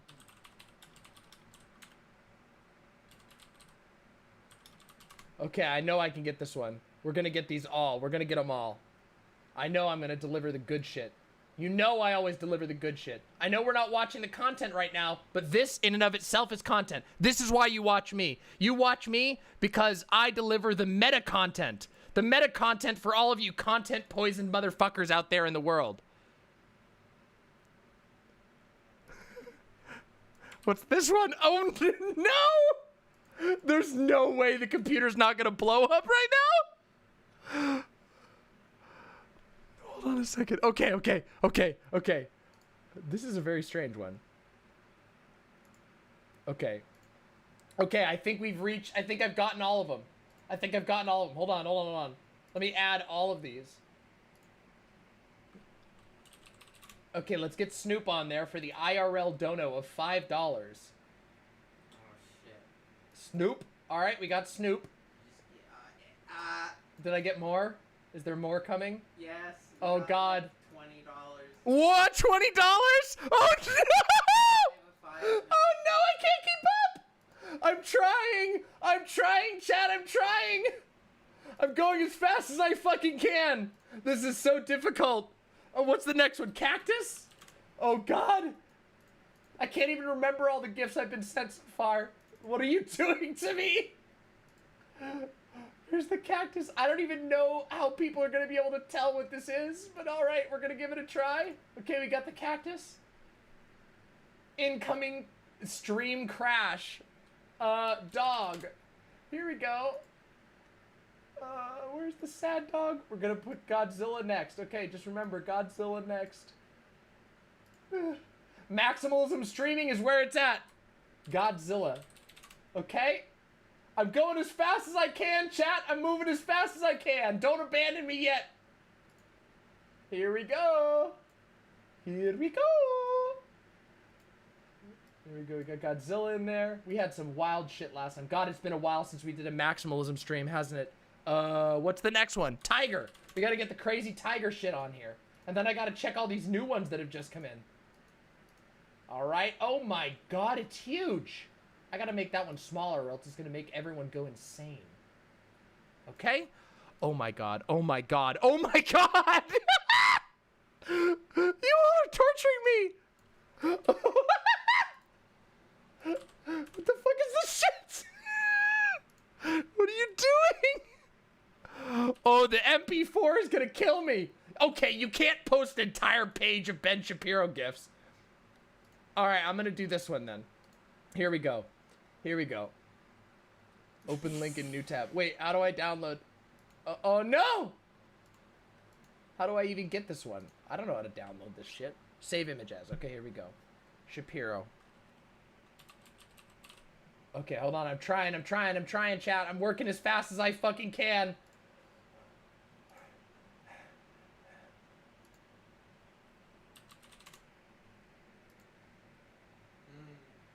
Here we go. We got the Shapiro. Okay. Bring a bucket and a mop for this wet-ass P-word. Here we go. Oh, my God. Maximalism stream part 2. True! Let's get this one on here, and then we'll do the next one.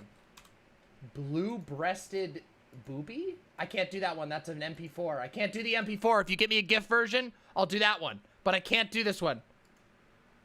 I can't do the MP4 one. It'll blow up. It blew up.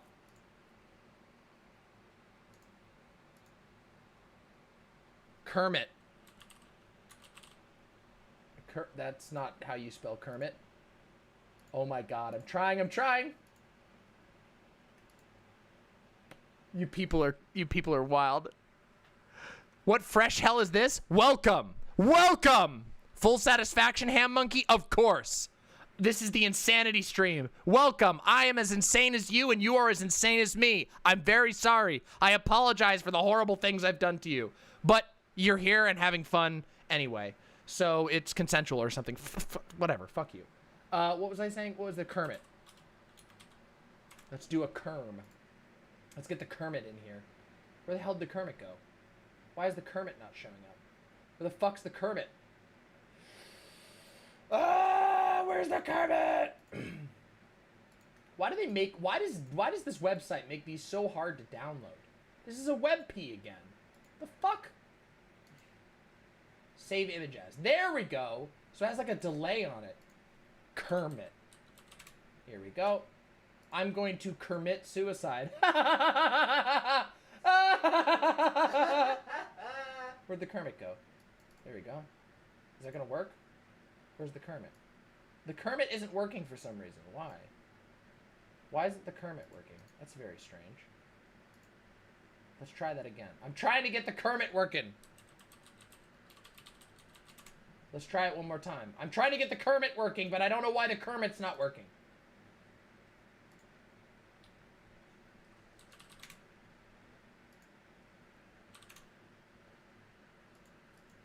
Okay, everybody. The Kermit is not working. The Kermit is broken. I assure you, the Kermit is broken. The Kermit is broken. Aw, thank you so much, Cobalt Swift Pie. Appreciate it. Let's do it. Give me a Kermit gif. Give me a Kermit freaking out gif. We have a dancing sexy Eevee. That's a little bit, well, okay. I'm here for it.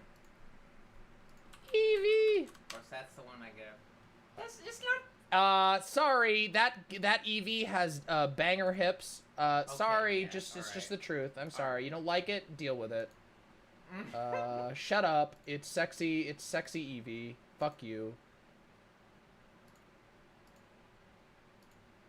Let's do the Eevee next. We gotta finish this at some point, you know. You know that we have to actually finish the debate at some point, right? Okay. So here's Eevee. We don't have any long emotes yet. We haven't gotten any long emotes. Okay, hold on a second, everybody. Holy shit, this is so wild. It's okay, don't worry. Aren't you glad I bought a new PC? Yes, although right now...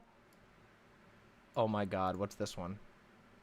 True! Okay, I'll get this one. Okay, I'll get this one. I'm gonna get this one, and then that will fulfill the promise. I must grab this one. Da da da da da da. Chad. Chad.gif. I'm getting fast at this. I'm getting fast at speedrunning, destroying my OBS. Loud Mama destroys OBS in real time. You sent me a Kermit? Okay, I'll fix the Kermit. Where did you send it to me? On Discord? Uh-huh. Oh my god, you had to send it on Discord, didn't you? Oh my god, I'm getting so many messages. How am I gonna... Oh no! Discord's exploding! We're reaching maximum limit! We're reaching the maximum level! Oh shit! Kerm 2. That's what we'll call it.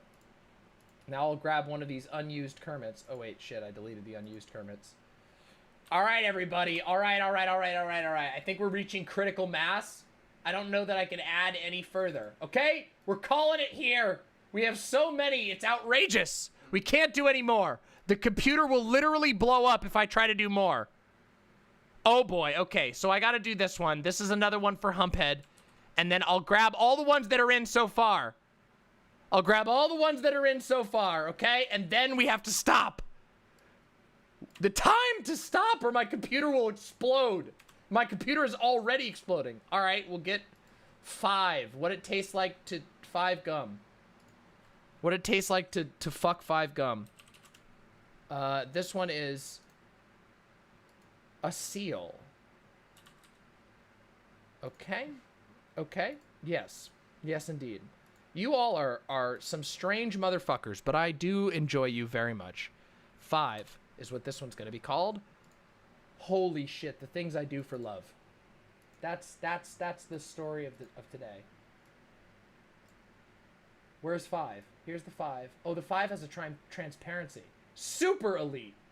That's super good. 6. This one's gonna be called 6 because it has the number 6 in it. But it's actually called seal.gif. Here we go. He was forced to eat cement when he was 6. Okay, this one's gonna cover part of chat. Fuck you. Deal with it. All right. The cactus GF?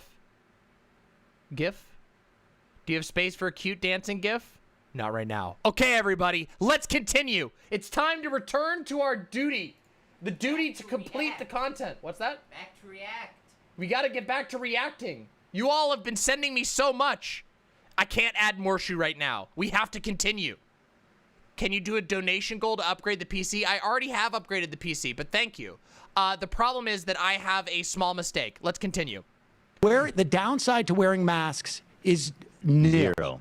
Well, yeah, according to Steven, scientists are not ever allowed to change their mind. See, scientists need to be right the first time and only the first time. They're not allowed to change their stance with data and research. And if they do, then they're frauds forever. Excuse me, did you say you can't see him? You can. You can see him right here. Look, there. His eyes are peering out from behind the screaming tiger gif. You can see enough. I mean, I even saw Steven talking about, Fauci was wrong about AIDS back in, the early 80s, and that's proof. Right. Fauci was wrong sometime previously in his career, so therefore he is a fraud forever. Speaking of fraud, I noticed that Crowder put up an email, making a big deal about these emails from Fauci, and one of them he put up was from February 12th, where Fauci was saying, we don't think masks for the general public is going to be that effective or make a point. Which is what he said publicly. Which is what he said publicly a month later. Oh, thank you, Redcon. But the fact is that the development of the science behind aerosolization of the virus was an ongoing effort. It wasn't until late April that they started to realize this is the way it's going through there. And then it's not easy to take a novel new coronavirus and assess what are the size of the particles. But the bottom line is once they said do masks, it is an easy lift to wear a mask. Damn it, Sam. Sucks, Stop but this it was nerd the safest thing to do, and I'm sitting here What is this relevant politics nerd shit, Sam? Get back to making fun of Steven Crowder. What are you doing? The study, I mean, they're really starting to come out now, that the masks cut down by anywhere from 25 to 35% on the transmission. And so the idea that there are some scientists, he talks about aggregating the science. Look, he doesn't know how to aggregate. He's afraid to debate me. And a guy with 1 million subscribers on You're a YouTube. bit late to the party on that He's one. not aggregating the science. There are professionals Good who night, Val aggregate the Ninthal. science. Thank you. Sam, do you think that the size of your sub count is there a correlation to your skills as a debater? That seems to be what Crowder's understanding is. Apparently, Yeah. Or it's just that he is looking for any excuse as to why he doesn't want to have a conversation with somebody who actually, day in, day out, reads this stuff and talks to scientists and talks to reporters. I mean, look, you can find a lot of people who will say the Earth is flat. And if I aggregate those into all the scientists who say the Earth is in fact not flat, then you could say there's some questions. But that's not the way that science works. The fact of the matter is that we have a basic understanding of what's going on, and the idea. As a responsible political React streamer, I am here to tell you that.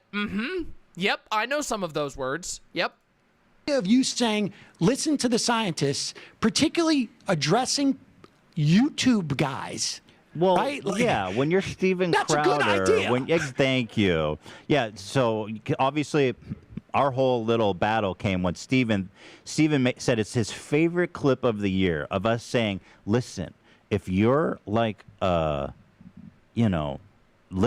okay to listen to scientists who are trying to save. It's okay.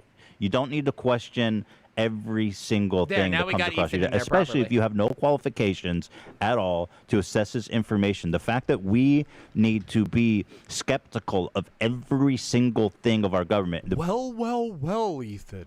You know, it's really interesting that you're talking about skepticism in a time like this. But in truth, I wonder, how much of a skeptic are you if you were willing to deceive our dear friend Steven Crowder, who had the willingness to bring 2 guns to this fight, Ethan? It's very strange. You know, Mother Miranda isn't going to like that very much.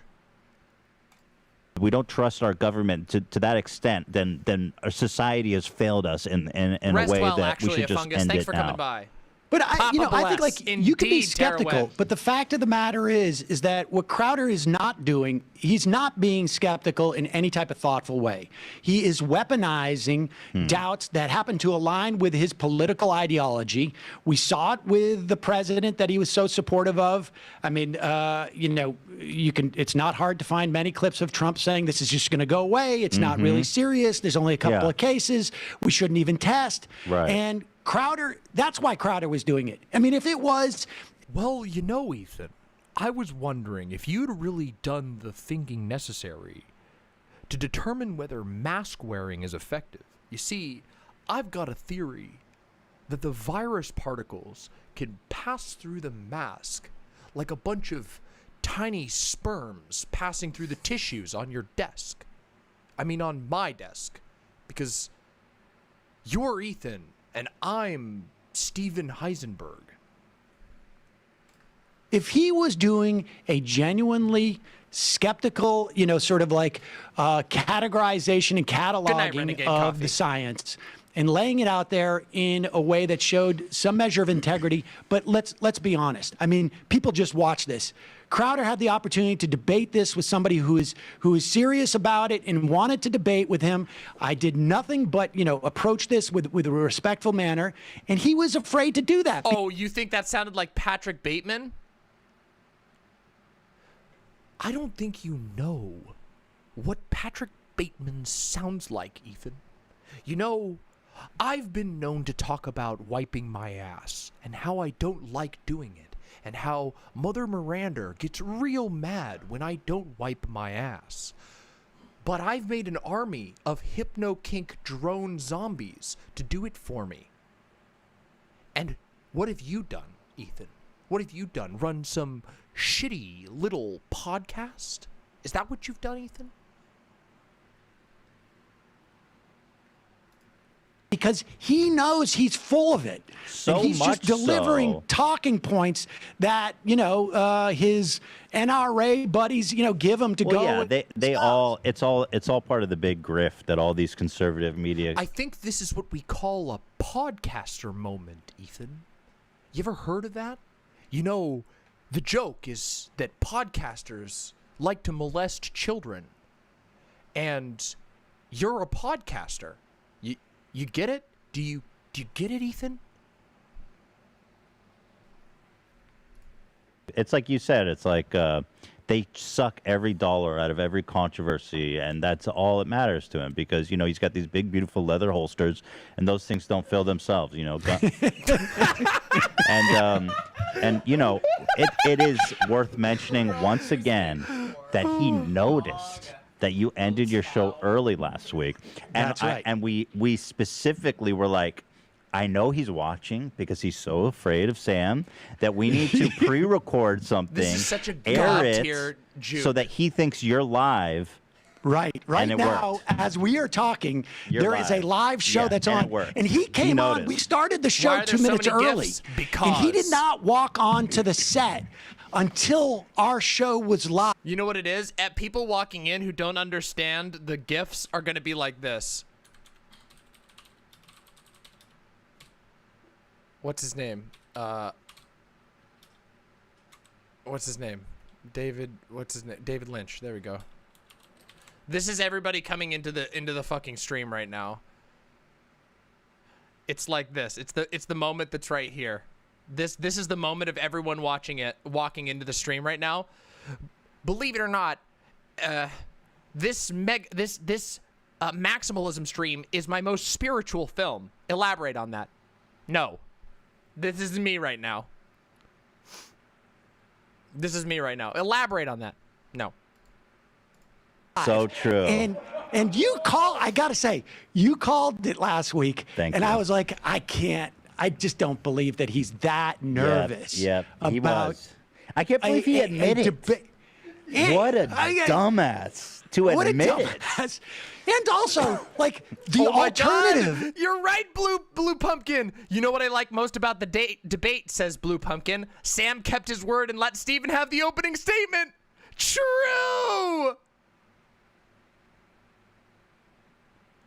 Hey, you're right, Alora. We've got a lot of love tonight. I'm glad I decided to keep going. I really am. The raids were nice. The raids were helpful. I think that hey, Sam- you all better be screenshotting this because this is a moment to remember. I'm telling you that much. Sam could show up, and I can't wait to show my audience how this moron who's been dogging me supposedly and That's sending right. people That's to, motherfucking right. You know, the alpha males are back. The alpha mama is back. That's right. You know it. debate me and this and that. I'm going to put this to rest once and for all.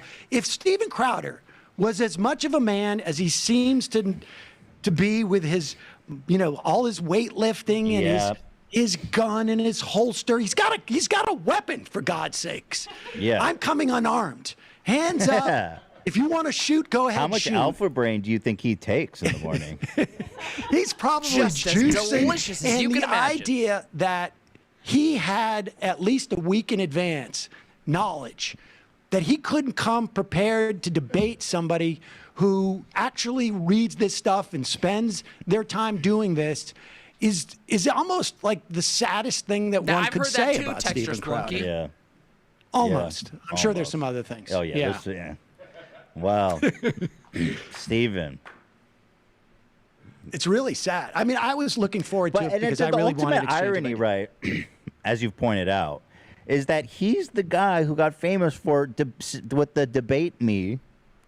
You can't, if you're the debate me guy, that's your claim to fame. Debate you me. can't dodge people that want to debate you, Steven. Are You've Sam's got nails to painted? I own don't this know. Let's thing find out. that you create, this image you created. Stop being a bitch. Stop being a baby. You're like, come on, Steven. I think he lost the right to those holsters. I think he has to retire them. Honestly, yeah, I think I'm maybe it's calling time on retiring those holsters today. normalize wearing a squirt gun instead is what I would say to him. You'd have I to, or agree. maybe like a Nerf. They'd have to have like a Nerf weapon. Stop like, I don't, being is he a old enough to bitch. now like have a True. license for a handgun, or he doesn't need to anymore? Yeah, I mean, I think honestly, Yeah, we already got to like, the debate. I think we need to have a meeting with his dad and I have his bring email his father. now, so I'll be. Yeah, we got to the Maybe debate we should already. email him, just say, you know, It we was think great. that I don't know if his dad will be answering any of my emails after today. After today, we're gonna have to ask for his badge and weapon. We're both fathers. I can't tell you how disappointed I would be in my son if he did what Steven did. Oh, my so God! disappointed. No! No, Sam, you can't pull out that one. You can't pull out the disappointed in my son on a conservative boy. You do realize that that is going to destroy his psyche for the rest of existence. Holy shit, Sam. Too far. Violating the Geneva Convention? On the Monday after Father's Day? Son. Yeah, son.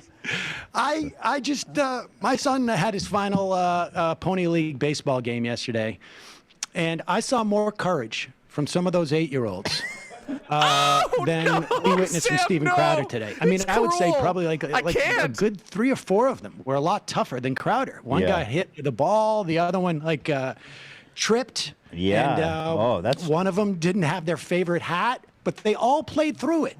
Right. They all played through it, and sad that Steven.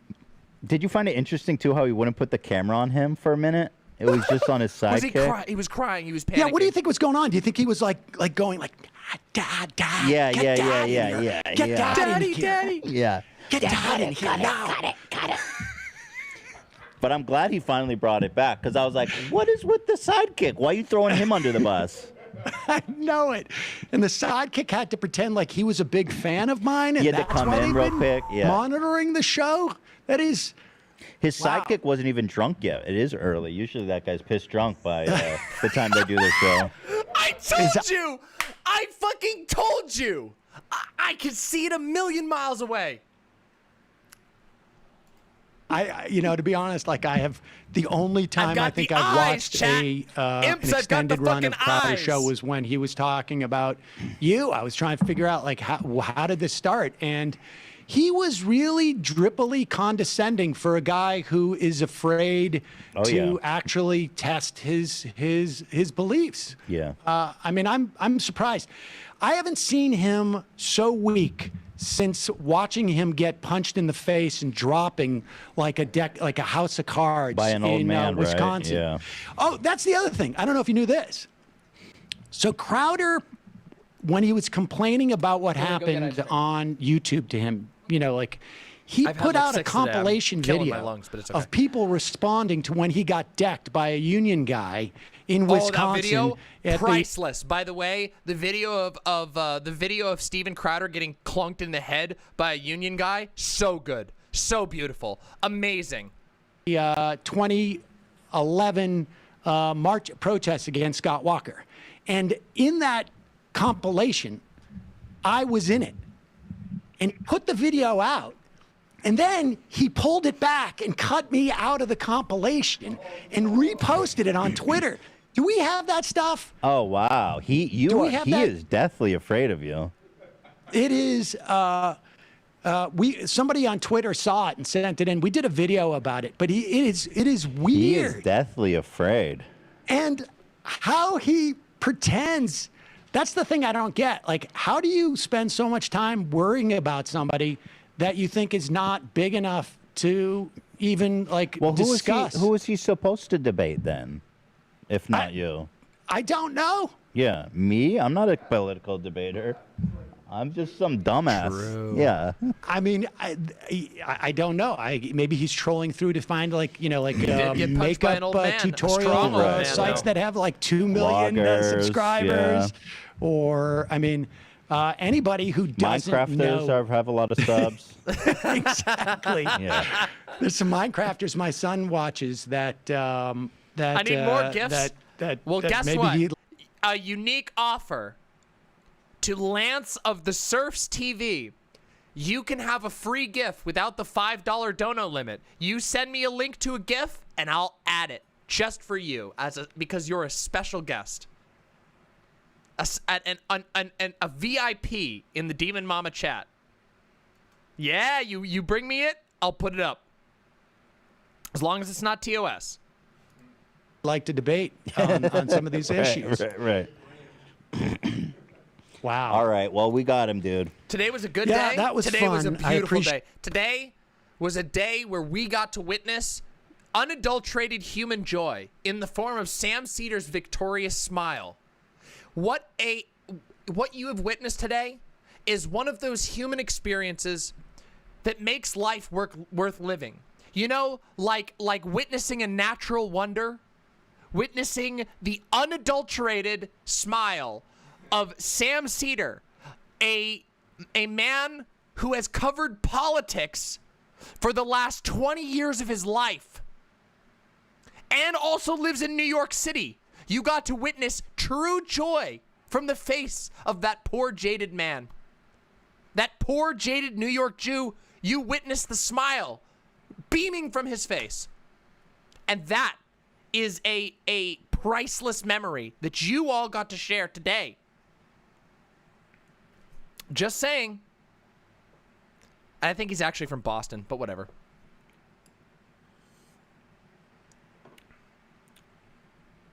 Yes, Lance is indeed amazing. I agree. I agree.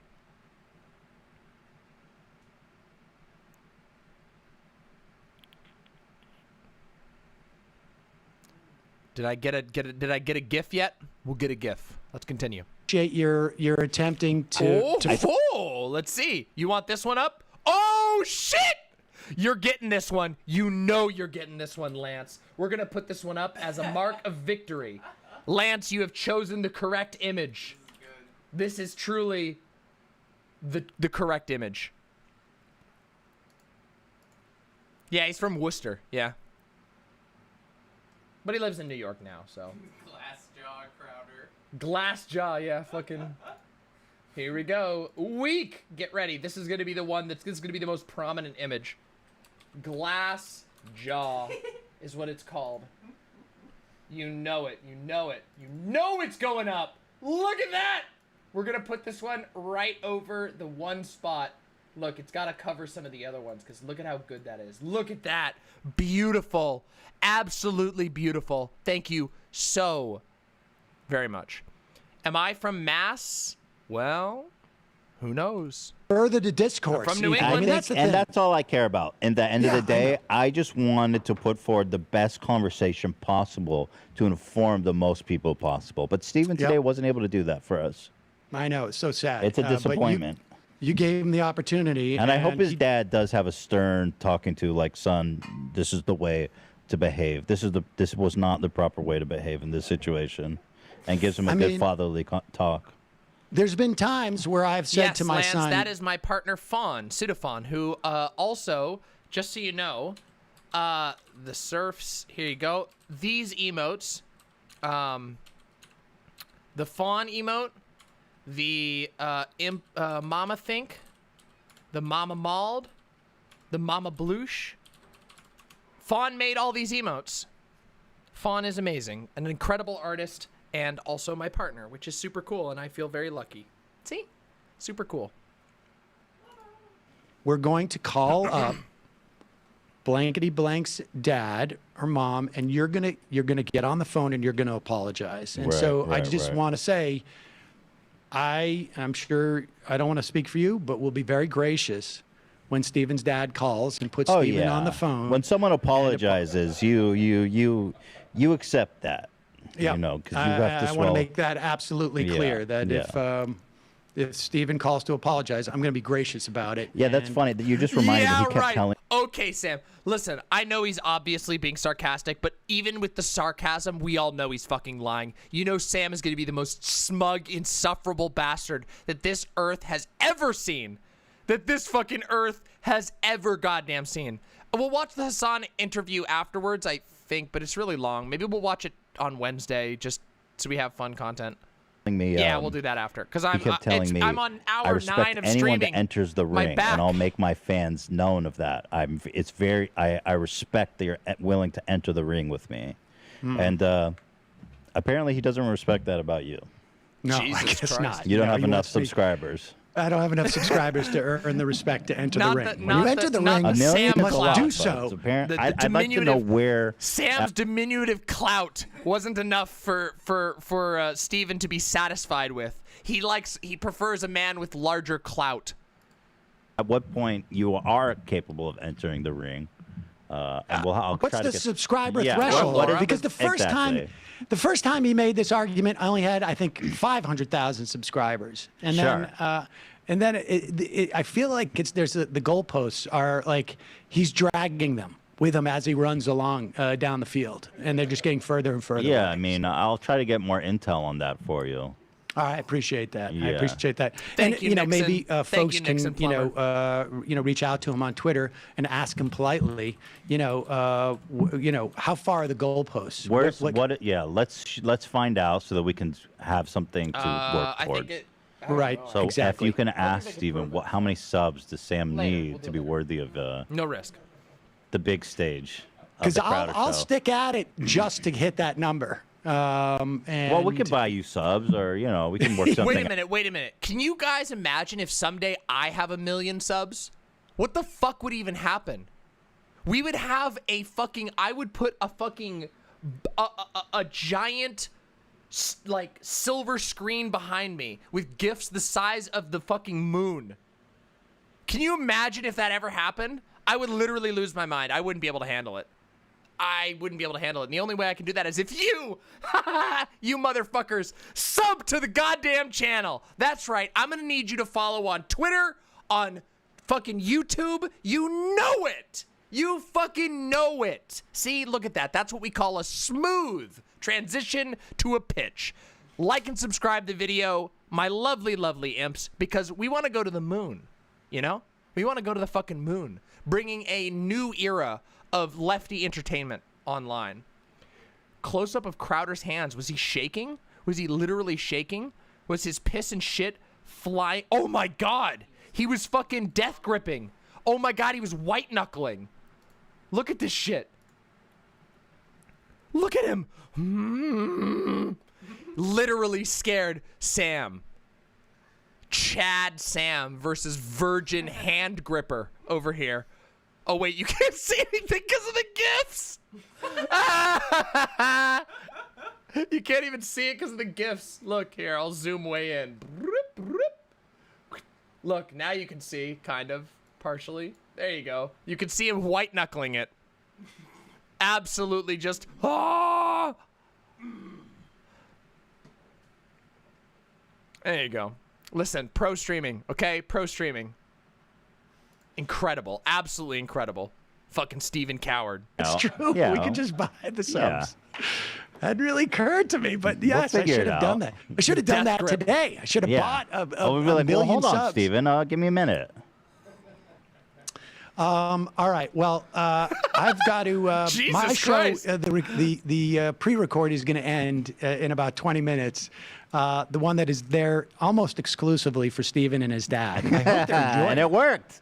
They watched it. Amazing. Amazing. True, this one. Hold on.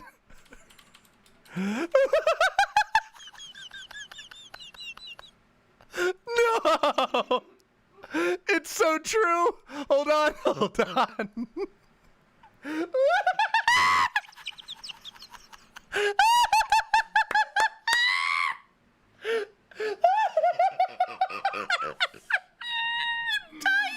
I'm fucking dying.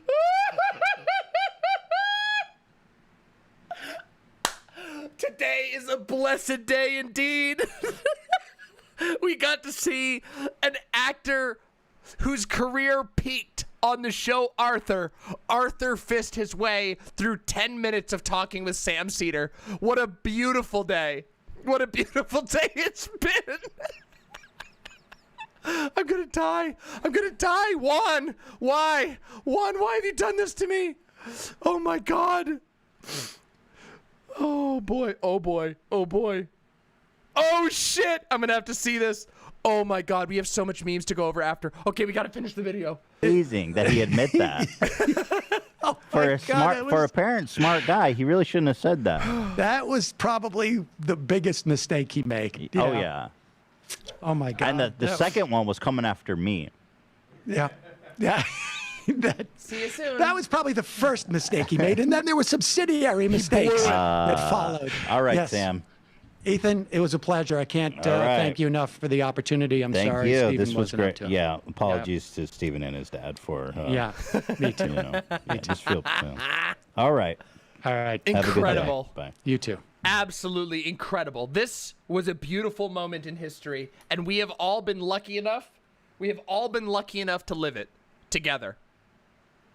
to think I wanted to end stream on a downer. What a fool I was. I was such a fool.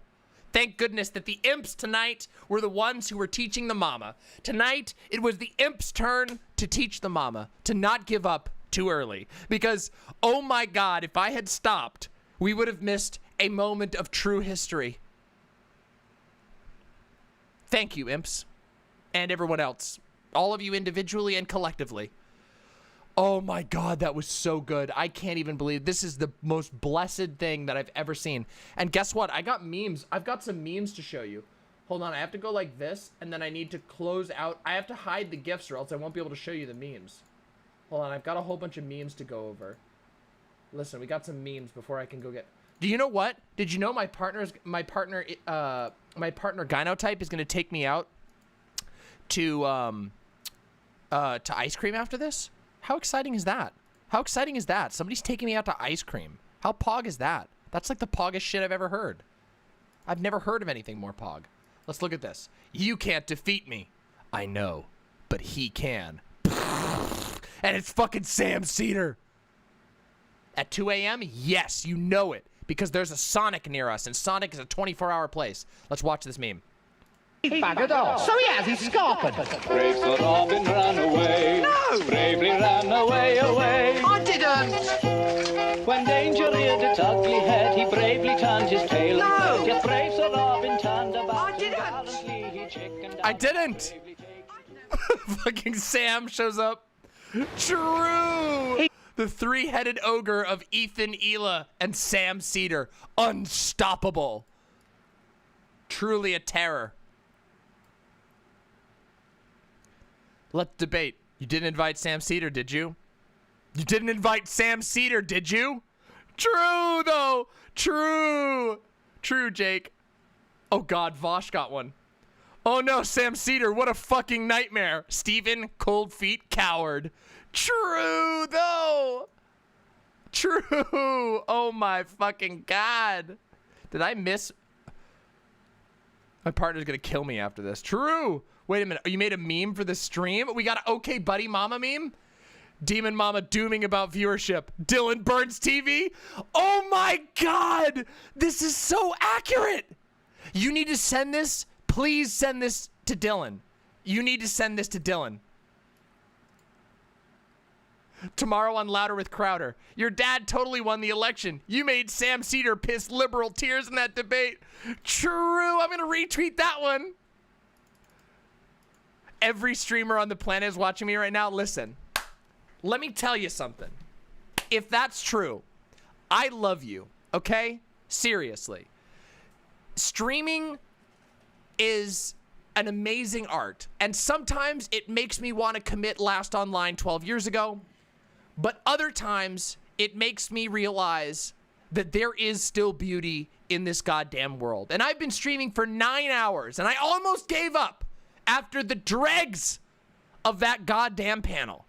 But we are here nonetheless, having a good time at 11:48 at night. And you all are making that possible. And I want you to remember. Yeah, and Doe is a great streamer. Do you know that Doe? Did you know that Doe did a hot tub theory stream today? Did you all know that? If you don't follow Acelaces on Twitter, what the fuck is wrong with you? Go! Somebody use the command right now. Jesus fucking Christ. It was awesome. Theory in a hot tub with a Doe. What the fuck? It's exclamation. I think it's exclamation Lexi. There we go. Yeah, we have exclamation Acelaces. There you go. Go follow Doe while you're here because you don't want to miss out on that shit. It's fucking great. I had a great time. I had a good time. I was there. I didn't miss out on that. Are you fucking kidding me? You're not really on Twitter? Well, that's too bad. Theory of hot tubs or theory while in a hot tub? Well, obviously theory while in a hot tub. But I would expect nothing less from you, Hollow Brine. The brother of Hero Brine or whatever. Hero Brine? Hero Brine? All right, everybody. Wait, really, Mother Meerset? That's so pog. That's so unbelievably pog. Catfishing. Oh, catfishing is fun. All right, listen.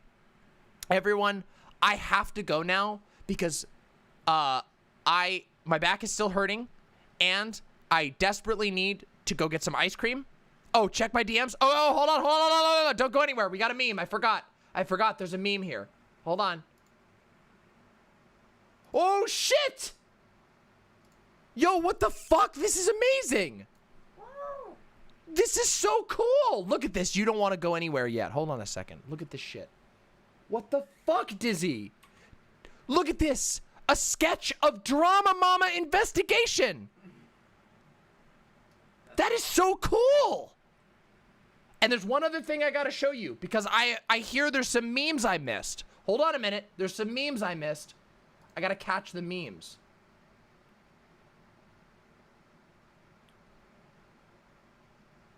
Oh my God. Here we go.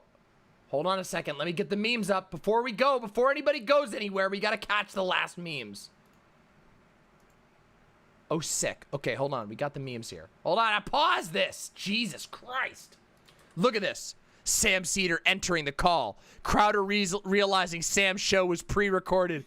Accurate, Dylan. Holy shit, Dylan. You send me a screenshot of me and Sam? Okay, I'll check it. Hold on. I'll check that. And is this Sam Seder in the room with us right now? Steven Crowder. Yes. But Steven Crowder, you know what's funny? We can all roast Steven Crowder's paranoia, but Steven Crowder was right to be paranoid because Sam Seder is a motherfucking bamf. Sam Seder is the only hot social democrat on the entire planet. That's how it goes. The only one. And a badass motherfucker. And you know it. And you can all clip this and spam this at Sam Seder, and you should. Because clipping this and spamming this at Sam Seder is unironically revolutionary praxis. If you take this clip of me saying that Sam Seder is the only hot social democrat on the entire planet and that he's also a badass motherfucker, and you spam it at Sam Seder, you will be personally delivering communism to America.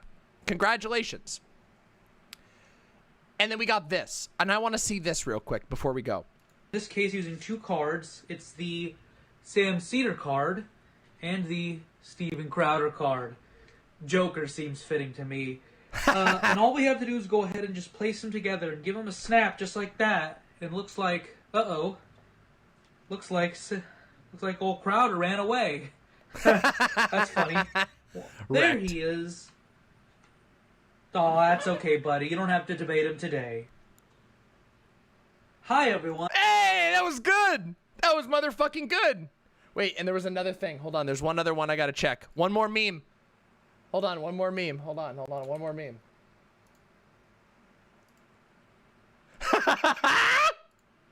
You weren't lying. You fucking weren't lying. You weren't lying, Vermin. It's literally us making the exact same face. Denims, listen, Denims is a fake sock dem. Listen, I know that Denims is more extreme than she lets on. She's hiding her power level, everyone. All right, look at that. Look at that. True. Wait, oh, my camera's in the way. Oh, I'm so stupid. Look. There. Look, it's us. Sorry. I didn't know.